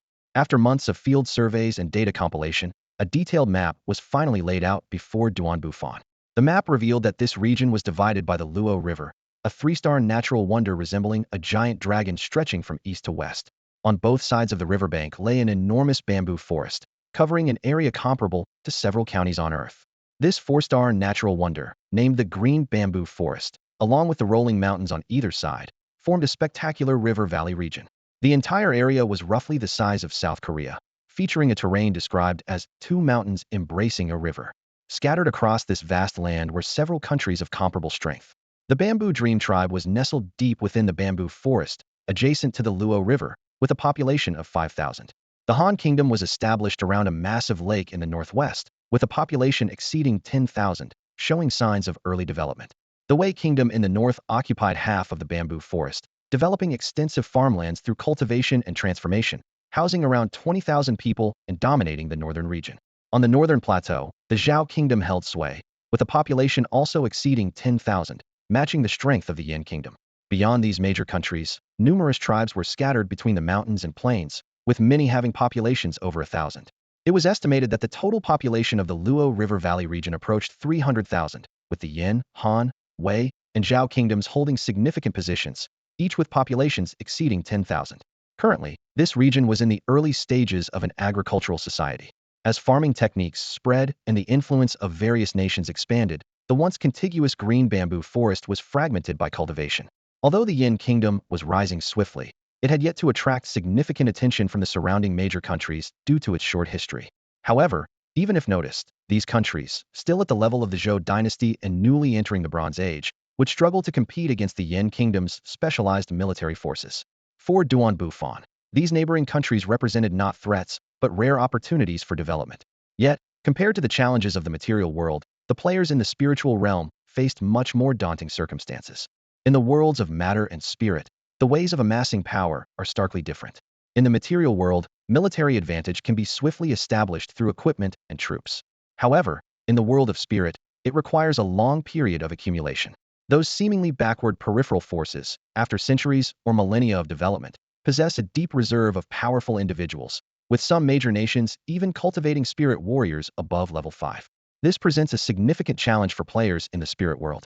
Currently, spirit world players generally maintain a population of around 1,500, with the strongest being no more than level 3 spirit warriors. In the spirit world, reaching a population scale of less than 10,000 makes it truly difficult to surpass the 2 million productivity threshold. From this perspective, Duan Bufan's material civilization seems slightly superior. If these nations could be integrated into the Yin Kingdom's market map and form a military alliance, continuously expanding its influence, Yin Kingdom's development would undoubtedly reach new heights. Another civilization exchange day arrived as scheduled. This time, it was finally the turn to exchange with Li Dazhuang's civilization. In the previous April exchange, Duan Bufan was preoccupied with land cultivation and only engaged in some livestock trade with Lin Yinqing. But today, he was finally going to meet Li Dazhuang, who was in urgent need of a large amount of weapons and paper. Li Dazhuang's civilization had reached a bottleneck, and the existing productivity could no longer meet the demand for paper. Duan Bufan couldn't help but marvel at the unexpected and fascinating chemistry between Li Dazhuang and this barbarian tribe. As he passed through the portal, a grand square unfolded before him. A burly man was there to greet him. "Brother Duan from the barbarian civilization, you've finally arrived," the man called out in a booming voice. "The barbarian nation has long suffered from a lack of paper, and everyone has been eagerly awaiting your arrival. Today, Brother Duan's personal visit to the wilderness is truly a great fortune for our nation. Please follow me to inspect our humble land." Li Dazhuang was clad in an oversized robe, clasping his fists together and bowing with a grace that was astonishing to behold. "Li Dazhuang, you don't need to do this, you're scaring me," Duan Bufan said, his skin tingling with goosebumps. The scene was indeed striking. A 2-meter-tall man dressed in scholarly robes, performing the most formal etiquette. Even more surprising, behind him stood a group of similarly dressed men, all mimicking the same ceremonial gestures. "Brother Duan, please," Li Dazhuang respectfully gestured for Duan Bufan to lead. "What happened to you? You weren't like this outside," Duan Bufan asked, puzzled. "This is the etiquette of our barbarian nation, the teachings from the books. I must lead by example," Confucius said. "Without propriety, one cannot stand," Li Dazhuang replied in a formal tone. All right, stop it," Duan Bufan said, recalling the vow the three of them made in high school to study, and couldn't help but sigh. What nonsense, and now, how times have changed. Under Li Dazhuang's guidance, Duan Bufan toured the barbarian nation. The overall development was impressive. The main city had a population of over 2,000, with 2 level 3 spirit warriors, 20 level 2 spirit warriors, and 100 level 1 spirit warriors. Although the productivity scale of several tens of thousands had yet to reach the standard of a level 2 civilization, such development speed was quite remarkable, even rivaling the productivity of the Yin Kingdom. The level of civilization in the barbarian nation is truly impressive. The literacy rate has surpassed 70, and in the schools that are abundant in urban areas, Confucian classics are the primary curriculum. Under such a cultural influence, the once cave-dwelling barbarians have transformed, showcasing astonishing cultural sophistication. In terms of material civilization, although they have not reached the standards of a first-level civilization, the barbarian nation's paper and printing industry is thriving. They have mastered movable type printing technology, but due to limitations in spiritual power development, their production capacity is insufficient to meet domestic demand, necessitating imports from the Yin nation. Meanwhile, literary and artistic creations in the barbarian nation are flourishing. This exchange between the two nations has evolved beyond simple material trade into a vibrant cultural feast. After the transactions were complete, a grand cultural exchange gala was held in the expanded theater of Ning City, attracting nearly 5,000 attendees, encompassing virtually all the residents of Ning City and the barbarian nation. "Brother Duan, this theater of yours is really huge," Li Dazhuang exclaimed. Although he had been awestruck by Duan Yuan City in virtual warfare, witnessing this magnificent theater in person left him amazed once more. The Ning City Theater, after several expansions, has become the most spectacular cave building in the Duan family kiln. Built into the mountain and supported by an iron framework, it features 4 tiers of seating. The broad stage is equipped with advanced devices like projection stones and amplifying stones, accommodating over 5,000 spectators. The cultural performance commenced. The first to take the stage was Yin Nation's Hope, a song that combines operatic singing with Yin Nation's unique style, a masterpiece from the Ministry of Culture and Education. The grand melody paired with moving lyrics captivated the audience. Even those who had heard it countless times were still overwhelmed by its majesty. Duan Bufan felt a sense of pride, grateful for his time-traveling experiences that allowed him to witness all this. Following that, the barbarian nation presented a welcoming dance derived from ancient sacrificial rituals, adding a festive atmosphere to the evening with the dancers' vibrant performance. The audience was enchanted by the alternating songs and dances, especially the barbarian spectators who rarely witnessed such grand performances, leaving them exhilarated. Next, please enjoy the skit Unity of Humans and Barbarians. This emerging form of performance quickly became popular in Yin Nation. On stage, a human actor playing a barbarian, alongside another actor, vividly portrayed the story of barbarians defending Angel City on the virtual battlefield from the perspective of ordinary people, showcasing the touching scenes of the two tribes joining forces against enemies and building together. The humor and emotion moved many in the audience, including Duan Bufan and Li Dazhuang, to tears. This skit successfully bridged the gap between the two tribes, setting a perfect tone for the subsequent performances. One short play after another was presented, featuring both classic and newly created pieces. The barbarian audience was wide-eyed with amazement, and by the end, Li Dazhuang earnestly requested Duan Bufan to send a delegation to the barbarian nation to teach performance arts. The cultural gala was an unprecedented success, fostering deep cultural exchange between the two nations. As the evening concluded and it was time for Li Dazhuang to bid farewell, the people of both nations parted reluctantly, creating a touching scene of intertribal friendship. The Luo River Valley has welcomed yet another bountiful harvest season. This is not only a time of agricultural abundance, but also a period of military strengthening. Two elite forces, each comprising 1,500 soldiers, have undergone months of rigorous training and have finally completed their final equipment upgrades and tactical drills this June, achieving full combat readiness. With Yan's current level of productivity, the military personnel ratio has reached the maximum limit of 1/4 of the population. Besides these regular soldiers, only basic combat training can be provided to some civilians, and plans to establish a reserve force have had to be temporarily shelved. Such large-scale military mobilization is driven by the impending critical moment for Yan's survival and invasion by the spirit power civilization is about to begin. This is not an isolated war, but the prelude to endless conflict. The rare period of peace is about to end, and the people of Yin are cherishing their last moments of tranquility while gathering strength for the war to come. Meanwhile, significant progress has been made in agricultural development in the Duanyuan region. After months of hard work, 20,000 acres of farmland have been fully prepared. This newly cultivated land is expected to yield more grain for Yin in the coming year, driving population growth and further enhancing productivity. In the wheat fields, golden waves sway gently in the breeze, producing a soft, rustling sound. The plump grains emit a rich, fresh aroma, shimmering with the promise of hope under the sunlight. During this harvest season, the entire nation of Yin has sprung into action. Usually quiet villages have become bustling once more, as workers, soldiers, and administrative personnel join the ranks of the harvesters. Women carry food boxes, and children bring water bottles, providing sustenance to the laborers under the scorching sun. Despite the intense heat, everyone is full of energy, with no one shirking their duties. After more than 10 days of intensive labor, the harvest is finally complete. Statistics show that the 5,689 acres of wheat planted yielded an average of 460 pounds per acre, with a total output of 2,616,940 pounds, approximately 26,000 bushels. After accounting for seed reserves and other losses, about 22,000 bushels of grain are available for use. While this yield is still below the modern average of 800 pounds per acre, it is an outstanding achievement in this era, where the average yield is only 100 pounds per acre. Based on the standard that 1 bushel of grain can feed one person for 300 days, the newly harvested 22,000 bushels, combined with the previously stored 10,000 bushels, are sufficient to provide a year's worth of food for a population of 20,000. Thus, Yan's food pressure has been fundamentally alleviated, and this young regime is poised to enter its second phase of development expansion. Behind the joy of this harvest, a nationwide wave of preparedness for war is quietly rising. Facing the threat of invasion from an advanced civilization powered by spiritual energy, the entire nation of Yin is shrouded in a heavy atmosphere. Every previous confrontation has ended in failure, putting immense pressure on everyone. However, at this moment, in the military camp's parade ground, an elite force of 3,000 soldiers is showcasing the results of their 3 years of training. 1,500 Beiwei cavalry soldiers are arrayed in neat formation, their iron hooves pounding the ground, and their warhorses neighing.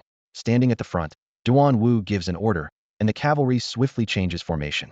In an instant, an imposing mountain's phantom takes shape above the military formation.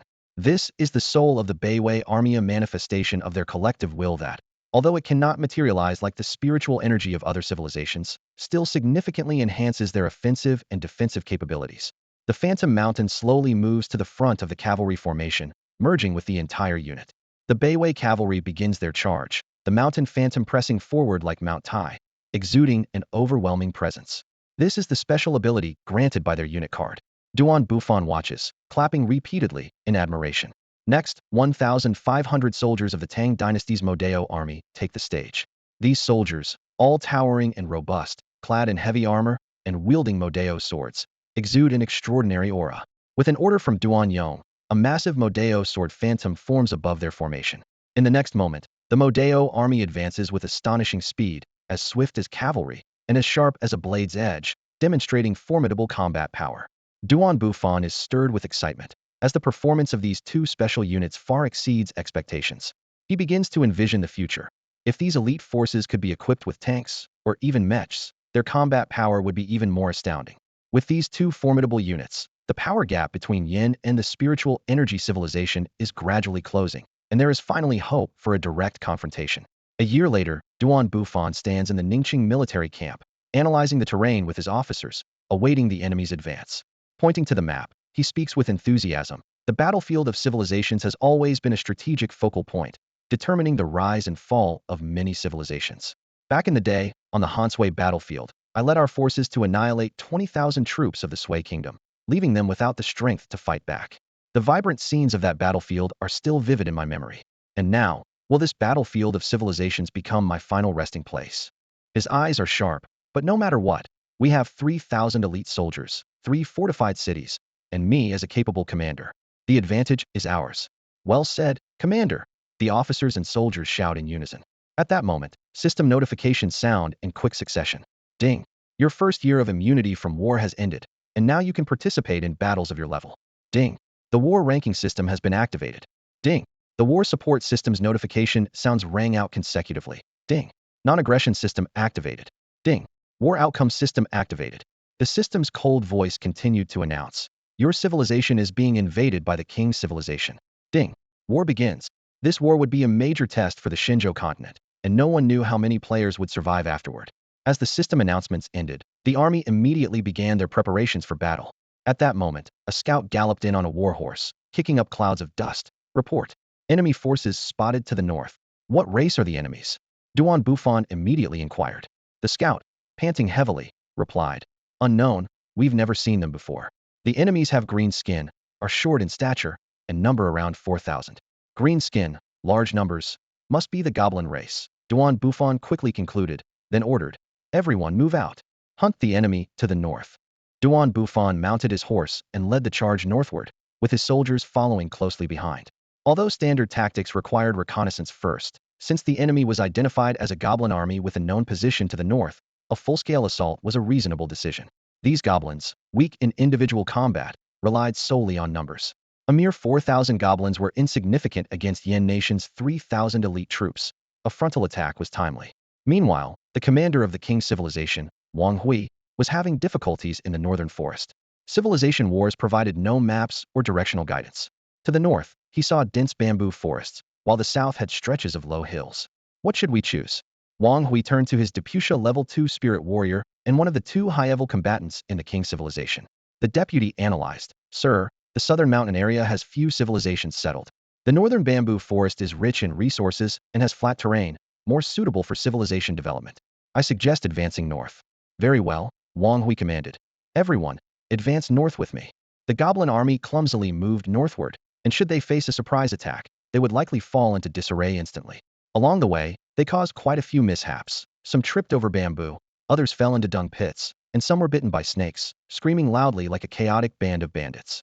After trekking through the bamboo forest for an entire day, the next morning, a scout reported, Sir, we've discovered something ahead.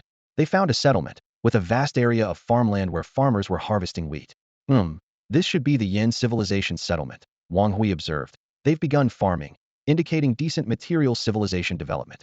Although he was a goblin player, he retained a human appearance, as no one preferred turning green-skinned. Suddenly, Wang Hui sensed something unusual. Ever since entering this world, he found it difficult to replenish his spirit energy, and the near absence of spirit energy among these humans confirmed his suspicion. This is a spirit-devoid world. Huh, I've struck gold. The goblin player shouted and jumped around in excitement, as if he had uncovered a tremendous secret. In a world dominated by ordinary humans, any race possessing spiritual power could easily overwhelm them. This understanding prompted the players to make a swift decision, ordering the encirclement of the tribe. Soon, a group of warriors emerged from the tribe, wielding bronze weapons and a few iron ones from Yin Kingdom. Despite the fearsome appearance of the goblins, these warriors charged forward without fear. Although the goblins were small in stature, their innate spiritual power gave them a significant advantage, easily overpowering the poorly equipped human warriors. The battle didn't last long before the goblin army had encircled approximately 1,000 warriors.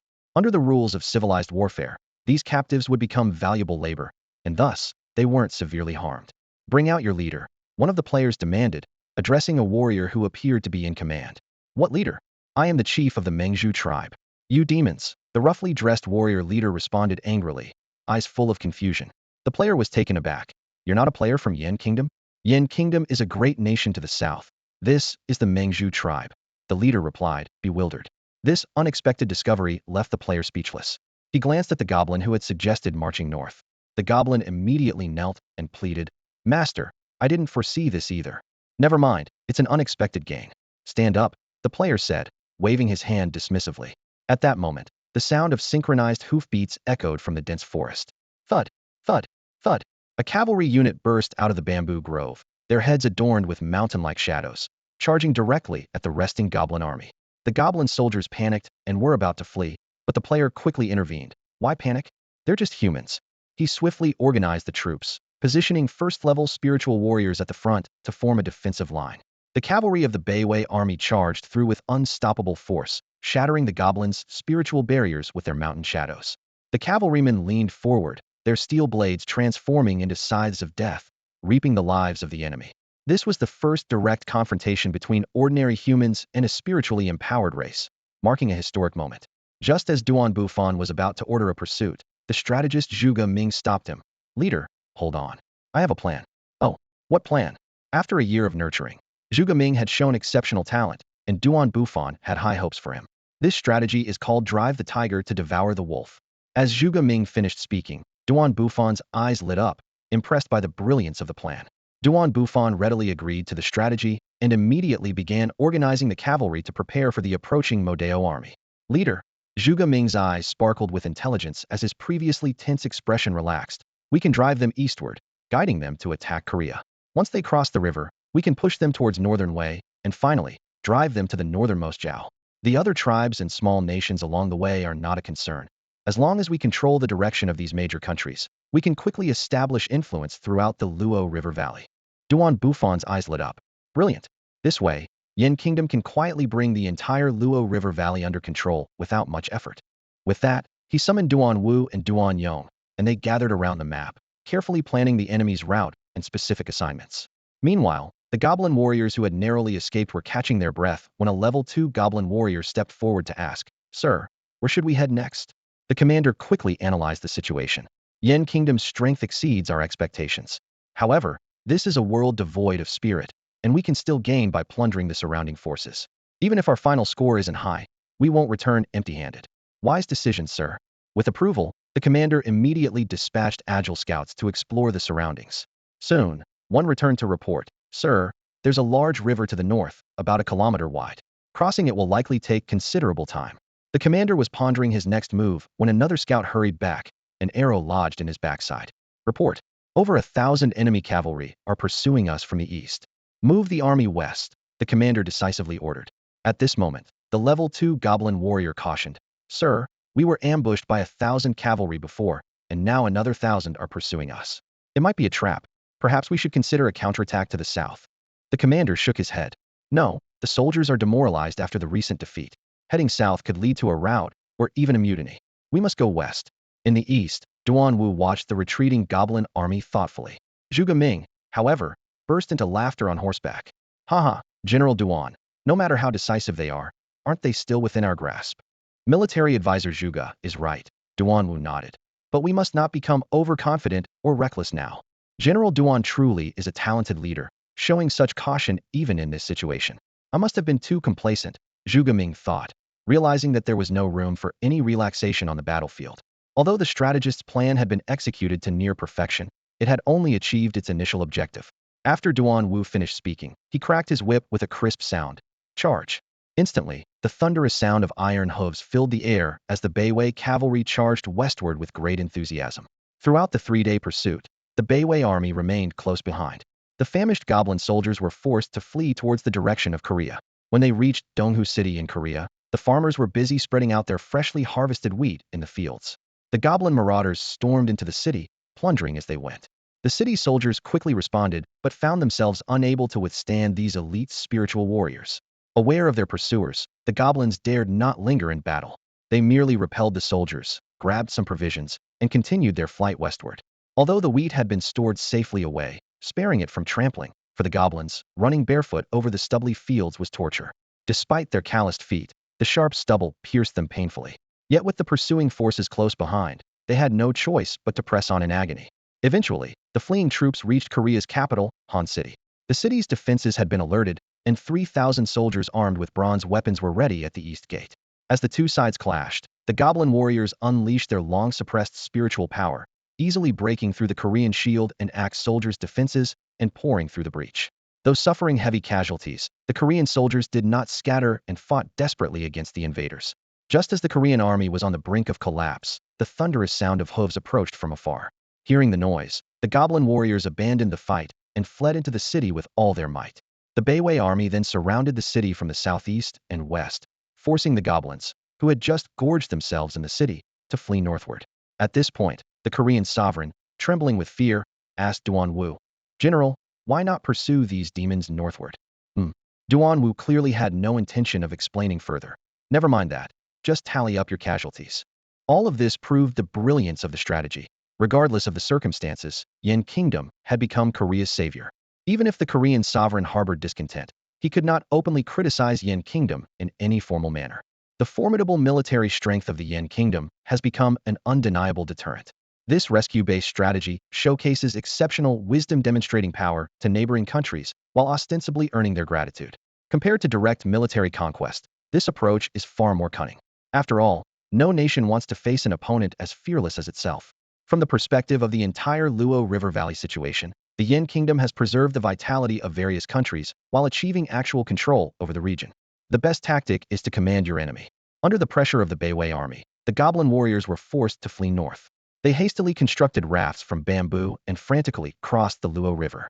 Upon reaching the northern bank, the goblin soldiers finally breathed a sigh of relief.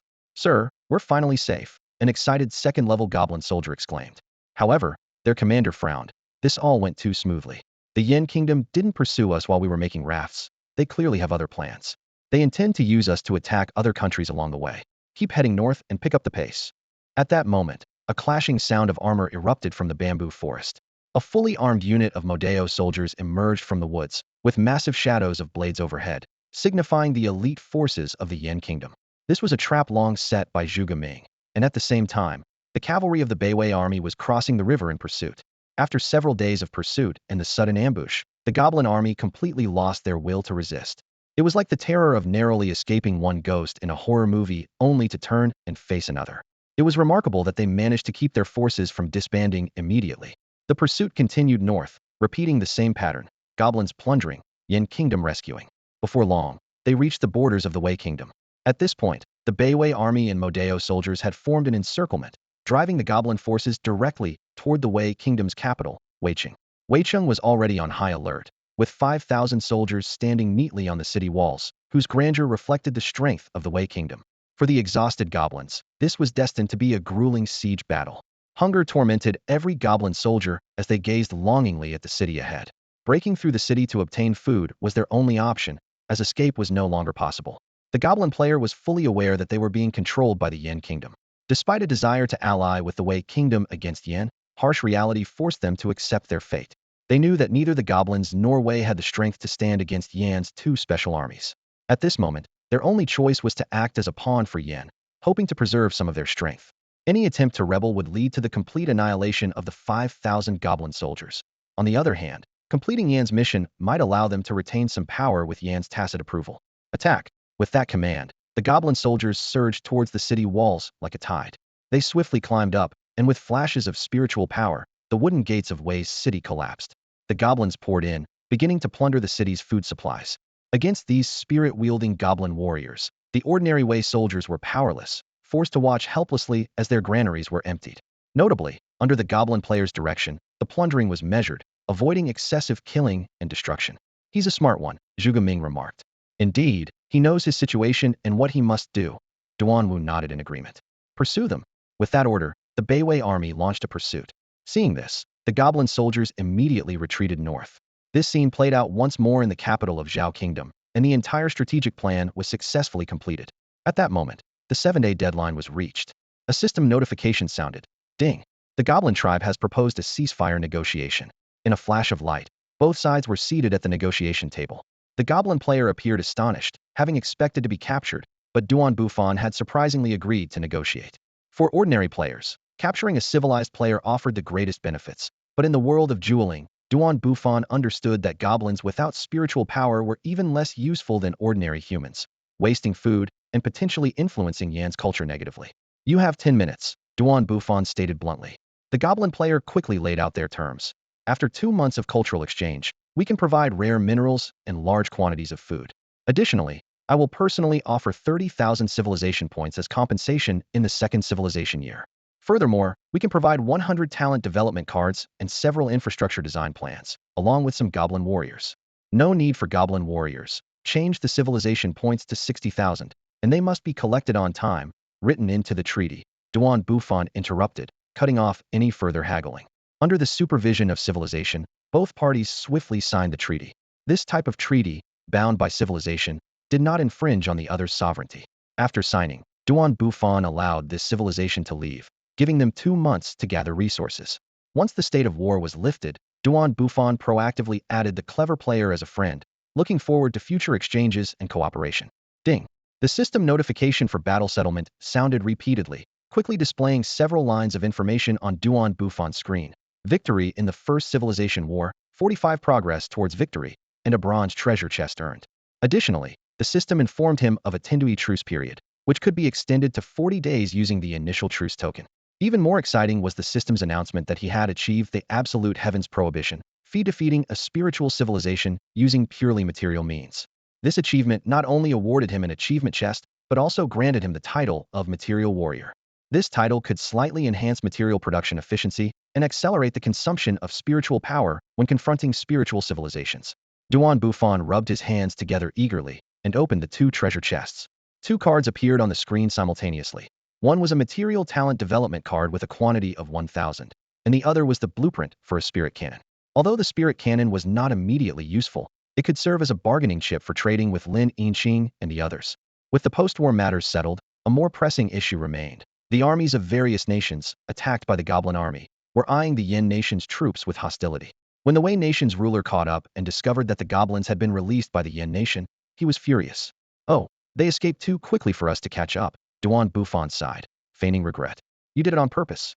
You're in cahoots with them, accused the Zhao nation's ruler, pointing angrily at Bufan. Zhuge Ming immediately countered. How dare you slander us? We are warriors here to eliminate the demons from another world, and we will not stand for such defamation. It's not your place to speak. Have your ruler step down and give us an explanation. If we don't get a satisfactory answer today, no one leaves, demanded the Zhao nation's ruler. Sensing the shift in dynamics, the shrewd Wei nation ruler discreetly distanced himself from the foolish Zhao nation ruler, who continued his rant. Old Wei, why are you running so far away, you? Before he could finish, Duan Wu's long knife flashed swiftly, decisively ending the life of the one who failed to read the situation. My lord, Wei nation is entirely at your service. The Wei nation's ruler quickly declared, fearing he might share the Zhao nation ruler's fate. Without sparing him a glance, Bufan turned and ordered Zhuge Ming, send out the word. In 7 days, all tribes must come to Yin nation for a meeting. Those who fail to attend will face the consequences. With that, he led his troops southward. Now is the time for deterrence to better demonstrate Yin country's strength and stance. Bufan clearly understands that without taking a firm approach, More rulers like the king of Zhao, who don't know their limits, will come to provoke. Although the methods are harsh, this is the brutal reality of the battlefield and the inevitable outcome of the power play between nations. For these small countries in the Luo River Valley, they have not yet become citizens of Yin country and naturally cannot be treated by the standards used for the country's own people. The expansion and growth of a nation require a blood price, which is unavoidable.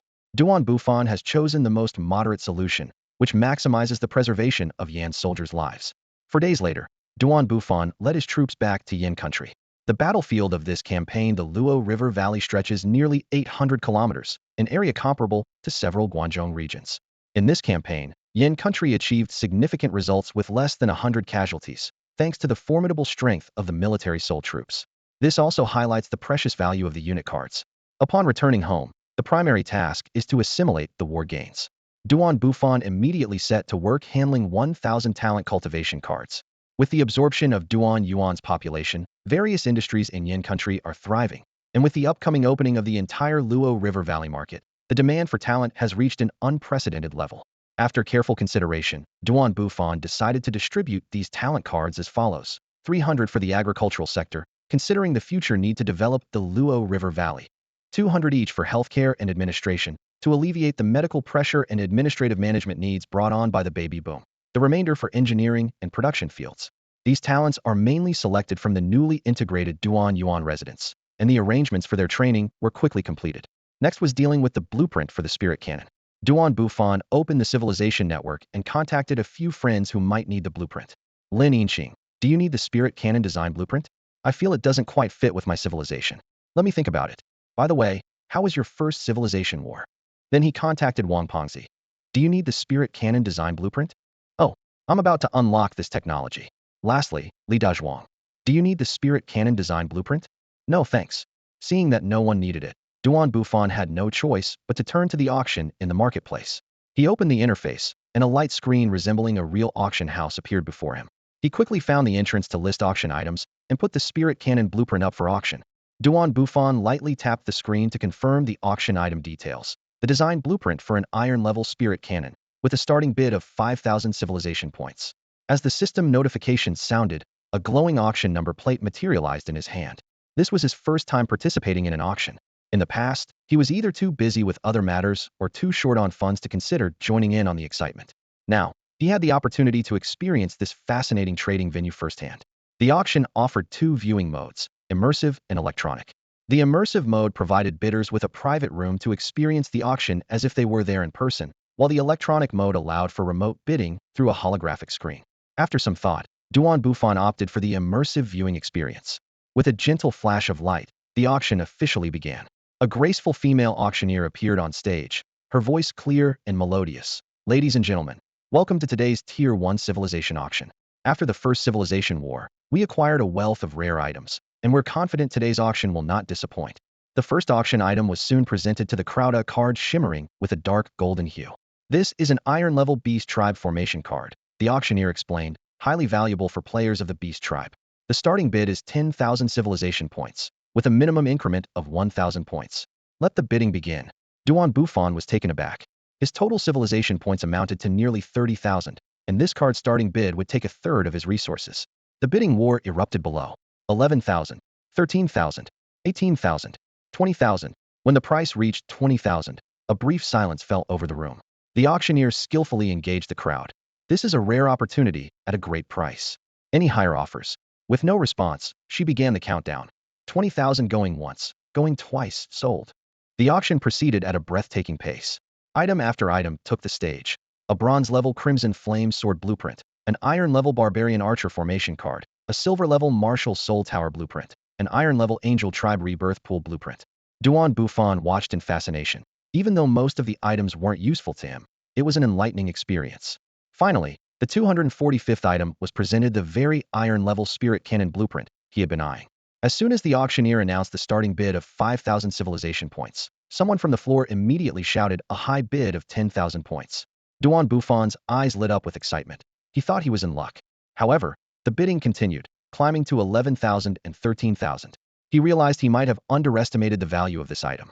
For players like Lin Yinqing, a Flying Angel Tribe player, or Li Dazhuang, a melee barbarian player, the spirit cannon might seem unnecessary, but for others, it could be an invaluable piece of equipment.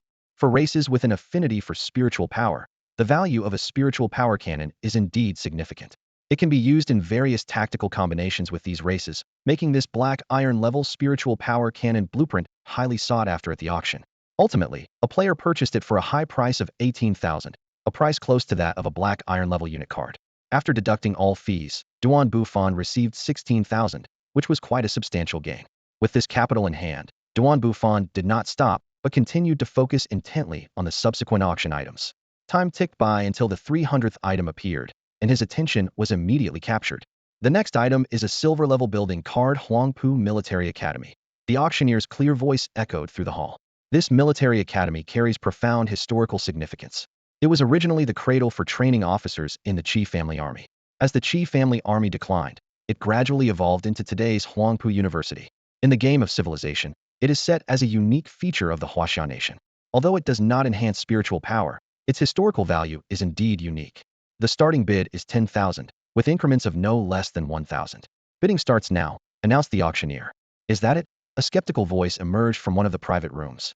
Indeed, in the game, most military academies provide various enhancements to spiritual power warriors.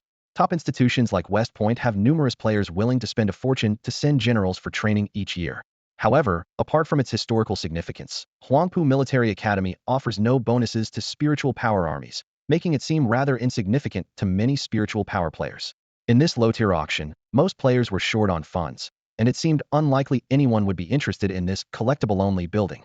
However, for Duan Bufan, it was precisely the perfect choice. 11,000. He raised his paddle without hesitation. The auctioneer, seeing this, showed a delighted expression and quickly announced, 11,000 going once. 11,000 going twice. 11,000 going 3 times. Congratulations to player number 1314520. This item is yours. Looking at the Huangpu Military Academy building card he had just acquired, Duan Bufan felt secretly pleased. What others saw as insignificant was exactly what he needed. This deal was anything but a loss. After leaving the auction, Duan Bufan was eager to use the Huangpu Military Academy construction card he had just acquired. He strolled with the construction team across a vacant lot in the northeast corner of Ning City. This area, left over from the recent city wall expansion, was perfect for building a moderately sized high school. He handed the detailed architectural plans to the project manager, who respectfully accepted and reviewed them carefully. Duan Bufan knew that with the experience accumulated over time and the cultivation of numerous talents, such projects no longer required his constant oversight. The construction team had a light workload recently, making it possible to fully commit to this project. Nowadays, Duan Bufan focused more on overseeing the big picture and the direction of advanced technology research. After more than a year of absorbing and integrating technologies from the first-level material civilization and some from the second level, Yin country's technological system had reached a new turning point. Besides some technical bottlenecks in gunpowder research, other fields like iron smelting, shipbuilding, and construction techniques had reached considerable levels. In the textile machinery sector, Yin country had even surpassed the technology level of Blue Star and was approaching the early stages of the first industrial revolution. Agriculture, the economic foundation, was also thriving. Various newly discovered cash crops were planted on Duan Plain, and the crops sown during spring plowing and land reclamation were growing robustly. The introduction of various seeds through cultural exchanges provided ample raw material support for industrial development. With the Luo River Valley as a natural trade hub, Yin country's industrial system was poised to achieve a new breakthrough in the coming months. Standing at the cusp of technological development, Duan Bufan believed it was time to begin researching the steam engine.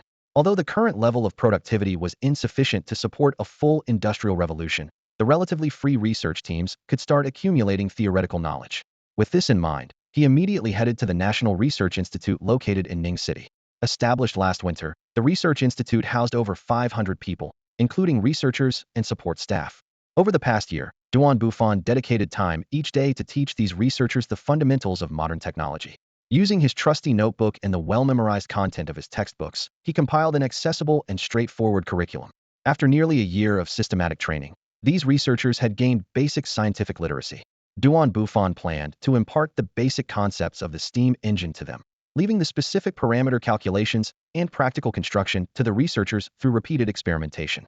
He clearly understood that this was less about invention and more about retracing the steps of predecessors, transitioning from standing on the shoulders of Blue Star to continuing forward on the shoulders of Earth. Innovation is incredibly challenging and demands a significant investment of time. This is evident from the history of the atomic bomb development. It took Americans 6 years, the British 3 years, and China accomplished this feat in roughly 2 years. Despite China's technological capabilities lagging behind the United States at the time, their success in a shorter period was not only due to the hard work of their scientists, but also to a critical factor: the accumulated experience of those who came before them. The Americans were navigating uncharted waters, like feeling their way across a river, whereas China knew the path was feasible from the start, having seen the success in reality. This advantage of standing on the shoulders of giants is not to be underestimated. Once the steam engine was installed, the scheduled meeting time was near. Representatives from various factions throughout the Luo River Valley began arriving, numbering over 500 in total. The venue was bustling, and many delegates appeared somewhat anxious. Bufan did not rush into the formal meeting, but first arranged a uniquely crafted welcome banquet. This arrangement had a profound purpose. As a nation that prides itself on peace and friendship, Yin State aimed to unite forces through this gentle approach to collectively combat the so-called extraterritorial demons, a title given to invading players by Yin State, which had already spread throughout the Luo River Valley.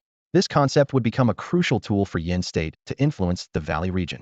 As time progresses, Yin State's economic strength will become closely linked with these countries, and its cultural influence will gradually permeate, eventually achieving cultural assimilation of the entire Luo River Valley. For rulers of slave societies, this peaceful evolution might seem quite threatening. However, for ordinary people, the arrival of Yin State undoubtedly represents liberation. They will gain a better life through peaceful means, and their minds will be enlightened. This is far more humane than the violent means of war.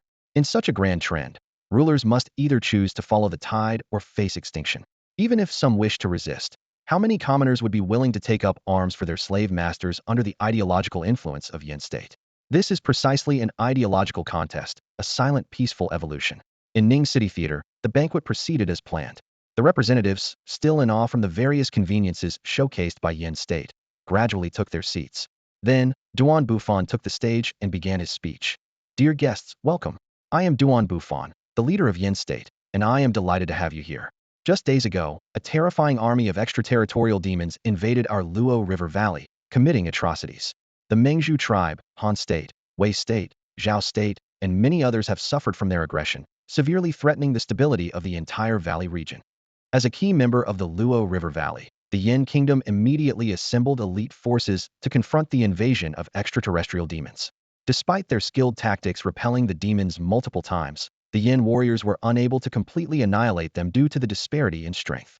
Just as these demons temporarily withdrew, a more severe warning came from the deities. The demons would return with even greater power. Aware of the looming crisis, the Yin Kingdom promptly dispatched envoys to various nations within the Luo River Valley, calling for a united response. Most countries responded positively, though a few tribes exhibited a reluctance to cooperate. The Yin Kingdom dealt with these tribes, who neglected the common interests of the valley, in the name of the valley community. At this significant meeting, Bufan stood confidently in the opulent Grand Hall, scanning the assembled envoys with determination. I propose the formation of a Luo River Valley community of shared destiny. Let us unite to resist the extraterrestrial demons and protect the interests of all the people in the valley. His words were met with thunderous applause as he stepped back into the shadows. Following this, a meticulously prepared cultural feast unfolded. The opening dance and song performance was grand and majestic, showcasing the unique cultural charm of the Yin Kingdom and deeply moving every audience member present. This was followed by an epic war drama, the Battle of Beihui Army against the Goblins, performed by actual Beihui soldiers. They vividly depicted the courageous deeds of the Beihui Army in supporting their compatriots and fighting the Goblins, with the battle scenes particularly realistic and stirring. The highlight of the evening was a skit adapted from the story of Miss Xiao, titled Miss Wei City. This poignant tale narrated the encounter between a Yin Kingdom soldier and a woman from Wei during a pursuit of goblins. When the woman, carrying their child, traveled a great distance to find him, she learned that her beloved had heroically perished on the battlefield against the demons. Although she and her child were well cared for by the Yin Kingdom, she ultimately chose to end her life on the day her son came of age. Despite the complex values conveyed in this story, it effectively achieved its intended impact, even as the king of Wei's face darkened. The entire evening was a spectacular success, with guests reluctantly departing for rest only as dawn approached. Little did they know, these stories, disseminated through the Yin Kingdom's propaganda networks, along with the burgeoning newspaper industry and storytellers, were about to spark a cultural wave across the entire Luo River Valley. The culture of the Yin Kingdom is destined to become the dominant influence in the Luo River Valley. However, cultural promotion must be complemented by military deterrence. To ensure the cooperation of the skeptical tribal representatives, a meticulously planned parade was scheduled for the following night. Holding the event at night was intentional. Firstly, because the usually lazy tribal representatives are most alert at this time, and secondly, because the night would add a unique, awe-inspiring effect to the grand military demonstration, allowing them to witness firsthand what a true city that never sleeps looks like. While the representatives were still asleep, preparations for the parade were already in full swing. The main north-south thoroughfare in Ning City was chosen as the perfect stage for the parade, a large-scale event passageway, carefully planned by Bufan, stretching from the north gate to the southern square. Lined with uniformly styled two-story wooden buildings, the road offered an excellent vantage point for viewing and formed a majestic architectural corridor. Under the illumination of countless spirit stone lamps, the entire city was ablaze with lights, bustling and radiant as if it were daytime. As the tribal representatives stepped onto this main road for the second time, they were astounded by the spectacle before them. For these tribal nobles, still in the early stages of a slave society, everything they saw was beyond their imagination. Multi-story buildings, finely crafted ironware, and workers with smiles of contentment on their faces. These were sights they had never heard of. Tonight, they would not only witness the advanced civilization of the Yin Kingdom, but also experience its military might firsthand. Just as the representatives took their seats in the viewing stands, the parade began. First to appear was the renowned Tang Dynasty Mo Dao army. Composed of tall, well-trained elite soldiers, this force marched forward with precise steps. Each soldier, robust and full of energy due to a good nutritional supply, exuded vitality. The commentator on the platform, holding a sound amplifier, detailed the illustrious achievements of this unit to the audience.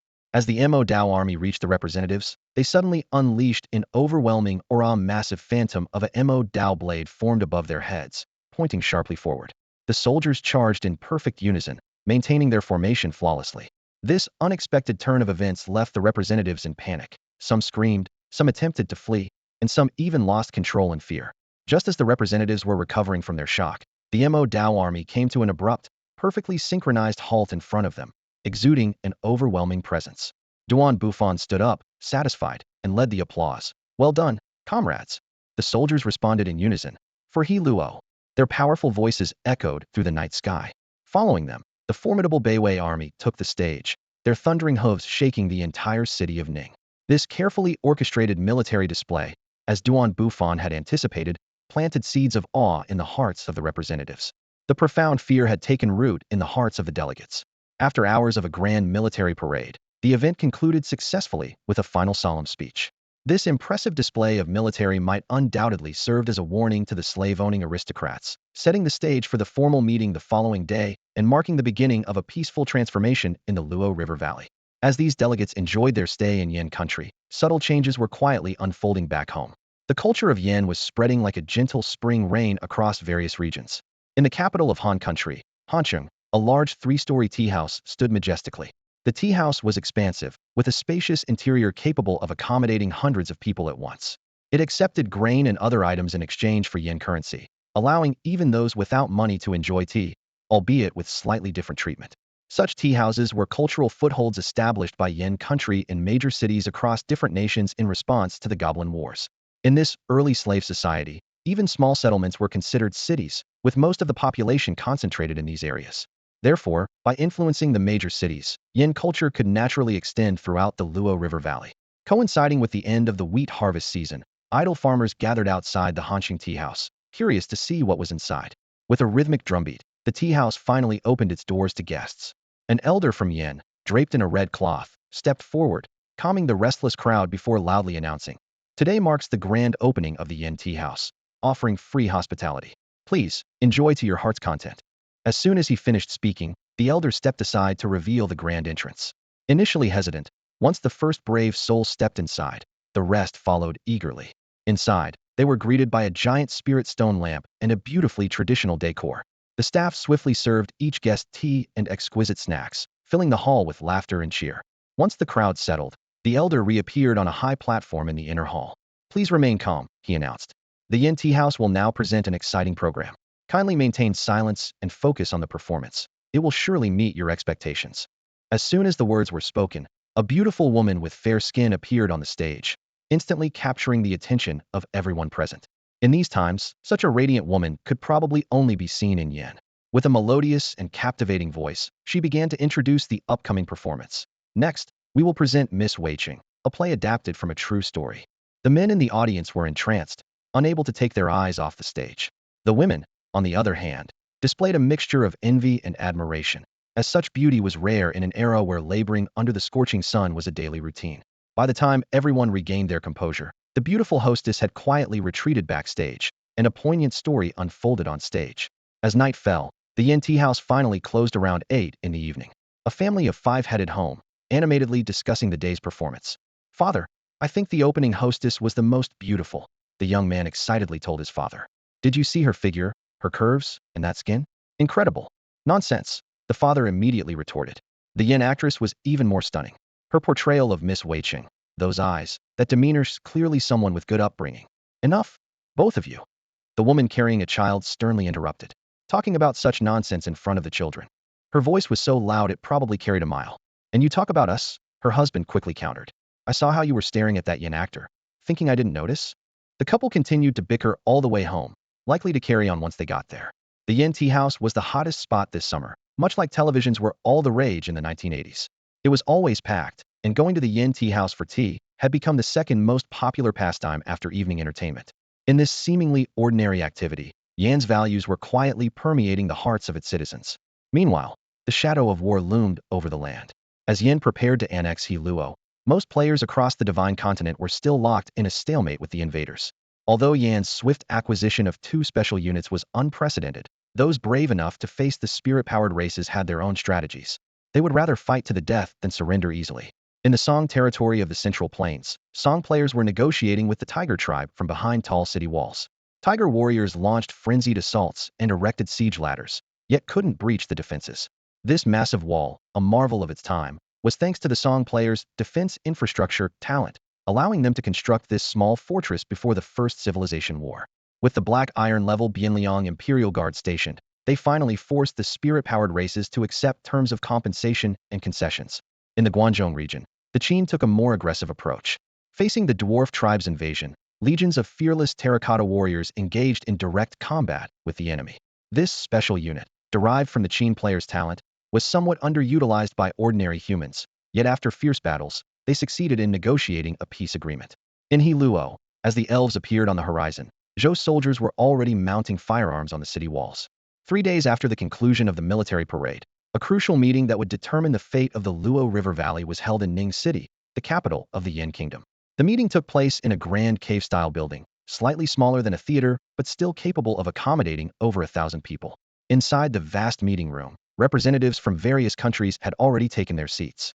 On the screen at the front, the words Luo River Valley Community of Shared Destiny Conference shone brightly. Amidst a round of enthusiastic applause, the leader of the Yin Kingdom, Bufan, stood up, his gaze sweeping across the room. "Greetings, everyone. I am Bufan, leader of the Yin Kingdom. First, thank you all for traveling from afar to join us in the fight against the external demons." His voice was strong and powerful, followed by a slight bow as a gesture of respect. Once the applause subsided, he continued with a serious tone. "This meeting will proceed in 3 stages. First, the Yin Kingdom will present its proposals, followed by open discussions from representatives of other countries, and finally, negotiations to determine the meeting's outcomes." After another round of applause, Bufan began to articulate the core proposals of the Yin Kingdom. He looked around, speaking solemnly. "The 520 representatives present today stand for the fate of nearly 370,000 people in the Luo River Valley. Many of you have either personally experienced or heard of the terrifying external demons. But I must emphasize, this is only the beginning." His voice suddenly grew grave. "According to our country's comprehensive early warning system, a new wave of external demon invasions is expected in just over 20 days. For the safety of all people in the valley, the Yin Kingdom proposes the establishment of the Luo Military Alliance, with our country taking on the leadership role to provide intelligence support and military assistance to all alliance members." These words immediately caused a stir among the audience, with many national leaders showing signs of anticipation. For them, gaining military protection from the Yin Kingdom was highly desirable, and they had already mentally prepared for ceding leadership upon arriving in Ning City. However, Bufan's next statement was like a cold shower over everyone. Of course, rights come with obligations. Firstly, all member states must sign a non-aggression pact to ensure peace within the valley. Secondly, he paused briefly, then declared emphatically, all participating countries must integrate their armies under the unified management of the alliance. This statement was like a thunderclap, leaving the conference room in stunned silence. All representatives exchanged glances, shock evident on their faces. This meant completely relinquishing their military sovereignty. Although the representatives of various countries witnessed Yan's formidable strength firsthand, they could only suppress their dissatisfaction. In the conference hall, the ruler of Korea slowly stood up, expressing concern. Without an army, who will maintain our internal stability? This statement immediately sparked a wave of discussions among the attendees. Please rest assured, everyone. Yin has already made proper arrangements for this, and details will be explained shortly. Bufan raised his hand to signal for silence and continued. We propose the establishment of the Hala Military Alliance to unify the command of military forces in the Luo River Valley, jointly resisting the invasion of external demons. In this moment of survival, I urge you all to remain rational and not let impulsive actions disrupt our harmony. His gaze was piercing as he scanned the attendees, his tone growing colder. If there are objections, we can negotiate. But remember, do not let irrational decisions bring disaster upon your own country. Once the attendees' expressions eased slightly, Bufan introduced. Next, let me explain the concept of the Hala Economic Mutual Assistance Association. Countries that join can purchase various products and services from Yin at low prices. We will send construction teams to assist with infrastructure in each country, build houses and roads, establish factories to create jobs, and provide technical training and promote literacy education. He paused, then continued. To ensure stable and fair trade, we will use a unified currency, the Hala paper currency, minted by Yin. This monetary system will greatly facilitate our trade. Of course, joining is entirely voluntary for each country. Upon hearing this, the representatives couldn't help but ponder. To them, it seemed like a highly profitable opportunity, yet they were unaware of the underlying economic control and financial influence at play. The final agenda item, Bufan stated seriously, is our proposal to establish the Hala Committee to jointly address major issues in the Hala region and provide development suggestions.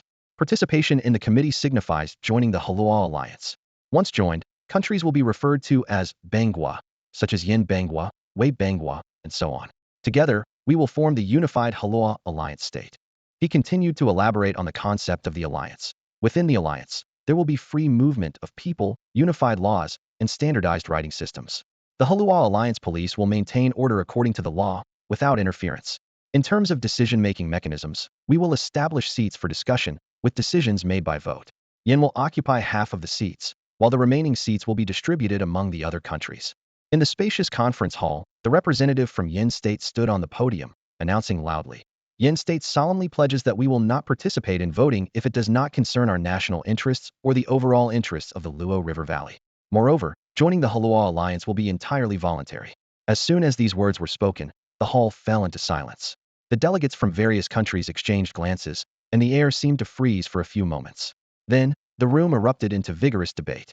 Representatives from smaller countries stood up, passionately expressing their views, while the monarchs of larger nations reacted in different ways. Some furrowed their brows, lost in thought, while others raised their hands to request to speak.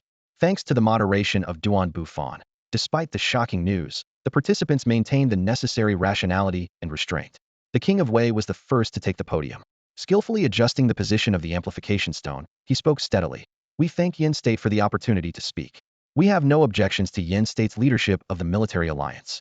However, handing over all national armies to the unified management of the alliance is something that needs further discussion. After all, safeguarding national interests still relies on one's own military. He paused, then continued. Regarding the establishment of the Economic Cooperation Council, we express our support, but the major issue of currency issuance needs further exploration.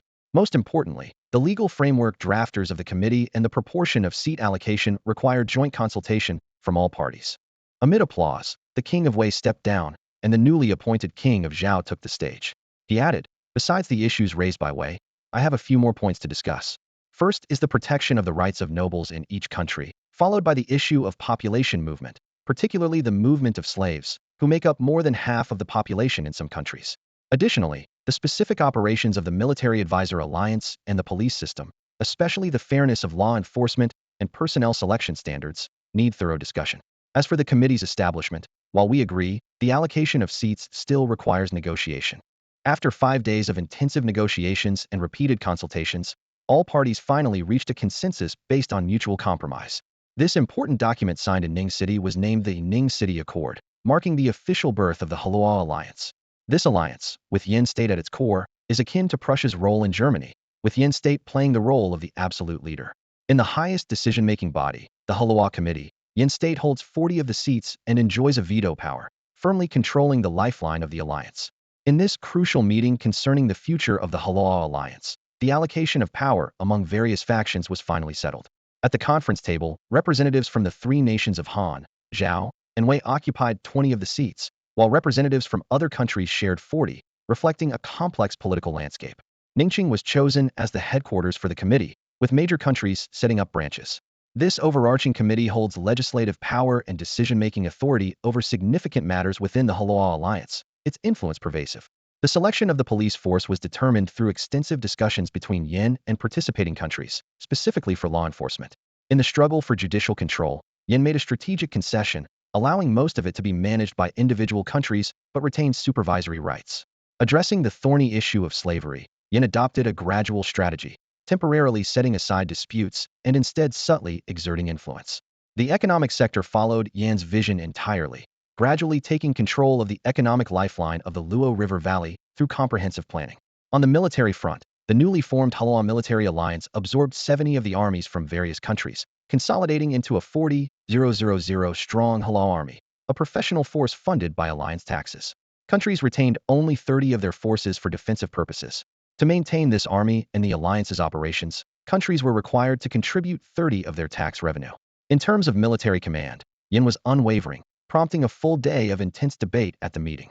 The outcome of these negotiations might seem like a temporary compromise, but actually hinted at Yan's long-term strategy.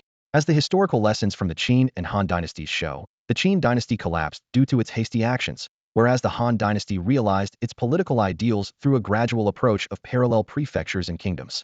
Yin understood this well, planning to gradually diminish the power of the slave-owning aristocracy through cultural assimilation over the coming years. After all, such deeply entrenched aristocratic forces cannot be eradicated overnight. Time must be exchanged for space. Ultimately, military means serve political ends, rather than being a reckless gamble. As the meeting concluded, the establishment of the Hala Alliance marked a new chapter in the Luo River Valley region. This genuine unification not only fundamentally altered the regional political landscape, but also brought tangible improvements to the lives of ordinary people. To fully harness the resource advantages of the Luo River Valley, a magnificent new city rose on the strategic heights of the southern bank of the Luo River. This city, jointly planned and constructed by all parties of the Hala Alliance, was destined to become the economic and cultural center of the entire alliance.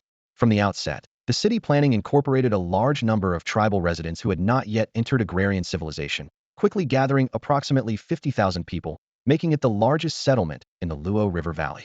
The Yin Kingdom took full responsibility for managing this new city and offered generous welfare policies to benefit its citizens.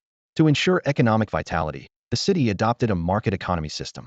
Nearly half of the residents from Duan Yuan City moved to the new city, reducing Duan Yuan City's population from nearly 5,000 to 2,000, comparable to that of Ning City and Xing City. With the population migration and the market reforms not yet fully implemented, Duan Bufan took the opportunity to introduce a planned economy system in Duan Yuan City, with the reforms progressing exceptionally smoothly. Currently, the Yin Kingdom's homeland operates under a departmental planned economy. While this new city and the entire Luo River Valley region it influences serve as a testing ground for a market economy. Due to its prime geographical location, the Hala Committee named this new city Hala City, originally intended to be Luo City, but changed due to Duan Bufan's firm opposition. To Duan Bufan, Luo City holds an irreplaceable sacred status as his hometown across 2 lifetimes. The establishment of Hala City spurred significant population growth in the Yin Kingdom's homeland. Large-scale population migration enabled the Yin Kingdom to absorb almost all tribes from the deep mountains and forests that had not yet entered agrarian civilization. Although some small agrarian nations also expressed a desire to join the Yin Kingdom, Duan Bufan politely declined firstly, because these nations were already within the Yin Kingdom's sphere of influence, and secondly, because they needed to continue agricultural production. After 2 large-scale expansions, the Yin Kingdom's total population reached 80,000, with Hala City absorbing 50,000 and the homeland gaining an additional 20,000. Considering the capacity limits, the Yin Kingdom transferred 20,000 people from Hala City to the homeland, bringing the homeland population to 30,000. This population surge crowded the various departments of the Yin Kingdom, but if these newcomers could be properly settled, they would undoubtedly contribute significantly to the kingdom's productivity. As the construction of Hala City progressed vigorously, the market system throughout the Luo River Valley gradually took shape. Through flexible monetary policies and trade methods, goods from the Yin Kingdom have spread throughout the entire Halua region. With the flourishing of commerce, the treasury of the Yin Kingdom is becoming increasingly robust. A steady influx of labor, mineral resources, and essential goods such as food flows into Yin through trade channels. The establishment of Hala City has opened a new chapter in the economic development of Yin. Bufan, with his strategic foresight, decided to implement a state-led capital export strategy. By investing in factories across Hala and nurturing the local market, this initiative has revitalized the productivity of the entire region. Centered around Hala City, an extensive network of roads spreads out like a web. Large-scale infrastructure projects not only create numerous job opportunities, but also gradually fill the wallets of the local populace through wage distribution. This economic strategy is quite profound. Although the residents of the Hala Valley are not yet directly under Yan's rule, Bufan already considers this land and its people as part of their future. This approach fundamentally differs from Britain's colonial strategy, which always treated colonies as others, ultimately leading to their disintegration. In contrast, Yin is committed to cultural integration and ethnic cohesion, genuinely making the people of Hala part of Yin. This strategy is comparable to the modern Belt and Road Initiative, addressing Yan's current overproduction issues in ironware, textiles, and furniture while strengthening economic control over the Hala region, achieving a dual benefit. As the living standards of local residents improve, the demand for Yan's products increases daily, forming a virtuous economic cycle. In terms of military alliances, Yan's strength has seen a qualitative leap. 40,000 Hala troops have been stationed in the camps outside Luo City, increasing Yan's controllable military power tenfold. After rigorous selection, nearly 20,000 elite soldiers have been chosen for special training in the Beiwei Army and Modeo Army. Of the remaining 25,000, 5,000 will receive police training, and 20,000 will join the reserve forces. The active Beiwei and Modeo armies are also involved in training the reserves, rapidly enhancing the combat capability of the new troops through a mentorship system. Bufan is confident about the upcoming war of civilizations. Under the rules of spiritual civilization, an elite force of 3,000 special troops is fully capable of defeating an untrained, semi-primitive army of 40,000. However, the urgent task is to complete the military supply as soon as possible. Though iron reserves are plentiful, there is still a significant gap in equipping a 40,000 strong army. Moreover, the 15,000 warhorses required by the Beiwei army present a daunting challenge for Bufan. The horses were initially purchased from Wangpongzi, and with the demand expected to increase fivefold, Bufan couldn't help but worry about the horse supply. Supplying nearly 3,000 horses had already been a challenge for Wangpongzi, and with this huge demand, Bufan wondered if he could handle it.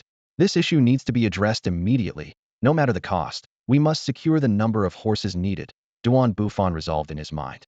After arranging all the construction tasks, Bufan finally found a moment of leisure. He stood in the barracks of Luoqing City, surveying the rapidly developing city before him. In just a few days, supported by strong infrastructure capabilities, the central area of Luoqing City had taken shape. Surrounding it were expanses of farmland being swiftly cultivated, poised to become the largest granary of the Luoqing Alliance in the future. Building a city for tens of thousands of people was both a costly endeavor and a source of immense business opportunities. Thanks to Yin country's strong production and trade capabilities, city construction and supply and demand had reached a healthy cycle. In the city center, tea houses, theaters, restaurants, and shopping malls were plentiful, with workers' wages constantly circulating in these establishments. Due to Yin country's strict legal restrictions, there were no gambling houses or brothels commonly seen in feudal times on this land. Meanwhile, literacy classes were springing up throughout the city like mushrooms after the rain. Under the compulsory implementation by the Luoqing Committee, a literacy campaign centered on Chinese characters was fully launched. As Yin country had absorbed numerous small tribes, its seats on the Luoqing Committee had exceeded half, a strategic move reserved for negotiations. Many sensitive laws and regulations were implemented throughout the Luoqing region under the leadership of Yin country. Although Yin country had not yet touched the core interests of these participating countries such as slavery, other countries could only swallow their grievances.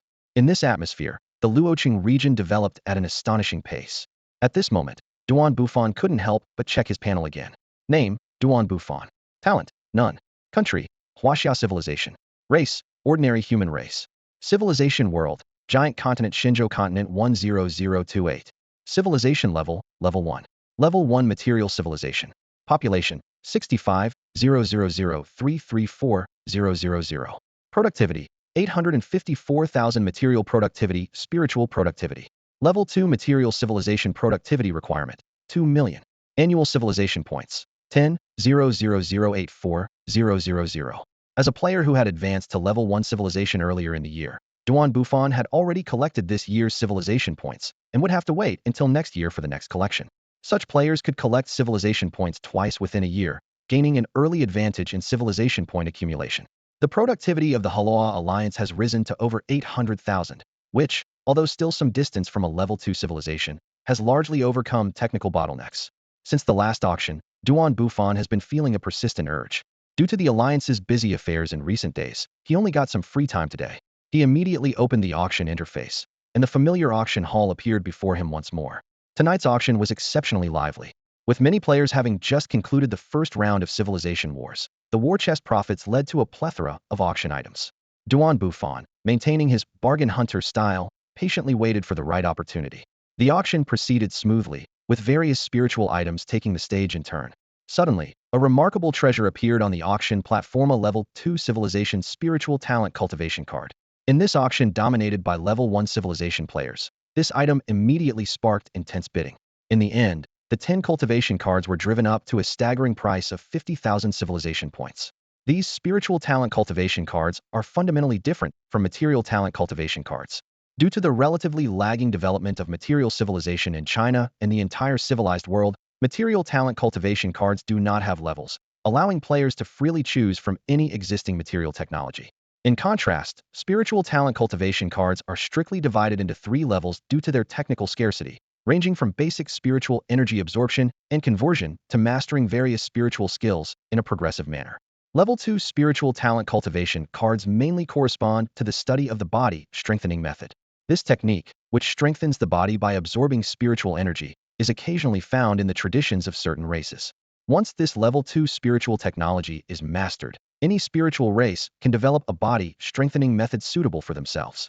Although it might seem inferior to races naturally endowed with body strengthening methods, it can still significantly enhance combat effectiveness. Of course, this does not mean that races with body strengthening method inheritances are superior.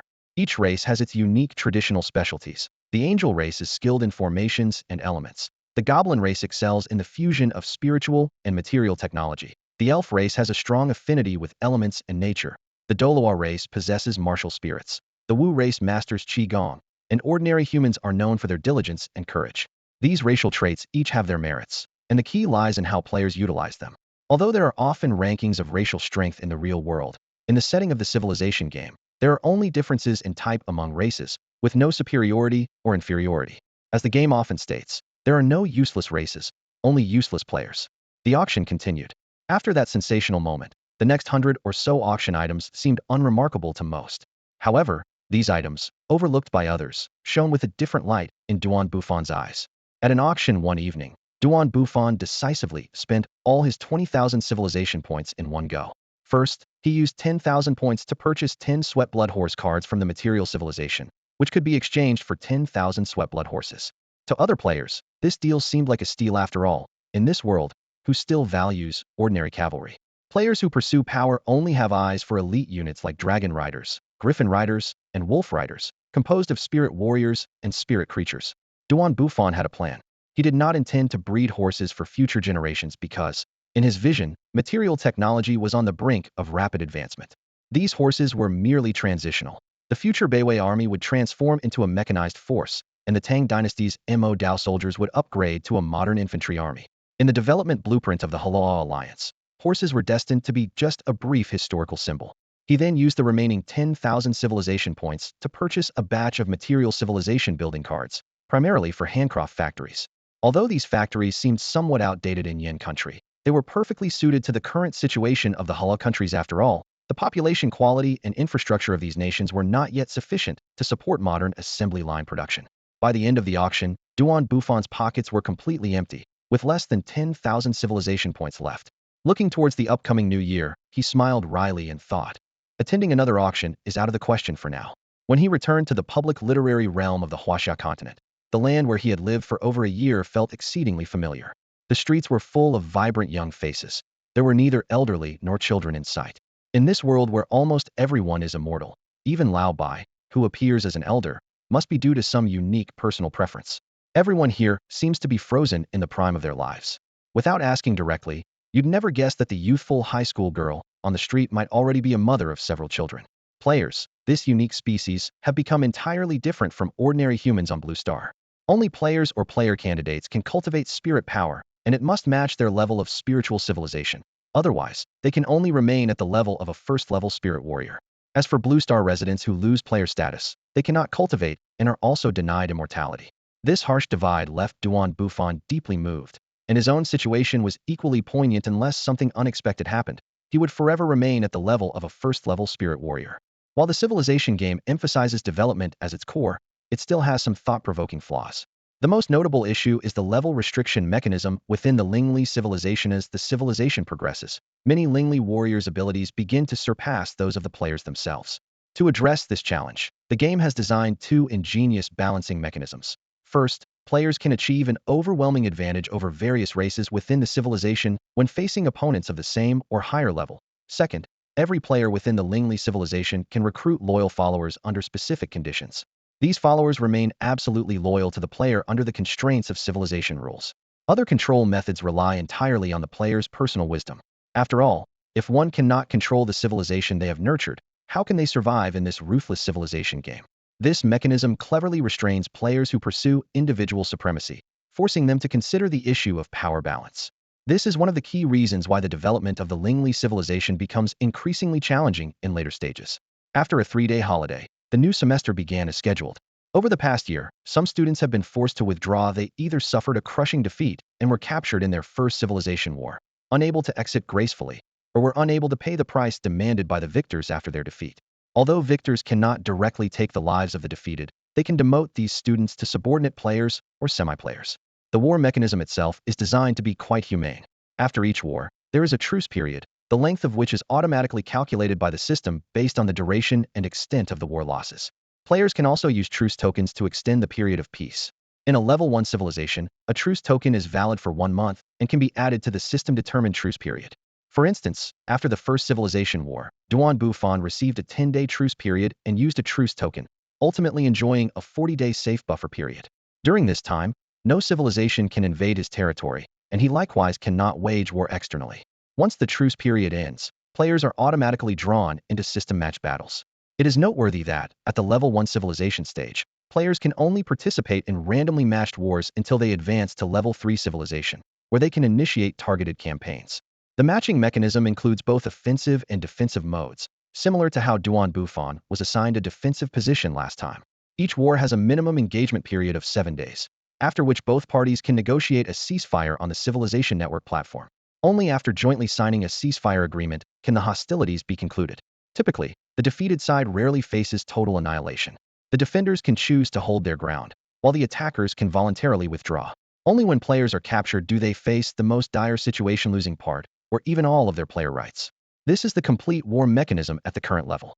The aftermath of the First Civilization War continues to unfold. Nearly 10% of the students have been forced to quit the game, finding themselves in the uncertain position of semi-players. These individuals either become laborers for the victorious players or join the free semi-player community, with their futures now dictated by the winners. Having lost the opportunity to attend high school, they will rarely appear in the public eye from now on. The legend of Bufan, a regular human player who survived this catastrophe, has already spread across the campus. His public explanation is simple. As part of the attacking side, he chose to avoid conflict and ultimately secured victory through negotiation. This explanation is straightforward and suits him well. Doesn't want to reveal his full strength too soon, especially since his power is not yet fully developed. In reality, even with tens of thousands of troops, Bufan finds it challenging to compete with the rapidly advancing spiritual civilization players under current circumstances. The Hala Alliance army, without a new round of technological breakthroughs, still struggles against the increasingly powerful spiritual civilization armies. In the classroom, a young language teacher is enthusiastically explaining ancient Chinese poetry and historical knowledge to class 4. For Bufan, this is the least engaging subject. As usual, he buries his head in his arms as soon as class begins. The excitement from earlier times has waned, and everything has returned to normal. The atmosphere in the classroom remains unchanged. The talkative continue chatting, the lazy keep napping, and young couples exchange glances. Students of this era still approach language lessons with a lack of enthusiasm. The bell signaling the end of class rings, jolting Bufan awake from his sleep. The next class is cultivation, Li Dazhuang reminds him, leaning over. Oh, another boring day, Bufan replies, resting his head on his hands with a weary expression. How many people are in your civilization now? Li Dazhuang, having visited the Yin Kingdom, is deeply interested in the development of Bufan's civilization and is always curious about the details. Almost 20,000. What about you? Bufan, of course, doesn't reveal that he actually controls a population of 60,000 and can influence 330,000 people. Such power is astonishing. I'm nearing 3,000, Li Dazhuang says excitedly. I encountered an elf player last time, completely defeated them, and even captured one. I'm still figuring out what to do with them. What? You captured a player? Bufan is intrigued. The last time they met, Li Dazhuang was still engaged in civilization warfare, and now he's made such significant progress. So I wanted to discuss it with you guys. It's quite a complicated matter. Sure, let's get Wang Fuguei to join the discussion. What about the cultivation class? Li Dazhuang hesitates. Civilization development is more important. I'll help you maximize the benefits this time, Bufan says, leading the trio to happily skip the class. In an abandoned room at school, the three sit together, chatting while snacking. I captured an elf female player, and she's quite pretty, Li Dazhuang says, his mouth full of chips, speaking indistinctly. Wow, that's quite an opportunity for you. The news left both of them utterly shocked. Bufan furrowed his brows, pondering silently. A defender capturing an attacker? With Li Dazhuang's capabilities, this was truly unexpected. How did you manage that? Bufan couldn't help but ask, a hint of curiosity flashing in his eyes. Li Dazhuang grinned. It was a stroke of luck. The elves' long-range attacks were indeed formidable. Our barbarian warriors couldn't even get close before being pushed back. But a trace of pride flickered in his eyes. The enemy wanted to siege the city, so my general set a trap, lured them in, and locked them all up. I didn't expect such a big catch, so I rushed out to discuss with you guys. What do you think we should do? Li Dazhuang's gaze shifted between the two. Bufan calmly tossed the question back. Let's hear your thoughts first. Li Dazhuang stroked his chin. This battle made me realize our barbarian tribe's weaknesses. Our archers are too inexperienced, and without long-range cover, our close combat troops struggle. I'm thinking, maybe she could hand over a group of elf archers, and some compensation. As he spoke, he couldn't help but smile. Dazhuang, Wang Pengzi suddenly interrupted. Why bother with all that? Just make her a vassal player. That way, all her resources become yours. Although the elves lack heritage, they can develop spiritual power technology in the future. Li Dazhuang's expression turned conflicted. Isn't that too? Li Dazhuang, Bufan said sternly. Wang Fuguei is right. Remember, she didn't hold back when attacking you. I know you're kind-hearted, but being merciful to your enemy is cruel to yourself. You know how crucial an allied faction is for your early development. He paused, his tone becoming more severe. Don't let appearances cloud your judgment. No matter how beautiful a woman is, if she's a threat, you can't hesitate. Li Dazhuang fell silent. He knew well that making her a vassal player would indeed bring the greatest benefits. But the tears of that female player, perhaps alongside the unexpected events involving his parents, made him feel compassion for every player. Yet in this ruthless civilization game, the development of the barbarian civilization was of utmost importance. As a friend, Bufan had to consider his interests rather than just appeasing his emotions. Seeing Li Dazhuang's hesitation, Bufan patted his shoulder. All right, I'll handle the negotiations for the civilization exchange. Let me be the bad guy. Okay, Li Dazhuang sighed with relief. I'll leave it to you then. I really don't know how to bring it up. At this moment, Li Dazhuang made up his mind. Wang Fuguei immediately chimed in. That's more like it. The three of them burst into laughter, which echoed through the empty classroom. However, fate had other plans. Although the curtains facing the hallway were drawn, their laughter still seeped through.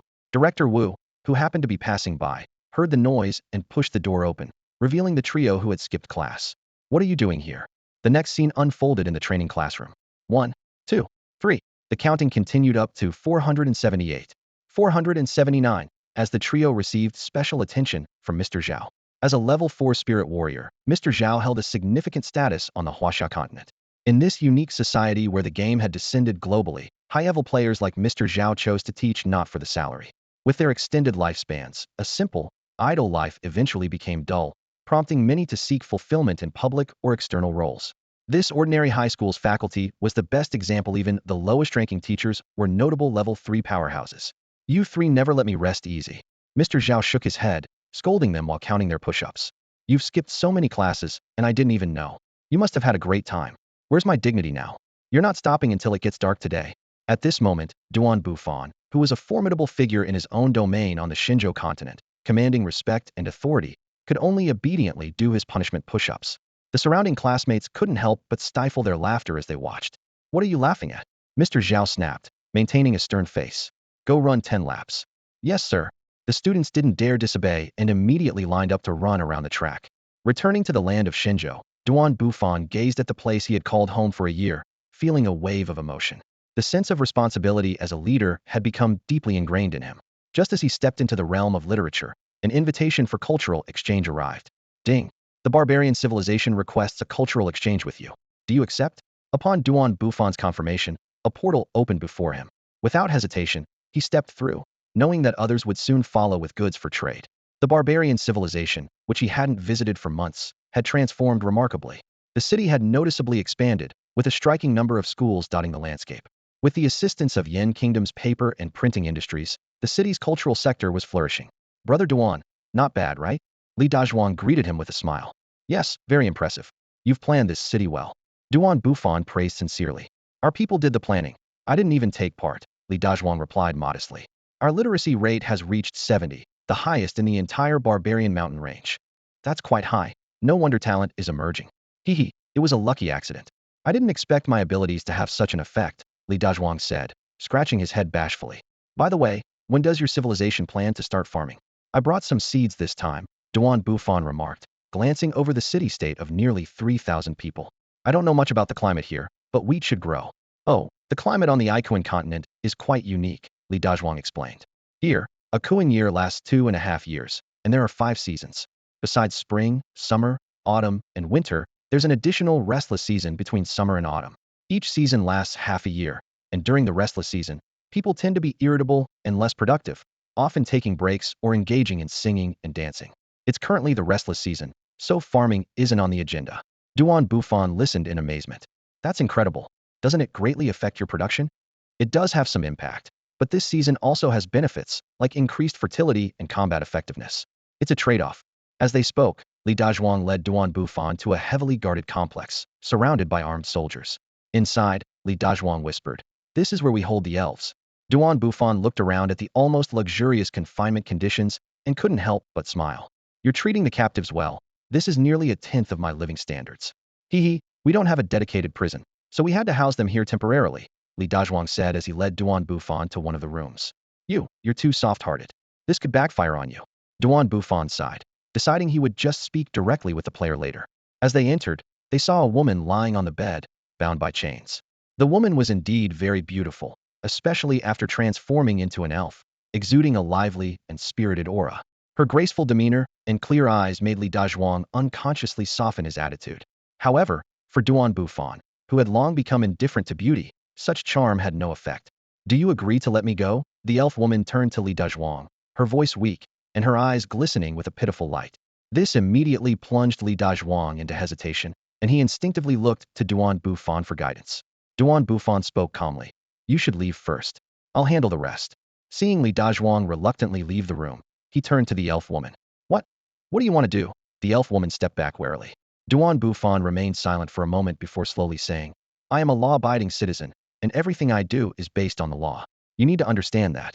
The elf woman seemed to realize something, her face turning pale instantly. You're not going to let me go, are you? There might be some misunderstanding. Duan Bufan looked directly into her eyes. As Li Dazhuang's friend, I believe having an elf as a subordinate player will help him develop better. You're right. As soon as he finished speaking, the elf woman burst into tears. Falling from an independent and promising race to a subordinate player was indeed a difficult reality to accept. But Duan Bufan knew he couldn't ignore his brother's interests out of momentary pity. This is a cruel civilized world. Mistakes must be paid for, Duan Bufan said firmly. You have 1 hour to consider. Either voluntarily sign a negotiable subordinate contract, or we will forcefully sign one. Compared to death, becoming a subordinate player isn't the worst outcome. Li Dazhuang is kind-hearted, and you know that. Under the law, your personal safety and legal rights will be protected. Only the sound of the woman's sobbing remained in the room as Duan Bufan gave a brief explanation and left. Duan, how did it go? Li Dazhuang asked urgently outside the door. It's done, just a few words, Duan Bufan replied calmly. The crying inside grew louder. Duan, Li Dazhuang hesitantly began. I just think maybe. I've said everything that needs to be said. Don't be like this, Duan Bufan said, somewhat annoyed, feeling that Li Dazhuang was too indecisive. Don't be angry, Duan. I was just thinking about my parents. Li Dazhuang quickly explained. Hearing this, Duan Bufan's anger subsided a bit. Li Dazhuang's parents were once subordinates to a civilization player, but both perished in a brutal civilization war, forever losing their chance to enter the civilization. In this world, independent players rarely go to the battlefield themselves. The burden of war often falls on the subordinate players, which was the very tragedy that befell Li Dazhuang's parents. Duan Bufan looked at Li Dazhuang and said firmly, Dazhuang, your agreement to let the brothers help you negotiate shows that deep down, you want a subordinate player. We're all sorry for what happened to your parents, but that's precisely why we must become stronger. Only by having enough power can we control our own destiny. Now you have a chance to acquire an elf subordinate player early on, seen a lifetime opportunity you mustn't pass up. He continued, I gave up a subordinate player back then because I was on the absolute spirit continent, where a spirit power civilization was practically useless, not to mention an annoying goblin civilization. But you're different. You have the chance to gain an elf civilization on the spirit power continent, an opportunity you cannot afford to miss. Li Dazhuang fell silent, Duan Bufan's words stirring waves in his heart. An hour passed quickly. The elf player had stopped crying, perhaps overhearing their conversation, and was relatively cooperative during the negotiations that followed. In the end, Li Dazhuang successfully acquired the subordinate player. After the negotiations concluded, Duan Bufan returned to his own civilization, and the matter was temporarily settled. Meanwhile, on the northern bank of the Yilu River in the Xinzhou continent, a city comparable in scale to Duan Yuan's city stood majestically. Here, a similar scenario was unfolding. A regular human player had successfully captured an elf player, and after negotiations, they reached a subordinate agreement. The elf player couldn't believe he had been defeated by a regular human. What made it even more despairing was the fate of the elves, stripped of their racial heritage, on this absolute spirit continent. And the one who defeated a spirit power civilization player as a regular human was none other than the civilization player named Zhang Xiao. Zhang Xiao was once the brightest star in the Kyoto genius class, hailed as the most likely to break through to a level 5 civilization. But now, having awakened as a regular human, the title of genius had become a thorn in his side. This young man, with the tech heart talent, which could greatly enhance the people's ability to research material technology within a civilization, had a gift that could change the world but was bestowed upon a regular human player. His feat of defeating an elf player as a regular human was bound to cause a sensation worldwide. Compared to Duan Bufan, Zhang Xiao seemed more like the true protagonist. Upon entering the literary world, Duan Bufan immediately immersed himself in a whirlwind of work. His focus was directed towards two key areas: pioneering technological research and the construction of institutional frameworks. After a period of adjustment, the Hala Alliance had begun to exhibit a stable and promising development trajectory. Wide main roads crisscrossed like veins, connecting various small cities that had undergone expansion. Based on the actual distribution across the nation, Duan Bufan delineated 12 administrative districts in the Luo River Valley area, each comparable in size to a city from his previous life.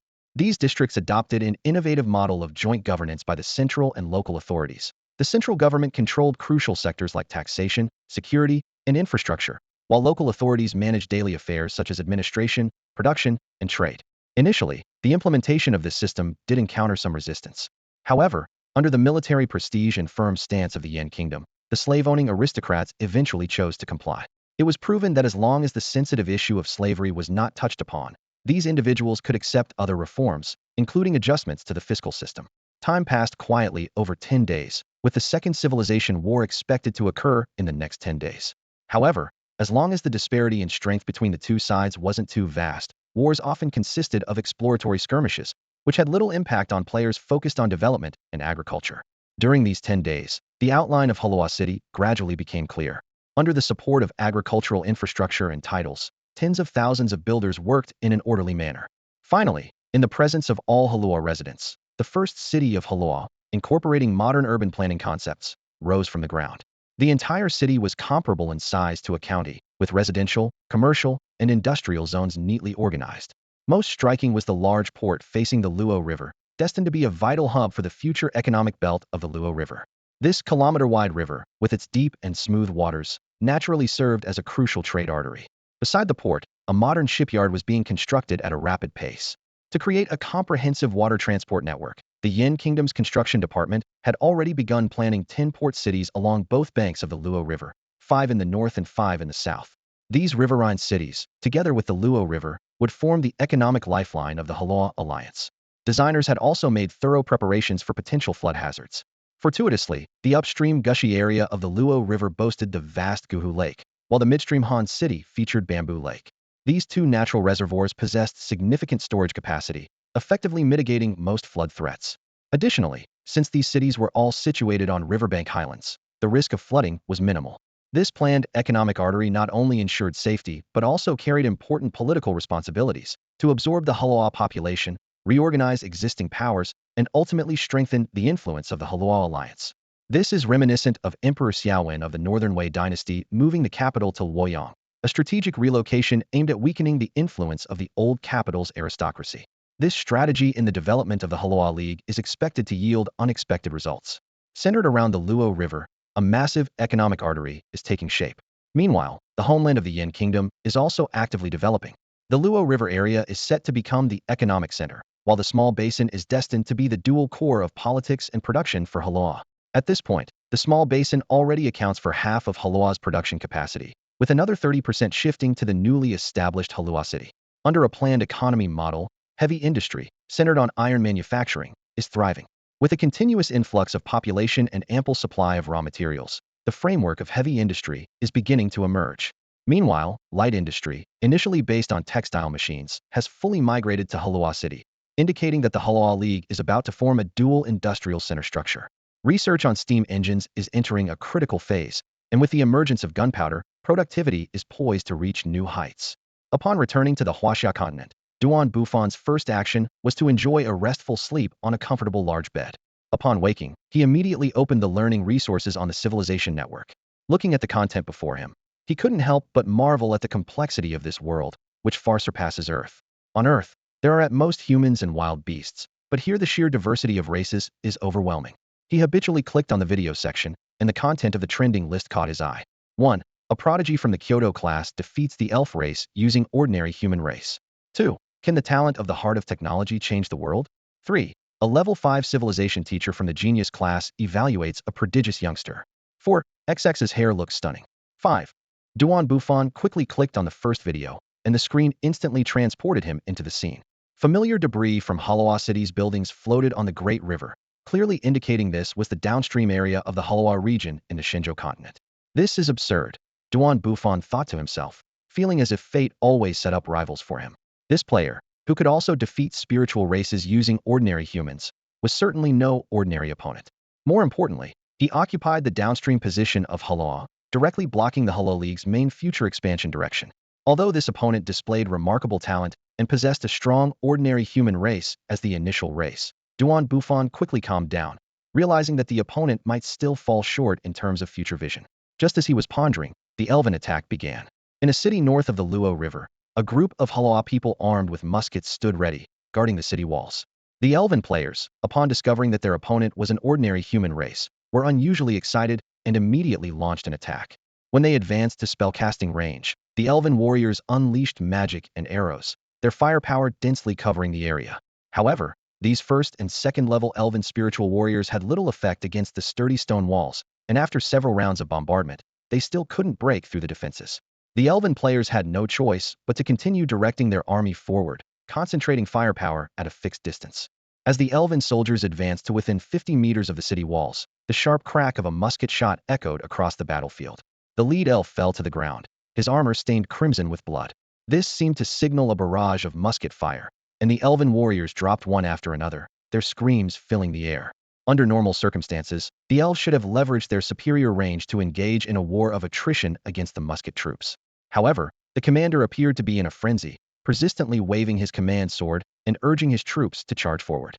Ultimately, the elven force was overwhelmed by the musketry's concentrated firepower and retreated in disarray. What an idiot! Bufan couldn't help but shout, his eyes filled with disbelief, turning a winning hand into a mess. In his view, the correct strategy would have been to use the elves' range advantage to wear down the enemy while leveraging the surrounding farmland as a threat to force concessions and gain more benefits. Recklessly charging forward, as they did, was simply suicidal. As he observed the enemy's defensive stance, Bufan furrowed his brow.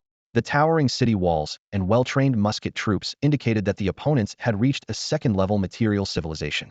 Beyond the walls lay vast farmlands, with an estimated garrison of 2,000, suggesting a city population of over 10,000, certainly no ordinary adversaries.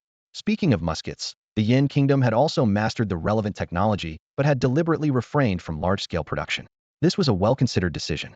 Before the Industrial Revolution, muskets, although usable, were limited by material craftsmanship, resulting in limited firepower and high susceptibility to damage. In contrast, The existing cavalry and infantry systems of the Yin Kingdom were more reliable.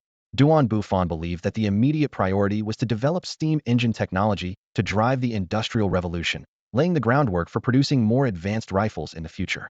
For the Yin Kingdom, which already possessed special forces, prematurely investing in musket production would waste precious resources.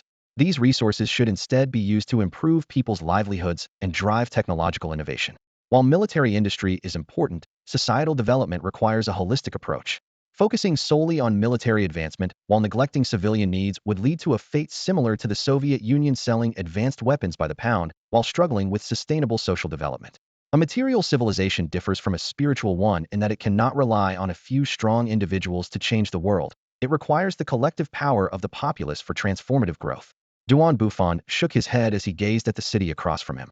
This opponent was clearly still entrenched in a spiritual society mindset, overemphasizing musket development despite facing real-world pressures, leading to imbalanced progress. True development should be gradual rather than a sudden leap in a single field. Recalling some novels he'd read in a previous life, where mechanical troops were often rewarded by some system, Bufan couldn't help but smile. A mechanized combat system requires a complete industrial framework for support, from petrochemical production to steel smelting, from highly skilled military personnel to communication systems for infantry and tank coordination. These elements require generations of accumulation and cannot be achieved overnight. Alas, where can I find a kindred spirit? Bufan sighed softly. He often felt that his way of thinking was out of place in this world. Most people focus solely on enhancing their martial prowess, failing to understand that technology is the core of productivity, the foundation of sustained warfare, and the key to cultivating elite troops and developing advanced equipment. Zhao was the brightest new star in the elite class of Kyoto. On the day he awakened his talent, he received a special invitation from the class, becoming the envy of all, with a path seemingly laid out straight to the highest academic institution in China. However, fate had other plans. On the second day after entering the civilized world, everything changed dramatically, became an ordinary human player in the continent of no spirits. This blow nearly crushed him. With his talent, even if he had awakened to a random spiritual race, he could have been the most promising genius to surpass the five-level civilization in history. But reality dealt him a harsh hand, making him the biggest failure of the elite class's investment. Every day, he could feel the strange looks from his classmates, an invisible wall separating him from others. He grew his hair long, carved scars into his arms, and even considered leaving the elite class. Until she appeared. The girl became his only confidant in the elite class, and her encouragement and companionship gradually led Zhao out of his darkness. In her, Zhao saw the light of hope. To be worthy of standing by her side, he secretly vowed to become stronger with all his might.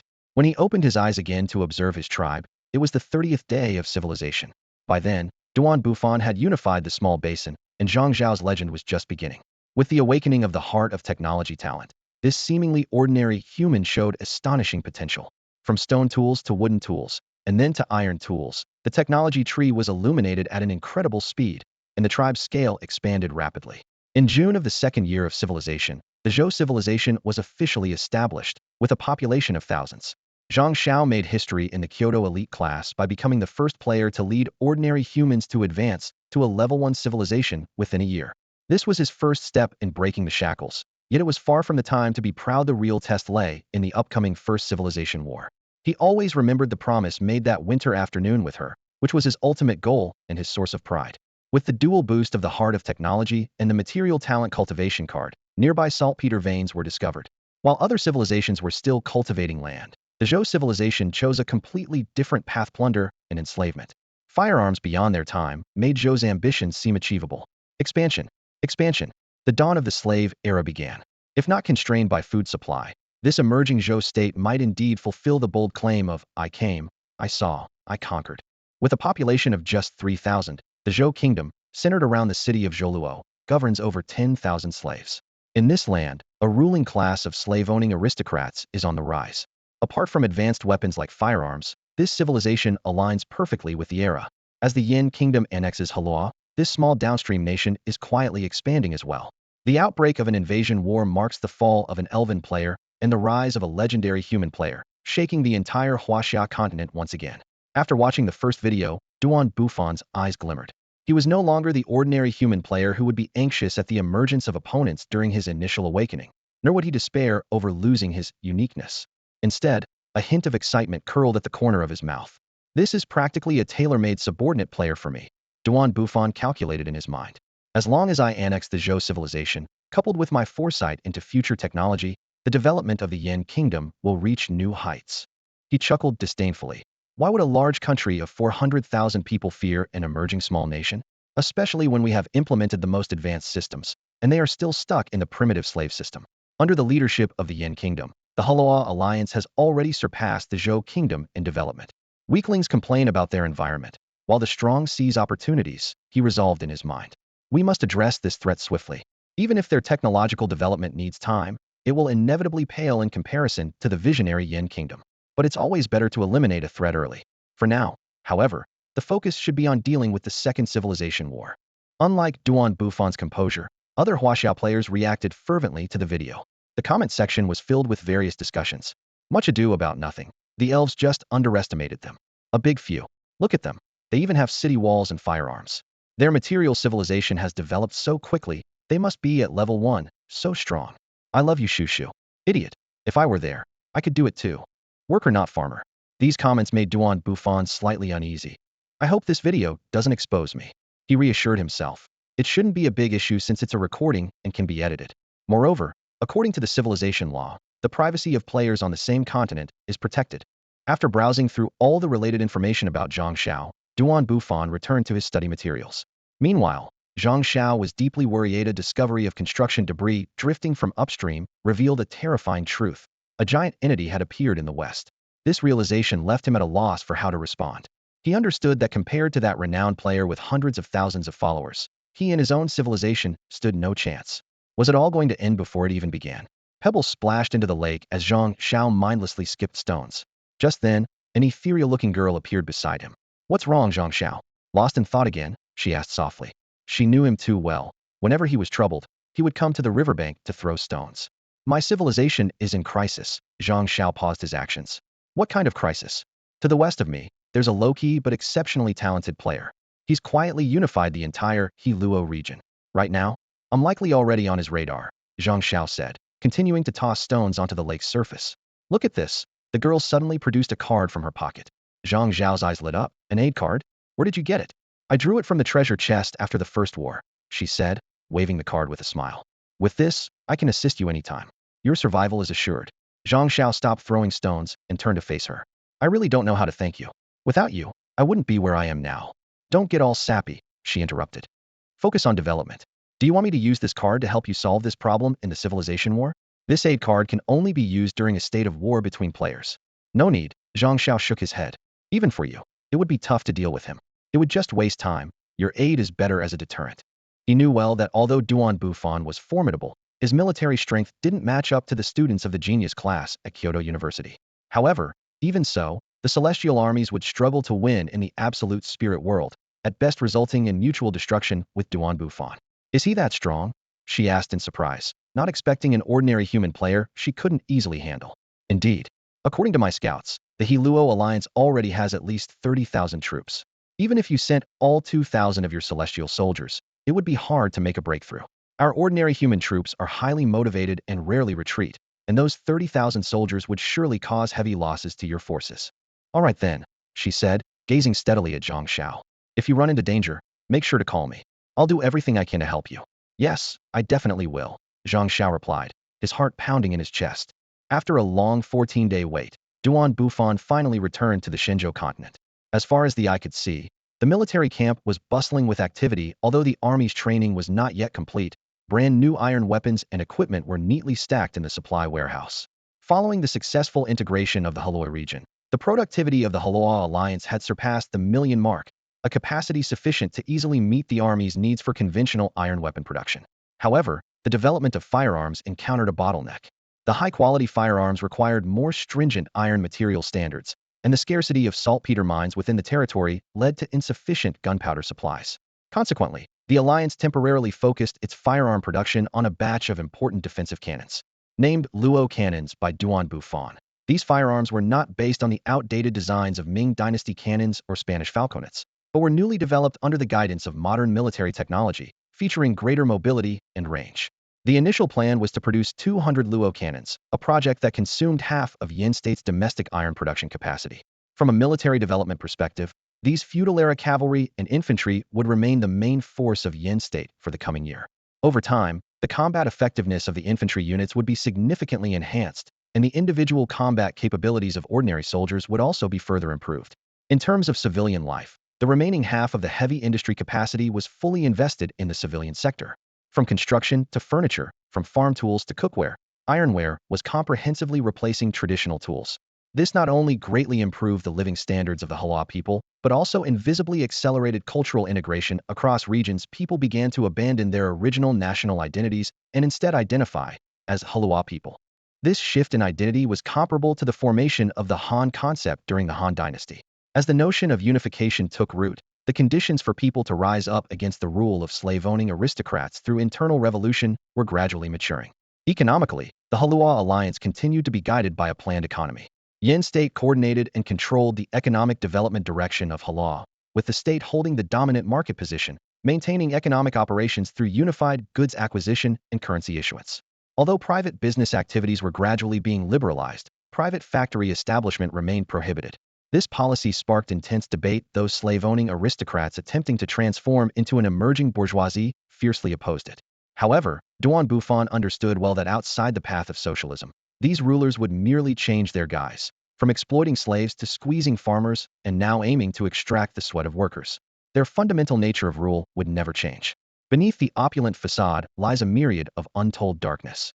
Behind the poetry and songs of the nobility are the blood and tears of countless slaves and the rage of common folk, reminiscent of the flourishing prosperity of the Northern Song dynasty and the vibrant colors of the Republic of China. Bufan observed all this with a cold eye. The rulers who fancied themselves as elegant and graceful, the foreign princesses who came seeking marriage, all were stunningly beautiful and charismatic. Yet beneath these pleasing exteriors, who among them did not build their splendor on the suffering of slaves? Just as sheep will never truly worship the wolves that exploit them, the people both feared and hated these rulers, yet in this twisted order, they longed to become one of them. But Bufan chose a different path. He understood that to realize his ideals, he must distance himself from this decaying system. The more the ruling class tried to win him over, the more it revealed their inner fears. Many civilized players, under the guise of conforming to history, joined them and eventually became oppressors themselves. These people always sat atop the people, no matter how times changed. Bufan resolutely chose the path of a revolutionary. He refused to accept this so-called historical inevitability, because history is created by the people. He wanted to ignite a class revolution on the eve of the Industrial Revolution, to completely eradicate these vampiric rulers like the October Revolution and establish a nation truly belonging to the people. At this moment, the Yin Kingdom had gradually gained control over the economic lifeline of Hala, forming an effective deterrent against the slave-owning nobility politically. On the ideological front, the concept of grand unification began to take root. The Yin Kingdom absorbed those who had not yet entered the agrarian society and had weaker notions of private ownership, while deliberately avoiding those deeply entrenched in agrarian civilization. Bufan aimed to conduct an unprecedented social experiment. If from the initial era of public ownership, these people could be guided towards collective ownership and a planned economy, could a different future be forged?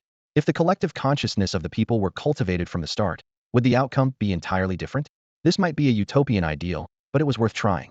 Now, it was time to sow the seeds of red ideology on the eve of the Industrial Revolution. What kind of blossoms would a state-led industrial revolution bring to this land? At that moment, a system notification sounded. Ding. Civilization, war begins. Ding. You declare war on Chu civilization. Ding. Please select your combat units and provisions.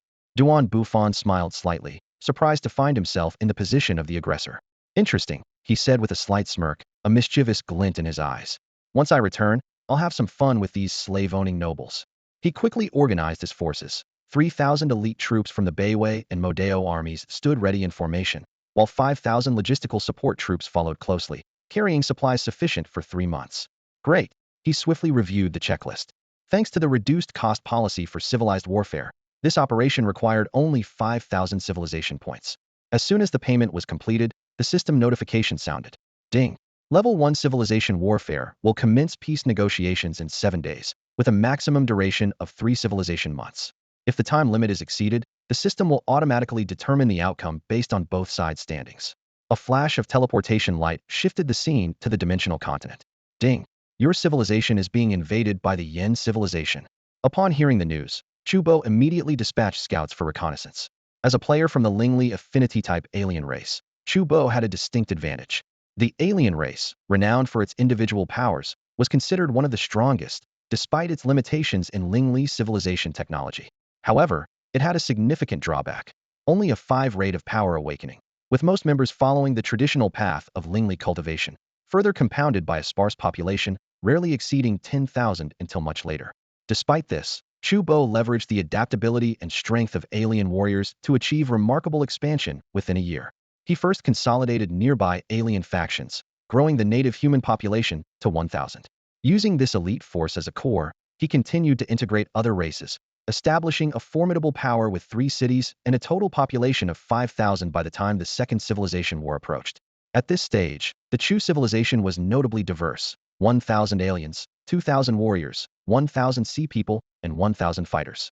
The pride of his forces was a 2,000 strong main army, centered around 100 elite aliens. Although they had yet to enter the agricultural era or reach the threshold of a level 1 material civilization, their advancements in Lingli civilization were significant, marking them as a dark horse among the 233rd batch of players. Duan Bufan stood cautiously in front of the military tent. As part of the invading force, he understood the importance of maintaining a probing stance in this war of civilizations. As long as he didn't act recklessly like those 2 elven players, he should be able to protect himself. While he was pondering, a scout approached briskly and respectfully handed him a map of the surrounding terrain.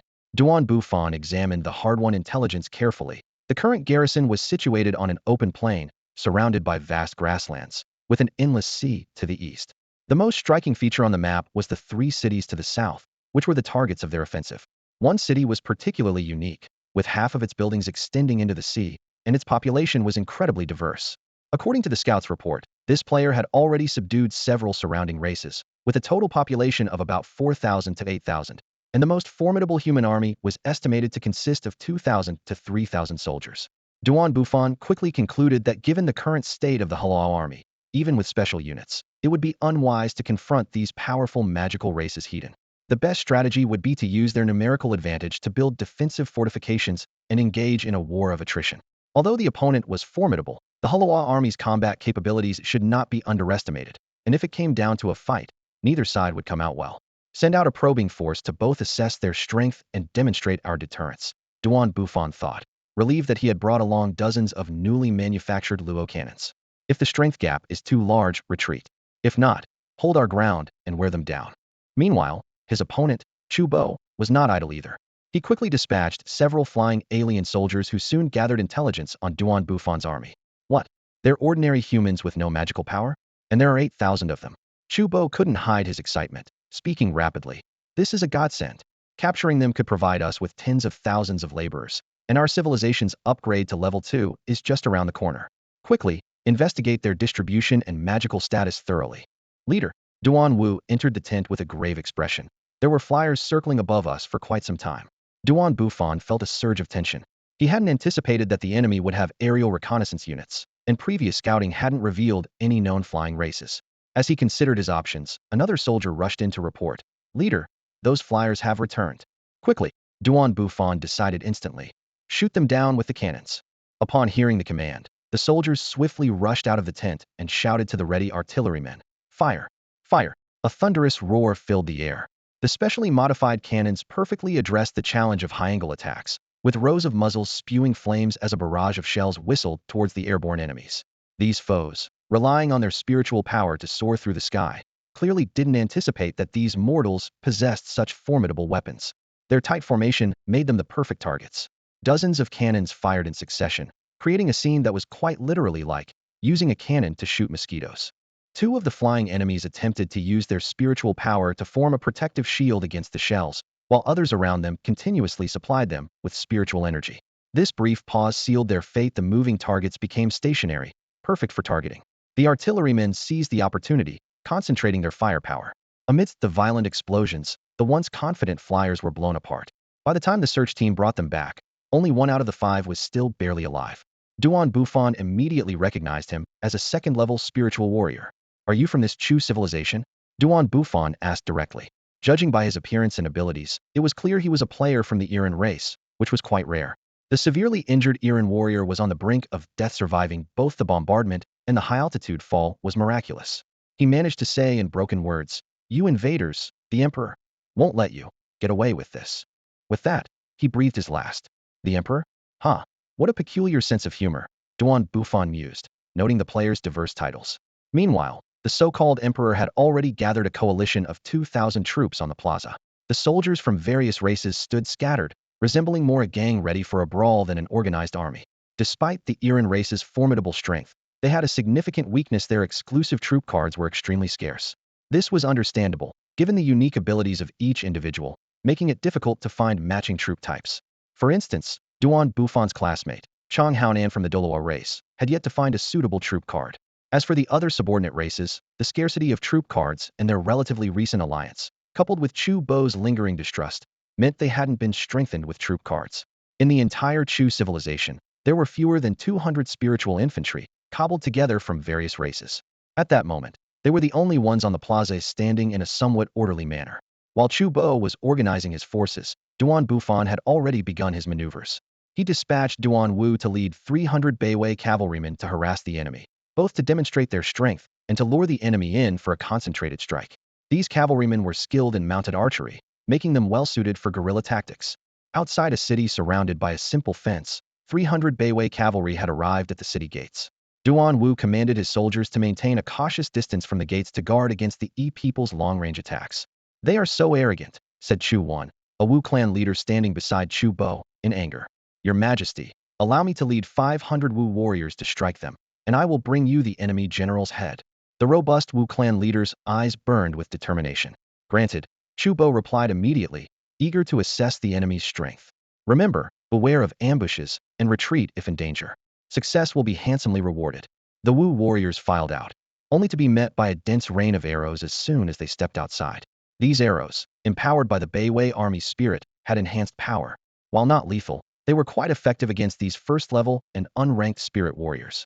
The untrained Wu army was forced to retreat, their offensive broken. At that moment, Chu Wen rushed to the front, using his chi skills to deflect the incoming arrows back towards the Beiwei positions. He seized the opportunity to lead his soldiers out of the gate. Facing the sudden change, Duan Wu remained calm. The Beiwei soldiers quickly reformed their ranks, with shield-bearers stepping forward to block the now weakened arrows. Although Chu Wen could manipulate the arrows, his ability was limited and couldn't maintain their original speed. The Beiwei army launched another volley, once again halting the Wu clan's charge. This time, Chu Wen was unable to repeat his previous feat and could only defend himself. The Wu soldiers were shocked to find that these seemingly powerless weaklings possessed such impressive tactical skills. The collision of arrows and the charging soldiers instantly eliminated 100 Wu warriors. "Keep charging," Chu Wen shouted. The foremost warriors had already neared the Beiwei army, convinced that in close combat, these ordinary humans would be defenseless. Suddenly, a gap opened in the Beiwei ranks, and a squad of cavalry, infused with the mountain spirit, charged out with a thunderous impact. The scattered Wu soldiers at the front were instantly dispersed. After the charge, the cavalry split into two groups and turned back, displaying their exceptional tactical prowess. Watching from the city, Chu Bo couldn't help but feel alarmed. This was a well-trained and clearly specialized military unit. The Yin civilization should not be underestimated, and the war required careful consideration. "Recall those useless fools before they embarrass us further," he ordered, conceding defeat in this probing skirmish. Duan Wu watched the retreating Wu soldiers with frustration. Duan Bufan had originally instructed them to feign weakness and lure the enemy in for a decisive strike. However, they overpowered the enemy in direct confrontation, achieving tactical success but strategic failure. "Alas, let's return and accept our punishment," Duan Wu sighed, ordering a retreat. Pursuing the retreating enemy was unwise. The cavalry charge had succeeded due to the enemy's exposed flank. With their position still unstable and reinforcements yet to arrive, recklessly chasing the enemy camp would be suicidal. Each Beiwei cavalryman was a carefully cultivated elite, and losing even one was a painful blow. 5 days have passed since the initial probing attack. The atmosphere in the camp has gradually calmed, with no battles taking place during this period. Duan Bufan sat in the main tent, his brow furrowed. He speculated that the enemy might be trying to avoid further depletion and intended to drag the situation out for the full 7 days, aiming for a peaceful resolution.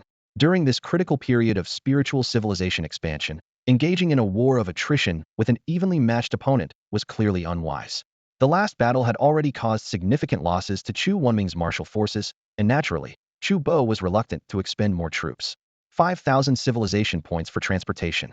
Duan Bufan stood up, pacing back and forth in the tent. Returning empty-handed would be a significant loss. He immediately summoned strategist Zhuge Ming and two generals, Duan Wu and Duan Yong, to discuss countermeasures. The tent fell silent as everyone pondered. Suddenly, Zhuge Ming's eyes lit up, and he lightly fanned himself. Leader, I have a plan. Let's hear it. Duan Bufan signaled promptly. Zhuge Ming spoke confidently. Although our army has ample provisions, the enemy is unaware. If we were to let our spare warhorses graze extensively on the surrounding grasslands, intentionally exposing some vulnerabilities, wouldn't that create the illusion of a food shortage? It could lure the enemy to attack while we appear to be distracted by grazing. Brilliant plan. Duan Bufan's eyes shone. Having such a capable strategist indeed provided reassurance. Duan Wu stepped forward. Leader, I have a few additional points.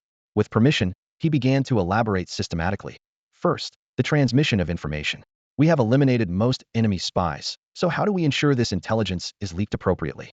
Secondly, tactical deployment, including monitoring enemy movements, dealing with high-level threats, and strategically arranging encirclement formations, all require meticulous planning. Duan Yong also added.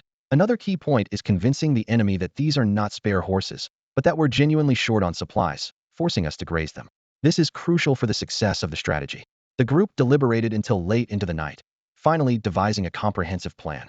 Early the next morning, Duan Bufan mobilized over half of the army's horses, a total of 500 to graze on the surrounding pastures. Such a grand gesture was meant to draw the enemy out. By the 8th day, the opponent indeed sent an invitation for ceasefire negotiations. As expected, Duan Bufan did not accept or attend the talks. His strategy was just beginning.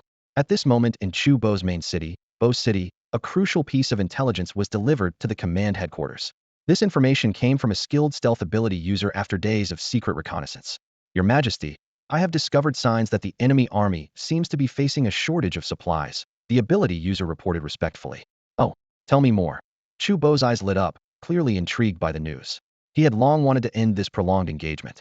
Every night, the enemy discreetly lets their horses graze on the surrounding grasslands.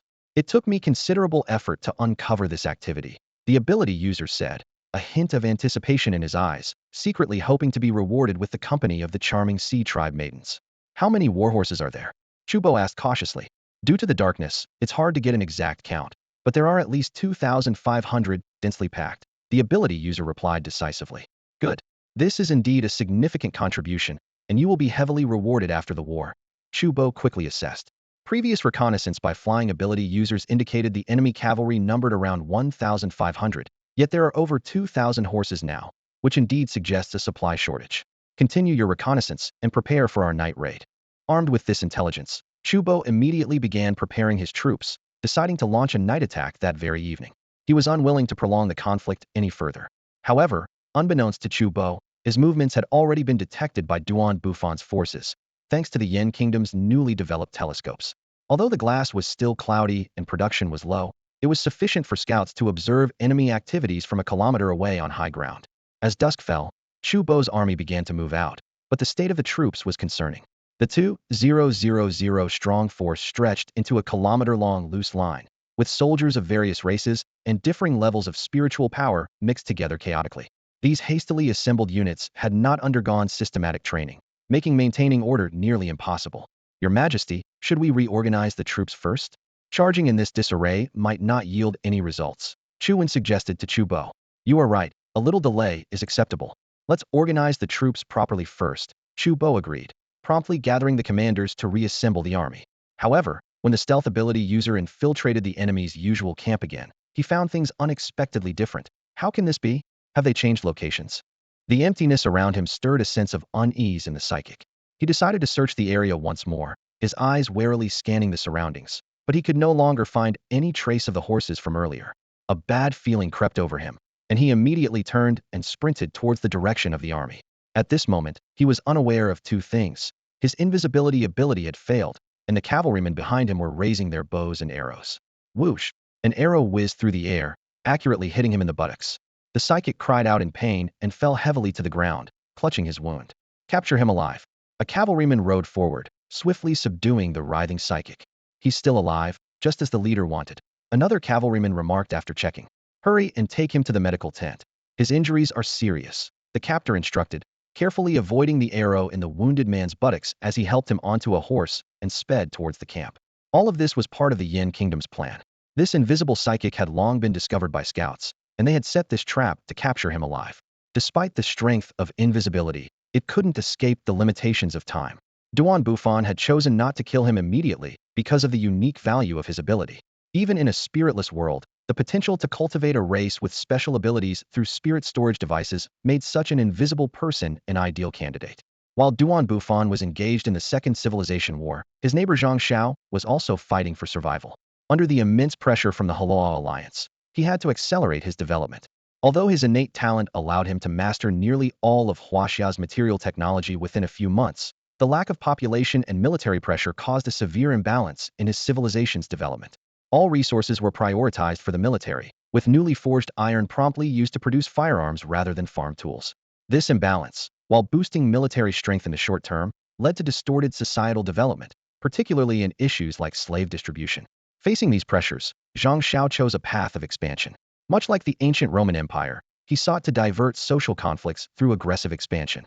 As long as he could ensure the survival of ordinary people, he could temporarily quell unrest. Thus, taking advantage of Bufan's preoccupation elsewhere, Zhou's civilization embarked on its journey of expansion. Artillery captain, where the hell is your cannon?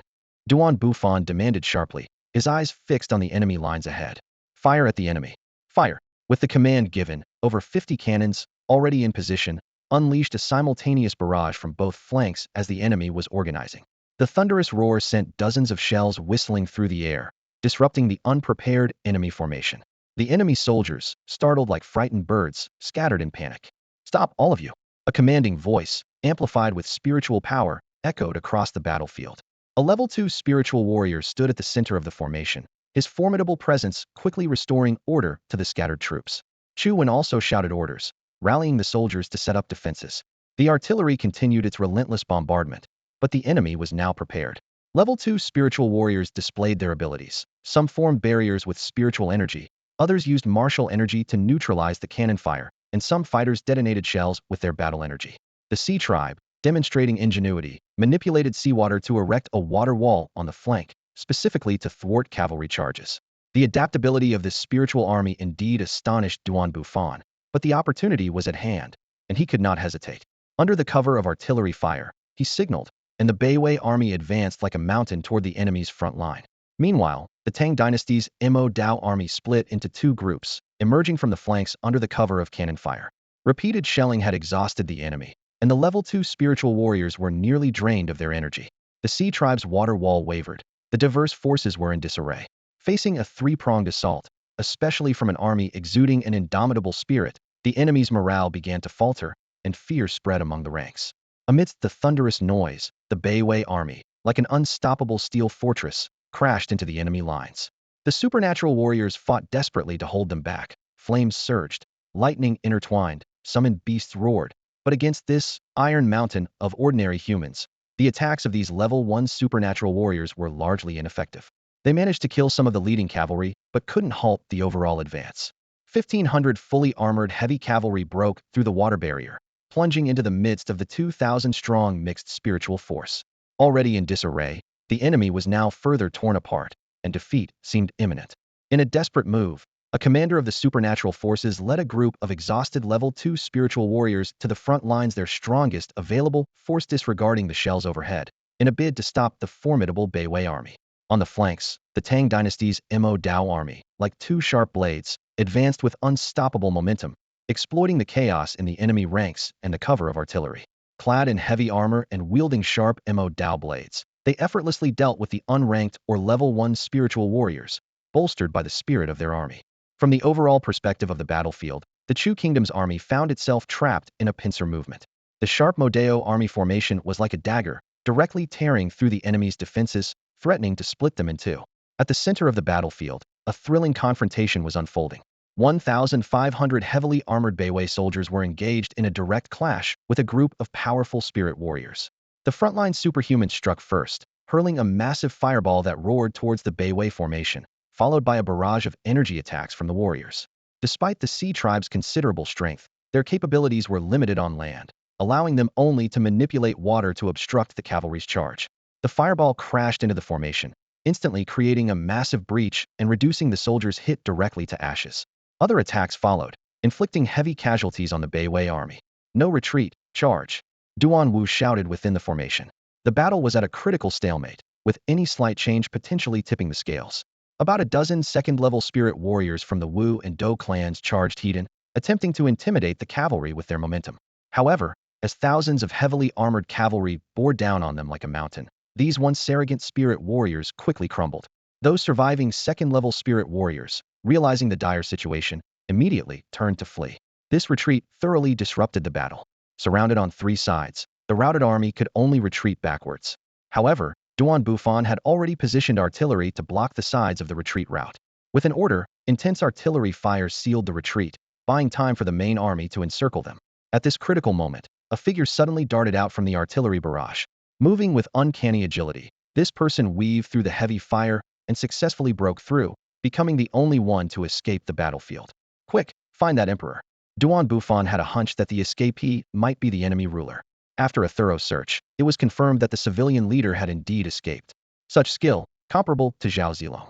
We must negotiate immediately. We can't give these spirit warriors a chance to recover. With the spirit warriors' lives as leverage, the longer they delayed, the more disadvantageous it would become.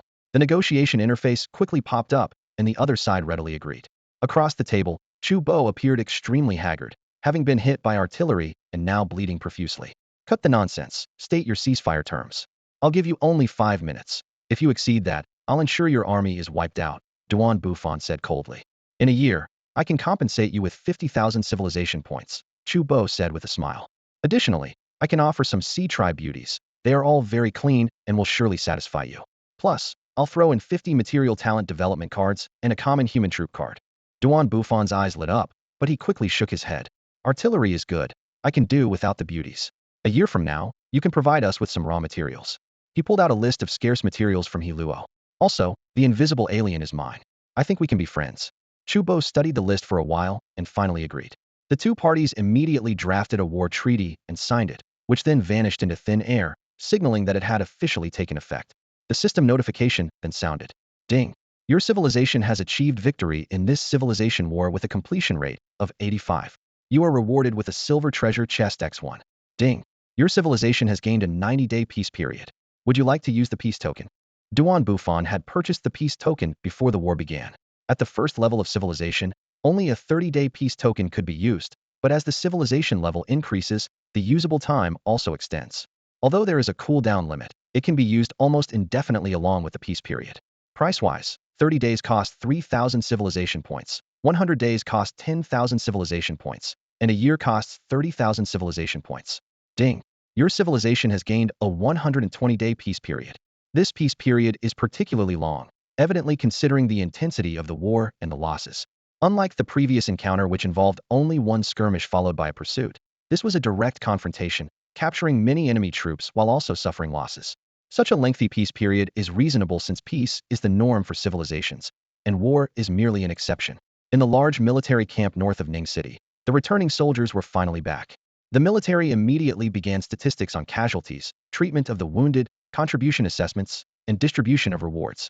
The final data showed 500 casualties in total, including 280 lightly wounded, 100 severely wounded, and 120 dead. The casualties were mainly concentrated among the Beiwei cavalry, who directly faced the enemy's spiritual power warriors. Although the casualties were relatively minor compared to the results, Duan Bufan was still deeply moved. This victory was quite fortuitous, launching an attack just as the enemy was regrouping, yet still encountering fierce resistance. He realized he had underestimated the enemy, overestimating his advantage against the spiritual power army. Even a ragtag army smaller in number proved so troublesome. The armies under Lin Yinqing's command, filled with geniuses, would be even more challenging. We must accelerate technological innovation and develop rifles as soon as possible, Duan Bufan resolved. Only then will we have a fighting chance against the strong armies of spiritual power civilizations. Duan Bufan opened the system interface and carefully examined the newly acquired troop card. The screen displayed detailed information about the bronze-level artillery formation material troop card. This is a standard artillery unit suitable for military units of up to 5,000 personnel. Selected soldiers will enter a civilization-specific troop training base to undergo rigorous training for 1 civilization month, equivalent to 3 years in real time. After training, the unit will gain the artillery formation's esprit de corps, significantly enhancing both firepower and artillery strength. The system provides a special note. No military equipment will be provided after training, and players must manufacture these on their own. However, the system has issued corresponding equipment blueprints. The better the equipment match, the stronger the combat effectiveness. This troop card is well suited for both ordinary humans and those with an affinity for spiritual power. In comparison to the existing troop cards of the Beiwei Army and the Tang Dynasty Mo Dao Army, this bronze level card is indeed quite ordinary. Whether in terms of the number of trainable personnel, combat power, or sustainability, it is relatively weaker. However, considering that this artillery unit primarily serves as rear fire support and does not require the same frontline assault capabilities as the Mo Dao Army, this level is sufficient. Duan Bufan immediately allocated 5,000 personnel to begin artillery training and accelerated the production of the Luo cannons, hoping to equip the soldiers adequately by the end of their training. Next, Duan Bufan turned his attention to the silver treasure chest. With a sense of excitement, he rubbed his hands together and clicked the open button. This was the highest level treasure chest he had opened so far. As the interface switched, a card slowly emerged. Level 2 Spiritual Talent Development, Card X20. We've hit the jackpot, Duan Bufan exclaimed, jumping up with excitement. These cards were worth at least 50,000 civilization points. After careful consideration, he decided to evenly distribute 15 cards among his 3 allies, including Lin Yinqing, who had supported him. He planned to auction the remaining 5 cards to replenish funds. Soon, he completed transactions with the 3, exchanging for a batch of urgently needed materials like saltpeter, thereby replenishing the Flame Nation's resource reserves. Time flew by, and the Second Civilization War had ended. The trained troops had completed their training. At this moment, 20,000 well-trained soldiers were standing at attention in the northern camp of Ning City, ready for Duan Bufan's inspection. Their morale and combat skills had transformed, each displaying the demeanor of an elite force. Thousands of soldiers stood in neat rows, their brand-new equipment glinting coldly under the sunlight. This army's spirit was entirely different from when they served the slave masters. Each soldier's eyes reflected determination. In this world of spiritual civilization, such an elite force would certainly draw attention from any power. Leader, would you like to see the newly completed Huangpu Military Academy? Duan Wu approached quickly, a hint of anticipation on his face. Is it finished? Duan Bufan turned to ask. It was completed just in the past couple of days, and it's nearby. Duan Bufan nodded in agreement and rode towards the military academy. From a distance, the silhouette of Huangpu Military Academy emerged, its ancient and grand buildings exuding a solemn and dignified aura. At that moment, a familiar system notification sounded. Ding!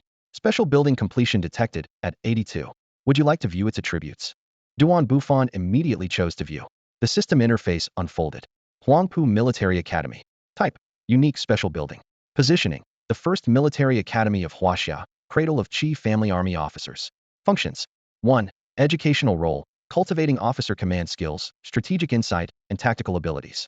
2. Research role: developing new tactics, military theories, and designing new weapons. Fantastic, Duan Bufan thought with delight. This academy could not only nurture military talents, but also had research capabilities, far surpassing ordinary military schools like West Point. Entering the campus, the traditional architectural complex came into view. The 3-story wooden buildings lined up in succession, and though the area was equivalent to a high school, it was imposing. The teaching area was centrally located, equipped with many experienced instructors. To the north was the research area, where several researchers were engaged in heated discussions. The Tiger Squat cannon should be deployed at the rear to provide fire cover for the front line, a young researcher was saying. No, rear deployment will reduce fire efficiency. An older researcher shook his head in disagreement. Duan Bufan realized they were touching on the issue of infantry-artillery coordination, so he stepped forward to stop the debate. He briefly explained modern military theories he knew, particularly emphasizing advanced combat concepts like the 3-3 tactical system and infantry interspersing. After arranging these matters, Duan Bufan also allocated a batch of research talents to bolster the Military Science Research Institute. He was confident that this would eventually become the most powerful weapons research center.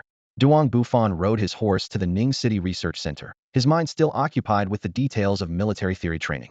He had arranged for a group of military officers to come and study military theory in preparation for the future widespread use of firearms. Inside the research center, a prototype steam engine was undergoing testing. Although it had achieved a preliminary conversion of thermal energy to kinetic energy, the massive machine had numerous issues. It was too large to transport, had low conversion efficiency, and consumed a significant amount of resources. Duan Bufan looked at the cumbersome machine, realizing that it would take a long time to develop a truly mature steam engine. As night fell, Duan Bufan attended an auction. He successfully sold 5 Tier 2 Spirit Civilization Talent Development cards, earning 15,000 in revenue. Looking around, he found nothing worth purchasing. Considering the potential massive consumption from future civilization exchanges and wars, he decided to hold onto his civilization points. It was now August, and the standard civilization time was in use, fully synchronized with the official recognized time. Even places like the Ikuan continent, which used the Kuan year, had to adhere to this time system. Without considering its realism, this civilization game resembled a real-time strategy game, allowing players to operate freely under a unified time flow.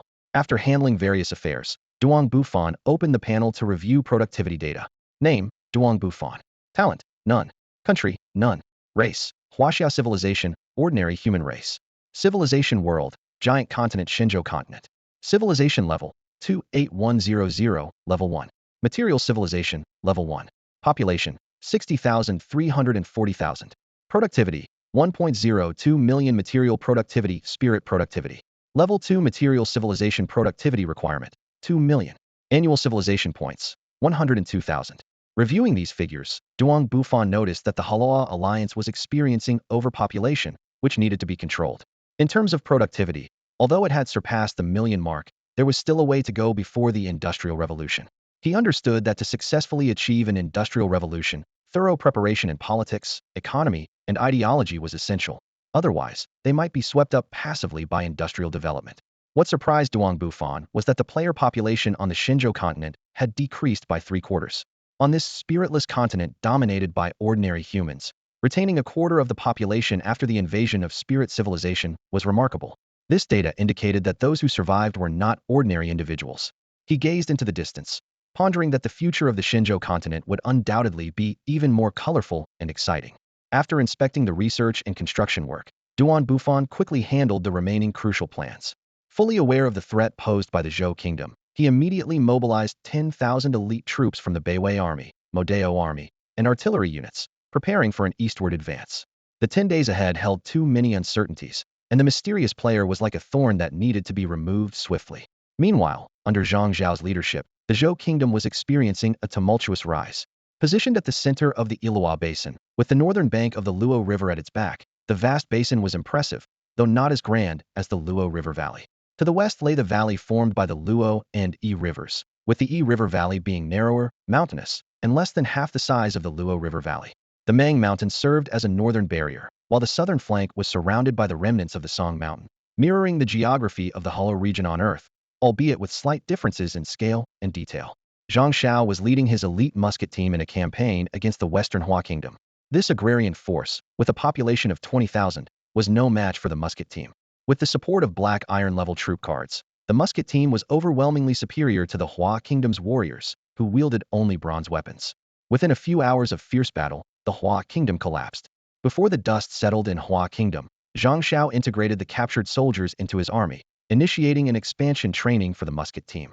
During Bufan's Tindoi Civilization War, Zhao swiftly conquered surrounding nations and brought the entire Iluo basin under control. The Zhou kingdom's population rapidly swelled to 200,000, but its productive capacity of 400,000 was clearly unable to keep pace with the expansion. Under the pressure of the Hala Alliance, the Zhou kingdom had essentially transformed into a massive military camp. Zhao exhausted his resources at an auction to purchase a black iron-level white horse cavalry troop card and a large number of warhorses, channeling the newly conquered population into military training. Thus, the embryonic form of a military empire, centered around the slave-owning aristocracy of the Zhou kingdom, began to emerge. However, following its rapid expansion, the Zhou kingdom also faced severe internal issues. To arm its ever-growing military, the Zhou kingdom embarked on large-scale social mobilization, land cultivation, mineral exploitation, iron smelting, and gunpowder production, all contributing to a bustling scene. Under immense military pressure, this military empire, built on a foundation of slavery, was rising at an astonishing pace, embarking on its most glorious developmental trajectory. In the west, Bufan led his army on an eastern expedition, witnessing new roads, freshly cultivated farmlands, and brand new towns along the way, all signs of burgeoning development. At this time, the Hala region showed clear divisions. The banks of the Luo River and the native areas of the Yin Kingdom concentrated the majority of the liberated population, becoming the most vibrant area in the entire Hala.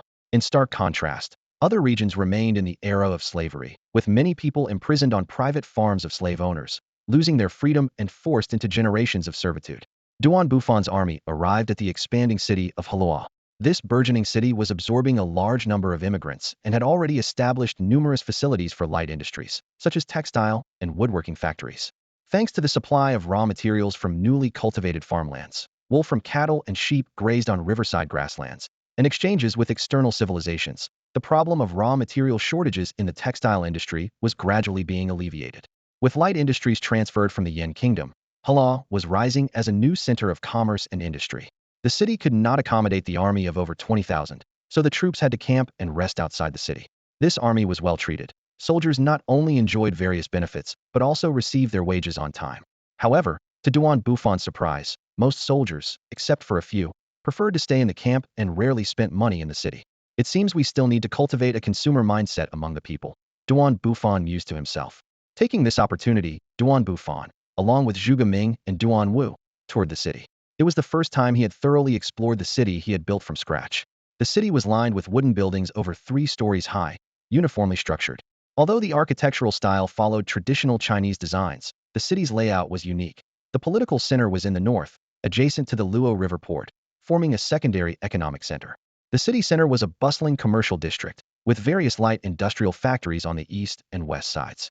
Complete with supporting facilities, the southern part of the city housed the first specialized school of the Hala Alliance, primarily training skilled female workers, and several literacy classes and elementary schools. However, when Duan Bufan reached the southern suburbs, he was shocked by the sight of a luxurious villa complex. The vast area was surrounded by busy servants. He immediately asked Duan Apo, his accompanying aide and former deputy minister of administration, now responsible for the construction of Hala. Duan Apo nervously explained, "These are lands bought by the monarchs of various countries. Because the land outside the Yin Kingdom had no clear ownership, I took the liberty to sell it to them." "Where did the funds for building these villas come from?" Duan Bufan asked, suppressing his anger.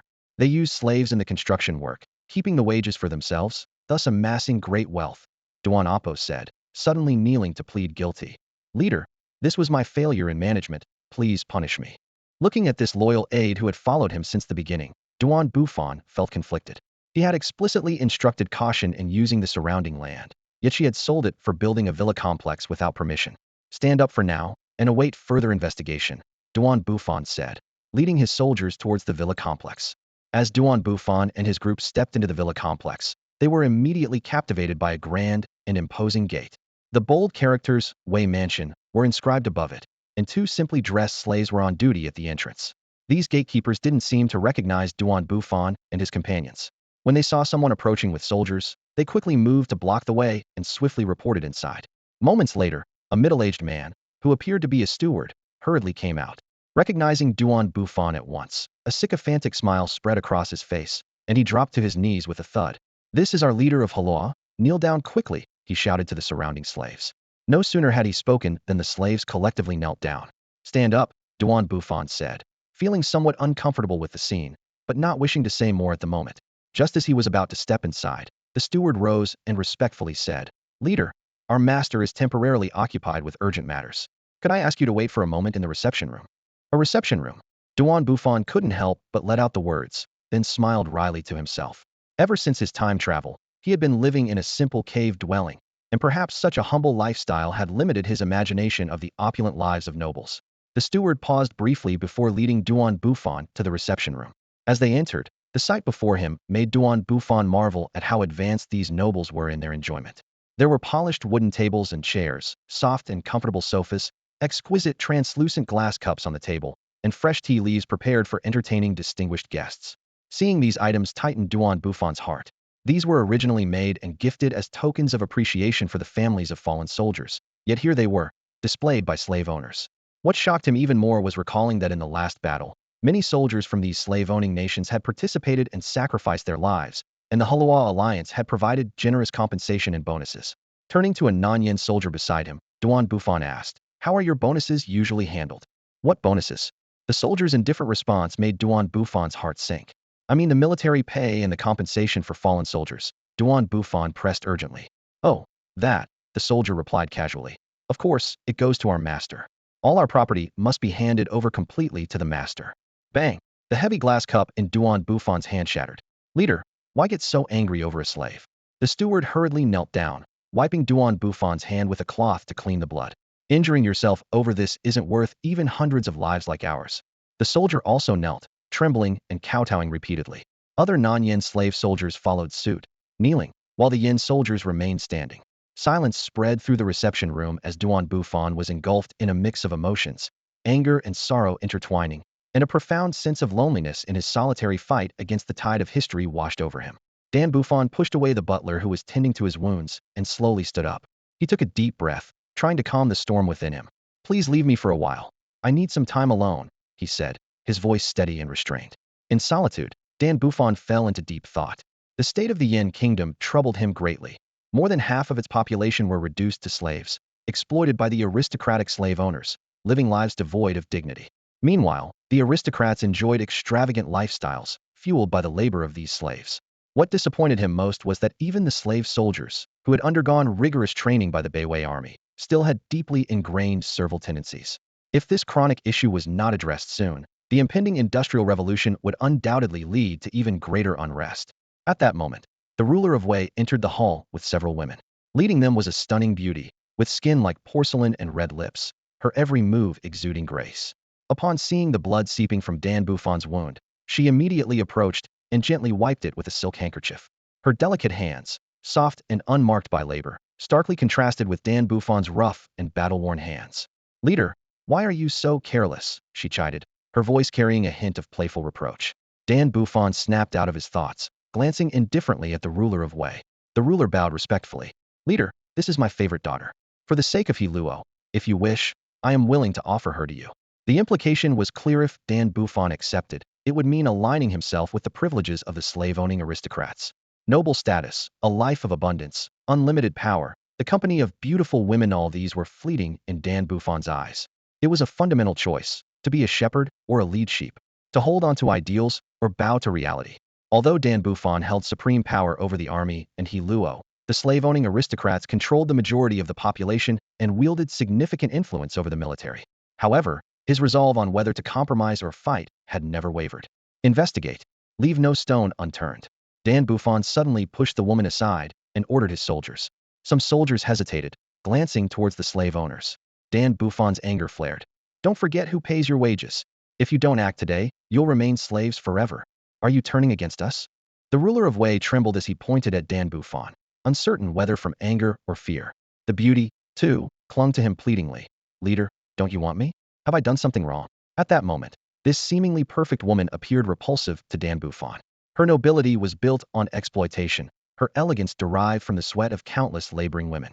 What Bufan longed for was a society where all women of Yin civilization could gain educational opportunities and develop independent personalities through the advancement of productivity, not through the exploitation of others to maintain a facade of nobility for the few. The grace and culture of the slave owners were merely historical accidents, and now, Bufan was ready to dismantle it all. Under the stern reprimands of Bufan, soldiers from the Yin Kingdom, armed to the teeth, surrounded the entire luxury residential area. The king of Wei looked grim, and the princess of Wei was tearful, yet this did nothing to halt the extensive search. Their panic and anxiety only served to reveal their inner unease and fear. Duan Wu commanded 3,000 soldiers from the Yin Kingdom to enter the mansions in groups, while the remaining soldiers were disarmed and placed under strict supervision. The slave soldiers, who had undergone training through military training cards, remained clueless, mechanically following orders and awaiting future reorganization. The search was in full swing. Thanks to its advantageous geographical location, Hala City had attracted numerous slave-owning nobles to settle there. Soldiers searched house by house. Some mansion owners were home, their faces ashen, while others were absent, leaving behind rooms filled with opulence. Boxes of paper money and iron coins were carried out, and the luxurious items of immense value left Bufan astounded. These riches were supposed to be the hard-earned money of the slaves, those who sweated on construction sites or risked their lives on battlefields. Yet, all of it was seized by the slave owners to build lavish mansions and purchase luxury goods. Although this was historically inevitable, Bufan felt uneasy about the stories behind these fortunes. What was more shocking was the discovery of abused female slaves, slaves covered in bruises, and even corpses during the search. Some slave owners took pleasure in witnessing the frightened expressions of female slaves. Others delighted in torturing slaves for amusement, but most were simply greedy for money. They used this wealth to purchase more slaves and even forced newly arrived civilians in Hala City into slavery, bribing Yin Kingdom officials to act with impunity. Ironically, Duan Bufan's arrival did not curb these people's arrogance. Instead, it made their lives even more extravagant. They set up private factories in the new city to profit from Yin Kingdom's technological advancements. Even more audaciously, they established brothels, which were explicitly banned in Yin Kingdom. Although brothels primarily focused on entertainment, a relic of ancient society, Duan Bufan knew that in the industrializing Yin Kingdom, such outdated practices would inevitably hinder development. This opulent architectural complex seemed to gather all the prosperity of Halua City, yet it also concealed endless sins and darkness. The Luo River quietly flows to the north of the villa complex, its waters long since losing their clarity, as if silently narrating the accumulated sins of this place. Duan Bufan stood on the riverbank, his brow furrowed. In just a few months, this newly built luxury district had become tainted with so much wrongdoing. He couldn't help but wonder how much more darkness was hidden within the ancestral homes of those noble families that had operated for centuries. Just then, a petite princess broke free from her attendants and rushed in front of Duan Bufan. Her delicate face was flushed with anger, and her slender finger pointed accusingly at him. "What right do you have to take our things? These are what we've accumulated." Duan Bufan initially intended not to argue further and was preparing to take action. However, the little princess persisted. "These are indeed ours. The wealth our slaves created for us. We have every right to control them." She spoke with a sense of righteousness, her innocent face full of self-assuredness. Duan Bufan was momentarily speechless. From the perspective of a society that deemed slavery reasonable, her words were indeed irrefutable. His mind involuntarily conjured images of the princess's usual life. Leisurely in the royal residence, adored by servants, sometimes shopping at the Luo city market, sometimes laughing heartily over novels about workers and peasants in her chamber, gossiping with a few friends, attending various lavish parties. She had ample time to groom herself, and her privileged life allowed her to maintain an enviable beauty. Her future was supposed to be about marrying a prince or perhaps meeting a commoner youth and creating a romantic tale. But today, a group of rude soldiers invaded her world, turning her royal residence upside down. Her gold, silver, jewels, personal servants, exquisite makeup, beloved novels, everything was taken from her. She was both angry and aggrieved. You're too rude." Her puffed-up demeanor might even seem particularly charming to an ordinary observer. "Yes, it was my fault. I shouldn't have been so rough," Duan Bufan said calmly. He realized his mistake. He shouldn't have left these impediments to Yin country's progress for the sake of convenience. "Since you know you're wrong, give us back our things," the little princess continued to shout naively. Duan Bufan ignored her, turning to attend to military matters, leaving her to yell behind him. "Why won't you stop? Objectively, we are not wrong." "Heh, indeed, very objective," Duan Bufan murmured to himself. "Let's be even more objective then." Duan Bufan understood that to consolidate power internally, the first step was to gain control of the military. His focus was on the army, composed mainly of Yin State's regular forces and the allied forces of the former nomadic tribes, which were evenly split. Under his leadership, the non-slave troops were sent for rigorous training, while the slave troops were primarily assigned to policing duties, with only 5,000 of them involved in artillery training, limiting their overall combat effectiveness and influence. "Seal the city and strictly control the spread of information," Duan Bufan ordered his trusted aides. The immediate priority was to deal with the mixed slave army stationed in Halua City. Under the cover of information lockdown, the integration of the forces progressed smoothly. Thanks to the strength of the regular army and Duan Bufan's personal authority, the integration process was completed much faster than anticipated. This incident revealed significant systemic vulnerabilities, fortunately identified early on. Addressing them after the onset of the Industrial Revolution would have been far more challenging. Although widespread warfare was on the horizon, Duan Bufan was clear that resolving internal issues was the current priority, necessitating a temporary halt to military actions against the Zhao state. Fortunately, the extended peace following the Second Civilized War provided ample time for internal reform. In the military camp, a massive platform was constructed. Duan Bufan ordered the purchase of numerous tables and chairs, transforming it into a lecture hall capable of accommodating 30,000 people. The camp, originally able to hold 20,000, was expanded with the concerted effort of the troops, completing the framework in just one day. This would be the main venue for ideological education. For these battle-hardened soldiers, ideological education was not a new concept. Special forces training had already included some ideological guidance, coupled with Duan Bufan's subtle influence over time, making this educational effort not a start from scratch. His ideas were similar to those of the Yu family army, focusing on helping soldiers understand who they were fighting for. While it was not difficult for Yin State's current military strength to eliminate the slave owners, issuing direct orders to slave soldiers to destroy their former masters without first unifying their thoughts would inevitably lead to unrest. Only with thorough ideological preparation could subsequent reforms proceed smoothly. This is why Duan Bufan was now dedicating all his energy to the work of ideological education. Within a few days, the reorganization of the military was complete. At the expansive central square of Hala City, dense crowds gathered along the edges, while rows of soldiers maintained order. Standing atop a high platform, Duan Bufan surveyed the sea of people below and began his long-prepared speech. Today, we gather at this new Hala City Square. This place is set to become the future center of the Hala Alliance, led by the Yin Kingdom. It not only witnesses the birth of the alliance, but also embodies the people's yearning for a better life. Duan Bufan's voice was strong and resonant. However, just south of this hopeful new city lies a luxurious villa district, an isolated paradise built upon the bones of countless slaves. His tone grew stern. Although we secured many rights for slaves in last month's meeting, it has become clear that these changes are superficial. Under the oppression of the nobles, slaves continue to live in dire conditions, like exiles in their homeland amidst this prosperous land. As Duan Bufan's speech continued, the crowd's emotions began to stir. He went on. The nobles have not honored their promises. They treat those agreements as a joke and continue their ways. Without the complete liberation of slaves and the accountability of these nobles, Hala will never know true peace. Now is not the time for gradual reform, but the time to fulfill promises and open the door to opportunity. This impassioned speech quickly spread through Hala City's media channels.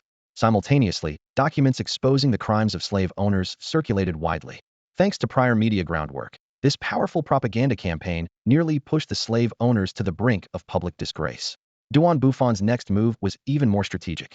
Instead of directly eradicating these nobles, he chose to station troops to provide military support to the slaves. His intention was clear: to encourage the slaves to rise up and overthrow their oppressors themselves, achieving liberation and a true awakening of consciousness.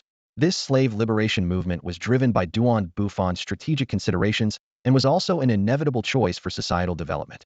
The impending Industrial Revolution required a large workforce and a strong domestic demand to support it.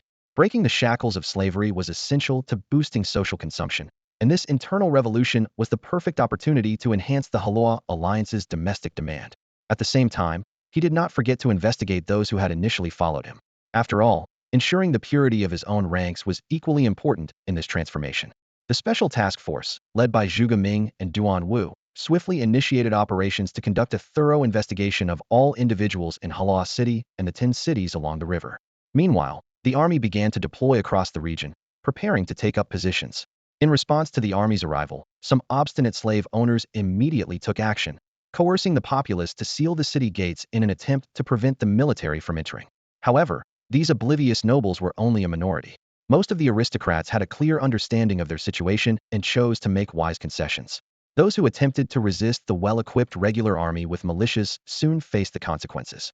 In just a matter of days, the Hala army gained complete control over all the cities, effectively dismantling the armed forces of the local slave owners. Yet, this was far from sufficient. The true transformation required the participation of the slaves themselves. Even under the army's protection, the slaves hesitated, reluctant to be the first to step forward. This was not surprising, as centuries of oppression had deeply ingrained a sense of subjugation within them, a mindset not easily changed in a few days. The current task was to create the conditions for their resistance, and then patiently wait.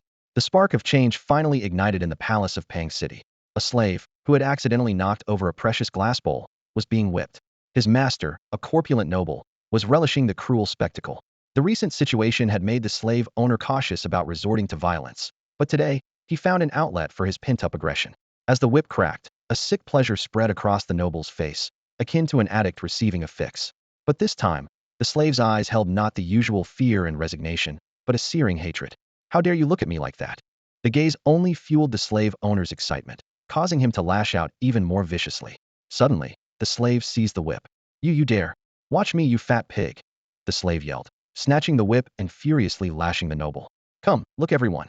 This pig is powerless now. His retainers are dealt with. We can fight back, he shouted to the trembling slaves around him. In the ensuing silence, one slave mustered the courage to step forward and delivered a fierce kick to the noble. This act seemed to open the floodgates, unleashing years of pent-up anger. The enraged slaves beat the noble to death and displayed his body outside the gate. This scene was later immortalized in a statue in the central square of Pang City. From there, the flames of rebellion spread among the slaves. After a month of intense transformation, the anti-slavery movement in the Hala region finally came to an end. This transformation not only eradicated the system of slavery, but also brought the entire Halua region under the control of the Yin Kingdom, led by Duan Bufan. The new Yin Kingdom adopted a more efficient departmental governance system. The production department became the largest, encompassing 200,000 people, half of the total population. They managed various production activities, including factories and farmland. The construction department absorbed 50,000 people, primarily responsible for infrastructure projects and supporting the production department. The remaining eligible population was distributed among the research department, arts and culture department, administration department, and foreign trade department. The research department focused on technological innovation and development, while the arts and culture department was dedicated to education, artistic development, and organizing large events. Although the administration and foreign trade departments had fewer people, they were tasked with resolving internal conflicts and expanding foreign markets. To ensure fairness and justice, each department established clear evaluation and promotion systems, using individual technical skills and management abilities as criteria. To prevent the abuse of power, Duan Bufan established a special department divided into overt and covert systems. Although the official name of this department was little known, the people of Yin Kingdom were well aware that it served as Duan Bufan's strategic tool for control. Coupled with the military being directly commanded by him, with generals like Duan Wu, Duan Yong, Sun Wu, and Zhao He at the core, Duan Bufan's grip on Yin Kingdom was unshakable. In terms of administrative divisions, the Yin Kingdom built upon existing cities and established 10 new cities along the Luo River, forming a total of 12 administrative districts. Although Halua City was designated as the capital, the actual political center was set in Ning City. This was because Duan Bufan preferred his modest cave dwelling in Ning City over the luxurious villas of Halua City. Halua City mainly served as the economic center and held symbolic capital functions, akin to the relationship between Canberra and Sydney in Australia, or Washington, D.C. and New York in the United States. Thus, an emerging small nation with nearly 400,000 people quickly took shape under Duan Bufan's leadership, governed with simplicity yet effectiveness. Although he did not declare himself emperor, as the creator of this civilization and the orchestrator of this civilization game, his control over the Yin Kingdom reached unprecedented levels. This day was established as the founding day of Yin Kingdom, becoming the first national holiday of equal importance to the Spring Festival. Autumn is a season of sorrow and harvest. In the Luo River Valley, on this special autumn noon, the sun shone brilliantly as a new flag was raised, marking the official establishment of Yin, a newborn regime.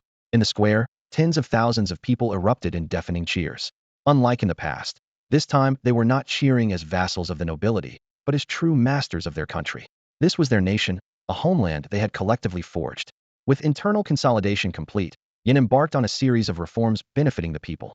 Land was redistributed, factories sprang up like mushrooms after a rain, and various systems gradually improved. The scent of collective canteens filled the streets, 3-year compulsory education took root, and technical training schools offered hope to the youth. The literacy campaign and cultural activities swept across the Luo River land. After dismantling the original ruling group of slave-owning nobility, these reforms advanced with unstoppable momentum. Duan Bufan's prestige soared, and some soldiers even proposed making him emperor, but he firmly rejected this, as it went against his ideals. Meanwhile, in the western Ilua Basin, the Zhou kingdom was undergoing dramatic changes. Once the firearm drills were complete, Zhang Xiao initiated his series of reforms. He first established the imperial throne, firmly holding power. Then, he embarked on a delicate balancing act preserving the nobility's original land, while allowing slaves and commoners to acquire land through cultivation. Regarding the reform of the slave system, Zhang Xiao found a compromise in the face of strong noble forces, implementing a tenant farming system. Slaves gained nominal freedom, but had to pay high redemption fees and submit half their harvest to their former masters. Although this reform was not thorough, it offered slaves a glimpse of hope for personal freedom. Through these reforms, the Zhou kingdom gradually transitioned towards feudalism. As the systems improved, social production accelerated, mining of iron ore and saltpeter thrived, and the iron manufacturing industry flourished. This emerging feudal dynasty was writing a new chapter on this ancient land. Zhang Xiao, having studied the course on civilization development, understood that the iron plow and ox-driven farming were key to advancing productivity and formed the foundation of advanced feudal systems. With his knowledge of Blue Star's material technology and institutional accumulation, coupled with his innate talent, he led the Zhou kingdom to make rapid progress in civilian technology. However, this hard-won window of peace could not be wasted. Blacksmiths and workshops worked tirelessly, crafting the latest weapons and equipment. Under the combined talents of Zhang Xiao and Duan Bufan in agriculture and infrastructure, the rifling of firearms became more precise, the blades of swords sharper, armor more protective, and the range of cannons extended further. The military strength of Zhou Kingdom rose like a newborn feudal dynasty. Meanwhile, on the Xinzhou continent, players who survived the baptism of civilization wars showcased their unique skills. In the heartland, Song Kingdom players, with an unexpectedly acquired Great Wall construction card, were building an extensive wall around Bianliang. This city-state, capable of accommodating 200,000 people, would become the cornerstone of their strategy to build high walls and store ample grain. In the Guangzhou region, the autumn air was bleak. Yin Kingdom players, leveraging the special ability of the Terracotta Warriors, had consolidated nearly half of the area's forces, including Han Kingdom players with the Tiger and Leopard cavalry talent and Tang Kingdom players with the Xuanjiao army talent. The union of these three powerful military units was rising on this fervent land. The Bashu region remained evergreen like spring. Although Ba Kingdom exhausted its war reparations to secure safety, and Shu Kingdom barely survived with its fearless soldiers, both chose to join forces in the face of adversity. This survival instinct gave birth to several regional alliances: the Bashu Alliance, Jiangnan Alliance, Qilu Alliance, Hebei Alliance, Liaodong Military Alliance, and Island Alliance. Faced with the unfairness of fate, ordinary human players across the Xinzhou continent drew their swords in defiance. This late autumn was destined to be a season of solemnity. Despite some countries and forces yet to reveal themselves and details still to be clarified, the curtain of change had already been drawn. The development of the Yin Kingdom is facing a severe challenge: a population shortage. Duan Bufan stood atop a high point, gazing at the vast yet sparsely populated land before him, his brow slightly furrowed. Both the material continent of Xinzhou and the spiritual literary world are exhibiting the same dilemma: the increasingly apparent situation of vast lands and few people. As the ruler of the nation, Duan Bufan had to make a difficult decision: to continue enforcing strict birth control policies. This decision was the result of careful consideration. The Industrial Revolution requires a high-quality population structure, but if birth restrictions were lifted now, it would trigger a massive baby boom stimulated by improved material conditions, social welfare, and healthcare. For Yin, which is preparing for an industrial revolution, this would be nothing short of a disaster. While population replenishment is important, it is something that needs to wait until the industrial foundation is fully established. At this moment, a breakthrough in technological development brought exciting news: the invention of the large steam engine. This machine, capable of efficiently converting thermal energy into kinetic energy, was like a golden key opening the door to the Industrial Revolution. Duan Bufan immediately set two new important tasks for the research team. Firstly, the theoretical study of internal combustion engines, despite the current lack of oil resources. Secondly, the research on mass-producing steam engines, marking the completion of the first Industrial Revolution.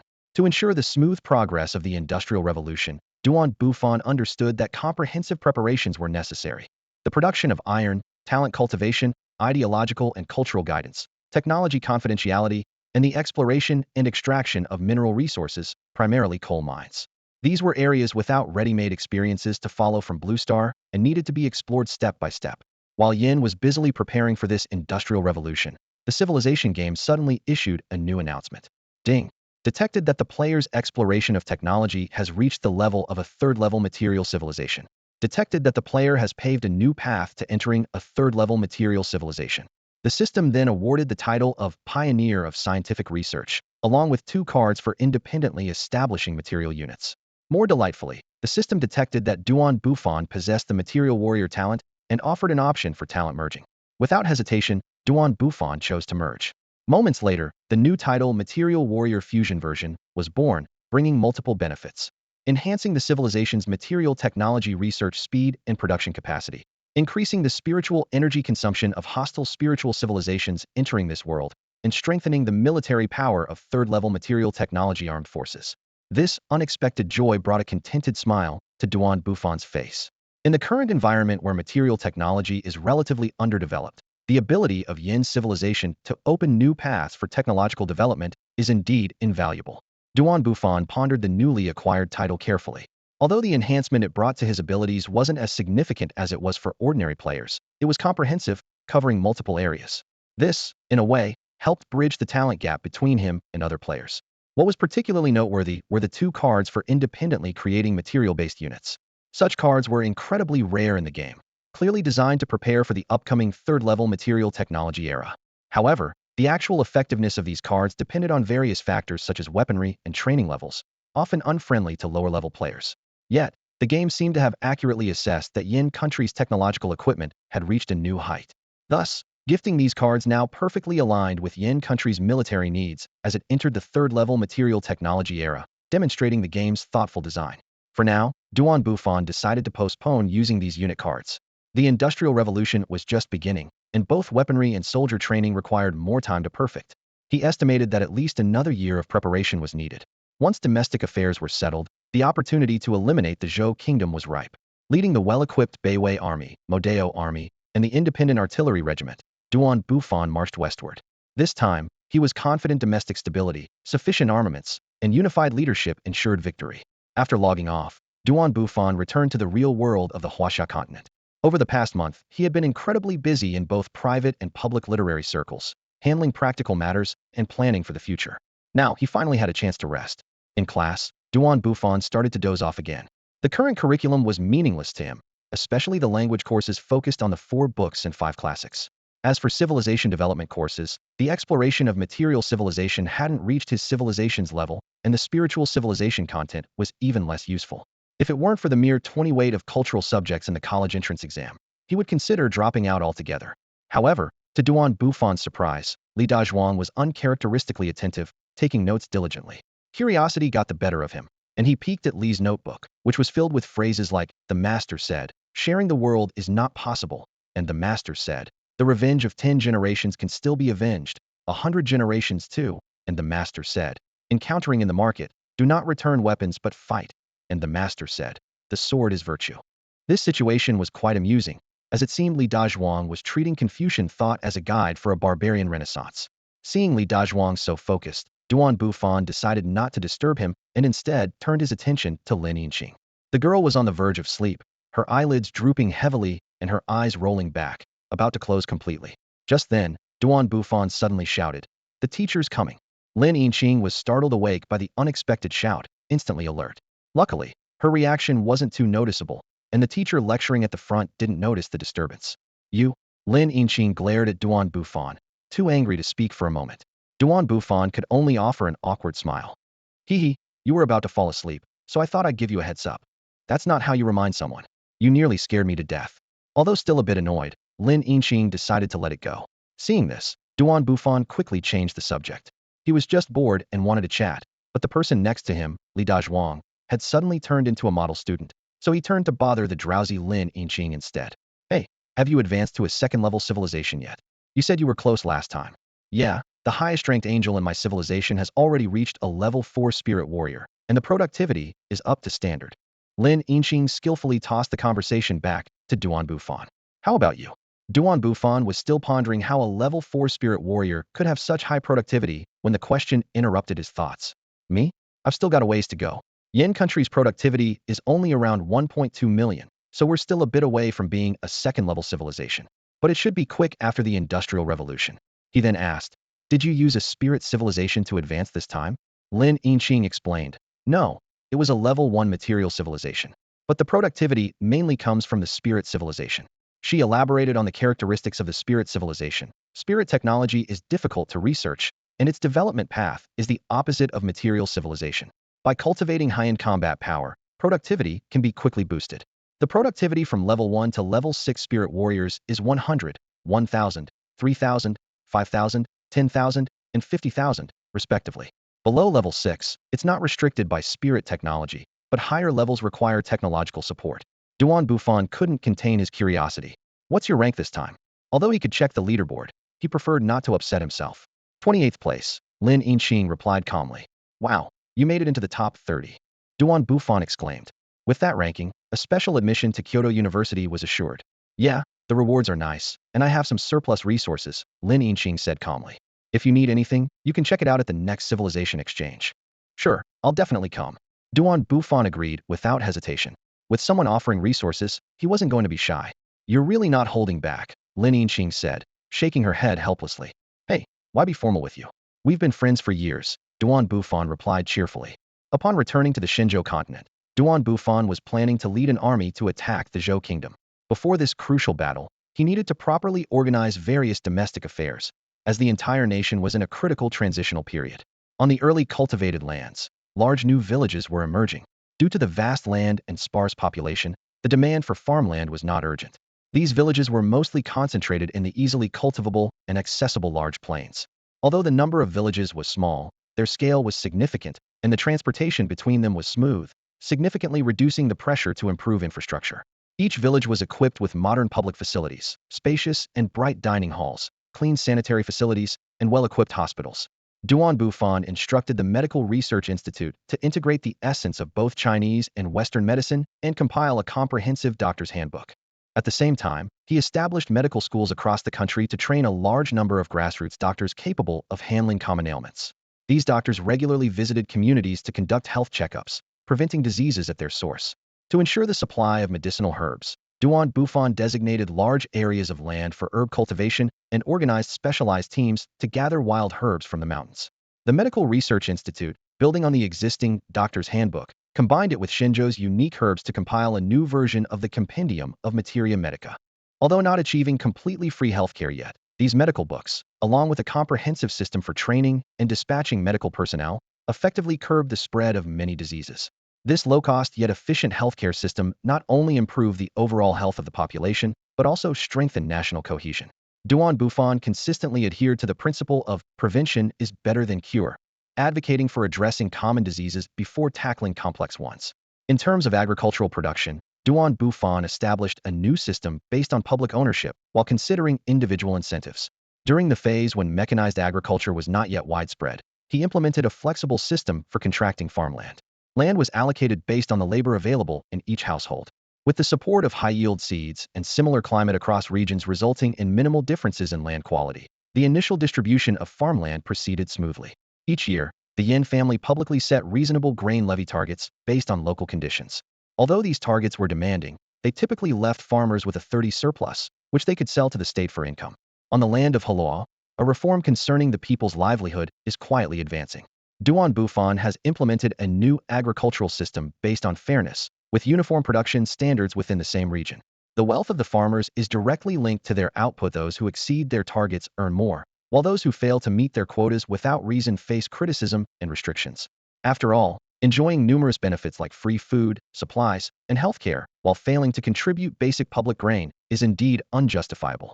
The money that farmers earn by exchanging surplus grain flows into the market, improving their quality of life and injecting vitality into the economy.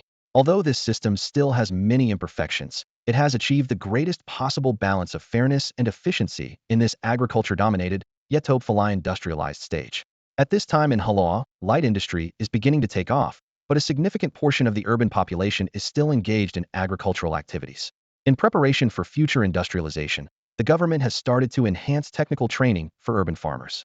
Although the construction industry has also undergone public ownership reforms, the changes mainly lie in the adjustment of wage structure. Salaries have been slightly reduced, but benefits and insurance coverage have become more comprehensive. Construction projects along the 10 cities on the banks of the Luo River are in full swing. After months of effort, this city cluster, destined to become the economic and industrial backbone of Hala, has begun to take shape. However, a pressing issue has emerged. The current population of 400,000 in Hala is far from sufficient to meet the demands of industrial development. Although this number far exceeds that of other contemporary powers such as Lin Yinqing's second-level civilization with less than 40,000 people, it is still inadequate for a nation aspiring to industrialize.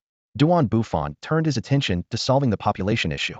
Although the grain reserves acquired from the nobility provide a material foundation for population expansion, relying solely on natural growth is clearly insufficient. The ongoing competition for the population of the Zhao kingdom can only partially address the problem. Suddenly, an idea struck Bufan: we not learn from the immigration policies of the ugly country. Soon, an ambitious plan was set in motion. Elites from the Ministry of Foreign Trade and the Ministry of Culture were selected to form the Immigration Bureau, tasked with creating the grand narrative of the Shenzhou Beacon. They would export culture to neighboring tribes and nations through trade exchanges, while collaborating with construction departments to open mountain passages and establish an extensive immigration network. In this early slave society era, a large population still gathered in forested areas rich in prey. These regions, along with neighboring countries, would become the targets of the Immigration Bureau.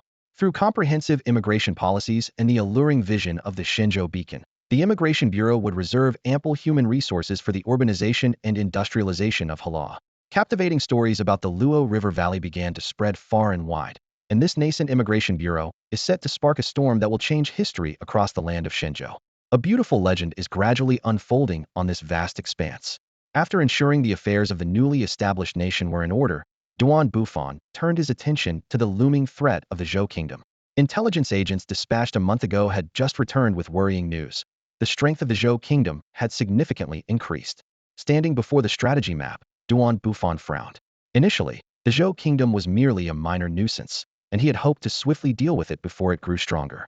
However, an internal revolution demanded immediate attention, forcing a change in priorities. Now, the Zhou kingdom had become a formidable force, boasting 20,000 specialized troops, far from the easily crushed adversary it once was. The players who have survived on this land are indeed extraordinary, Bufan sighed, then ordered a military meeting to be convened. On October 10th, in a grand conference hall, the generals sat in orderly rows.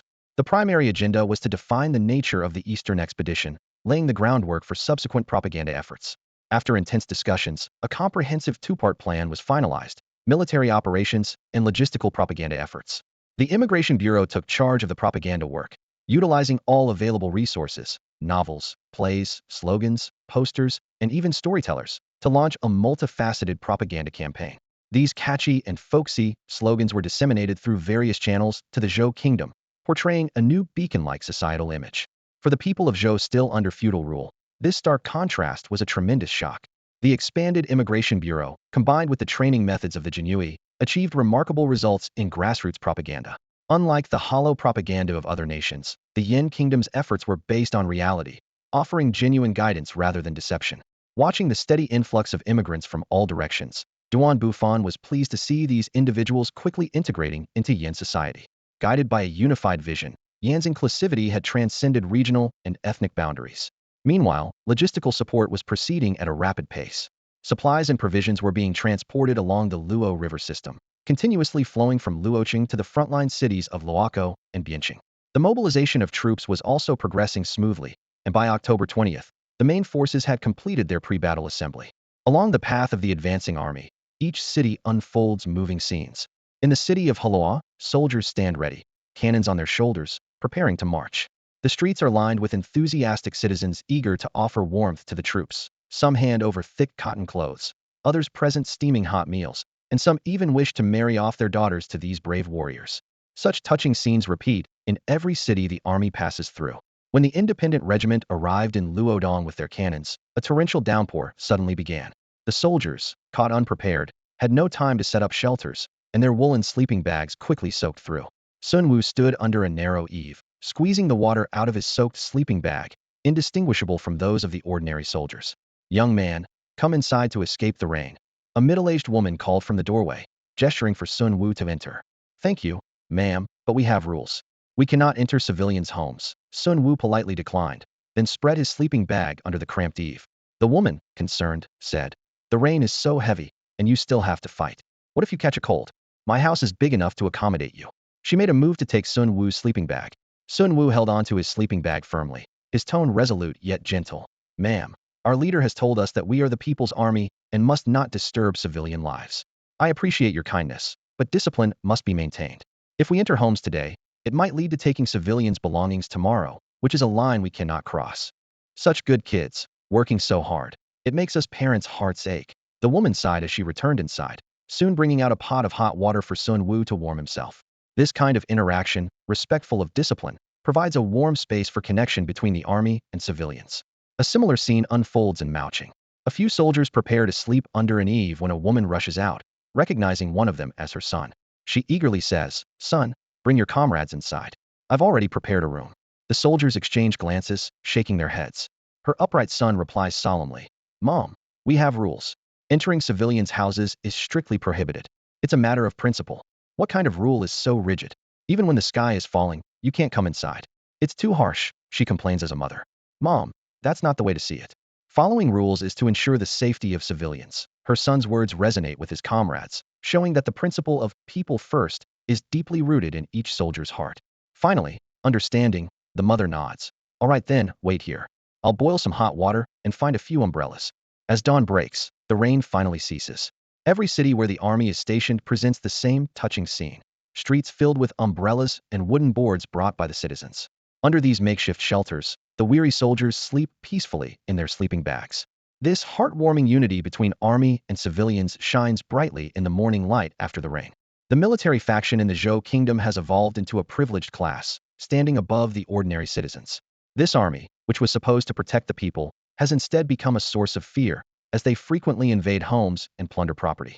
The streets echo with the complaints of the populace against the soldiers, deepening the rift between the military and civilians. When this news spread across the Zhou kingdom, it was like a spark igniting a dry haystack. Long-simmering grievances erupted as the masses rose up, targeting the military faction led by Zhang Xiao. Some astute nobles discreetly fanned the flames, intensifying the resistance. This turmoil exposed the complex social hierarchy within the Zhou kingdom and highlighted the shortcomings of a governance lacking modern principles. In stark contrast is the spirit-based society with its clear hierarchy where only the elite are cultivated, and others are merely tools serving the upper echelons. However, applying this mentality to a material society exacerbates conflicts. Zhang Xiao's policy of prioritizing the military over civilians angered not only the common people, but also the nobles who refused to be dominated by crude warriors. Faced with this crisis, Zhang Xiao demonstrated his remarkable crisis management skills. He first mobilized the army to intimidate the nobles, preventing them from acting rashly, and then severely punished a few soldiers who had oppressed the people to pacify public sentiment. Although these actions temporarily quelled the unrest, the underlying issues remained unresolved. Subsequently, Zhang Xiao swiftly adjusted military deployments. He concentrated the main regular forces in the western Zhou royal city, while dividing his forces into two defensive lines. One artillery unit stationed at Jiansheng on the east bank of the Jian River and the north bank of the Luo River. The other, the White Horse Cavalry, was deployed on the expansive plain south of the Luo River, facing the frontier forces of the Yin Kingdom. Meanwhile, Yin Kingdom's troops had also reached their designated positions, beginning intensive training for new recruits. Despite inheriting the bravery of ordinary human tribes, these new soldiers lacked battlefield experience and required further honing. For 10 days, the two sides faced off in a tense standoff. Some might wonder why not launch a surprise attack. But in an operation of this scale, a surprise assault is nearly impossible. The movement of tens of thousands of troops cannot be concealed from the spies spread across both nations. At this point, Yin Kingdom could only break through Zhou Kingdom Hedan to open the eastern passage. Amid the standoff between the Zhou and Luo armies, the Yi River Valley was also seething with activity. Under Yin Kingdom's powerful propaganda, the uncivilized tribes north of the Yi River responded by joining Yin Kingdom through the Immigration Bureau. Even some small states, newly entering the agricultural era, began to lean towards Yin Kingdom. The countries in the Yi River Valley are facing unprecedented pressure. In the past, the tribal inhabitants of this land were merely seen as a reserve of slaves, ready to be absorbed whenever the granaries were full. However, the situation has quietly changed. The tribes on the northern bank have all been incorporated into a powerful northern regime, whose immigration bureau has stirred up waves in the surrounding areas with its unique ideology. Once docile civilians are now becoming restless, and even the slaves gaze at their masters with a hint of defiance. Faced with such circumstances, the elites of various countries are on edge. If we can't beat them, let's unite. With this consensus, on October 31st, the countries of the Yi River Valley formally announced the formation of the Hala Alliance by the shores of Lake Luhan. This loose alliance is primarily aimed at countering two major threats: resisting the ideological infiltration of the Immigration Bureau and guarding against military pressure from the eastern and northern powers. After a period of turmoil in the Yin state, the alliance's population has shrunk dramatically to 180,000, a significant loss.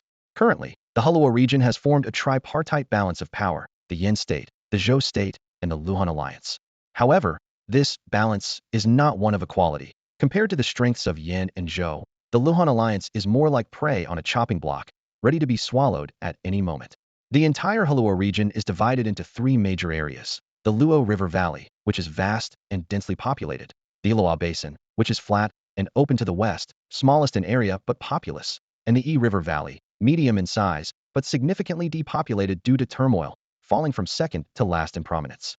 These three lands are now under the control of three regimes: two-player countries and one native country. The Yin state's geographic position is distinctive. To the north, beyond the mountains, lies the Yellow River, thousands of meters wide and far more majestic than its real-world counterpart. To the west are the Qinling Mountains and the Guangzhong Basin, where a new empire is rising. To the south and east, it borders the Luhan Alliance and the Zhou state. Geographically, the Yin state is surrounded by mountains on three sides, open only to the Zhou state. The western part of the Luhan Alliance is mountainous, with the expansive Nanyang Basin lying beyond the southern hills, and it borders the Zhou state to the east. The Zhou state is bordered by the Yellow River to the north, surrounded by mountains. with the central plains to the east. On the surface, the Yin state appears to be encircled, but in reality, with its formidable strength, it seems more like it has all surrounding countries trapped. Currently, aside from essential mineral resources, the desire for territory among the countries is not urgent, and the sparsely populated condition is expected to last for over a century. The real struggle lies in the competition for population, which has become an urgent need for all forces, including the Lingli civilization players. The standoff at the border continues to escalate. On the eastern bank of the Jian River, the Zhou Kingdom's musketeers have established a tight defensive line, their guns aimed squarely at the Yin Kingdom's troops on the opposite shore. On the southern plains, the Zhou Kingdom's White Horse volunteers stand in tense opposition to the Yin Kingdom's border city, ready for conflict. Duan Bufan has arrived at the frontline command post in Luoco City. For his safety, he is now responsible for remote coordination, no longer involved in every detail. He has divided the army into two routes. The northern route is led by Duan Yong, with Sun Wu as his deputy, equipped with the main artillery units. The southern route is commanded by Duan Wu, focusing on cavalry to suit the prairie terrain.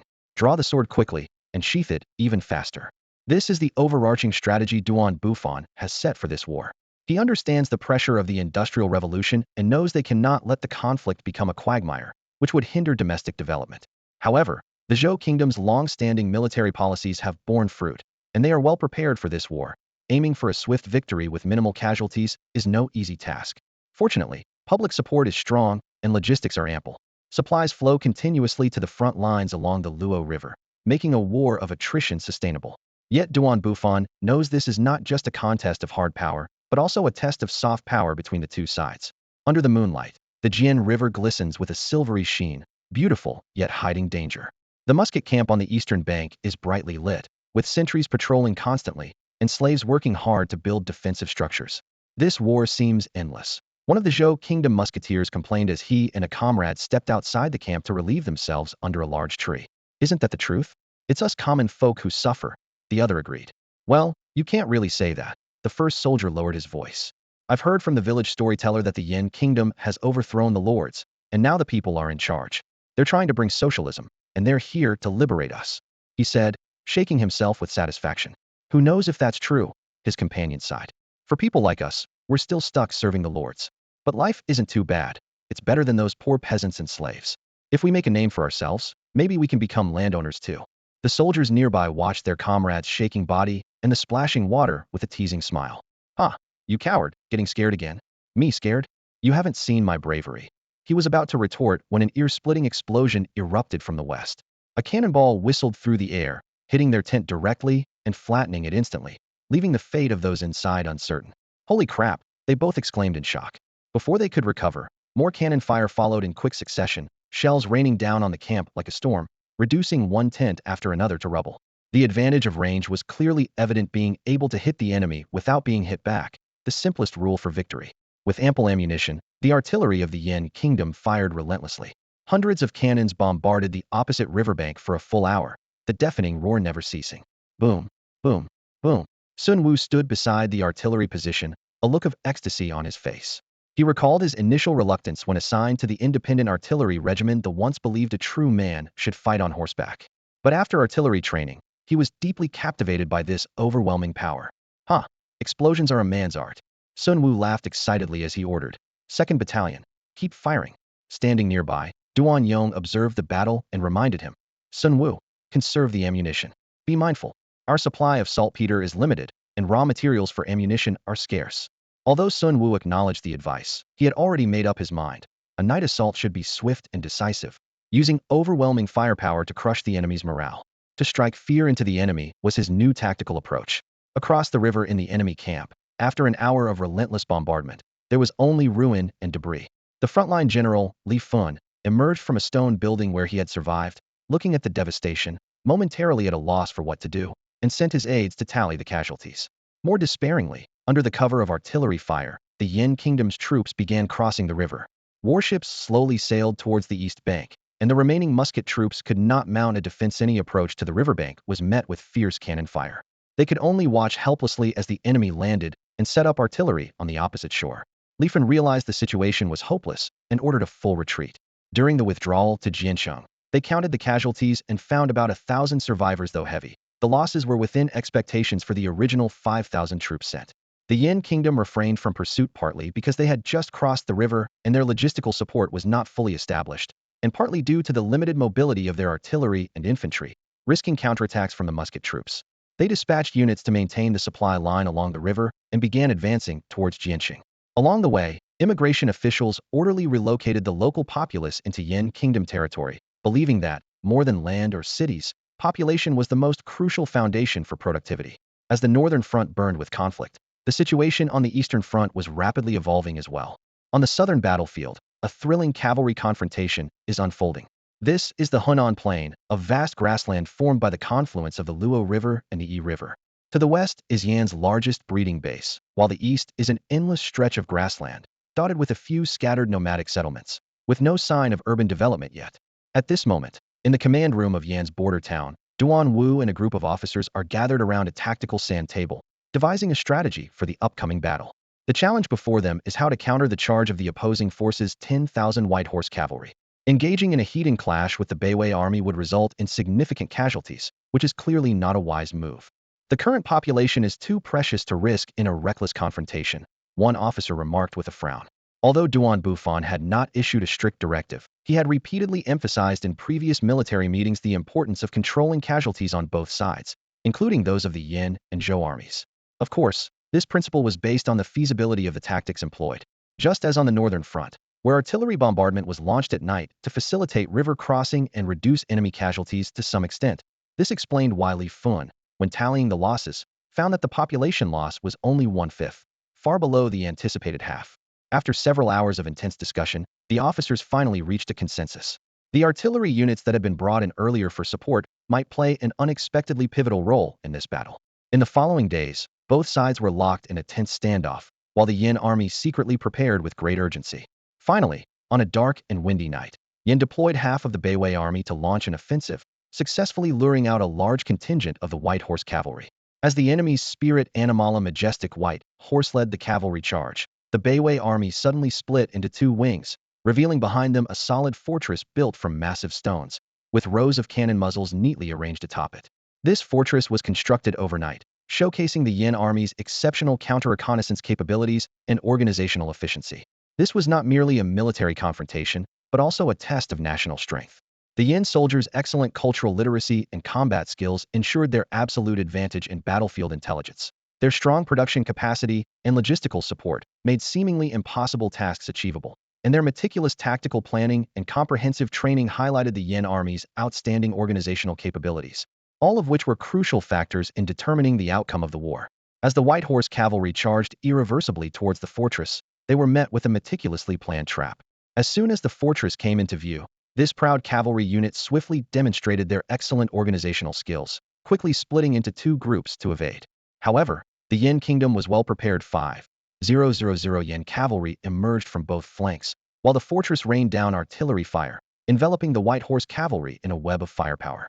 Faced with such an onslaught, the white horse cavalry, though their spirit wavered, still displayed an impressive level of tactical acumen. They quickly spread out to the sides, attempting to minimize casualties from the artillery fire.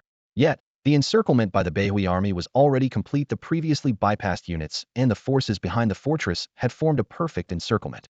With cavalry charges from the east and west, and artillery fire from the fortress, the white horse cavalry was caught in a deadly stranglehold. Even in such a dire situation, this elite force maintained an astonishing fighting spirit. They frantically sought a way to break through, unleashing their signature speed as they fiercely attempted to break out through the north and south gaps. The final outcome was that the Yin Kingdom successfully captured over 3,000 white horse cavalry soldiers, killed more than 1,000, while suffering only 419 casualties themselves. These losses mainly occurred during the initial flanking maneuvers and the later interception battles. Of the once 10,000 strong white horse cavalry, fewer than 6,000 managed to return to the western Zhou's capital. After the battle, the Yin Kingdom immediately began addressing the issue of the prisoners. These captured soldiers were assigned to labor reform, receiving the same welfare benefits as the Yin Kingdom's citizens, though wages were withheld to balance relations between locals and newcomers. Meanwhile, the Immigration Bureau started resettling nearby refugees, relocating them within the Yin Kingdom's borders. Amidst the intense eastern conflict, an important piece of news arrived. The defeated civilization of kings from the First Civilization War sent their reparations. Due to Duan Bufan's preoccupation with state affairs, the originally planned civilization exchange in October was postponed to November. After handling the Eastern Front, Duan Bufan returned to Ning City on November 6th. When a player resembling a goblin arrived in Ning City through a portal, the bustling scene left him in awe. Ning City, the third largest city in the Yin Kingdom, had developed into a metropolis with a population of 10,000. Centered around the main square, two wide boulevards extended outward, flanked by three-story and higher lime brick buildings, exuding the air of a modern city. In the Yin Kingdom's city hierarchy, Hala City, with a population of 50,000, ranked first as the economic and trade center. Duan Yuan City, with its coal resources, climbed to second place with 30,000 people, being developed into an early industrial center. Ning City, as the political and cultural hub, boasted a scale and prosperity that were top-notch in the entire civilization game. Duan Bufan's interaction with the player proved fruitful, securing a batch of material civilization cultivation cards, building cards, and much-needed industrial resources.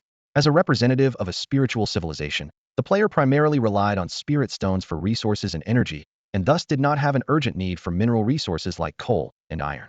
Seizing this opportunity, Duan Bufan facilitated the exchange of civilizations, continually supplying various mineral resources through Wang Pengzi's trade network. Meanwhile, good news came from the Duan Yuan region. Exploration teams discovered extensive mineral deposits around the existing coal mines, with particularly rich coal reserves, laying a solid material foundation for the forthcoming First Industrial Revolution. With resources in place, the production and application of steam engines were fully launched. Researchers focused on steam engine-centered technology development, including the use of large steam engines in mineral extraction. In the market, Yin Nation's textile products found a foothold on the Icon continent through Wang Pengzi's efforts. With the strong demand from Lin Yinqing and others in the literary world for these products, and the support of newly established local trade routes, Yin Nation's industrial growth began to be driven primarily by external demand. While Duan Bufan was busy with civilization exchanges, the liberation war against Zhou Nation reached a critical stage. The southern forces, after defeating the Bema regiment, pursued them to the Lua ferry south of the western Zhou capital. On the northern front, the Mo Dao army and the independent artillery regiment had encircled Jiansheng, bombarding its walls with intense artillery fire, leaving the city on the verge of collapse. Zhou Nation faced an existential crisis. In reality, the weary Zhang Xiao had to exit from Shenzhou. Sitting by the familiar lakeside facing Zhao Qiao, he felt a deep sense of despair. I can help you right now. I've advanced to a second-level civilization and have 2 aid cards, Zhao Qiao said anxiously, seeing Zhang Xiao's low spirits. I know, Zhang Xiao replied weakly, but I'm in Shenzhou.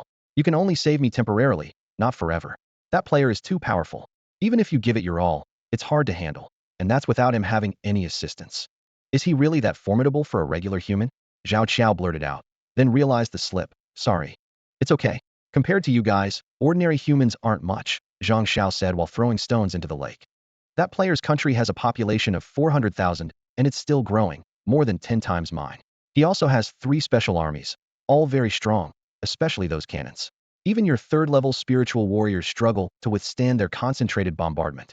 So even for you, dealing with him would be quite a challenge. What do we do then?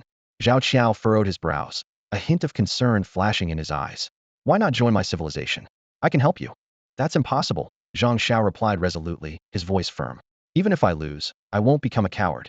It's a pity that fate has placed 2 tigers on the same mountain, Zhao Qiao sighed deeply, realizing he couldn't persuade him. On the same mountain, Zhang Xiao muttered to himself, his eyes suddenly lighting up with excitement as he looked at Zhao Qiao. I can completely avoid his edge and find my own opportunities for development. Are you planning to move to a place far from him? Zhao Qiao asked, wide-eyed in shock. You'll have to start from scratch. A true man acts decisively, Zhang Xiao declared with determination. The Yin Kingdom's influence is growing rapidly. If I don't retreat, that player might crush me in the cradle. But if I relocate with elite troops and develop a new base, I believe my talents will allow me to challenge him later. I support you. Let me know if you need any help, Zhao Qiao promised sincerely.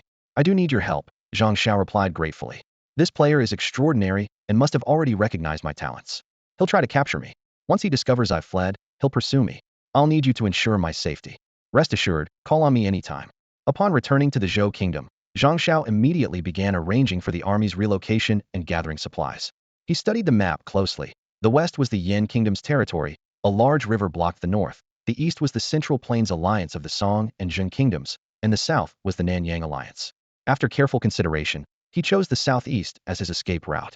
Although he was about to abandon everything he had, The prospect of escaping the pressure from the powerful Western nation gave Zhang Xiao an unprecedented sense of relief. He quickly informed his key officers and initiated peace talks with the Yin Kingdom, while secretly mobilizing troops and stockpiling supplies for the breakout. Meanwhile, in the Yin Kingdom, Bufan was taken aback by the sudden peace proposal. Peace talks. Let's give it a try. If we can achieve our goals with fewer casualties, all the better. But if they stall, we'll continue our assault. He had initially intended to capture this talented player, but if the other side chose to join voluntarily, it wouldn't be a bad alternative. It's truly a game full of twists and turns. Bufan couldn't help but marvel at the complexities of this civilization game. Veteran negotiator Fan Wu set off immediately after receiving his assignment. As the Minister of Foreign Trade, he also carried diplomatic responsibilities, though in the current system, the need for diplomacy was minimal, so this function was integrated into his department. His destination was the second largest city of the Zhao Kingdom, Shizhou Royal City. This city, built along a river, retained a strong feudal character, surrounded by high walls and filled with a dense network of buildings. Fan Wu was led into a simple meeting room, while outside the city, the Beiwei army's cannons were ready to strike at any moment. In theory, peace negotiations should have taken place within the Yin Kingdom's territory, but for certain propagandistic reasons, the location was chosen to be Shizhou Royal City. This decision was backed by confidence. Bufan's Beiwei army had completely surrounded the city, ensuring Fan Wu's personal safety. As an experienced negotiator, Fan Wu understood the importance of taking the initiative. Upon entering the meeting room, he promptly took the main seat facing the entrance. His entourage sat in sequence on the north side, leaving the south side for the Zhou Kingdom's noble negotiation team, who sat upright and formal. Don't just stand there, have a seat, Fan Wu commanded in an authoritative tone. Although the Zhou nobles were reluctant, their status as defeated parties forced them to suppress their pride and quietly sit on the south side. Before the Zhou nobles could exchange pleasantries, Fan Wu got straight to the point. Our delegation represents all the people of the Yin Kingdom in entering the Zhou Kingdom alone for negotiations. Given that our war to liberate the people has already achieved victory, we are willing to negotiate mainly for the peace and stability of the Hala region, to spare the ordinary people of the Zhou Kingdom from the suffering of war. You speak so grandly, dressing up an invasion as something noble. A young Zhou noble couldn't help but sneer. Silence. How dare you speak out of turn, you insolent child? Fan Wu's aide immediately rebuked sternly. We are here to negotiate, to discuss peace, so please stay on topic, interjected an elderly member of the Zhou negotiation team, calming the verbal skirmish. Fan Wu cleared his throat and continued. I urge the Zhou Kingdom to understand the current situation. The Yin Kingdom's army has surrounded the Zhou forces. In such circumstances, do not flaunt your noble airs in front of the Yin Kingdom. Everything we do is to liberate the slaves, to free them from the oppression of people like you. Our victory is the people's victory. Therefore, our demands are simple. The liberation of all people, the emancipation of all slaves, granting them freedom and dignity. Additionally, the Zhou Kingdom must agree to mutual trade and open borders, allowing the free flow of goods. Those are our terms. The representative of Yin proposed an unexpected demand. The Emperor of Zhou must personally travel to Yin to announce the agreement. This clever arrangement played right into Bufan's hands. Once Zhang Xiao set foot in Yin territory, the subsequent plans would naturally fall into place. In the current situation, controlling this player had become imperative, otherwise, he would become a major threat in the future. At the negotiation table, the nobles of Zhou looked troubled. These terms are completely unacceptable, especially the demand to free the slaves. It's absurd, exclaimed an elderly noble passionately. And opening the borders? Isn't that like letting all our citizens flee to Yin? Fan Wu slammed the negotiation table, causing several young Zhou nobles to shudder involuntarily. It seems Zhou has yet to recognize the situation, he said coldly. Right now, Yin is the victorious nation, and your army is surrounded by ours.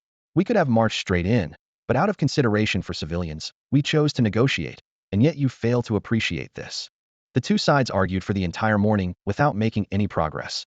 Bufan had intended to use these negotiations to create a rift between Zhang Xiao and the slave-owning nobles, leveraging the nobles' influence to control Zhang Xiao.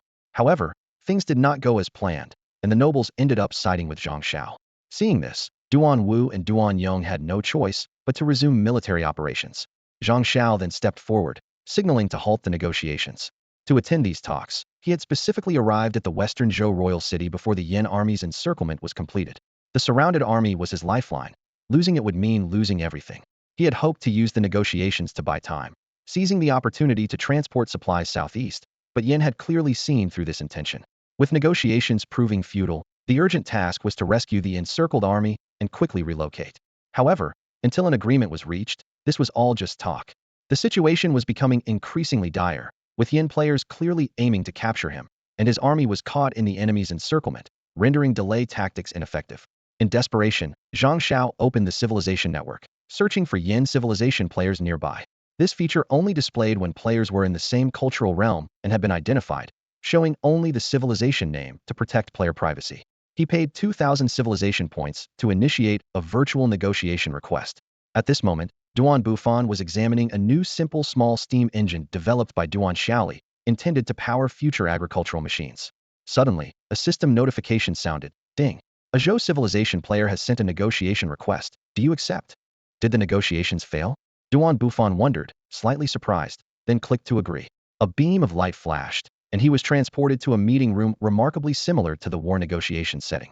Bufan sat on one side of the square table. Facing him was the genius from the Kyoto youth class he had long anticipated meeting Zhang Xiao. For this meeting, Bufan had deliberately concealed his true identity. The young man before him, although slightly chubby, exuded a unique aura, combining a literary charm with a hint of resilience and a gentle demeanor with an underlying sharpness. You want me to become your subordinate player? Zhang Xiao got straight to the point, catching Bufan off guard with his directness. Yes, Bufan replied just as directly. I need your talent, and I need your country. In my literary world, you shouldn't exist. He didn't want to waste time on the matters concerning Zhou Kingdom. You're quite straightforward. Zhang Xiao shook his head helplessly. Maintaining a firm stance, Bufan said, stop the nonsense. Be subordinate to me, and I can offer you the best conditions, as long as you don't clash with my ideals. I'm part of the Kyoto genius class, Zhang Xiao stated calmly, his eyes carrying a deeper meaning. Bufan fell silent, understanding the implication in Zhang Xiao's words. He analyzed directly. Firstly, the value of an aid card surpasses that of a gold-level unit card.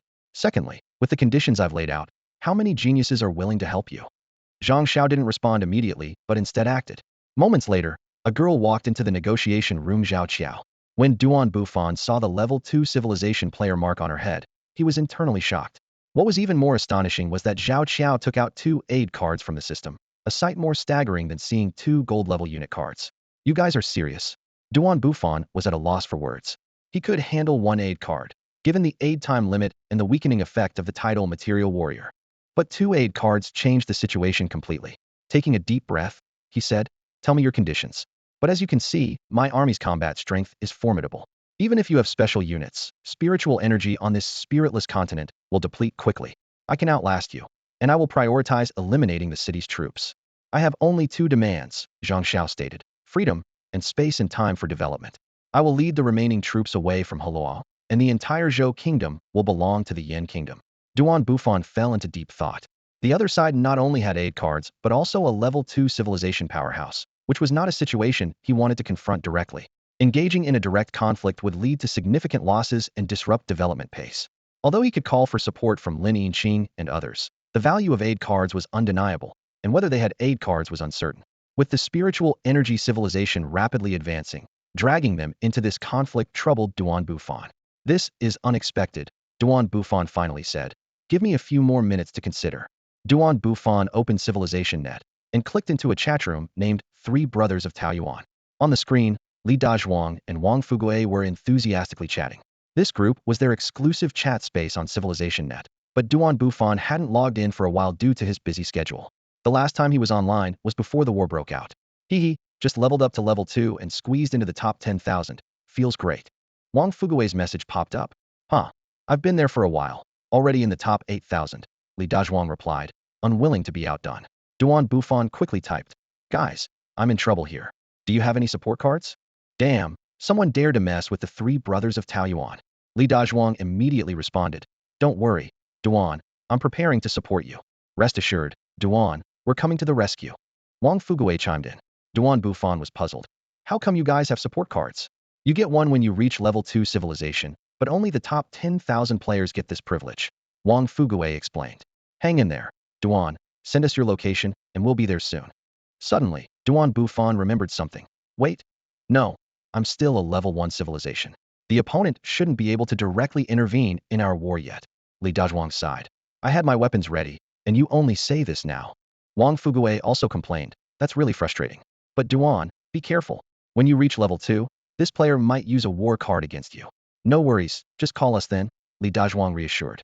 Thanks guys, Duan Bufan felt a warmth in his heart. With the support of his brothers, Duan Bufan felt more confident. He knew he couldn't back down in the matter with Zhang Xiao. Many technologies from the Industrial Revolution had already been researched, and their principles were easy to understand. If someone as talented as Zhang Xiao were to escape and further explore these technologies, the consequences would be dire. If he let Zhang Xiao go today, he would become a major threat in the future. He had to recruit him as soon as possible. With this in mind, Duan Bufan decisively exited the chat room, turned to Zhao Qiao and Zhang Xiao, and said firmly, "My stance remains unchanged. Zhang Xiao must become my subordinate player. I will offer him the best conditions, but his talent must be used for my benefit."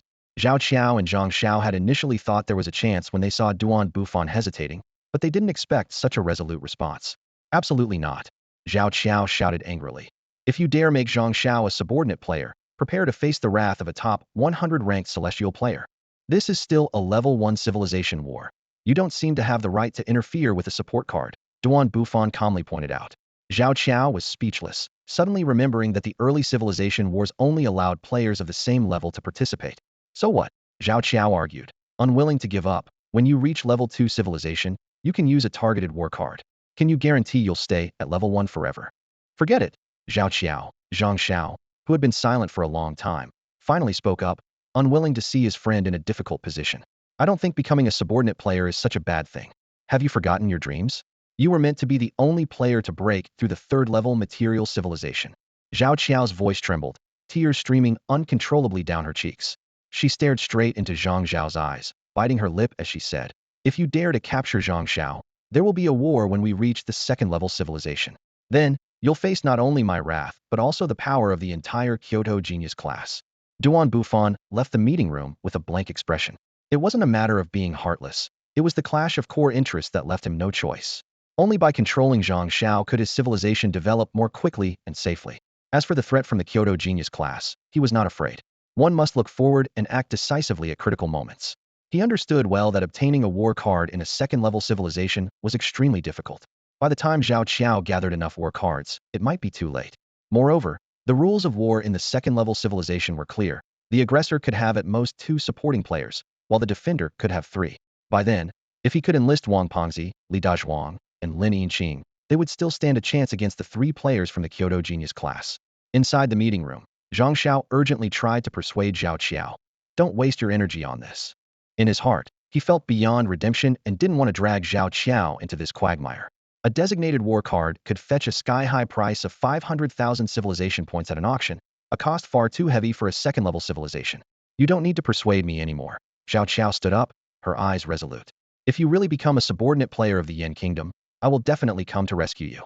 With that, she turned and left the meeting room, unable to bear witnessing Zhang Zhao's capture. Ideals eventually succumbed to reality, leaving one with an indescribable sense of regret. After returning to the Wenjie realm, Duan Bufan immediately opened the civilization network to contact Lin Yinqing for support. With her agreement, he felt confident enough to face the united front of the Kyoto genius class.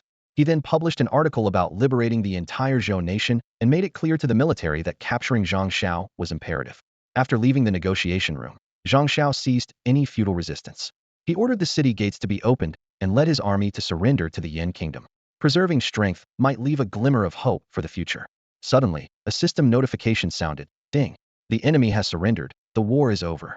This news surprised Duan Bufan, who was far away in Ningqing. He hadn't expected Zhang Xiao to give in so readily. The system began the assessment. This was a border conflict within the Wenjie realm. The Yin Kingdom has achieved a 99 victory. System rewards a silver-grade treasure chest X1. Another prompt followed. Ding!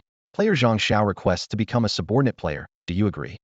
Duan Bufan was somewhat surprised by Zhang Zhao's decisiveness. It was clear the latter had accepted reality. The system continued. Ding! Would you like to conduct subordinate player negotiations? You can negotiate the terms for becoming a subordinate player within the rules. Duan Bufan clicked agree directly, beginning to contemplate how best to utilize this new subordinate player. A flash of light, and he was transported to the negotiation room, facing Zhang Xiao once more, albeit with their roles now subtly changed. Duan Bufan sat at the negotiation table, staring intently at Zhang Xiao across from him. "So, what terms are you looking for?" he asked directly, showcasing his usual straightforward approach. Zhang Xiao, with his hands clasped on the table, looked resolute. "I want the freedom to develop independently. Specifically, I wish to lead my troops to the southeast, away from Yan's borders." Hearing this, Duan Bufan nodded silently. Zhang Xiao, now one of his subordinate players, was indeed a formidable figure. Although the system would weaken Zhang Zhao's talents, this reduction would ultimately benefit Yan's civilization. The immediate goals were already achieved, and allowing Zhang Zhao to develop independently could bring unexpected advantages, drawing external attention to Yan, enabling its continued discrete growth, and setting the stage for Yan's future expansion in the southeast. I agree, Duan Bufan said decisively. We can establish the strongest possible partnership agreement. This decision was a strategic win-win. Once the agreement was signed, regardless of how powerful Zhang Zhao became, he would always remain Duan Bufan's subordinate, eliminating any possibility of rebellion. Instead of restricting such talent within Yan's borders, it was better to grant him maximum autonomy. The partnership agreement offered generous terms. Subordinate players could retain their civilization points, systems, and military structures, while remaining unaffected by civilization wars. However, they were required to contribute a portion of their civilization point income and participate in battles when the master player needed them. Additionally, half of the subordinate civilization's productivity would be converted into the master civilization's productivity. Zhang Zhao carefully reviewed the agreement and, without further discussion, signed his name. The system immediately chimed in. Ding. Player Zhang Zhao has become your subordinate player, and Zhou civilization is now a subordinate civilization to Yin civilization. Duan Bufan finally breathed a sigh of relief. The pressure that Zhang Zhao had brought him was now settled. He promptly opened his attribute panel to review. Name, Duan Bufan. Talent, none. Country, Huaxia civilization. Race, ordinary human. Civilization world, giant continent Shenzhou continent 10021. Civilization level, level 1. Material civilization, level 1. Population, 660,210,000. Productivity, 1,480,440,000. Material productivity, spiritual productivity. Level 2 material civilization productivity requirement, 2 million. Annual civilization points, 148,000. After a month of intensive promotion by the Immigration Bureau and the partial absorption of Zhou's population, Yan's local population reached 660,000. Even though Zhou remained a subordinate state of Yan, with half of its productivity absorbed by Yan, there was still a gap before reaching the level 2 civilization threshold. Importantly, the civilization points from subordinate states were not absorbed, serving as a system-imposed check on players. Despite the significant increase in productivity, the civilization points remained unchanged, presenting a considerable challenge. Duan Bufan knew that once Zhou was fully integrated, Yin would soon become a level 2 civilization, and with it, even greater challenges awaited. Players who have managed to advance to a second-level civilization at this stage are far more powerful than the ordinary opponents encountered in the previous 2 civilization wars, who didn't even have a decent troop type. The opponents to be faced now are the so-called geniuses of the game. However, Duan Bufan doesn't feel much pressure, as the truce period for a second-level civilization is more than 5 times that of a first-level civilization. More importantly, truce tokens that last for years can now be used, which means a longer period for peaceful development. Duan Bufan quickly calculates. Designated war cards are already rare, and since the system issues a preparation reminder a year in advance, and players cannot use such cards during wartime, there is still a considerable time before Zhao Qiao launches an actual attack. By that time, his civilization might have already entered the Industrial Revolution era, and with the assistance of Lin Yinqing and others, there is no need to overly worry about these so-called geniuses. The immediate priorities are twofold. Prepare for the first second-level civilization war in the coming year, and accelerate the Industrial Revolution to quickly upgrade the army's weapons. After signing an agreement with Zhang Zhao, Duan Bufan decisively allows him to lead the Beima Yizong and the Huanong team to the southeast to rebuild the Zhou Kingdom. In Duan Bufan's plan, a brilliant Eastern Zhou dynasty will astonish the entire Shenzhou and even the world. Under the cover of this dazzling brilliance, the Yin Kingdom will develop quietly and accumulate strength until it can achieve glory once again. No one would suspect that these seemingly opposing countries are actually being secretly controlled by a player considered to have no talent. After Zhang Zhao departs, Duan Bufan turns his gaze to the remaining nobles, a meaningful smile playing on his lips. Nobles, I have returned. Peace has arrived so swiftly that before these nobles could react, the political landscape had undergone a complete upheaval. First, the Yin Kingdom's army surrounded the western Zhou capital and Jian city, followed by peace negotiations between the two nations, a war breaking out after negotiations failed, and finally, the Zhou Kingdom's emperor suddenly surrendering and leading his army eastward. What is going on? I can't keep up. A young noble said in confusion. I don't understand either. Maybe we should return to our fiefs and lay low for a while. An older noble suggested, heading for the exit. You cannot leave. The soldiers at the door blocked the nobles, and more Yin soldiers quickly surrounded them. The nobles panicked. The Zhou Kingdom has surrendered, and you've got what you wanted. Why are you still troubling us? Yes, we are willing to pledge allegiance to the Yin Kingdom. Please let us go. Let them go for now. Duan Wu appeared at the right moment, signaling the soldiers to allow them through. The nobles praised Duan Wu for his understanding and hurriedly fled the western Zhou capital, each heading for their fiefs. Why not just eliminate them? A soldier asked Duan Wu, puzzled. Someone else will take care of it, but it won't be us, Duan Wu replied mysteriously, hinting at internal unrest within the Yin Kingdom. As the Yin Kingdom was annexing the Zhou Kingdom, a massive wave of public opinion was brewing. The Immigration Bureau was issuing statements with full force, information was spreading everywhere, and the military was advancing into surrounding areas, all proceeding in an orderly manner. At this time, Duan Bufan was preparing to head to the Zhou Kingdom's capital, Zhou City, where he would ignite a fire capable of spreading far and wide.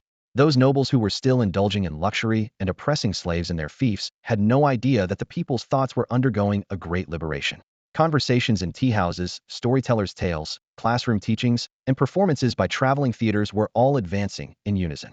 Once Duan Bufan arrived via the Luo River, a spectacular story that would change the fate of the Zhou Kingdom was set to unfold once again. What an exciting scene this will be. Li Lu was a slave in a small town north of the western Zhou King city in the Zhou Kingdom.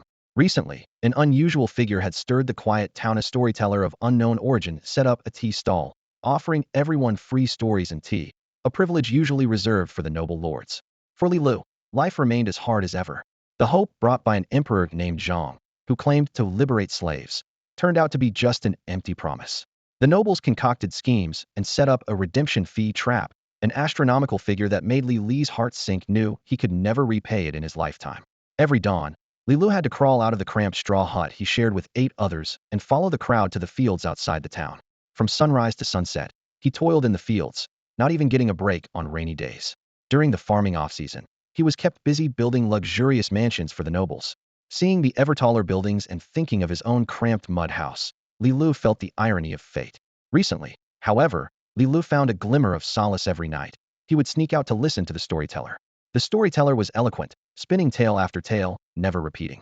The story that captivated Li Lu the most was about a legendary figure from the West named Duan Bufan.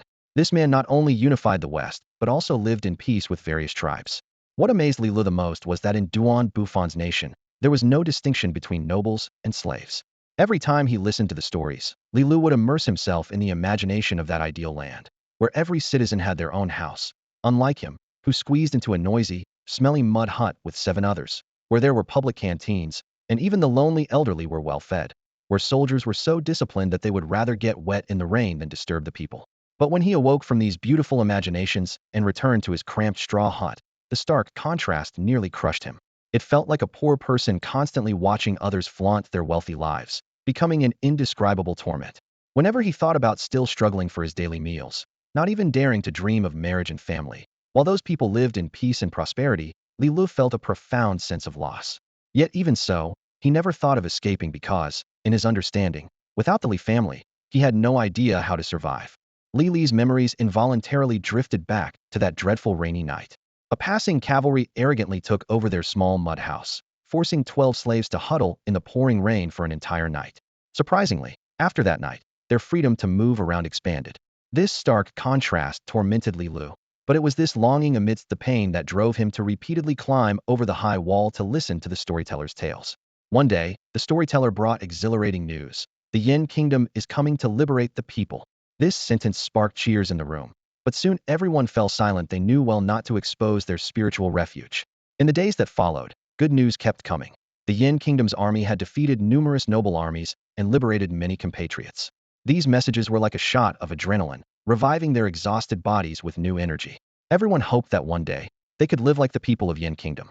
Their nighttime rest became their most cherished moments. Li Lu and the other slaves would sit together, eagerly discussing the storyteller's tales.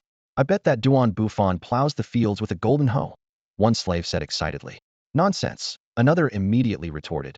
He's probably just like our noble masters, spending his days writing poetry and admiring flowers and the moon. This was the best life they could imagine. Yet even so, these stories made their labor less unbearable. They firmly believed that Duan Bufan would eventually rescue them, even if the rescue might not unfold as they imagined. Whenever they heard of Yin Kingdom's victories on the battlefield, they could barely contain their excitement. The most exhilarating news was that the Zhou Kingdom finally sought peace. They heard that Yin Kingdom agreed to negotiate to protect the slaves' interests, and Fan Wu even ventured alone into the Western Zhou capital to fight for their rights. These stories filled them with admiration for Yin Kingdom, Duan Bufan, and Fan Wu, and their faces finally bore long-lost smiles. Tonight, as usual, Li Lu climbed over the wall. Under the moonlight, he and his companions hurried to where the storyteller would speak. Although there was still a long time before the storyteller's arrival, many slaves and commoners had already gathered there, calling each other comrades. This term was taught by the storyteller, said to be a new title from Yin Kingdom, meaning people with common aspirations to liberate all the oppressed. When Li Lu first heard the meaning of this word, he was deeply moved. Before this, his worldview was limited to farming and serving the nobles, with his greatest wish being to pay off his redemption fee, marry, and have children. Now, a whole new world was unfolding before him. This was destined to be a sleepless night. In the pitch-black darkness, slaves and commoners clenched their fists, their anger burning within their chests, while the nobles trembled in their luxurious homes, fear creeping up their spines. Li Lu tightly gripped a rough iron pickaxe and was the first to charge towards the noble mansion they had never dared to approach before. He kicked open the heavy, carved door with a deafening crash. The angry crowd surged into the mansion that had once made them bow their heads in submission. The noble was in bed with someone and had not yet reacted when he heard Li Lu shout in anger, "Li Pa, prepare to die." The flames of revolution spread rapidly. In just a few days, the aristocracy of the Zhou kingdom was thoroughly purged, and an old era collapsed with a thud. The banners of the Yin kingdom soon flew in every corner of the Zhou kingdom. Apart from a portion of the people left to continue farming, the rest were relocated to the core area of the Yin kingdom, where many hands were needed to build a new home. Once the Zhou kingdom was annexed by the Yin kingdom, the alliance in the southern region lost its purpose. Another familiar round of conquest and integration followed, and the population of the Yin kingdom quickly surpassed the million mark. Meanwhile, an exciting announcement was made. The Yin kingdom was now qualified to advance to a level 2 civilization. Duan Bufan still had an unused civilization treasure chest, and chose this moment to open it. The system's notification sounded. Ding! The Yin civilization meets the criteria for upgrading to a level 2 material civilization and has successfully advanced. Ding! Detected that the Yin civilization is the 336,816th player in the 233rd batch to break through to level 2 civilization, meeting the top 500,000 condition and rewarded with a silver treasure chest. Ding! Detected that the Yin civilization is the first in the 233rd batch to break through to a level 2 material civilization, rewarded with a national level material subsidy. First place. Duan Bufan was slightly taken aback, then understood. Although many players from spiritual races had already mastered level 2 civilization technology, reaching the population threshold of 10 million for a level 3 civilization would take time. He eagerly opened the 2 silver-level treasure chests. In the first chest, a golden card slowly rotated an item card of gold rank, the blueprint for the construction of the Wonder Ziwei Palace. The system explained, this is the central building of the Suitang Luoyang city, one of the representative palaces of the Huaxia nation, and an advanced architectural symbol of its national heritage. That's amazing! Duan Bufan exclaimed, his voice breaking with excitement. Fortunately, he was in his small cave dwelling and not in front of others. His guard, accustomed to such scenes, just smiled, having witnessed them countless times. The second silver treasure chest contained only a silver-level iron factory construction card, which wasn't very useful to him at this point. I guess that's the balance of luck, he chuckled to himself. Finally, Duan Bufan opened the national subsidy. This was a fixed reward, with no element of chance, but as the first-place reward, it was expected to be substantial. When the contents of the reward were revealed, he held his breath. Random Wonder Confirmation Card, X1. Civilization Points 100,000. Looking at these 2 rewards, which rivaled the value of the Ziwei Palace, Duan Bufan fell silent. This confirmation card, capable of elevating any building to a wonder, was the coveted treasure of all players. Today's gains were so abundant that he needed to take a moment to absorb it all. Ding! A crisp system notification sounded. Civilization upgraded to level 2, granting a 3-year period of absolute peaceful development.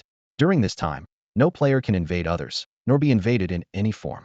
Duan Bufan's eyes widened in surprise at this unexpected news. He quickly logged onto the civilization network to verify and realized that his teachers had explained this mechanism in previous classes, but he had been dozing off at the time. Thinking about it, he couldn't help but shake his head with a wry smile. This was a lesson learned about paying attention in class. However, this 3-year peace period came at the perfect time. He had been worried that the impending civilization war might disrupt the pace of the Industrial Revolution, but now that problem was effectively solved. Yet, a new issue arose. How should he handle the 2 wonders? As Duan Bufan pondered, he habitually ran his fingers through his hair. His signature middle-part hairstyle had already sparked a trend in Yin country, becoming the most sought-after style among contemporary youth. Interestingly, this hairstyle had contrasting effects on people with different hair volumes. Those with ample hair looked dashing and stylish, while those with less hair faced a slightly awkward appearance. Speaking of which, Duan Bufan suddenly recalled the bald researcher at Huangpu Military Academy who insisted on maintaining a middle part. Wait, Huangpu Military Academy? An idea began to form in his mind. Why not use the Wonder Card on Huangpu Military Academy? In the current climate of rapid technological advancement, Yin country urgently needed an institution that could spearhead military technology innovation and combat theory development. Huangpu Military Academy was the perfect choice.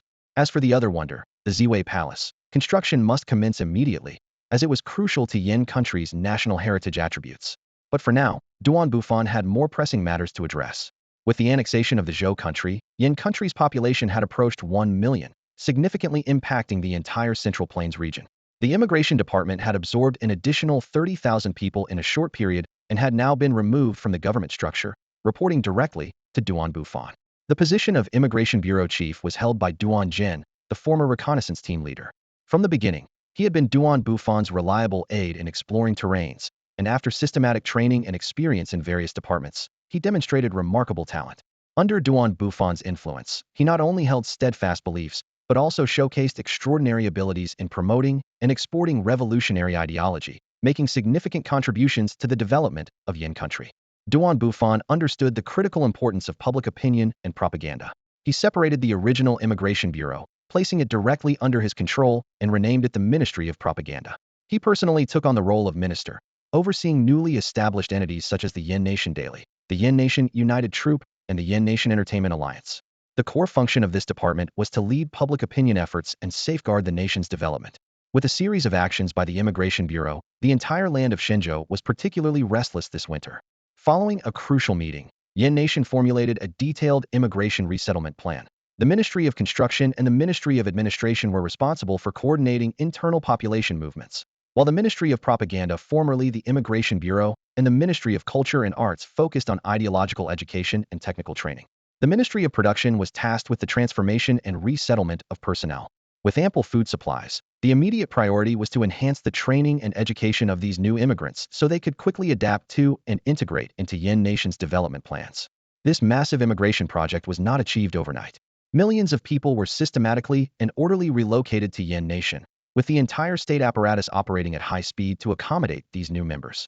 Among them, 1 million people were integrated into the Ministry of Production's Agricultural Bureau, organized by families, and after systematic training, they were dispersed into rural or undeveloped areas for land reclamation. Approximately 500,000 were dispatched to Duanyuan, where they would utilize the abundant local coal resources to establish Yin Nation's first heavy industry base after completing their training. Another 100,000 were allocated to various cities to supplement urban populations, drive urban expansion, and infuse new energy into various industries. The remaining population was primarily assigned to the Ministry of Construction and other departments, taking on the responsibility of urban expansion and immigrant housing construction. Despite the phased execution of this mass population migration over several months, it was still a significant challenge for Yin Nation. Although these immigrants had undergone long-term ideological education and revolutionary indoctrination, significantly raising their awareness, the sheer numbers meant there was a mix of quality among them. For any situations among the immigrants that did not align with Yin Nation's development ideals, Duan Bufan and the Yin Nation government responded with decisive and swift measures.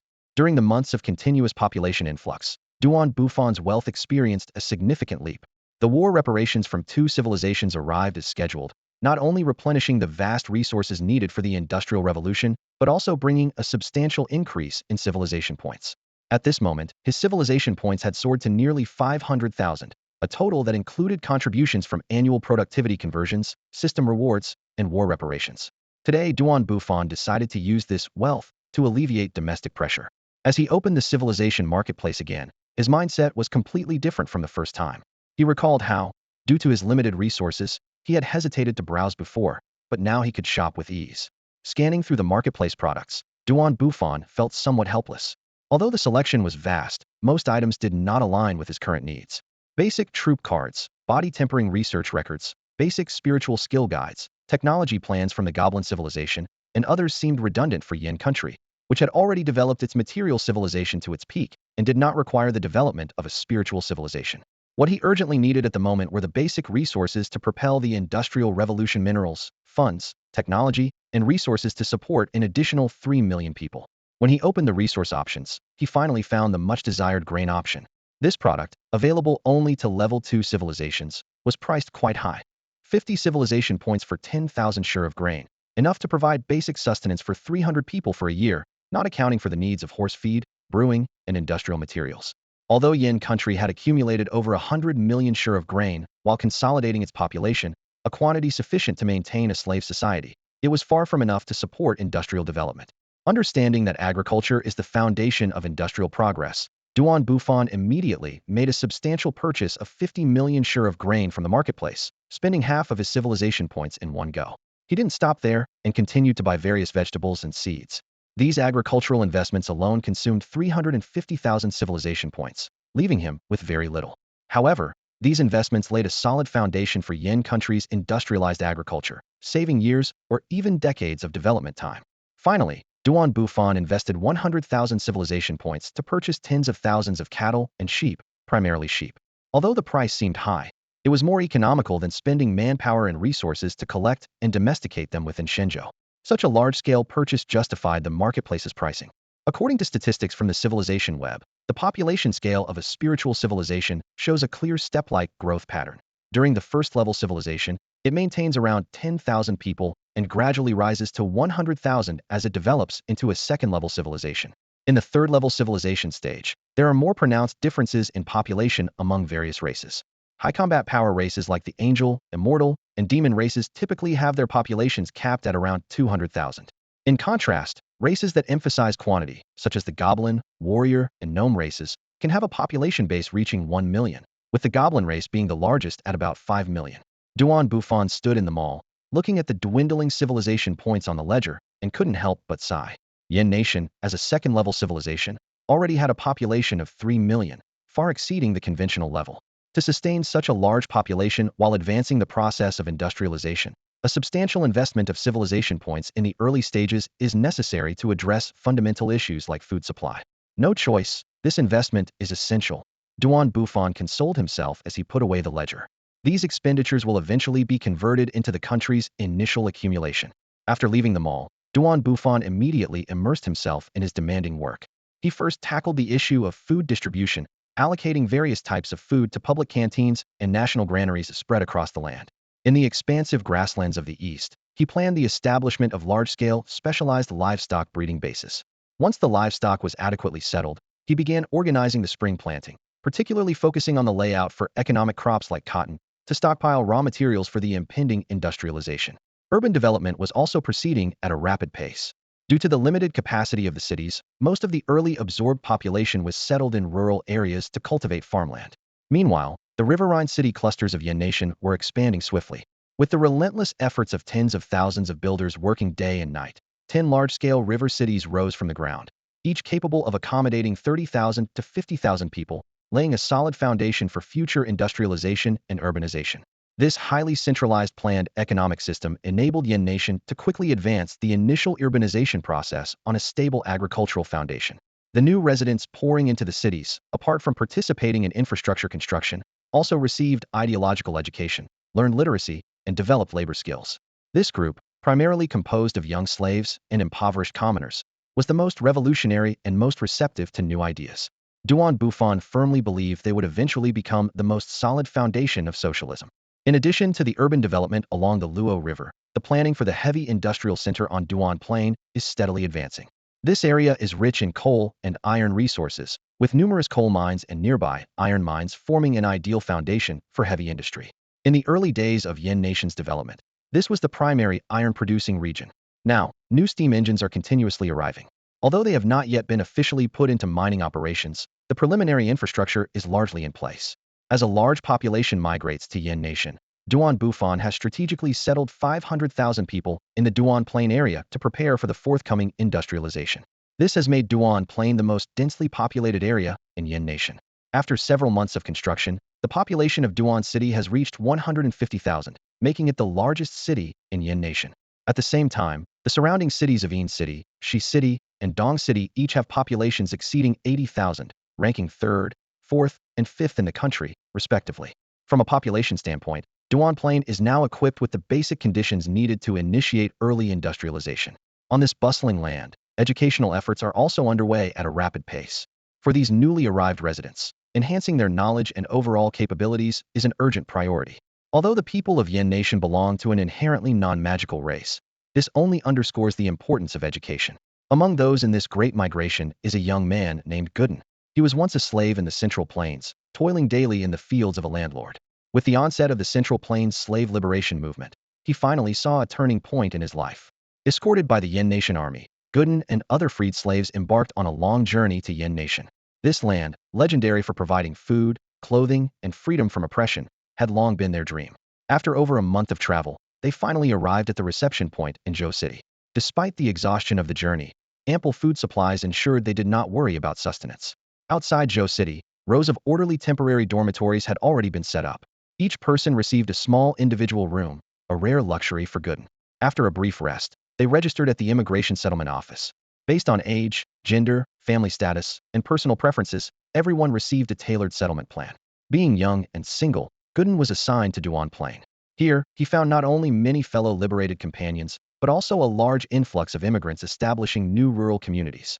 Whether in the city or the countryside, they finally lived dignified lives, received new clothes and shoes, and no longer faced hunger or cold. Although there was some initial chaos, strict military control quickly restored social order. When Gooden left the temporary shelter that had provided him warmth, he felt a deep sense of reluctance, as it had given him his first true sense of home. They arrived at a massive, unfamiliar port. Godan stood at the edge of the dock, gazing up at the towering ship before him, feeling utterly awestruck. As the vessel sailed into the middle of the river and the shores slowly faded into indistinct shadows, his legs began to tremble involuntarily. Life on the ship, though convenient, was quite a trial for Godan, who was used to solid ground.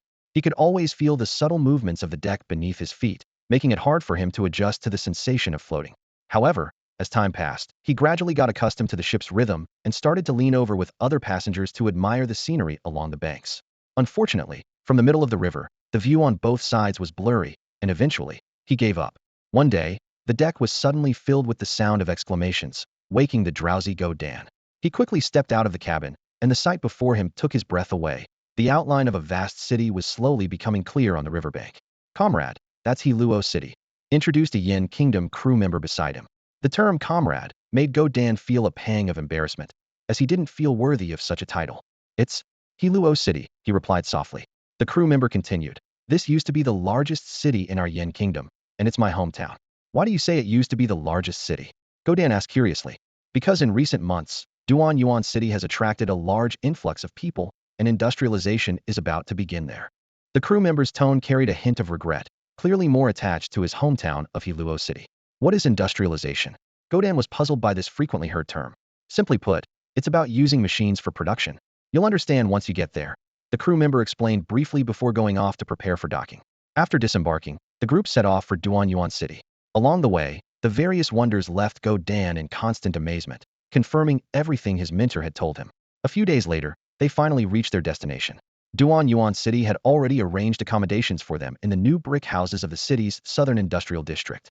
Each person was given a spacious room, and they were told by the supervisor that after marriage, they could apply for larger housing. Once settled, Godan and his comrades began their main task, receiving an education. Here, their lives were fully supported, allowing them to focus on learning. Over time, Godan grew increasingly fond of life here. In Yin Kingdom, everyone was filled with a sense of care. Some taught cultural knowledge, others imparted life skills, explained legal norms, and various systems ensured their legal rights. Although there was no income yet, and they couldn't shop freely, the school organized weekly excursions for educational purposes. In this family-like environment, everyone, regardless of age or gender, was required to receive education. The focus of education was on instilling ideas, emphasizing the cultivation of collective consciousness and patriotic spirit to unite the people, while also laying the foundation for future learning through basic literacy education. Over time, the Yin Kingdom's government's significant investment finally began to show results, as the nationwide literacy campaign was successfully completed. However, new challenges emerged. How to provide ongoing education to these newly literate citizens to meet the impending demands of industrialization. At this point, the Yin Kingdom's industrial foundation was still relatively weak. Although high-power steam engines had been successfully developed and small steam engines were also introduced, there was still a considerable gap compared to internal combustion engines. More importantly, The supporting technological system centered around steam engines was not yet fully developed, and steelmaking techniques were not mature enough. Given this level of technological accumulation, full-scale industrialization was clearly premature and required a period of maturation. During this transitional period of technological accumulation, education became a top priority. Thanks to the steady development of agriculture, food supply was no longer the main concern. Society was still predominantly agricultural. Thus, basic education needed to focus on the dissemination of both industrial and agricultural technologies. Meanwhile, higher education was also prioritized. Following a major migration, the Yin Kingdom established 3 higher education institutions: Yin Kingdom University of Technology in Duanyuan City, Yin Kingdom Huangpu University in Ning City, and Yin Kingdom University in Luoyang City. Each university had its own focus. The University of Technology specialized in industrial technology and forward-looking industrialization theory research. Huangpu University was dedicated to military technology and weapons development, and Yin Kingdom University, as a comprehensive institution, covered fields such as material science and humanities. The faculty of these universities mainly came from 3 sources: early Yin Kingdom researchers, skilled technical workers, and government officials and cultural workers teaching at Yin Kingdom University. Notably, the universities also hired some goblin engineers from the Wang Fuguei civilization. Although these goblin engineers were accustomed to using spirit power to directly transform raw materials into finished products, their accumulated technical experience might offer new insights for the technological development of the Yin Kingdom. Thanks to thorough preparation and the Yin Kingdom's increasingly advanced industrial construction capabilities, the initial construction of these 3 universities was quickly completed. While not as large as comprehensive universities on Earth, the basic infrastructure was in place. Particularly after the completion of Huangpu University, Duan Bufan used a precious wonder confirmation card, and in an instant, the entire university was enveloped in a divine glow. Witnessing this magnificent scene, Duan Bufan quickly closed his eyes, feeling a surge of excitement. He instinctively touched his parted hairstyle, thinking, could this be the golden legend? At that moment, the crisp sound of a system notification rang out. The moment the system notification sounded, Duan Bufan's eyes lit up with excitement. The message about acquiring the 5-star wonder Huangpu University was met with great enthusiasm as he eagerly reviewed the details, all while habitually running his fingers through his signature middle-parted hairstyle. Huangpu University, being the premier military academy of the Yin Nation, serves not only as the cradle for the Huaxia Qi family army's officers, but also as a pioneer in material civilization and military exploration. This military academy can earn 10,000 civilization points annually, accumulating a total reward of 30,000 civilization points. More importantly, it significantly enhances military scientific research capabilities, including tactics, technology, and strategy across the board. Particularly noteworthy is its special unit, the Huangpu Army. This elite force, which can number up to 50,000, possesses strong equipment adaptability and tactical application skills. Through continuous training at Huangpu University, they can quickly adapt to the ever-evolving military technology. Although the initial training requires 3 months, the unit's military soul trait endows them with a unique burning effect. Duan Bufan contemplated the current situation carefully. It was evidently not the right time to commence training yet. He decided to wait until they had large-scale steel production capabilities and had completed the research and manufacturing of new automatic rifles and cannons before launching the training program. With Zhang Zhao's technological talent augmenting their efforts, combined with the benefits of Huangpu University, this goal seemed within reach. Meanwhile, the construction of the education system was progressing steadily. Duan Bufan compiled the foundational technological knowledge he had jotted down into Duan Bufan Selected Works. This textbook, which gathers ideological education, basic physics and mathematics knowledge, and future societal concepts, was continually refined with the collaboration of Yin Nation's researchers and university professors, eventually becoming a nationwide standard textbook. Considering Yin Nation's unique population structure, predominantly young people with fewer elderly and children, Duan Bufan devised a stratified education strategy. For young people already in the workforce, the focus was temporarily on basic literacy and ideological education.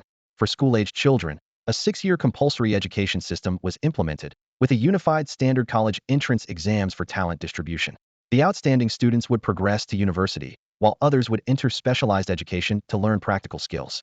Supported by such a healthy population structure, the education system, based on compulsory education, was gradually being perfected. With the establishment and improvement of the education system, Yin Nation's scientific atmosphere, research system, and technology were on the brink of a qualitative leap. When the education system was established, the leadership of Yin country deeply understood the importance of scientific research. On a bright spring morning, The Yin Country Science and Technology Research Promotion Conference was held with great ceremony in the capital's Grand Hall. The hall was packed, and Bufan stood on the podium, announcing a series of measures to encourage research with resounding authority. We will offer substantial rewards, award national honor medals, and establish a patent law to protect the legal rights of researchers. Bufan's voice echoed through the hall. Although personal patents were already protected under the current planned economy system, the introduction of this patent law undoubtedly sent a clear message to society. Researchers would be the most respected group in Yin Country. In the Research Institute of Yin Country Industrial University, a massive blast furnace was roaring with activity, and a steam engine nearby continuously supplied powerful energy. A dozen fully equipped researchers surrounded the furnace, their protective suits covered in soot, yet their weary eyes shone with hope. How many times have we failed now? A young researcher muttered quietly. This is a key project personally emphasized by the leader. A middle-aged researcher sternly interrupted his complaint. Suddenly, it's out, an observer in the front row shouted excitedly. Everyone sprang into action, and the middle-aged researcher dashed to the control panel, skillfully operating the cooling device. As the temperature gradually dropped, the gray-black mass of metal slowly revealed its true form. It's steel, the middle-aged researcher confirmed with trembling hands. The laboratory erupted in cheers, as days of hard work finally paid off. The news quickly reached Bufan's residence. Report to the leader. After rigorous testing, it is indeed steel. The report brought Bufan leaping up from his earthen bed. This meant that Yin Country had finally mastered the ability to produce steel on a large scale, marking a groundbreaking achievement.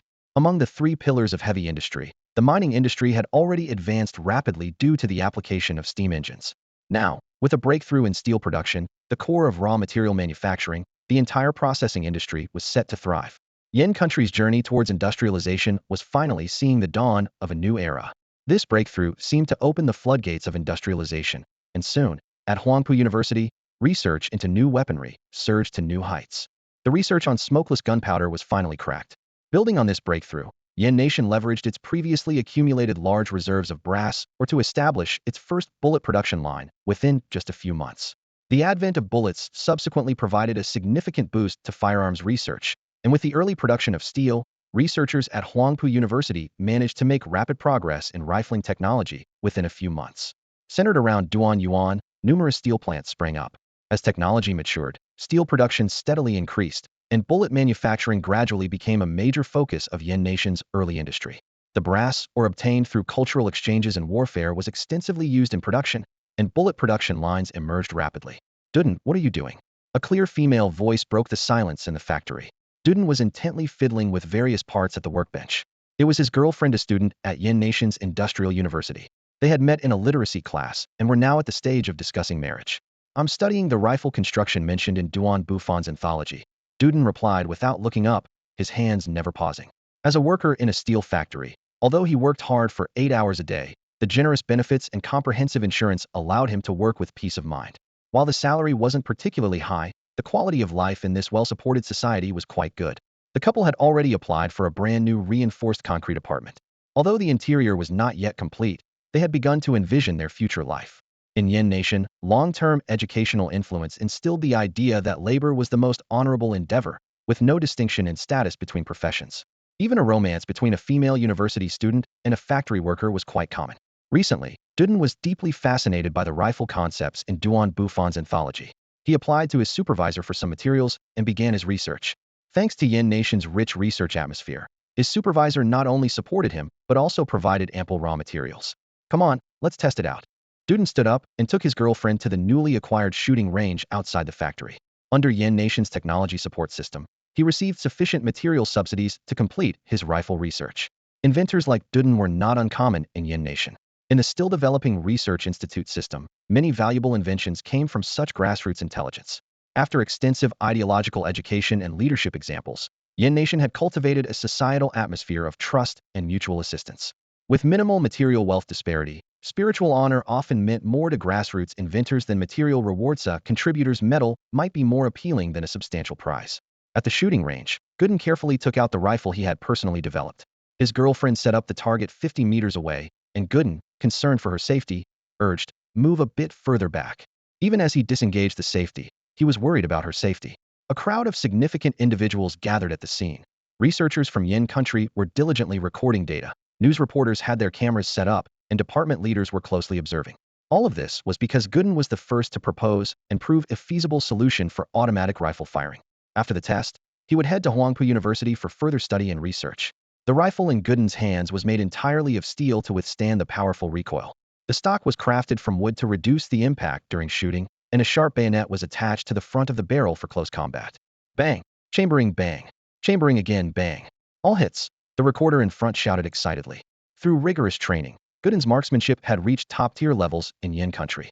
He had once confidently declared, "No one understands rifles better than I do." At this moment, his skills proved that his confidence was not unfounded. Targets were set from 100 meters to 400 meters away. Within 200 meters, he missed none. Even at 400 meters, he maintained a considerable hit rate. This fully demonstrated the excellent performance of this rifle. That's amazing.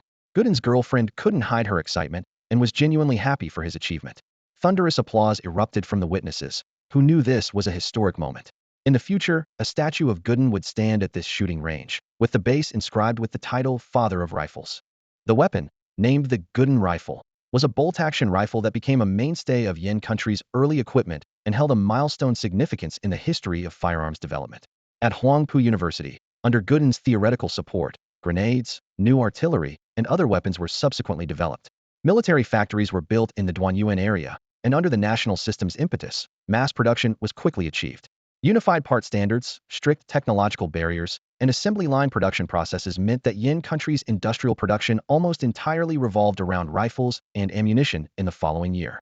This was Duan Bufan's strategic plan for early industry, prioritizing the enhancement of military combat capabilities to ensure national security, with other aspects progressing gradually.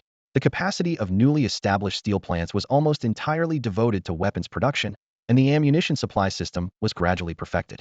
These equipment updates would completely transform Yin country's military operational system. On the political front, as the population expanded, Duan Bufan implemented expansive reforms based on the existing departmental system. The current Yin country needed cohesion, and its people needed to follow Duan Bufan's visionary leadership to move steadily forward. This was precisely what the ordinary human race of civilization needed: a leader who could guide them out of ignorance and showcase the value of the human race. After establishing various systems, Yin nation entered a golden era of rapid development. From the third year of the civilization calendar in March to the fifth year in March, the land pulsed with progress. Duanyuan, a burgeoning heavy industrial hub, was bustling with activity. Tall chimneys dotted the landscape, the steel mills glowed with furnace light, military factories buzzed with machinery, and vehicles crisscrossed the mining sites. Waves of skilled workers toiled here, leading to an exponential increase in Yin nation's steel production. With the national system's push, the military industry became the focal point of development. In factory workshops, technicians worked tirelessly to develop various firearms, eventually producing enough equipment within a year to arm over 50,000 troops. This arsenal included bolt-action rifles, grenades, and artillery, ensuring every soldier was fully equipped.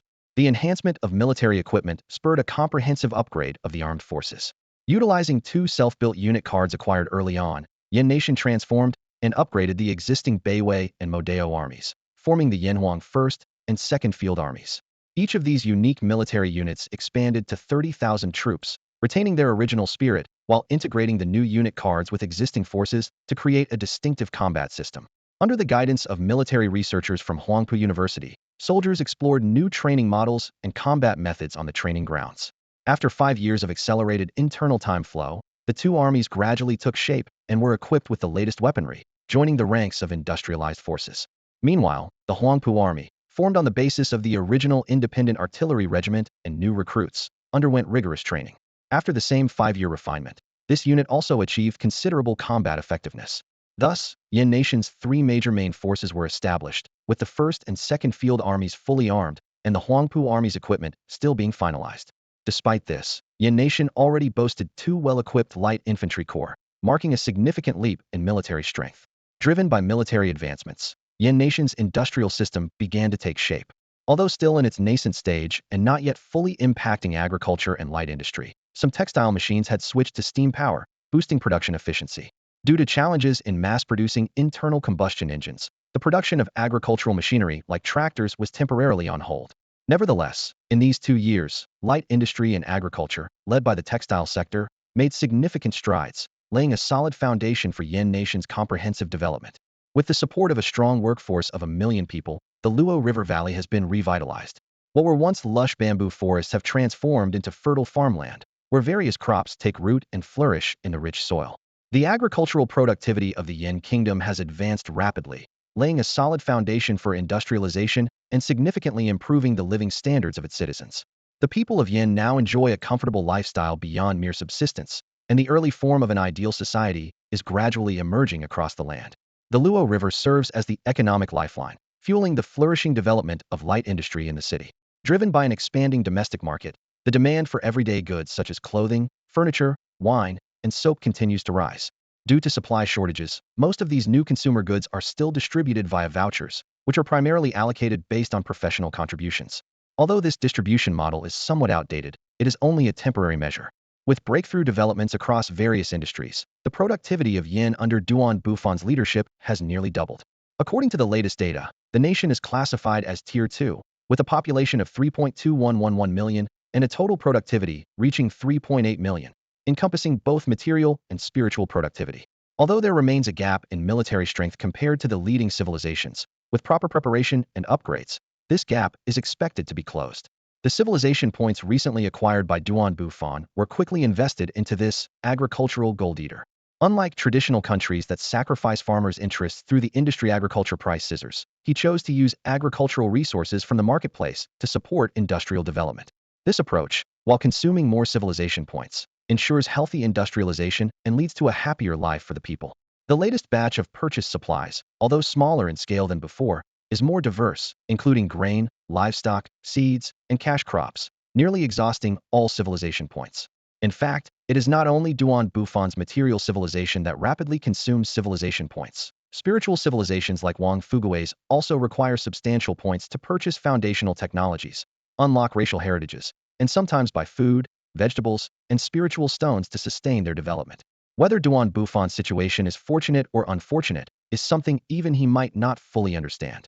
Just as the military completed its training, an opportunity to showcase military strength quietly presented itself. In the distant land of Ikuan, Wang Pengzi was deeply troubled by the survival of the Shang civilization. In recent years, the Shang civilization had leveraged trade in raw materials with the Yin Kingdom and its racial advantages to establish a vast free trade zone. Now, the Shang civilization's population had reached 70,000, with productivity surpassing 3 million. Its influence spanned the entire giant chicken plain, and it had established a trade route with the barbarian kingdom in the southern Manwang Mountains, forming an economic artery witnessing the prosperity of both nations. However, the expansion of the Shang kingdom also brought new threats. In the west, a new power composed of the Snow Ape tribe, known as the Mining Snow Kingdom, was emerging. This player civilization, with a population of 30,000, had formed a loose three-nation free trade zone with two neighboring countries, attempting to curb the westward expansion of the Shang kingdom. Although the Shang kingdom had advanced to a secondary civilization and held a unique advantage in equipment production, it struggled under the pressure of the three-nation coalition. The coalition was aggressively encroaching on the Shang free trade zone, threatening the land trade route between the Shang and barbarian kingdoms, the economic lifeline of the Shang kingdom. The situation was dire, and war seemed inevitable. "Brothers, I feel like going to war," Wang Pengzi bluntly stated in the group chat with the Tao Garden brothers. "Still that three-nation alliance?" Li Dazhuang immediately asked, having heard enough of Wang Pengzi's complaints lately. "Do any of you have aid cards?" "I don't have any at the moment." Duan Bufan made a rare appearance in the group chat, evidently wanting to lend a hand to his beleaguered brothers. "Together, we have 3, Wang Pengzi quickly replied. Both he and Li Dazhuang had great confidence in Duan Bufan's military prowess. "One card lasts 2 months, right?" Duan Bufan confirmed. "Yes, for a secondary civilization, 1 card lasts 2 months now," Li Dazhuang promptly answered. Duan Bufan quickly made arrangements. "All right, you guys discuss it first, then give me 1 aid card. Also, send me the known information about the three-nation alliance. I'm out of civilization points, so transfer some to me first, and I'll arrange support." With that, he went offline to prepare, first transporting food and other supplies through the Ning City trade line portal, while military supplies like bullets couldn't be sent through the regular trade line. Soon, civilization points, aid cards, and detailed information about the three-nation alliance, along with the latest maps of the surrounding areas explored by the Shang kingdom, were delivered to Duan Bufan. General Duan Bufan gathered the senior officers of his army in Ning City and invited military tactics professors from Huangpu University to join the meeting. After days of preparation and with military aid materials arriving and troops stationed at the Ning City camp, the crucial meeting concerning the aid operation for the Shang nation finally commenced. For the sake of Yin nation's homeland security, The aid operation was approached with a low-profile strategy not overly publicized, yet not deliberately concealed. Inside the meeting room, Bufan got straight to the point. We're facing 3 adversarial civilizations, 2 second-tier civilizations, and 1 first-tier civilization. He pointed to the map projected on the screen. The Eastern Mind Snow Nation and the Western Holy Magic Nation are second-tier civilizations, while the Southern Sacrificial Nation is a first-tier civilization. They are respectively ruled by the Snow Ape Clan, the Holy Magic Clan, and the Goblin Clan. Bufan analyzed the characteristics of each race. The Snow Ape Clan is a branch of the Beast Tribes.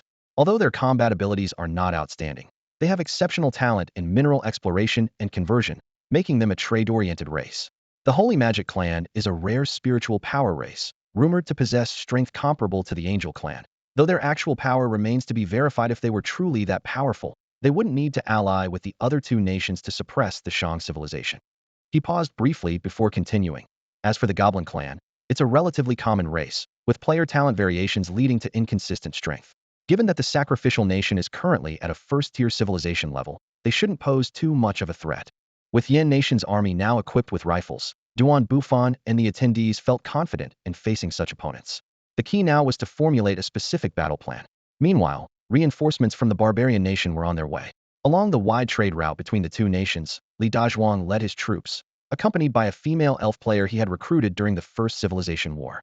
Over the years, the Barbarian Nation's population had grown to 80,000, including not only native barbarians, but also a significant number of elves from newly conquered territories. The Barbarian Nation's main force consisted of 10,000 Barbarian King soldiers and 5,000 Elven sharpshooters, an elite force enhanced by unit cards. Additionally, a reserve force of 5,000 remained to defend the homeland. In the Shang Nation, Wang Fugui was also assessing his military strength: 10,000 goblin artillerymen and 10,000 goblin musket troops, while outdated goblin slingers had been phased out. Before the troops move, the provisions must be secured. Wang Pengzi was well aware of this ancient wisdom. He stood in front of the spacious warehouse of the Shang Kingdom, nodding in satisfaction at the rows of stacked grains and fresh vegetables. This batch of supplies had cost him 200,000 civilization points, and was prepared for the impending conflict. As for the meat supply, it was supported by Yin Kingdom, so there was no extra worry. In the meeting room, a somber and solemn atmosphere prevailed. It was a typical goblin-style building, with the stone and wood structure below the 3rd floor exuding an ancient and grand aura. The 2 generals of Shang Kingdom had been waiting there, with a group of mid to high-level military officers standing behind them. When Bufan entered the meeting room with Duan Wu, Zhuge Ming, and other senior officers, he held a special item in his Armsa War sandbox newly developed by Huangpu University, used to simulate terrain and plan battle strategies. Duan, please have a seat. Wang Pengzi warmly welcomed him, pointing to the seat beside him. Once everyone was seated, a few officers carefully placed the sandbox in the center of the meeting room. Observing the scene, Bufan calculated in his mind. He should have brought more people to transport the sandbox, but each additional person transported cost civilization points. Currently, most of Yin Kingdom's civilization points were invested in agricultural development, so he had to be frugal. Although he could emulate early Soviet methods by using agricultural industrial scissors to accumulate industrial funds, he was unwilling to sacrifice the people's interests when he had the means to improve their lives. He preferred a slower pace of development to ensure a balanced living standard for the people. Wang Pengzi noticed his concern and felt anxious. Duan, how about I give you some aid funds first? How many civilization points do you have left? Bufan asked directly. There was no need for formality between brothers. About 600,000, Wang Pengzi replied casually. Wow! Bufan exclaimed in surprise. Whose civilization points did you rob? Wang Pengzi chuckled and explained, I sold some of our weapons and other items at the auction. All right, then give me 30,000 for an emergency. Bufan accepted the aid without hesitation. Bufan stood in the center of the conference room, his gaze sweeping over each of the gathered generals. As the leader of this aid operation, he confidently stated his position. We are here to assist our brothers, and it's not too much to ask for some civility. He then turned to the core issue at hand. Regarding the proposal to sell items at the civilized auction, he outright rejected it. Yingwa currently lacks the capability. Firstly, our industrial technology needs to remain confidential, and secondly, we ourselves are in a state of short supply, with military equipment and civilian needs not fully met. We can't follow India's example of exporting grain when we can't even feed ourselves. With these preliminary matters addressed, the meeting formally commenced. In the center of the room, an exquisite war sandbox drew attention. This sandbox should have been crafted by goblin engineers, but surprisingly, these engineers, known for their intricate constructions, struggled with the task. Ultimately, it was Bufan who personally brought the war sandbox he had created. The sandbox clearly displayed the key terrain of the upcoming conflict. Shanggua's ambitions were significant, targeting the three Western nations, and they had gathered comprehensive intelligence for this. The current situation was complex, with the three nations showing signs of uniting against Shanghua.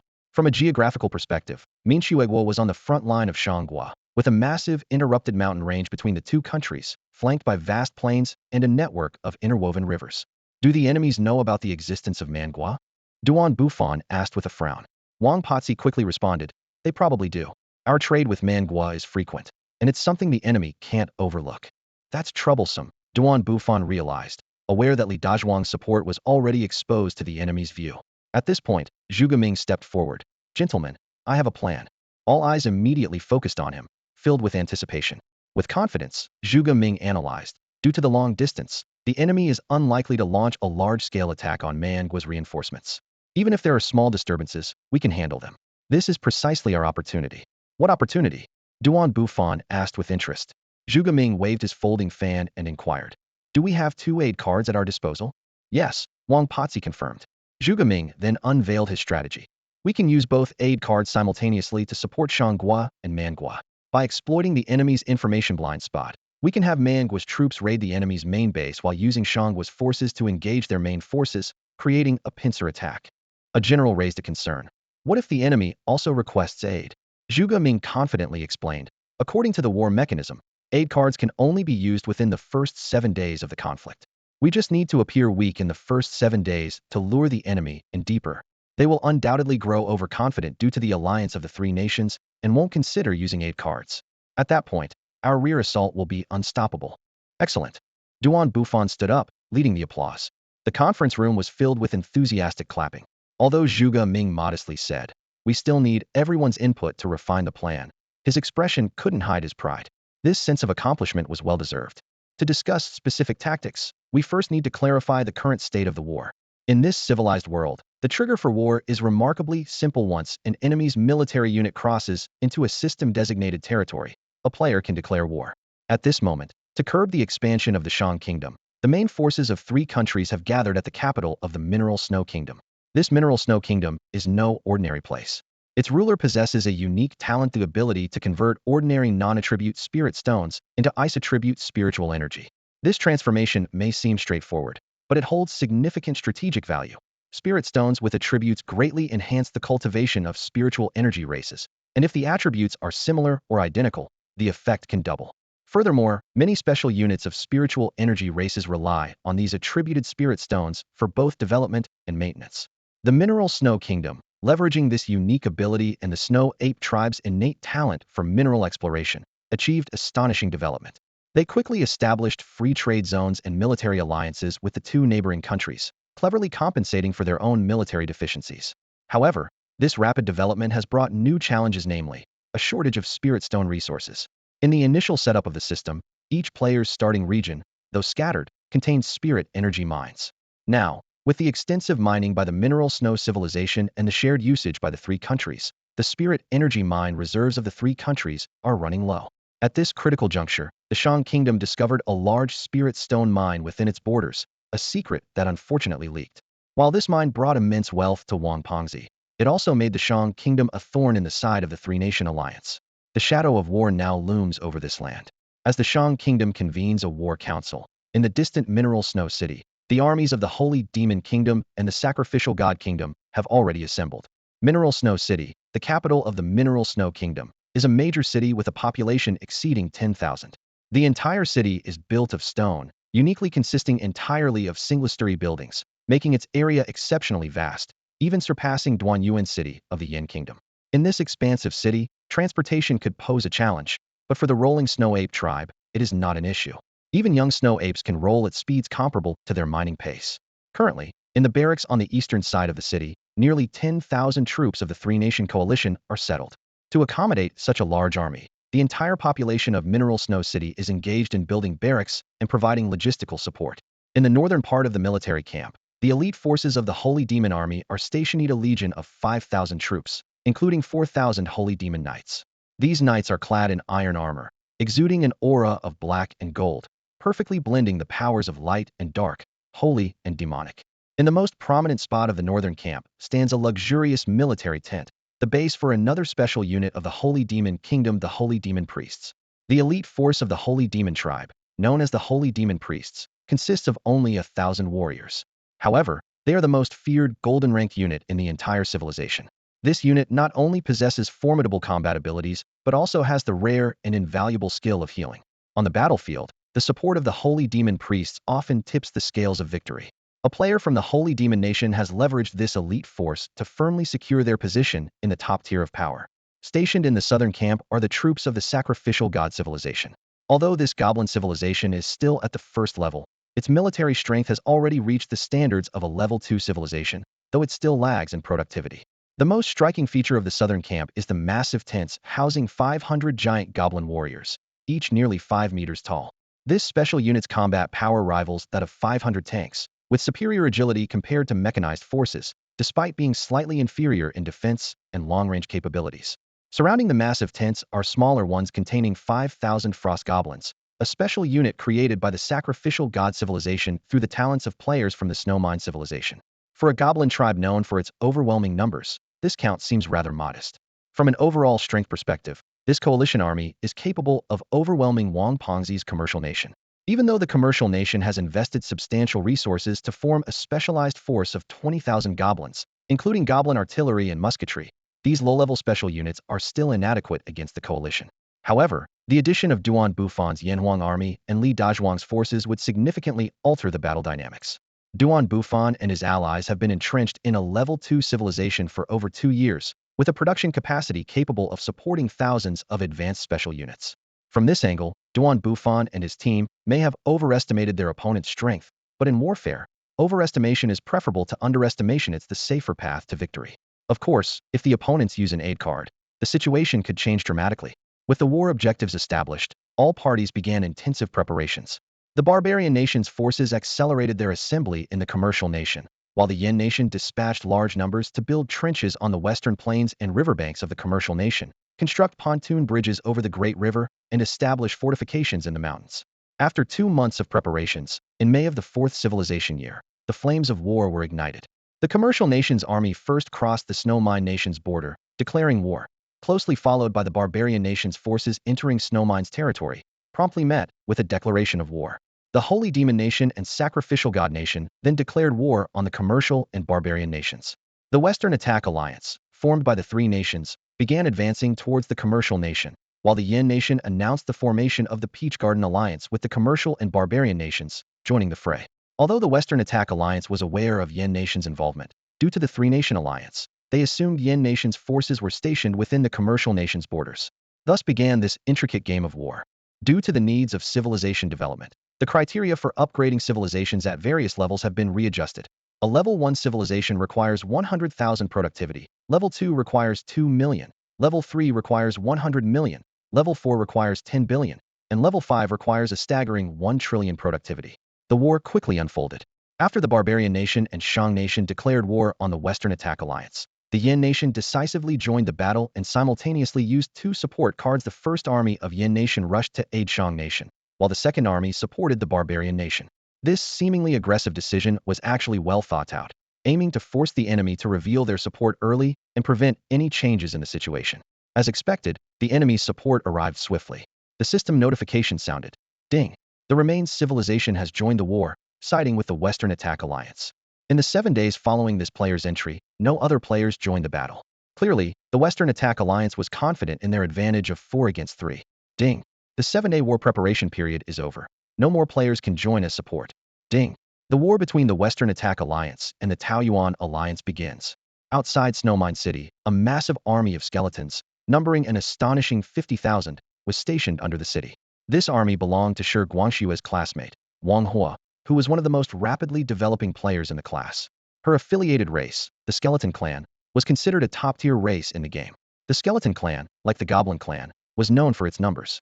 However, compared to the Goblin's method of reproduction, the Skeleton Clan expanded its army more efficiently through direct conversion. Generally, Skeleton Clan players could easily have tens of thousands or even hundreds of thousands of troops in the early stages of development.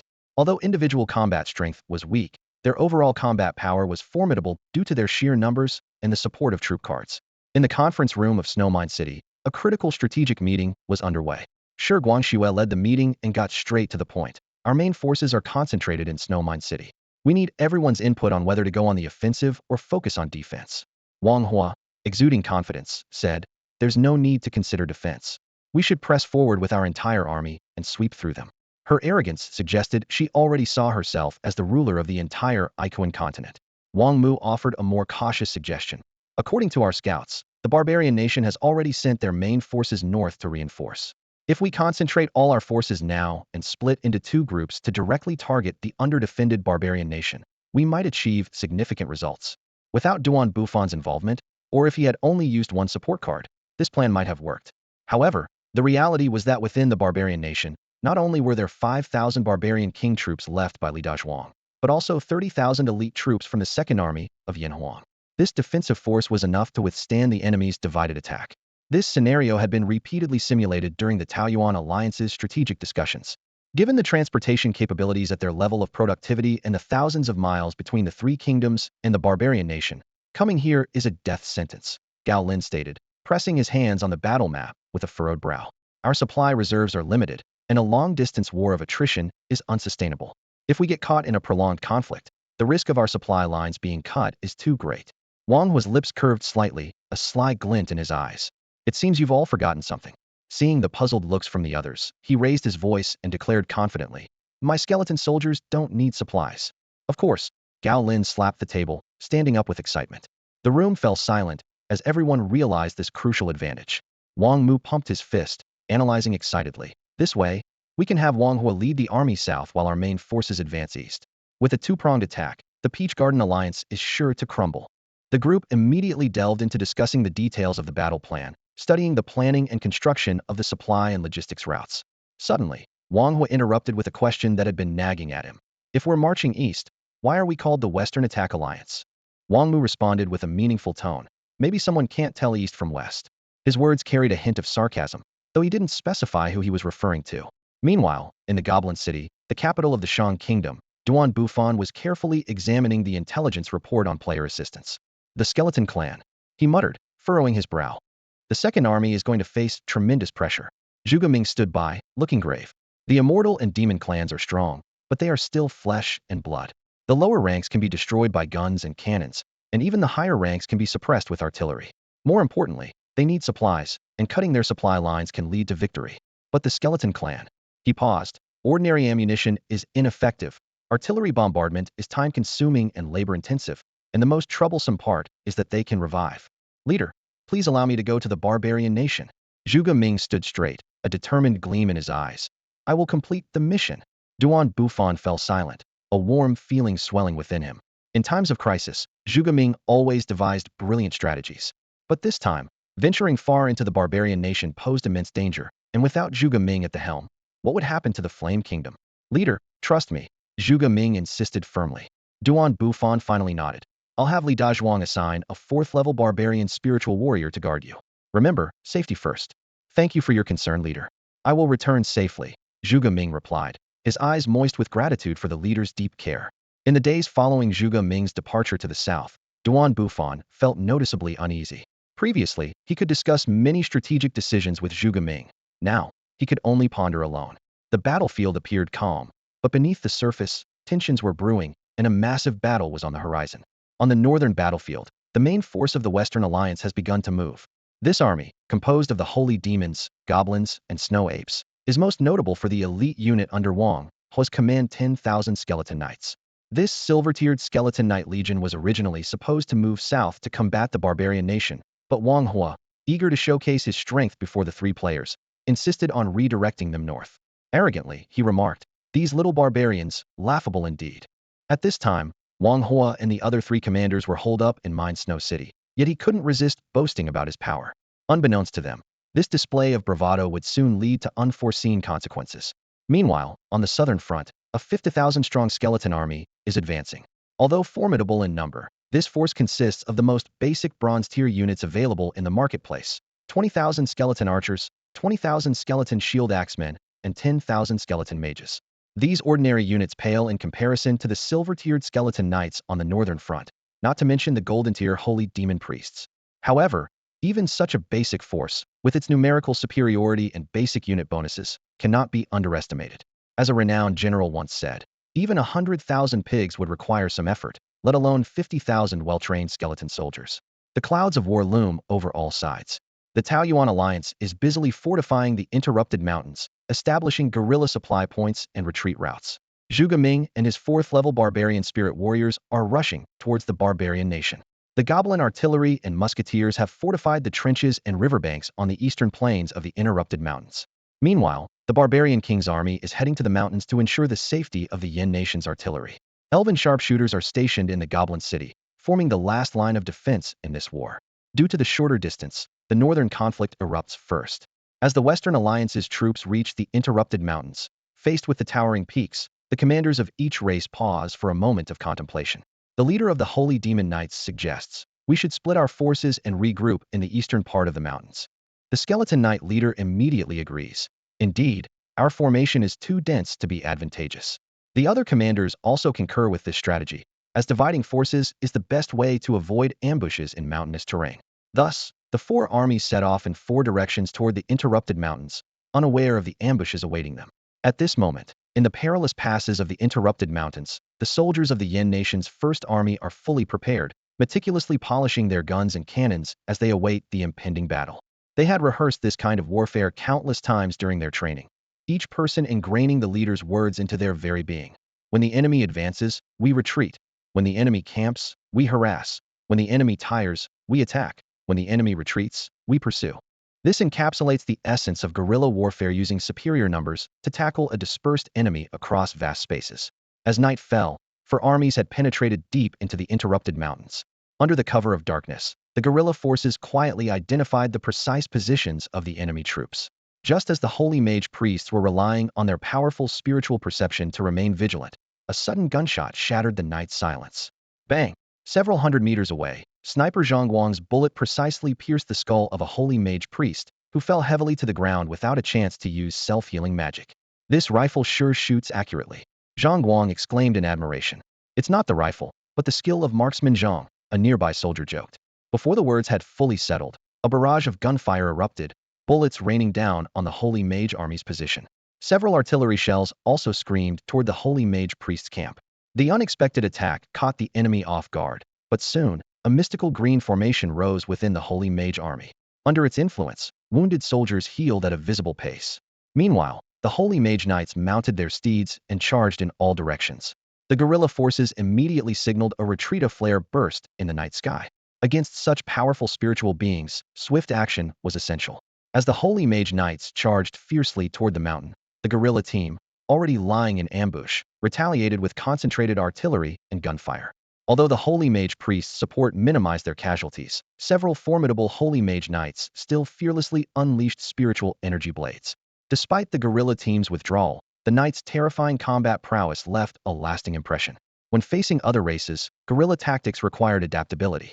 For instance, against the skeleton knights stationed in the valley, the guerrilla forces adopted a different approach. They set up cannons on the hilltops, targeting the enemy camp in the valley. On that unforgettable night, the skeleton knights suffered their heaviest losses since their formation. Cannon! Cannon! The skeleton knights roared indistinctly, their skeletal horses unable to scale the steep mountain slopes, leaving them helpless. The elite knights who attempted to force their way up were driven back by the intense artillery and rolling stones. Ultimately, the skeleton army had to consolidate their military spirit in the camp. A massive ghostly flame erupted, instantly incinerating the surrounding woods and providing a barrier against the artillery fire. However, the Beiwei army was not to be underestimated.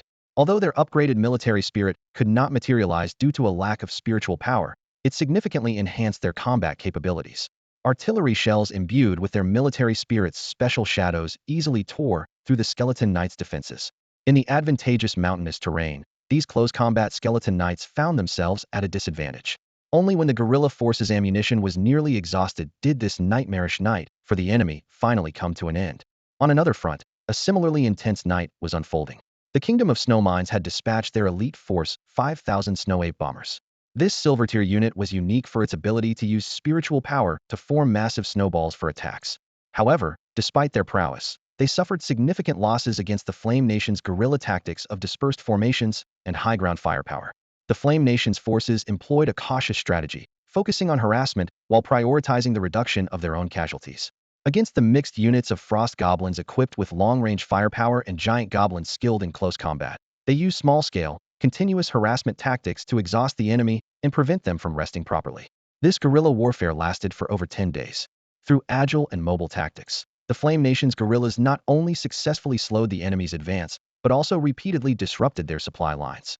As the enemy's supplies dwindled, the Flame Nation's forces began an orderly retreat, leaving the enemy lost in the mountains. Casualty reports indicated that the Flame Nation's first army, consisting of 30,000 troops, lost about a tenth, roughly 3,000 soldiers. In contrast, the enemy suffered even heavier losses, particularly the skeleton cavalry, which was ill-suited for mountain warfare and lacked long-range attack capabilities, losing over 3,000 troops. The goblin forces, with their excellent mountain combat skills, suffered relatively fewer casualties. Despite repeated mountain searches by the enemy, their spiritual power detection system could only identify targets with spiritual power fluctuations, rendering them ineffective against human soldiers with null spirit physiques and purely material weapons. With additional cover provided by barbarian warriors, the Flame Nation's retreat incurred minimal losses. Newly manufactured light artillery was relocated in time, while heavy artillery was cleverly concealed in the depths of the forests. This guerrilla campaign yielded significant results. It not only inflicted heavy damage on the enemy, but also extended what should have been a 3 to 5 day march into over 10 days, severely impacting the enemy's logistics and supply system. The next phase of combat would focus on trench warfare. When this news reached the snow-mined city, Wang Hua was in disbelief. What?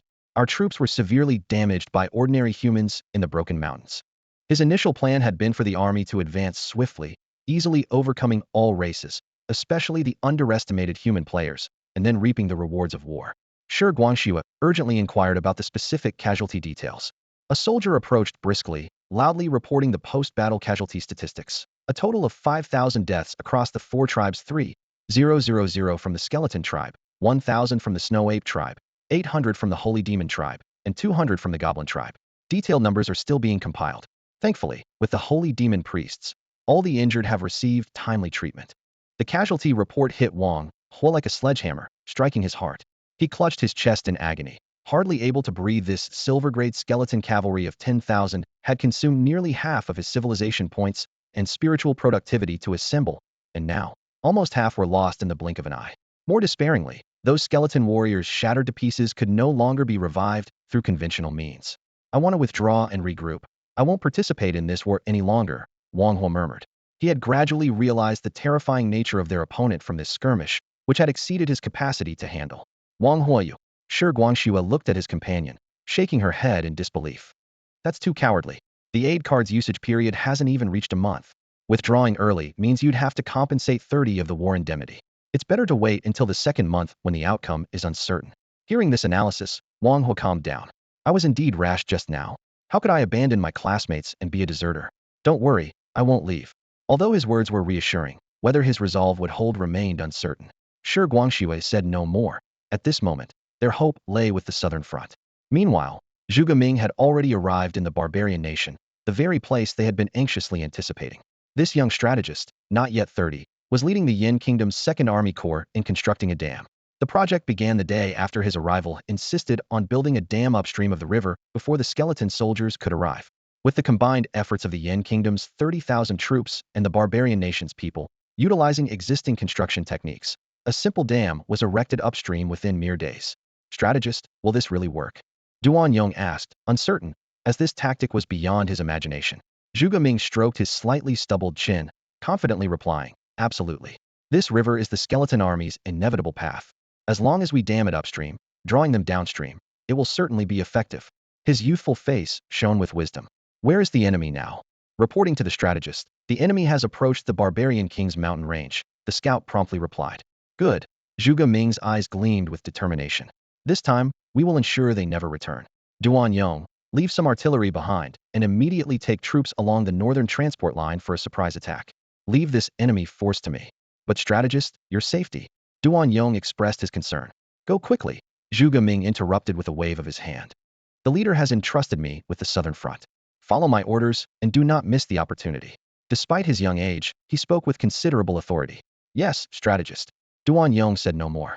When it came to strategy, he placed complete trust in this most formidable strategist of the Yin Kingdom. Under Zhuge Ming's orders, Only a few thousand artillerymen and 1,000 barbarian troops remained on the battlefield as close protection forces. The rest of the army quietly maneuvered along the trade routes between the barbarian nation and the Shang state, preparing for a surprise attack on the enemy's snow city. At this moment, an eerie silence enveloped the entire battlefield. The skeleton army on the southern front was marching swiftly, the second army of Yin Huang was advancing rapidly, and the main forces of the enemy on the northern front were also hastily on the move. When the northern allied forces finally emerged from the plains, they were taken aback by the sight before Thema natural defense line, formed by a network of waterways and layered trenches. The groundwater level in this lowland was very high, and many trenches were filled with murky water. Yet, the goblin soldiers were unfazed by the harsh environment, steadfastly holding their positions in the waterlogged trenches and across the river, ready for battle.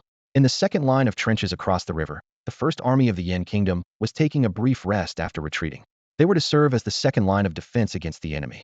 On the first line, goblin musketeers and artillery were on high alert, protected by 5,000 brave barbarian warriors. These barbarian fighters were tasked with covering the goblins' retreat in the event of an enemy breakthrough. The enemy facing the goblin and barbarian coalition was formidable.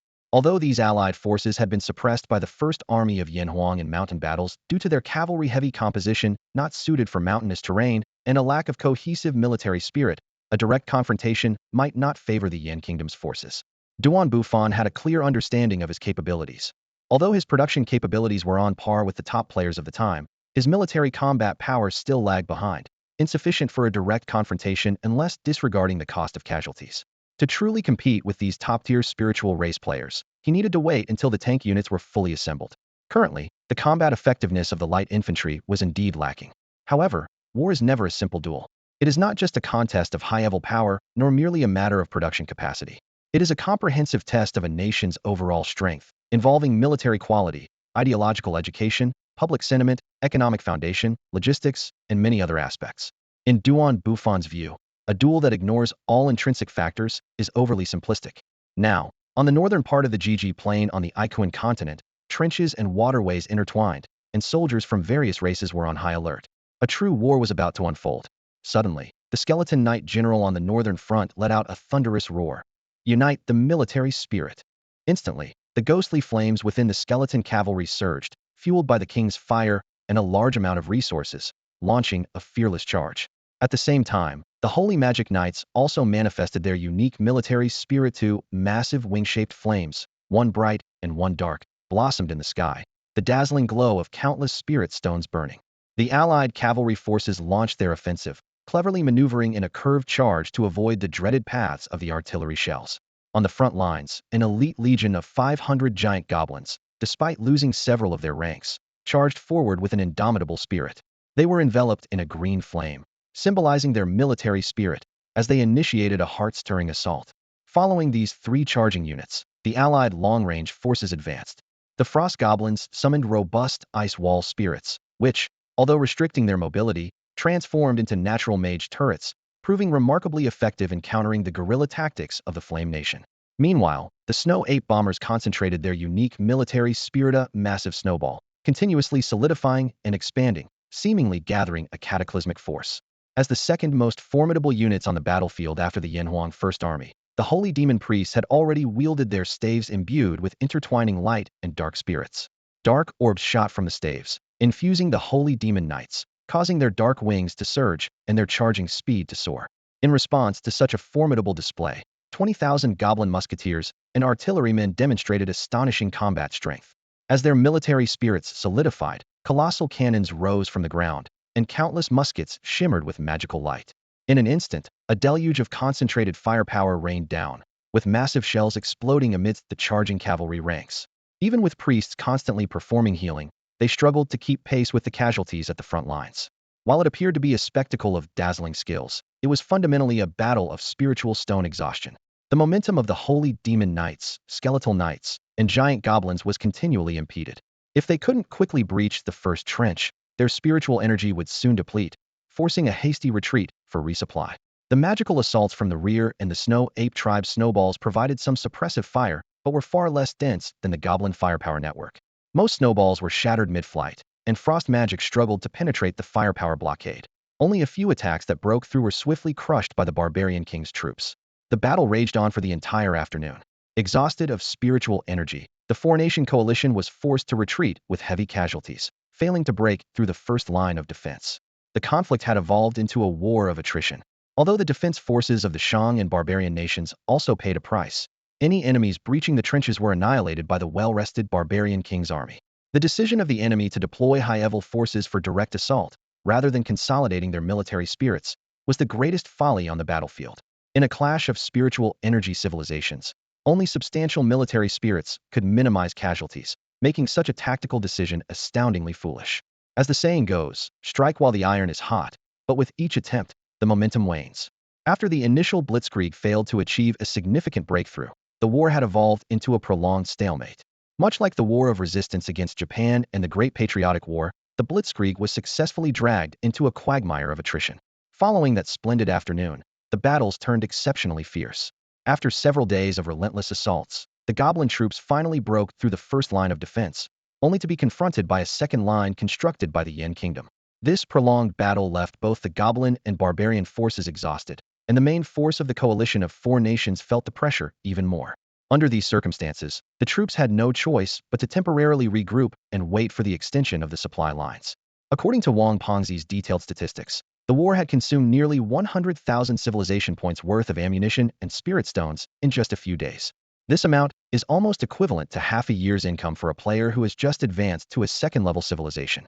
Of course, compared to the goblin warriors' relentless artillery and muskets, the enemy, relying solely on spiritual power and manpower, might have consumed only half as much.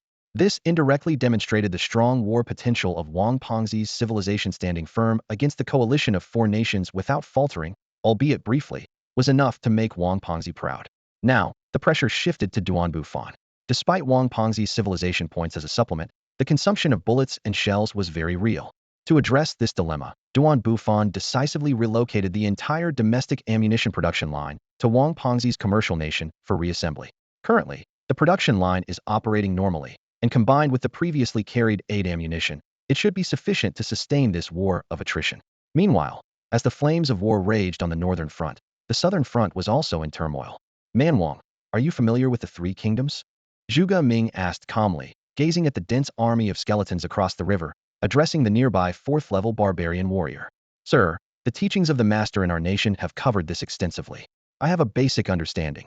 Man Wang replied with great respect toward the figure renowned across the continent of Shenzhou and even Icon.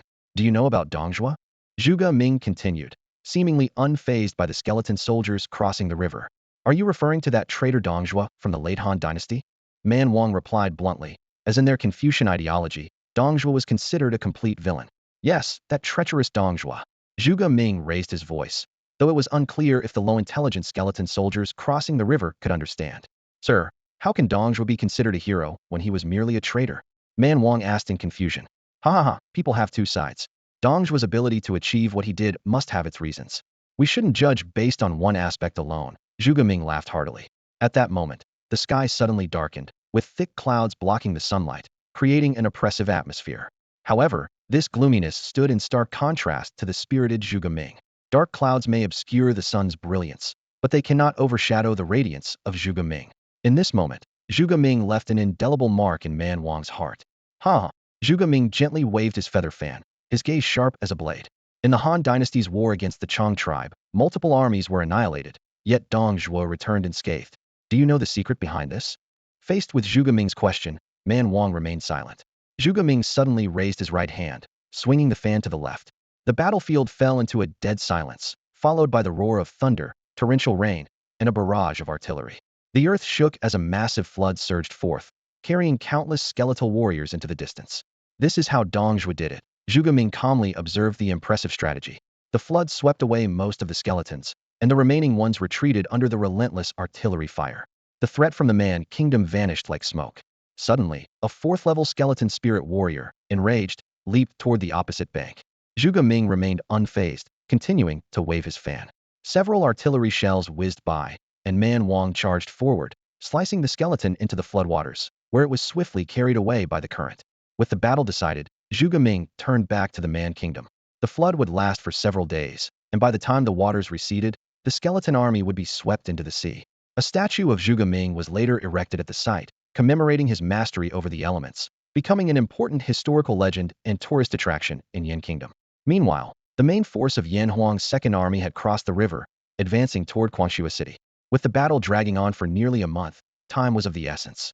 Duan Yong led his troops in a rapid march when they suddenly encountered a broad road ahead. Upon investigation, soldiers confirmed it was a path left by the skeleton army. Regardless, following this road will save time. All troops advance, Duan Yong decisively commanded. The army moved swiftly, with logistics following a dedicated route. On the northern front, the enemy had completed their rest, and the second batch of spirit stones and provisions had arrived. The skeleton army, reinvigorated, launched a full-scale assault, determined to break through the second line of defense. The flames of war were about to reignite. On the northern battlefield, the atmosphere had become quite tense at some point. In the pouring rain, Duan Bufan stood in the command post, gazing at the battlefield map with a determined look. This was a large-scale battle involving 30,000 against 20,000 troops, and he had reiterated countless times, "We have the advantage." Dark clouds swept in from the south, and the heavy rain filled the trenches with muddy water. The dampness and cold tested the will of every soldier from Yan country, but they all understood the significance of this, where it was the first time Yan's army was facing the special units of the spirit race Heathen. Victory would signify a groundbreaking triumph of material civilization over spiritual civilization. On the battlefield, the upgraded Guden rifles maintained their reliable performance in the rain, and the rear Luopow artillery was unaffected by the weather. The muddy terrain actually worked to their advantage. The enemy's mobility was greatly reduced, and any stalled charge would result in exponentially higher casualties. In the frontline trenches, the drainage systems were working efficiently, and soldiers were moving ammunition to temporary waterproof shelters. The young instructor Li Li, a former immigration officer, was speaking to Zhang Xing, patting him on the shoulder. "Zhang Xing, make sure you take down more enemies later," Li Lu said with a relaxed smile. "Of course," Zhang Xing assured, patting his chest. As the top soldier in the company, he was confident in his abilities. "All right, I'll have logistics prepare more ammunition for you," Li Lu replied with a smile. "Thank you, instructor." Zhang Xing expressed his gratitude, then carefully took out an oil painting from his pocket. Although he was soaked to the bone, the family portrait remained pristine. The painting depicted him with his wife and their one-year-old twins. He recalled how lively the children were during the painting session, yet the artist had skillfully captured that warm moment perfectly. Before his departure, his wife's words echoed in his mind. "Going to war for the country. I have nothing much to say, just hope you can take down more enemies. With the country, you don't need to worry about us." At that moment, this former slave shed tears. He understood that what he carried was not an obligation forced upon him, but a duty of a citizen of Yin country. Joining the army to serve the nation was both a repayment for the new life given to him by Yin and a protection for his small family. The Yin Kingdom provided him the opportunity to establish a family, offering them better living conditions and a life once unimaginable. The instructor's words still echoed. "Without lips, the teeth feel the cold." This trade route held immense significance for the Yin Kingdom. Without it, the kingdom's industrialization would be delayed by at least 5 years, and its very existence would be uncertain. On the battlefield, the enemy's military spirit gathered with a thunderous presence. The holy magic knights, skeleton knights, and giant goblins unleashed flames of light, dark and green like towering pillars of fire, surging towards the Yan Huang army's positions. Simultaneously, the enemy's rear spell units launched a fierce assault, with dense snowballs and ice spikes raining down like a storm, creating an impenetrable line of firepower. On the Yan Huang side, a majestic mountain phantom rose from the front line. This was the manifestation of the Beiwei army's military spirit. Though just a phantom, it significantly amplified the soldiers' strength. With the military spirit's blessing, every bullet and shell was enveloped in a layer of scorching white flame, weaving dense white fire nets that engulfed the charging enemy. The Beiwei army's firepower coverage far exceeded that of the goblin forces, leaving no gaps, while the artillery directly suppressed the enemy's rear spell units. A strange stillness settled over the battlefield, with flames of various colors interweaving in the air: white, black, yellow, green, and blue, like a deadly spectacle of light and shadow. Yet beneath this facade of stillness lay the enemy's vanguard, suffering heavy casualties, and the Yan Huang army depleting ammunition at a frantic pace. In less than an hour, half of the ammunition brought by Duan Bufan was exhausted. If not for the timely establishment of a bullet production line at the rear, such a terrifying rate of ammunition consumption would have been unsustainable. Under the military spirit's influence, Yin Kingdom soldiers operated their weapons at such speed that afterimages appeared, transforming them into perfect war machines. This extraordinary firepower output would typically lead to the rapid deterioration of weapons, but thanks to natural cooling from the rain, magical enchantments from Wang Pengzi's goblin engineering team, and a constant supply of spiritual energy on the battlefield, such high-intensity combat was maintained. Despite the enemy's military spirit defenses and frantic healing by priests, charging under such concentrated firepower was tantamount to suicide. In just 1 hour, the coalition forces lost a full tenth of their troops, suffering heavy losses. At this moment, the coalition's positions were lifeless, with morale plummeting and on the brink of collapse. We can't keep going on like this. The skeletal knight commander slammed his fist on the war table, anxiety lacing his voice. The humans on the other side are using ammunition, while we're expending lives and spirit stones. We can't afford this war of attrition. The snow ape archer commander frowned, worry etched on his face. We've already invested so many spirit stones. If we retreat now, won't it all be for nothing? His voice was filled with reluctance, like a gambler deeply entrenched in a game. Continuing the attack might yield more spirit stones and civilization points, making the casualties worthwhile, but withdrawing at this point would render these losses a lasting regret. By the way, the demon clan leader suddenly looked up. Is there any news from the southern front? Not yet. The skeletal commander shook his head in response. The demon clan leader's eyes lit up. We can hold back from engaging in battle and keep the enemy's main forces tied down. Once we get news from the southern line, we can take strategic control. Good idea. The skeletal commander immediately agreed, as if the brilliant plan was his own. While breaking through their front line in close combat is challenging, they won't dare to attack recklessly either. As long as we hold them here, the initiative in the war is ours. This tactic was quickly put into action. However, they were unaware that this seemingly wise decision was actually their greatest mistake. By avoiding battle, they inadvertently allowed the Taoyuan Alliance to achieve the greatest results at the lowest cost. Had they continued the war of attrition, they might have exhausted the Taoyuan Alliance's ammunition supplies. By choosing to avoid conflict now, not only did they allow Bufan and his forces to conserve a significant amount of resources, but they also enabled them to achieve their strategic objectives.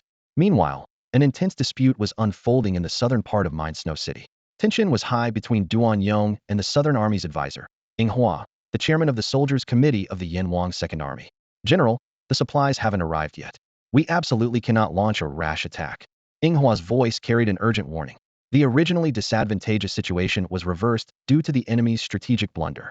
If the enemy chose to retreat or hold their ground now, the Taoyuan Alliance's mission to capture a few players would fail, turning the war into a futile expenditure. It has been a month now. Duan Yong stood in front of the military tent, his brow furrowed. Time was of the essence, and the opportunity won by the Northern Line soldiers' bloodshed couldn't be missed. He decided to launch a blitzkrieg to capture Guangxua City, confident that his ample ammunition reserves would support the assault. General, I will go south to personally oversee the establishment of the supply line, Ing Hua said in a deep voice. If the general insists on attacking, I won't stop you, but I hope you proceed with caution. Though he had no decision-making power, he chose to trust his general. All right, I'll prepare for the attack immediately. Take some soldiers with you and arrange things quickly. Yes. The bugle call suddenly echoed through the camp. More Dao army, prepare. Barbarian King army, prepare. With Duan Yong's command, the troops swiftly formed ranks. All units, advance. We must capture Guangxua City. With the order given, the well-rested army pushed northward. Guangxua City, the largest known city on the Ikuan continent, was dotted with low buildings. Inside, non-main force troops from 3 countries were stationed, totaling over 50,000 soldiers, with 30,000 being goblins and the rest from other races' secondary forces. Compared to the elite forces on the northern front, these defenders were mediocre, but with the city's defenses, they could still put up a fight. The southern line's 30,000 main forces pressed in, but the vast city was challenging to completely encircle. In front of the 4 city gates, artillery had been set up, the Barbarian King army was poised to strike, and the Yin Kingdom's second army stood ready in support. Players within the city, surrounded by 3rd and 4th level spirit warriors, had nowhere to escape. At this point, they were still only 2nd level spirit warriors, and the gap in strength was clear. I can't help everyone now. I'm sorry, I must leave. Wang Hu decisively teleported away. However, his skeleton army was trapped in a special interface, awaiting post-battle negotiations. This setback severely impacted the experienced 2nd level civilization player, but at least he survived. The battlefield situation abruptly shifted, and Shi Guangxua burst into tears. We can only buy time now, Wang Mu analyzed calmly. With Wang Hu's skeleton soldiers gone, the frontline main force will surely notice, and reinforcements might arrive within 10 days. Hold out, and we still have a chance. Indeed, our forces aren't inferior. If we endure for a few days, there's hope. Gao Lin gradually regained composure.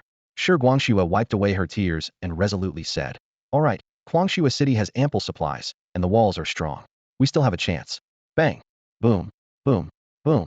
Shells relentlessly bombarded the gates of Snow Mine City, as the goblin soldiers inside frantically tried to block the impending assault. After several minutes of intense bombing, the south gate was the first to collapse with a thunderous crash, soon followed by the north gate, which was blasted open with a huge gap.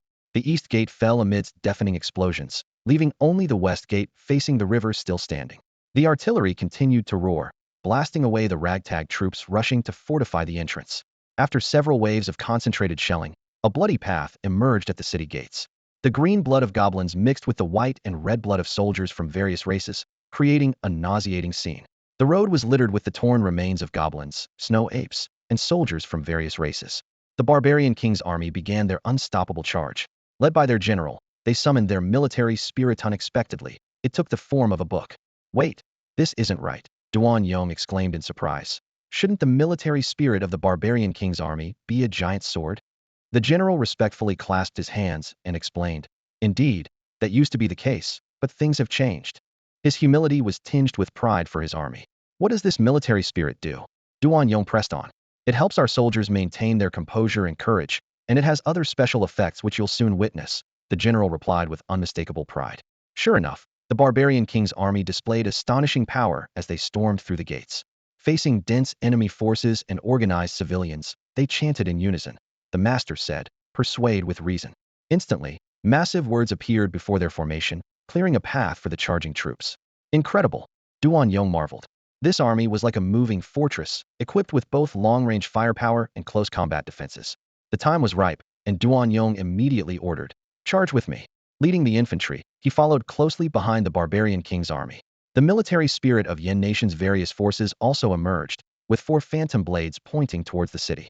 Under the influence of their military spirits, the dense barrage transformed into giant blades of purple flame, creating a spectacular and awe-inspiring scene. Throughout the siege, the Yin Nation's army maintained exemplary conduct, exercising restraint towards non-combatant civilians and capturing rather than killing enemies whenever possible. As the sunset cast its golden glow over the western river, the largest city on the Ikoan continent had changed hands. The red flag of Yin Nation proudly flew atop the tallest building in the city center, and the enemy players within the city were completely surrounded. The Western Attack Alliance has been defeated. This was a complete and utter failure. A system notification abruptly sounded. Ding. The war is over. Detected enemy players have been captured.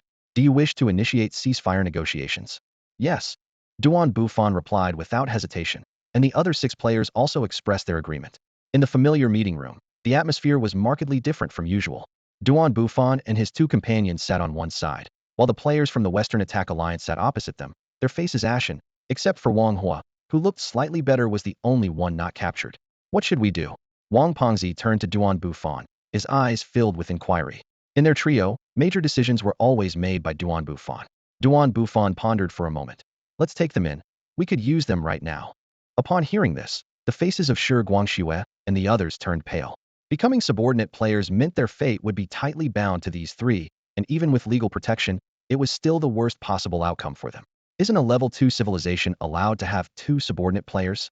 Li Dazhuang hesitantly asked, clearly concerned about whether he was qualified to take on a second subordinate player. That's right. Each time a civilization levels up, it opens up a slot, Duan Bufan confirmed. Since the mishap with recruiting Zhang Xiao, he had reviewed the civilization mechanics thoroughly to avoid repeating the same mistake. Bro Duan, you contributed the most this time, so you should choose first, Wang Pengzi candidly suggested. Duan Bufan didn't hold back. Then I'll take Shi Guangxue. He had long been interested in the Snow Ape tribe's mining exploration capabilities. Currently, Yin country's iron ore production was severely lagging behind the demand for steel production, and the shortage of brass was directly affecting bullet production. With the Snow Ape tribe's mining abilities, these issues could be resolved. Shi Guangxue bowed his head silently. In the civilization game, the defeated were like goods up for sale, subject to being picked. I want the Holy Demon Tribe one, Li Dazhuang said straightforwardly. I also don't really want the Goblin Tribe, Wang Pengzi admitted bluntly. Gao Lin's face showed resignation. Being rejected, even in defeat, was an added insult. You 2 should settle it with rock, paper, scissors, 1 round to decide, Duan Bufan suggested. In situations like this, leaving it to chance was the fairest way. Both agreed immediately and gestured. Rock, paper, scissors. Wang Pengzi chose paper, while Li Dazhuang chose rock. With the outcome decided, Li Dazhuang wasted no time in stating he would take Gao Lin as his subordinate player. Even though we've lost, we're not your tools. This is too degrading, Gao Lin finally protested, his voice filled with wounded pride. The 3 immediately apologized sincerely. We're sorry, we were wrong. They realized their actions had indeed been inappropriate. The sincere apologies from the three individuals took Gao Lin by surprise, leaving him momentarily speechless. After a brief moment of contemplation, he nodded in agreement. After all, they were soon to become his superiors, and he understood the need for propriety. Duan Bufan stepped forward, his gaze sweeping over everyone present, his tone gentle yet full of confidence. Rest assured, we will strictly adhere to the regulations of the civilization law. With the three brothers of Taoyuan here, we guarantee a good life for everyone. You've all witnessed our capabilities just now. His words were clearly meant to reassure these potential partners. Let's get the agreement signed, Wang Pengzi said eagerly, his eyes sparkling with anticipation. Although the Shengma clan had lost their racial heritage, as long as the spiritual pool remained, they still had the potential for growth and development, with promising prospects. Duan Bufan wasted no words and directly signed an agreement with the female player who had been silently shedding tears. This agreement was much stricter than Zhang Zhao's partner agreement, maintaining only a standard level. Once the signing was complete, a system prompt immediately popped up. Would you like to transfer the existing racial heritage of the affiliated civilization? No. Duan Bufan's response surprised Shiguangxue. She had assumed she would be bound to the absolute spirit continent forever, but unexpectedly, he allowed her to retain her basic foundation. You will continue to stay on the Ikuan continent, and we will discuss the specifics later. This was a well-thought-out decision by Duan Bufan. Moving them to the absolute spirit continent would not only decrease the mining efficiency of the Snow Ape tribe, but also require additional purchases of spiritual power storage devices. By arranging them on the Ikuan continent, they could promote racial development through Wang Pengzi's trade routes, save civilization points for Yin country, and better conceal Yin country in the background, maximizing their utility. After Duan Bufan concluded the negotiations, Li Dazhuang and the others also signed agreements, each securing their own affiliated players. Such a situation was quite rare usually. Only when one player had a crushing advantage over others could they acquire affiliated players, and this mostly occurred in the early stages of the game. By the later stages, players of the same batch often had many aces up their sleeves and were surrounded by experts, making it possible to escape even if they couldn't win. This time, the capture of the three players from the three kingdoms was largely due to successfully holding back the enemy's main forces, coupled with the opponent's carelessness and failure to anticipate a counterattack. This was both a demonstration of strength and a victory in tactical application. The captured players were not weak. If it had been a close-quarters defensive battle, things would have become tricky. However, the Taoyuan Alliance, with its highly trained troops and flexible tactical maneuvers, successfully avoided direct confrontation, preventing the opponents from showcasing their strengths. The advantage of the Taoyuan Alliance was clearly evident in terms of productivity. Among the three members, two were top-tier players ranked within the top 10,000. With their special armies numbering in the tens of thousands. Duan Bufan's productivity far exceeded the other two, creating an overwhelming advantage against their opponents. Observing the battle before him, Duan Bufan couldn't help but reflect. War is never a simple duel. It's the result of a combination of various factors. The true art of war lies in how to coordinate these complex situations. After signing the agreement, the next issue was dealing with Wang Hua. At this point, the Taoyuan Alliance controlled all of Wang Hua's main forces, which represented years of his efforts. Although the capture of the Three Kingdoms players exempted him from war reparations, Wang Hua's situation remained dire. Tell me your terms. Duan Bufan maintained his usual negotiation style. What terms? Wang Hua was momentarily taken aback. The terms for buying your soldiers, Duan Bufan replied impatiently. This war has dragged on too long. I need to focus on industrialization now. I could just refuse to sell. You have nothing to threaten me with, Wang Hua said nonchalantly. Duan Bufan turned to Li Dazhuang. All right. You can divide these skeleton soldiers among yourselves. Once the agreement is signed, let them serve as your warriors.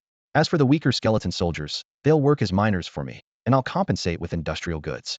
Deal? The two agreed immediately. With their consent, Duan Bufan left the negotiation table, unwilling to waste more time. The system would automatically classify these skeleton soldiers as prisoners of the Taoyuan Alliance. Although managing them would be challenging, they could still be put to good use. Watching the three of them leave, Wang Hua was filled with turmoil. He had intended to feign indifference to negotiate better terms, but now even that opportunity was gone. Losing his main forces, his civilization level plummeted back to the most basic level. Although he was temporarily safe, his development speed lagged far behind mainstream players. The system notification then sounded. War ended. Yin civilization contribution, 49, reward, gold chest 1 inch. 1 year peace period obtained. Would you like to extend with a peace order? No. Duan Bufan decisively rejected it. Short-term peace was meaningless to him, and he couldn't afford a long-term peace order. With a 2-year peace period already secured, he could gradually reduce agricultural investment next year and use the saved civilization points to purchase a new peace card. This way, Yin country would have a 3-year period for peaceful development, enough to complete its early industrialization. As for the threat from Zhao, there was no need to worry too much for now. Meeting the conditions to invade Yin country was not easy, and before the college entrance exam, development was the priority. If Zhao were to wage war against Yin country now, it would disrupt his own plans, and Zhang Xiao and other supporting players wouldn't agree. The most important focus at the moment was to continue advancing early industrialization efforts. After distributing the spoils of war, Bufan summoned Shi Guangxue and instructed him to return first. Subsequently, a large amount of resources and production lines from the Yin Kingdom were systematically returned, marking a significant gain from supporting the war, which led to an exponential growth in the strength of the Taoyuan Alliance. On the vast lands of the Ikuan continent, after years of warfare, 45 independent player factions still exist. Among them, the Man Kingdom, Shang Kingdom, and Bufan's affiliated Snowmine Kingdom have occupied large territories in the western part of the northern continent. Bufan understood that if he managed the lands and populations acquired from the war effectively, the Taoyuan Alliance would achieve a qualitative leap in strength. Seizing this opportunity, Bufan convened mid to high-level officials from various countries in the capital city of the Shang Kingdom, Goblin City, to sign the landmark Taoyuan Treaty. This treaty closely tied the Yin Kingdom, Shang Kingdom, Man Kingdom, and their affiliated players, forming an alliance known as the Taoyuan Mutual Aid Society. It was characterized by free economic trade, cultural exchange, close political interactions, and mutual military protection. This organization would become the cornerstone for the expansion of the Yin Kingdom, and its reputation would spread worldwide. Currently, due to the immense industrialization pressure in the Yin Kingdom and strong domestic demand, the cooperation within the Mutual Aid Society primarily focused on the exchange of minerals and light industrial products. Limited by production levels, interactions between the countries were not frequent. Even with trade routes, transporting goods from the Yin Kingdom to the main mineral supplier, Snowmine Kingdom, required crossing the entire Shang Kingdom, resulting in high transportation costs. To address the mineral shortage in the Yin Kingdom, Bufan implemented 2 measures: dispatching a team of snow ape tribes to the Yin Kingdom for mineral exploration and assigning the remaining 30,000 skeleton soldiers to assist in mining. The snow ape tribe naturally possessed excellent abilities in mining and exploration, particularly a special unit trained by Shi Guangxue called the snow ape miners. Although they held no military value, their effectiveness in exploration was remarkable. This type of unit was quite valuable in the civilization market, costing at least 30,000 civilization points. Speaking of civilization points, Bufan gained substantially this time. Besides the expedition subsidy obtained from Wang Pengzi, Shi Guangxue contributed a portion as well. Since both the Shang Kingdom and Snowmine Kingdom focused on trade development, they had accumulated a significant number of civilization points over time, all of which became Bufan's assets. After leaving Shi Guangxue with a necessary share, Bufan's total civilization points reached 200,000, half from Wang Pengzi's expedition subsidy and the other half from Shi Guangxue's contributions. This substantial reserve allowed him not to invest all funds in agricultural development, which he considered a fortunate outcome. As Bufan remarked with satisfaction, "How wonderful." Upon returning to Yin country, Bufan wore a contented smile. He immediately pulled up the panel to review the current data. Name, Bufan. Talent, none. Nation, Huaxia civilization. Race, ordinary human. Civilization world, giant continent Shenzhou continent. Civilization level, level 2. Population, 3.06 million, increase of 30,000. Productivity, overview. Material productivity, 3.7 million, increase of 900,000. Spiritual productivity, 550,000. Civilization points, 370,000, increase of 180,000, with an additional 15,000 annually. Looking at these figures, Bufan furrowed his brow. The cost of this war has indeed been substantial, he mused. In just over a month, productivity has regressed. Although the decline isn't drastic, it's certainly something to be wary of. What worried him more were the spiritual races that concentrated their productivity on individuals. The non-combative Snowmine country had already fallen to a level 1 civilization. And as for the war-centric countries like the Necropolis and Holy Demon Nation, this battle likely have their productivity. As his gaze swept over the updated productivity data, Bufan thought of Zhang Xiao. That kid has some skills. After being out of touch for so long, not only has he established a new nation, but his productivity has also surpassed the 1,000,000 mark, he chuckled. Luckily, I brought him under my wing early on. With his potential, he could have posed a threat to Yin country eventually. Now, his growth is our growth, and we're on the same side. The benefits of being a subsidiary player were obvious. Having a suzerain nation provided shelter, allowing for steady development in a peaceful environment. Peace is indeed the best, Bufan sighed. To him, the current war was merely a means to secure a longer period of peaceful development. Next, he began addressing specific tasks. First was the settlement of the Snow Ape tribe. Judging by the city scale governed by Shiguangxue, the player she followed was clearly remarkable. Duan Bufan decided to allocate a section of Ning City as a residential area for the Snow Ape tribe, equipped with spirit storage facilities to facilitate their travel to and from Ikuan continent for spiritual replenishment. In addition to settling the Snow Ape miners, he also needed to manage the integration of skeleton soldiers into Yin country. Although there were personnel responsible for execution, the overall planning still left Duan Bufan feeling exhausted. Finally, when all tasks were arranged, Duan Bufan returned to his own cave dwelling. It was only at this moment that he could truly relax. Interestingly, the news of his cave dwelling had already spread throughout Yin country, and many who admired him took pride in living in caves themselves. Nowadays, the cave dwellings in Ning City had become the premises for various government agencies, with only a few retaining their original function. Influenced by this, government buildings across Yin country began to emulate the cave style. Although they appeared simple and unadorned, they made the citizens feel more at ease. Duan Bufan accepted this gladly in his view. It was better to maintain this grounded style, allowing the common people to enter without any intimidation, rather than constructing grand and intimidating buildings. The countryside in the Yin Kingdom is vastly different from the rural areas people typically imagine. Here, the countryside resembles well-planned small towns, with orderly streets and complete facilities. Every morning, you can see farmers riding public vehicles drawn by livestock, heading en masse to their allocated fields. For those with farmland located farther away, Yin Kingdom has established temporary housing to ensure that farmers can work with peace of mind.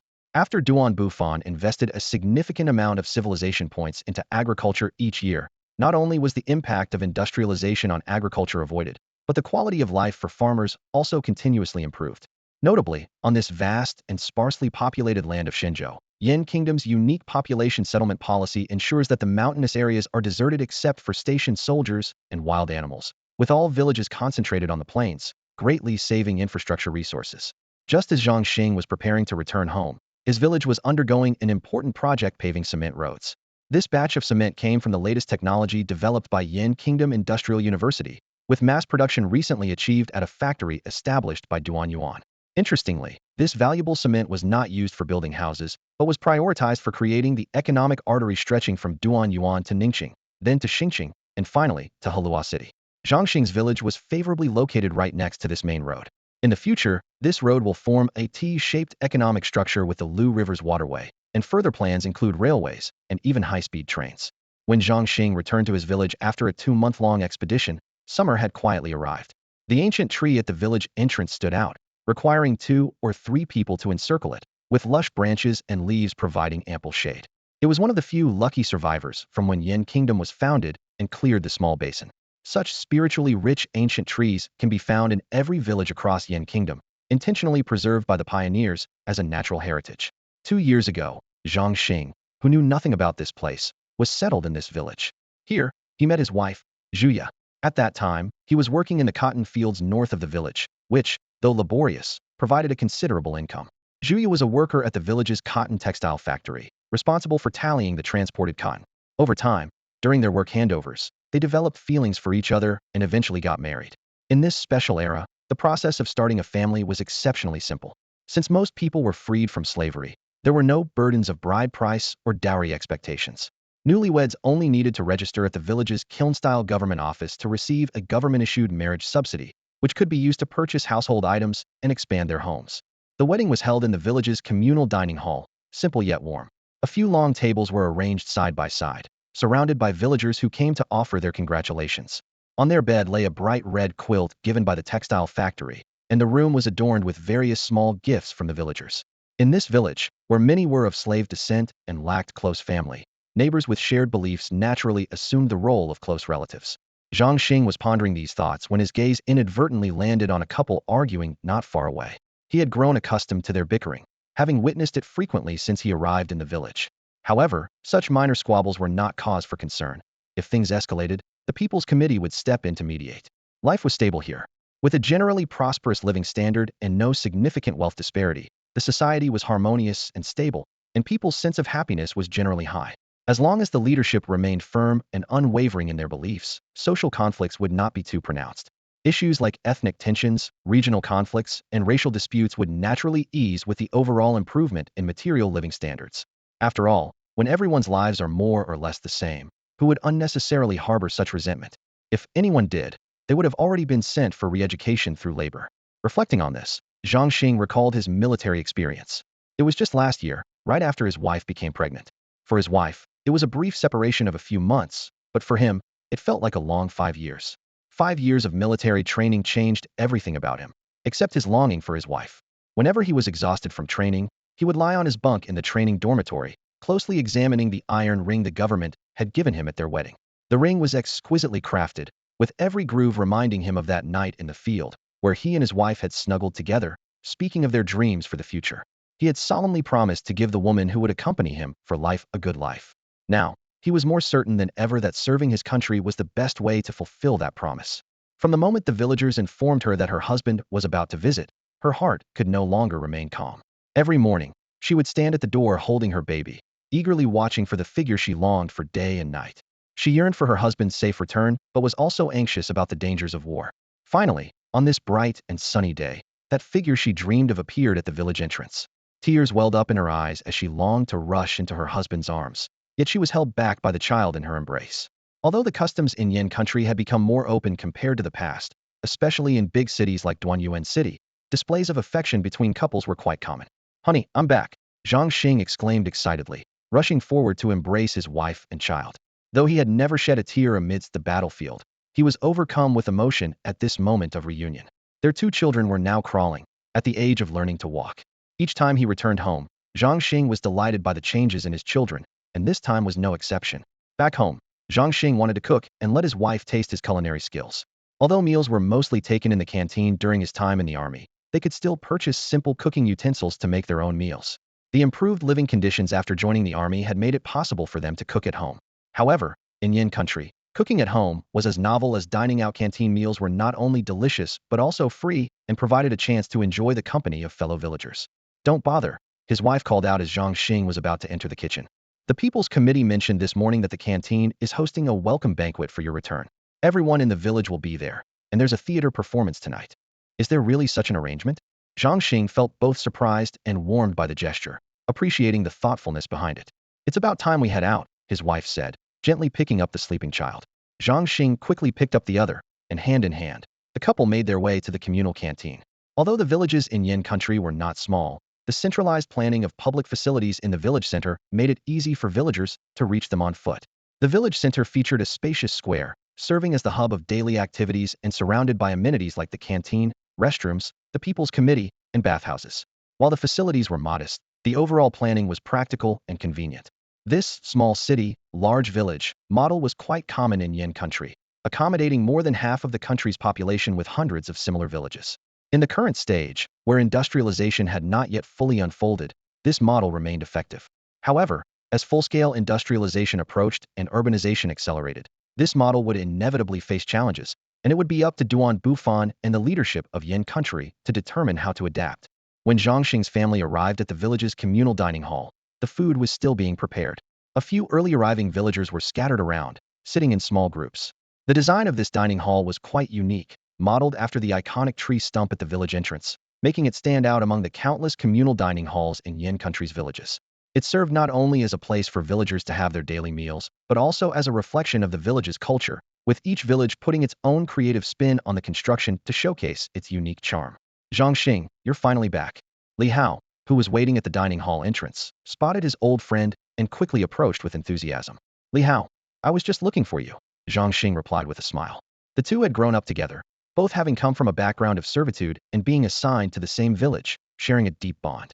"Yeah." Li Hao's expression suddenly turned a bit somber. "Zhang Xing, I waited specifically to see you one more time before I head to Duanyuan." "What? You're going to Duanyuan?" Both Zhang Xing and his wife looked surprised. Li Hao explained, "A few days ago, recruiters from a vocational school in Duanyuan came, and I was selected." "That's great news." Zhang Xing genuinely rejoiced for his friend's opportunity, though he felt a tinge of reluctance. "But I guess we won't see each other as often. We can keep in touch through letters," Li Hao quickly added. "Our village just got postal services a few days ago, so it's really easy to send letters now." This convenient service was planned during the expedition preparations and was implemented gradually with the construction of cement roads, facilitating communication for villagers and creating numerous job opportunities. "We must keep in touch regularly," Zhang Xing said excitedly, looking forward to exchanging letters with his wife and friends. As the evening gathering began, Everyone sat together, eating and chatting. On the table were a few bottles of grain-brewed liquor, a rare treat in times of grain scarcity, reserved for such important occasions. After the meal, the most anticipated event, the theater performance, began. In Yin Country, theater is the most popular form of cultural entertainment, encompassing traditional opera, skits, plays, and other performance types, all collectively referred to as theater. These programs were organized by the Immigration Bureau and the Ministry of Propaganda, while also encouraging folk theater troupes to perform after registration. These theater troupes toured both urban and rural areas throughout the year. Cities had dedicated theater squares, and places like Ning City even boasted grand theaters. In the countryside, simple stages were set up in the squares, with accommodations reserved for the performance teams. In the village, besides the storytellers bringing news through newspapers, these theater performances had become the cultural highlight that villagers most eagerly anticipated. On the village square stage, the red curtain slowly rose, revealing a new banner with the bold words, Skit, Yinman assists Shang, pacifying the three kingdoms. The stage set cleverly created a battlefield atmosphere, yet retained a playful touch, presenting the serious theme of war in a light-hearted and humorous manner. This skit is the latest masterpiece from the Yin Nation's folk theater troupe and quickly gained popularity everywhere. Each theater troupe maintained the original storyline while incorporating their unique elements, captivating even those villagers who had seen other performances, their faces filled with anticipation. The entire village fell silent, all eyes focused on the stage. Throughout the half-hour performance, various characters took turns appearing, some passionate and intense, others witty and amusing, moving the audience to tears at times and making them laugh heartily at others. When the curtain fell, thunderous applause erupted in the square, bringing the village atmosphere to a climax. The curtain temporarily closed as the theater troupe prepared for the next performance. The villagers eagerly discussed the storyline they had just watched. General Duan was truly brave, leading his soldiers to block the enemy on the hillside. Indeed, and General Duan Yong was amazing too. That sneak attack from behind secured the victory. The village chief suddenly turned to Zhang Xing in the crowd. Zhang Xing, weren't you in the First Army? Did you fight in this battle? Zhang Xing straightened his back and proudly took off a red steel commemorative medal from around his neck. Of course, I participated in both guerrilla and positional warfare. This is the proof. He displayed the medal, with the words Yin Huang clearly engraved on it. Given the craftsmanship of the time, it was a remarkably exquisite medal. The surrounding children immediately gathered around, eager to touch the precious medal. The adults also leaned in for a closer look, their eyes filled with admiration. Be careful, don't rub off the paint, Zhang Xing gently reminded, clearly treasuring the medal. When I grow up, I want to be a soldier too and earn a medal like this, an excited little boy shouted. Good for you, that's the spirit. Zhang Xing heartily praised. I want one too. Me too. Other children chimed in, prompting knowing smiles from the adults, their eyes full of expectation. This was a vivid portrayal of the village's military support culture and the natural passing down of martial spirit. Through iconic figures like veteran Zhang Xing and accessible theatrical performances, the love for soldiers was deeply rooted in the people's hearts. Just as the villagers were still immersed in the awe of the medal, the stage curtain opened once more. A new banner was unfurled. Drama. Zhuge Mingji thwarts three armies. This play vividly depicted the urgent situation of the time, Duan Bufan's concerns, and Zhuge Ming's courageous volunteering. The play artistically presented the horror of the skeleton soldiers, creating suspense that made the audience worry about Zhuge Ming leading a few thousand artillerymen against tens of thousands of skeleton soldiers, and anxious about Duan Yang's critical mission to execute a sneak attack. In the end, a great flood drove the plot to its climax, prompting the audience to rise in applause, cheers echoing continuously. This play is an original creation by this folk theater troupe, and its first official performance has already demonstrated astonishing artistic value. Duan Bufan is convinced that with the play's exceptional quality, it will soon spark a craze in Yin Country and its surrounding regions. However, establishing this comprehensive system of local governance is no easy task. To maintain the system's normal operation, a significant investment of fundamental resources is required. The most challenging issue is agricultural subsidization in Yin Country. To ensure that the rural economy can support such a vast consumption of resources, Duan Bufan had to channel a large number of civilization points into agricultural development to ensure that the living standards of farmers are comparable to those of city residents. Even more daunting is the upcoming industrialization process. Should he choose an all-encompassing, balanced development model or a concentrated development model centered around major cities? This decision will directly influence the future trajectory of Yin Country. While contemplating these issues, Duan Bufan's gaze fell on the golden treasure chest. This is the highest level chest he has obtained so far, and the mysterious items contained within fill him with anticipation. After some hesitation, he could not resist the temptation and clicked the open button. With a flash of golden light, a card slowly appeared before his eye. Isa Golden Level Item Card. Favorable Weather Effect. This card ensures favorable weather within the player's territory for the next 5 years, preventing any natural disasters. However, this effect does not extend to the territories of subordinate players, and even if a disaster is self-inflicted by the player, only partial mitigation is possible.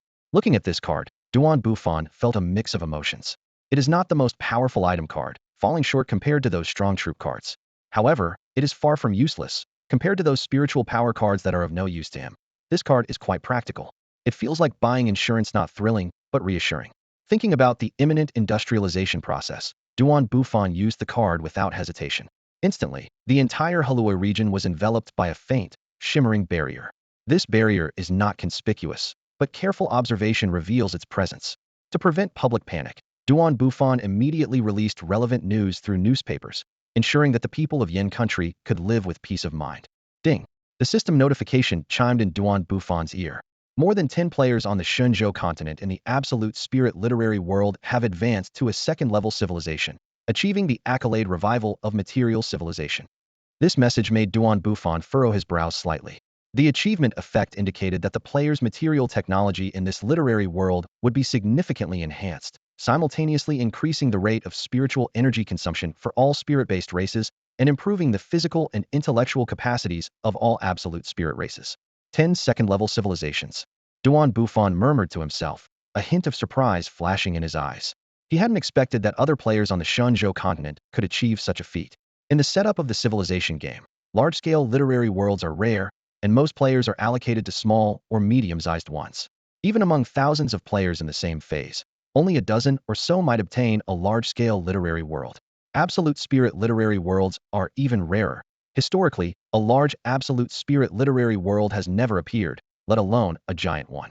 The emergence of Shenzhou as the first giant absolute spirit literary world once caused a sensation on the Civilization network.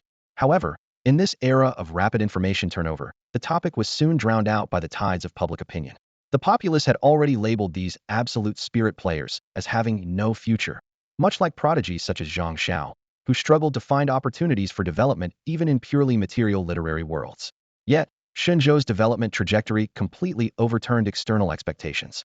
Those players deemed hopeless each carved out unique paths of development. These players, who tenaciously survived in harsh environments, might have become shining stars in other literary worlds. But in Shenzhou, they could only grit their teeth and strive to keep up with the pace of the times. This achievement is astonishing. It encapsulates immense effort and has set a precedent in the history of civilization games. Not only Yin Kingdom, but other countries on the Shenzhou continent are also actively developing. Unlike spirit-based race players who can enjoy a leisurely life, their societal operations are straightforward. Control high-end combat power and spirit stone resources to ensure everything runs smoothly. They only need to follow the established paths of racial heritage and spiritual energy technology, developing slowly but without needing much effort. For players from Yin Kingdom, representing a pure material civilization, every step is filled with challenges. How to inspire public enthusiasm through systems when there is little difference between individuals. How to establish a stable social order. How to maximize their own talents to catch up with spiritual civilizations. These are the significant hurdles facing material civilization players.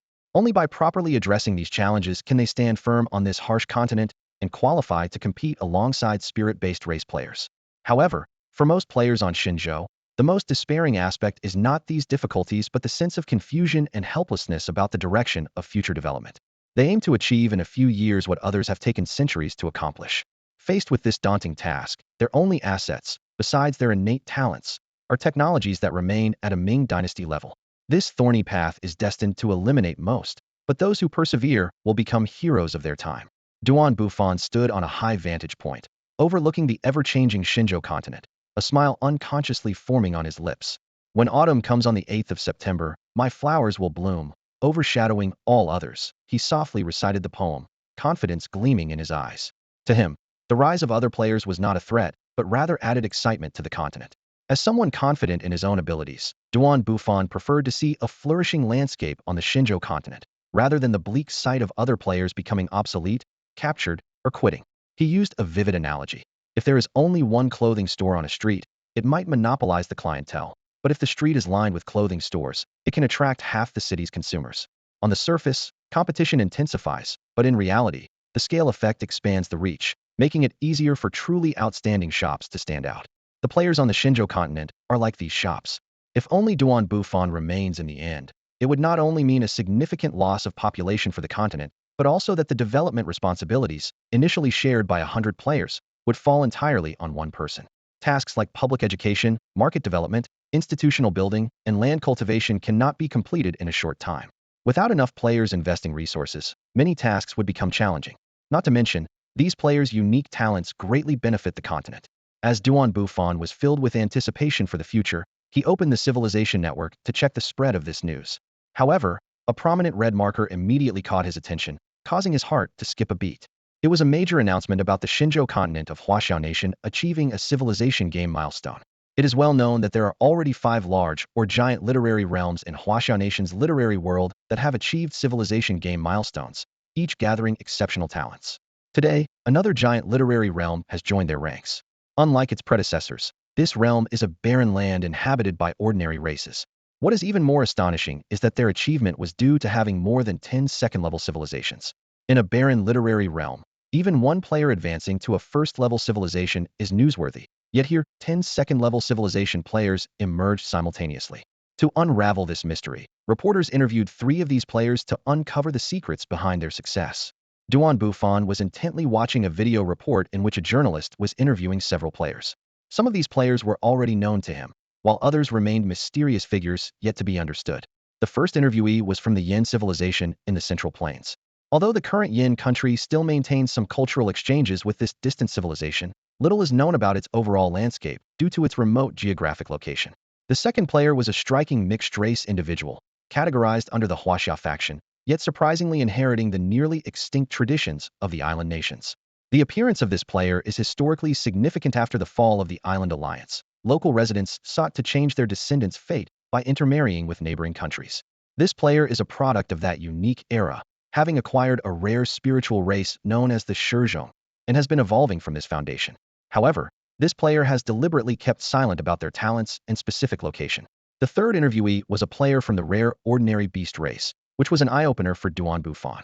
On the Shinjo continent, ordinary human races have always been dominant, and information about other ordinary races has been scarce. Despite the interviewees carefully concealing many key details, the interview gave Duan Bufan new insights into the player ecosystem on the Shinjo continent. At this time, the Yin country mainly exerted its influence over the entire Central Plains region, with the Qin country acting as a barrier to the west, allowing only limited economic and cultural exchanges. The eastern side bordered the heart of the Central Plains, while the north and south were obstructed by continuous mountain ranges, leading to minimal interaction. Although Duan Bufan's understanding of the various civilizations on the Shinjo continent was still limited, he remained confident about his development prospects. After watching the video, Duan Bufan continued to browse the comment section to understand the outside world's views on the Shinjo continent. One comment stood out. Gong Hin Nong wrote, "I was originally a player on the Shinjo continent and was assigned to the ordinary human race with only 300 people as a starting point, without any racial heritage. My talents were poor, and my learning ability limited, which was truly disheartening. My classmates have all advanced to the first-level civilization, while I am still living a primitive life in a small tribe. The most frustrating part isn't the lack of resources, but the absence of hope. During that nearly freezing winter, I chose to quit the game. More than half of the players were like me, and I was one of the ones who held on the longest." Duan Bufan was scrolling through the news when a trending comment caught his attention. It read, "I truly admire and envy the player who persevered and achieved such accomplishments under these conditions. It's truly hard-earned." In the short time since the news topped the trending list, this comment had already received hundreds of thousands of likes. This remark resonated deeply with Duan Bufan. Compared to those naturally gifted players, he had indeed put in more effort. From handling everything personally at the start to being constantly busy, even pondering solutions during classes, the struggle was enough to drive anyone to despair. However, with praise comes skepticism. The second most popular comment was from Lipu Gu. "I feel that players in the literary world have no future. Why are so many people praising them? Huaxia's material technology is still at a secondary level. Even if productivity breaks through, there won't be significant advancements in material technology, leaving no room for development. Not to mention in terms of combat power, these ordinary soldiers can't compete with the spiritual power races. One round of spiritual bombardment would require human lives to counter. Once the spiritual races master their techniques, the situation will only worsen." This comment also garnered tens of thousands of likes. Public opinion on the Shinjo continent was evidently not optimistic. Supporters mainly approached it from the development is difficult perspective, but they weren't truly hopeful about the future of Shenzhou players. Meanwhile, the voices outright dismissing it expressed their pessimism more bluntly. Nonetheless, such evaluations actually excited Duan Bufan. He understood that once a civilization reached level 3, it could engage in wars of the same tier. Although there were ranking restrictions, overly conspicuous players in the literary world were more likely to become targets.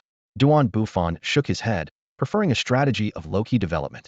As he continued browsing trending topics, a piece of news caught his eye. Zhang Xiao from the Kyoto Genius class had advanced to a secondary civilization with the absolute spirit race.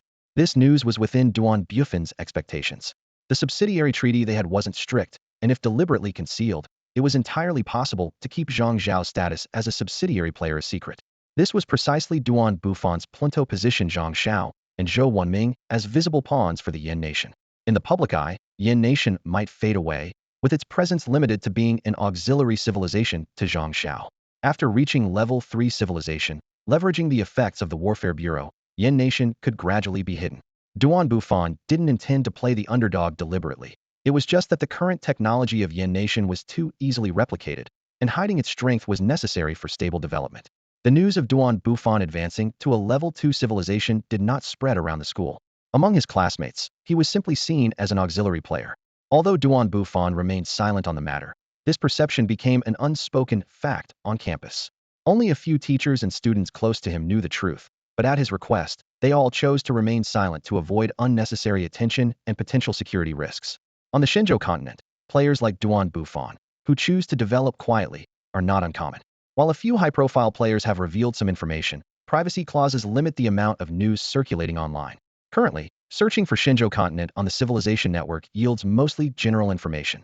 There are over 10 level 2 civilizations and several ordinary races. However, key details such as terrain, national distribution, combat power assessments, and development paths remain shrouded in mystery. By piecing together fragmented information from various sources, Duan Bufan gained a preliminary understanding of the Shenzhou continent. Like other continents, it is square-shaped and surrounded by barriers. The Central Plains, where he currently resides, are mainly inhabited by ordinary humans, while the surrounding regions are home to players from special races with racial legacies, such as the Gourmet race and the Absolute Spirit Beast race. Although these races may be limited in material technological development, their unique racial talents allow for steady productivity growth. Before the Yin Kingdom completes industrialization, these neighboring countries are formidable opponents. However, Duan Bufan understands that development cannot be limited to zero-sum thinking.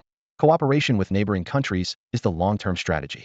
He plans to dispatch multiple exploration teams to nearby areas upon his return to the literary realm, and if conditions permit, he will attempt to exchange ambassadors with these nations to gather more valuable information. Having absorbed a large population from the Central Plains in recent years, the Yin Kingdom is not in a hurry to expand its territory and only has some demand for mineral resources. Fortunately, with its dominant position in the Central Plains, mineral supplies should not pose a major issue, reducing the likelihood of conflict with surrounding countries. Before Duan Bufan's return, snow ape miners from the mining snow country had already begun exploration work.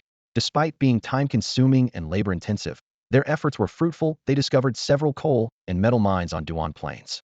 This discovery thrilled Duan Bufan, as aside from iron, Duan Plains is practically a treasure trove buried underground. Although mining these resources is challenging, the combination of steam engines and skeleton soldiers ensures significant returns while maintaining safety. Duan Bufan believes that with the help of these snow ape miners, the Yin Kingdom's resource issues will significantly improve in the coming years. Duan Bufan adopted a strategy similar to Zhang Zhao's laissez-faire approach for governing the snow ape tribe. Although this tribe lacks a heritage, he recognized their potential in the development of spiritual energy technology. Yin country primarily eases Minshua country's aversion through mineral trade and cultural exchanges, while maintaining restraint on political matters. Duan Bufan established a legal framework to safeguard basic citizen rights and sent oversight teams to ensure Guangshui's strict enforcement. As a comprehensive reform model for a spiritual energy society has yet to be found, he temporarily implemented a one country, two systems approach to avoid social unrest. Within Yin country, various systems are now on track. Administrative, technological, and educational policy frameworks are gradually taking shape, though education and research are still in the stages of talent accumulation and theoretical foundation. Duan Bufan collaborated with university professors to compile a set of foundational educational materials, establishing a complete system of vocational and compulsory education, from worker training to child education. This system has begun to show results. producing more and more technical talents for Yin country, which not only strengthens the foundation for technological breakthroughs, but also reserves ample human resources for industrial expansion.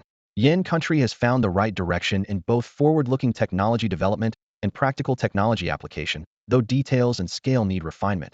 The basic framework is established. Yin country's industrial influence is extending from the central plains to outward regions. Despite strict confidentiality measures preventing the leakage of core technologies, Yin country has established close ties with the central plains and surrounding human civilizations in terms of cultural ideology and economic trade. After absorbing the population from the central plains, Yin country did not completely abandon this land, but left a group to farm around, providing food security for industrialization. These people mainly include former nobles and reformed criminals, restricted to farming fertile lands on the periphery of Hala, managed by appointed personnel from Yin country. These areas are gradually absorbing surrounding populations to supplement labor. Since Yin country does not directly manage this area nor officially recognize its affiliation, the system does not count this population in Yin country statistics. Bufan is not in a hurry to develop this area, planning to gradually implement refined management and population absorption based on labor reform timelines when Yin country is truly ready. Currently, residents in these areas mainly sustain themselves while providing some food supplies to Yin country.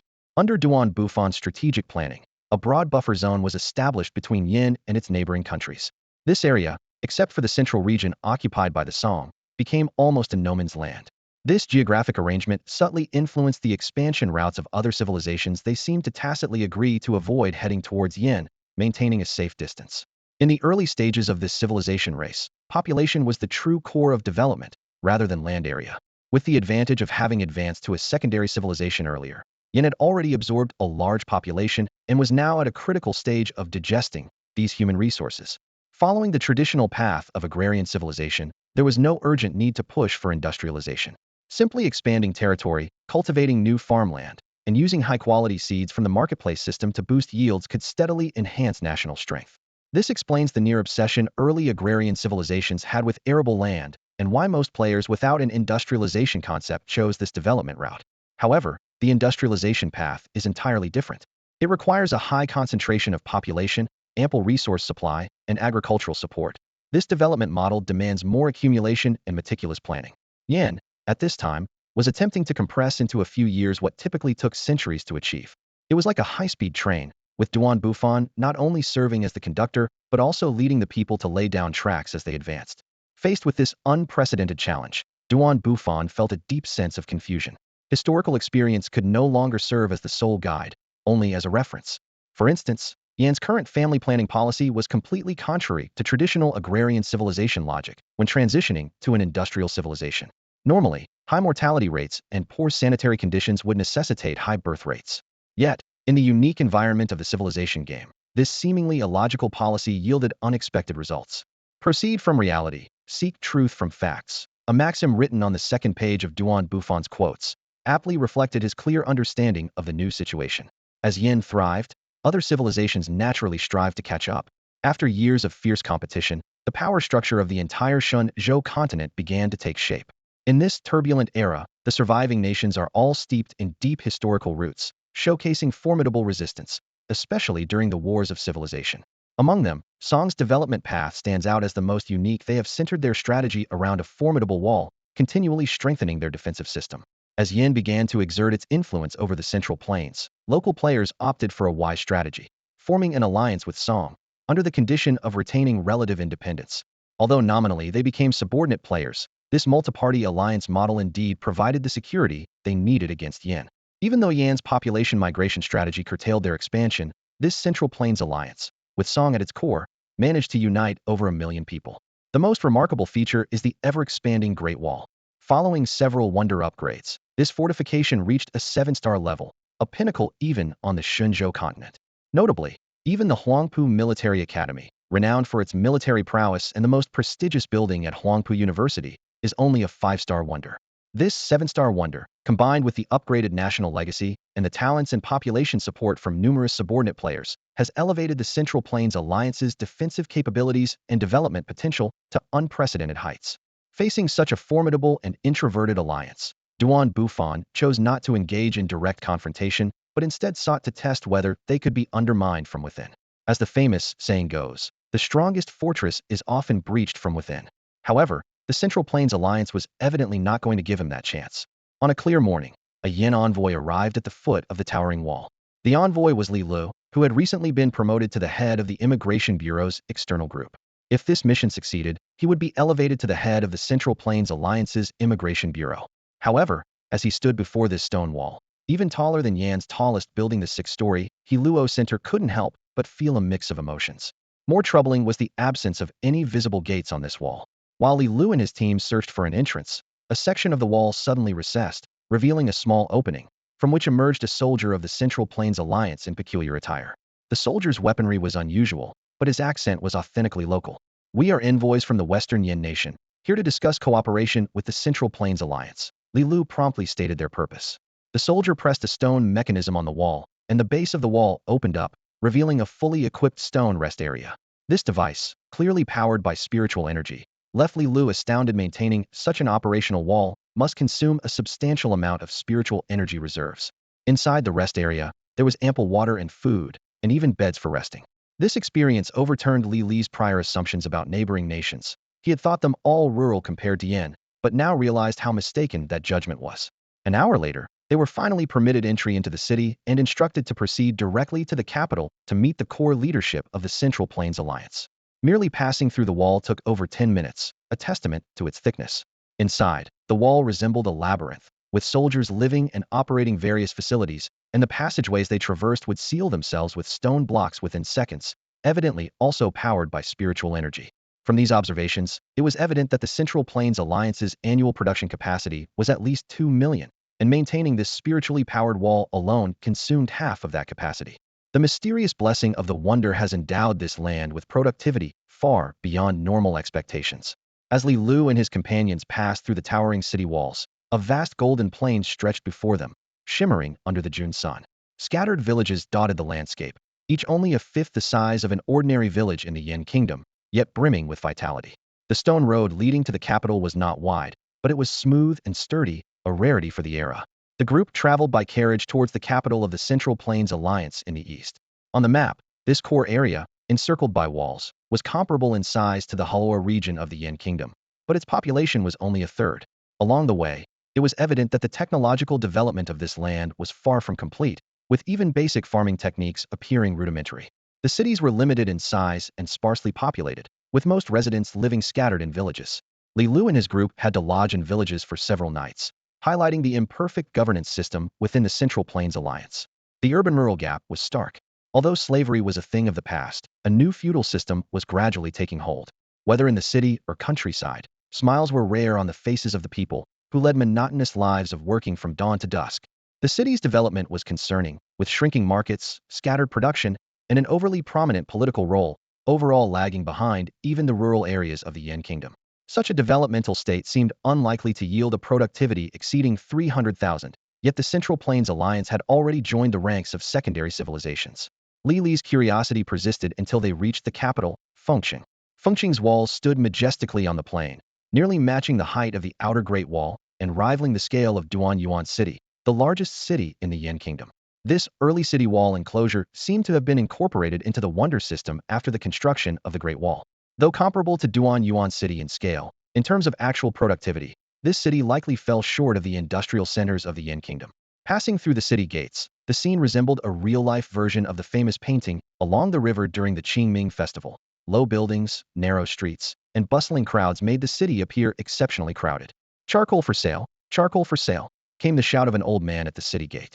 Li Lu stepped down from the carriage and approached, seizing the chance to learn more about the city.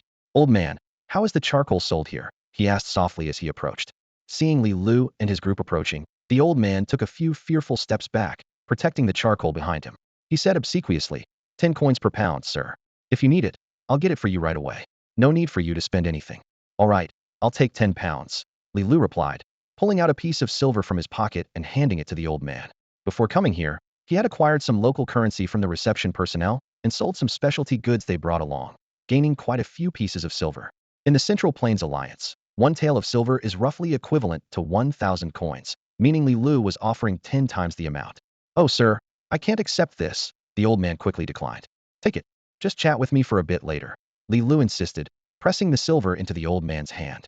While waiting for the reception personnel from the sealed city to arrive, he thought it was a good opportunity to learn about the capital.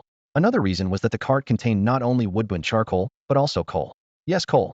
As someone mainly active in Yuan, Li Lu wouldn't mistake it. This information was crucial, indicating that the Central Plains Alliance had begun using coal in daily life, hinting at the country's technological level. After chatting with the old man for a while, Li Lu gained some insight into the surrounding area. The old man lived in a nearby village, making a living by cutting down nearby forests to produce and sell charcoal. He was originally a slave, but had been freed and was now a free man. Usually, he suffered exploitation by the authorities, who often forced him to sell his labor for less, which explained his excitement upon seeing Li Lu. The coal in the cart was mined from nearby mountains and was gradually becoming popular in the city, used by many lords. While Li Lu was gathering information about the city, the reception personnel arrived. He bid farewell to the old man and followed the group to the city's reception center. The center had been established for quite some time, appearing somewhat old but still well-equipped and quiet. Although not as refined as the reception center prepared by the Yin Kingdom, it sufficed. The administrative center of Yin had already moved to Hala City, and the reception center was naturally there as well. The villa area south of Hala had become central to the city after multiple expansions. Since the nobles were either sent to mine or eliminated, these houses were now vacant and served as embassies for visiting nations. The embassies of the Barbarian Nation, Shang Nation, and Celestial Kingdom were already established, making various aspects convenient. From the old reception center of the Central Plains Alliance, it was evident that the alliance had some connections with its neighbors. Li Lu made a mental note of these observations, intending to include them in the exchange report to be sent back. For the Yin Kingdom, information about these countries was crucial and formed the basis for future decisions. The primary goal of this exploration was information gathering. The group settled into the guest rooms at the reception center, which were adequately comfortable with convenient amenities. In a few days, they would be summoned by the Emperor and various royals of the Central Plains Alliance. For now, they had some time to explore. They decided to visit the nearby brothels, both to gather more intelligence and to satisfy their curiosity. In Yin, strict crackdowns on industries disrespectful to women meant brothels were non-existent, let alone pleasure quarters. Although they wouldn't dare visit the pleasure quarters during the mission, they felt bold enough to visit the brothels. Not only did they visit, but they did so with great enthusiasm. Along the way, the group had the chance to experience the exotic culture firsthand. Although the Central Plains Alliance and Yin Kingdom are not far apart, their paths of development are vastly different. The streets of Fengcheng are paved with stones, narrow and winding. On either side, low wooden houses stand closely packed. The streets are bustling with vendors, their cries rising and falling, selling many goods that are novelties to the people of Yin Kingdom. In contrast to the quaint charm of Fengcheng, the architectural style of Yin Kingdom is more grand and majestic. Whether in urban or rural areas, the streets are wide and spacious, with buildings often constructed from stone, and brick houses are common. Recently, a new type of cement high-rise building has been experimented with at Yin Kingdom's Industrial University, although the technology is not yet mature. These sturdy materials mean that buildings in Yin Kingdom are generally more than 3 stories high, giving an overall impression of modernity. Yin Kingdom is not particularly keen on the street stall economy. While not explicitly banned, there is a preference for officially organized regular shops. In contrast, the Central Plains Alliance seems to concentrate all its productivity in the city of Fengcheng. Here, not only is commerce thriving, but industrial development is also beginning to take shape. Human-powered looms are already in use, driving the growth of light industry. The early signs of capitalism are evident, with specialized textile workshops, iron melting factories for the military, and workshops crafting luxury items for the royal family. The group finally arrived at the city's most renowned brothel, the Song family courtyard. Upon entering, the luxurious scene amazed even the delegation members from the more developed Yin Kingdom. The entire courtyard was resplendent with gold, ceramics, and jewels, exuding an air of opulence, while the hostesses were charming and elegant. Rare guests, the Madame, Sharpied, immediately recognized them as members of the recently arrived Yin Kingdom delegation by their attire. "Get us a room," Li Lu said, casually tossing a bag of silver, more than enough for the local prices. "Right away. I'll arrange for the most beautiful girls from the Central Plains to ensure our esteemed guests from Yin Kingdom feel our warm hospitality." The madam led them to a lavishly decorated private room. The room was elegantly furnished, with drinks and a large bed, as well as traditional Eastern musical instruments like the qin and esi. After taking in their surroundings, the group sat down to chat. "It seems the people here are quite familiar with Yin Kingdom," Li Lu remarked, sampling the fruit on the table. "Why is that?" a young envoy asked, puzzled. The madam was particularly welcoming to people from Yin Kingdom and spoke of Yin Kingdom in a casual, familiar tone. If she weren't familiar with Yin Kingdom, she wouldn't behave this way. The amount of money Li Lu offered was clearly insufficient, Yet the madam didn't seem to mind. Instead, she arranged for them to stay in the best room and even selected the most beautiful girls for them. This unusual behavior made Li Lu wary. He analyzed the situation clearly, saying, "She's trying to use this opportunity to probe into our background." Before he could finish, Li Lu suddenly raised his index finger to his lips, signaling for silence in the distinctive manner of Yin Kingdom. Sure enough, the door swung open, and a group of scantily clad brothel girls filed in. Leading them was a woman dressed relatively modestly, whose conservative attire belied her striking beauty. She approached gracefully and softly said, "Allow me to perform a song for you, gentlemen." With that, she began to play an instrument, serenading the Yin delegation. Though the delegation was well-traveled, they had never encountered such a scene before. They involuntarily closed their eyes, becoming absorbed in the melodious music. Several days passed in such enjoyment, and the group gradually uncovered the details of the Central Plains Alliance. This alliance, formed by players and native civilizations from the Nanyang League, Zhang, Song, Chao, and other regions of the Central Plains, was currently led by a player named Song Tianming, who took the title of emperor. Below him were 3 kings, and beneath them were 5 noble ranks: duke, marquis, earl, viscount, and baron, creating a complete feudal aristocracy. In terms of military strength, the Central Plains Alliance had a notable ratio of military personnel to civilians. According to reliable sources, excluding any exaggeration, the alliance had around 150,000 troops, about 1/8 of its total population. The most elite force was the 50,000 strong Great Wall Watchers, primarily stationed at the Outer Great Wall. Bufan had studied the official descriptions, noting that this Golden Grade unit could perfectly coordinate with the Great Wall, increasing in strength as the wall's level rose. However, in the spirit-deprived land of Shenzhou, even if the alliance invested all its income into purchasing spirit storage equipment, it would be challenging to meet this unit's spirit needs. Additionally, there were 30,000 each of self-defense troops, White Rod Army, and Imperial Guards. Although these were bronze and black iron grade units, without the protection of city walls, they would struggle against the Yin Kingdom's forces.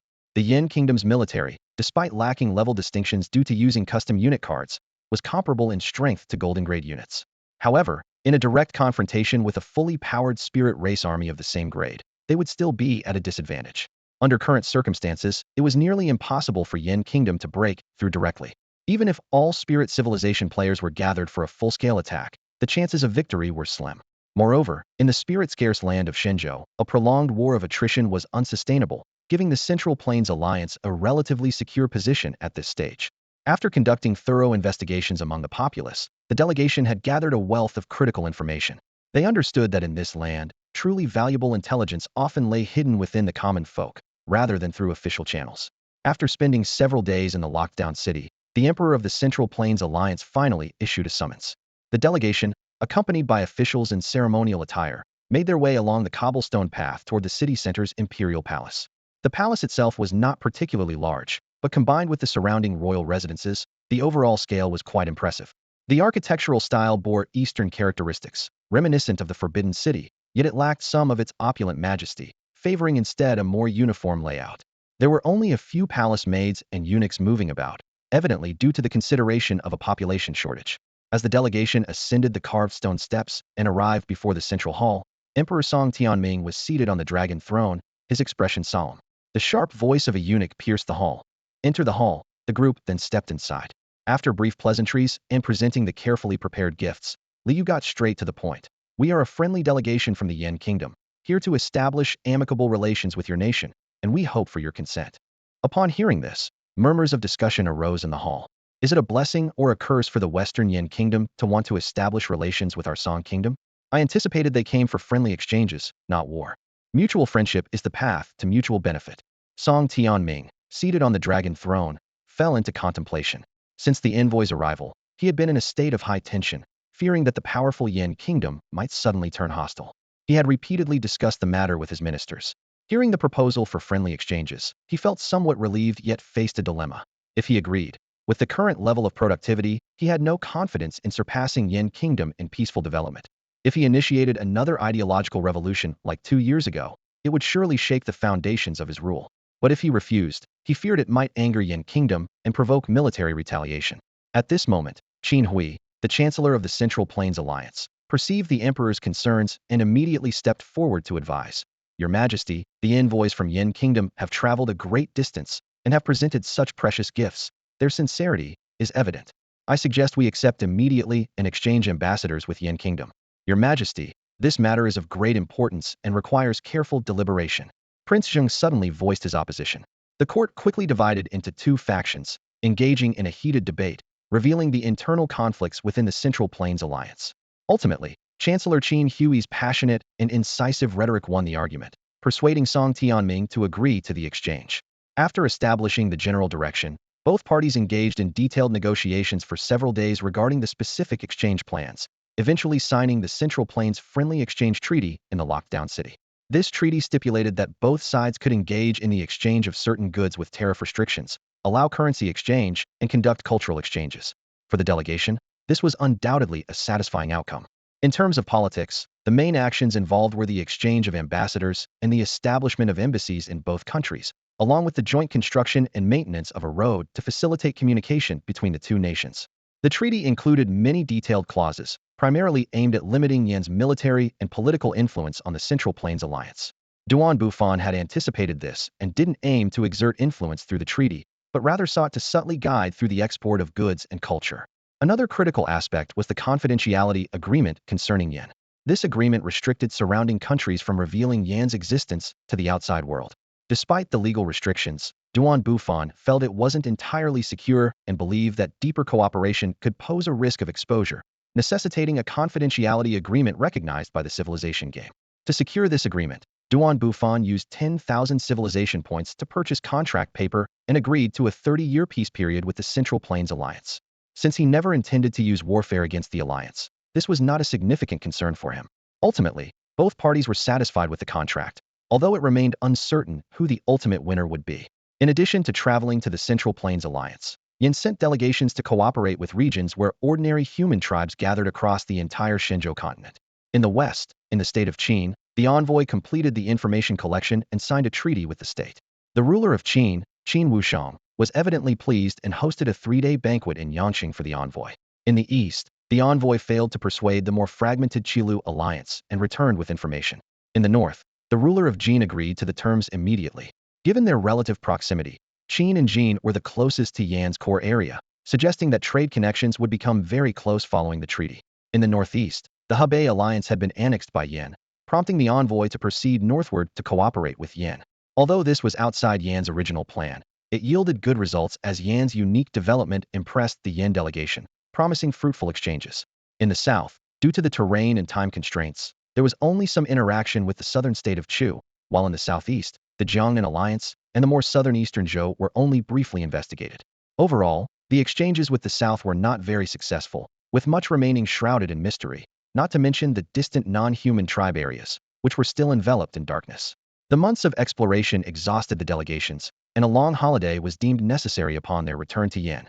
These delegations were tasked with fostering friendly exchanges and gathering information on neighboring countries, as well as summarizing the conditions in various regions. This was a crucial and demanding task.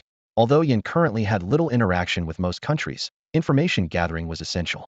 The delegation's mission was largely accomplished, having thoroughly investigated the intelligence of the northern ordinary human tribe areas and established friendly cooperative relations with the surroundings.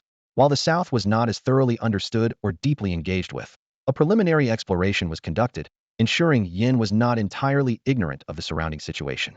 Importantly, the mission also delineated the sphere of influence between Yin and neighboring countries, resolving some territorial disputes. That's all for today. Thank you so much for watching. I hope you guys enjoyed. If you wish to have another part of this recap, please give us at least 1,000 likes. Please don't forget to comment and subscribe to our channel for more content like this. Until next time.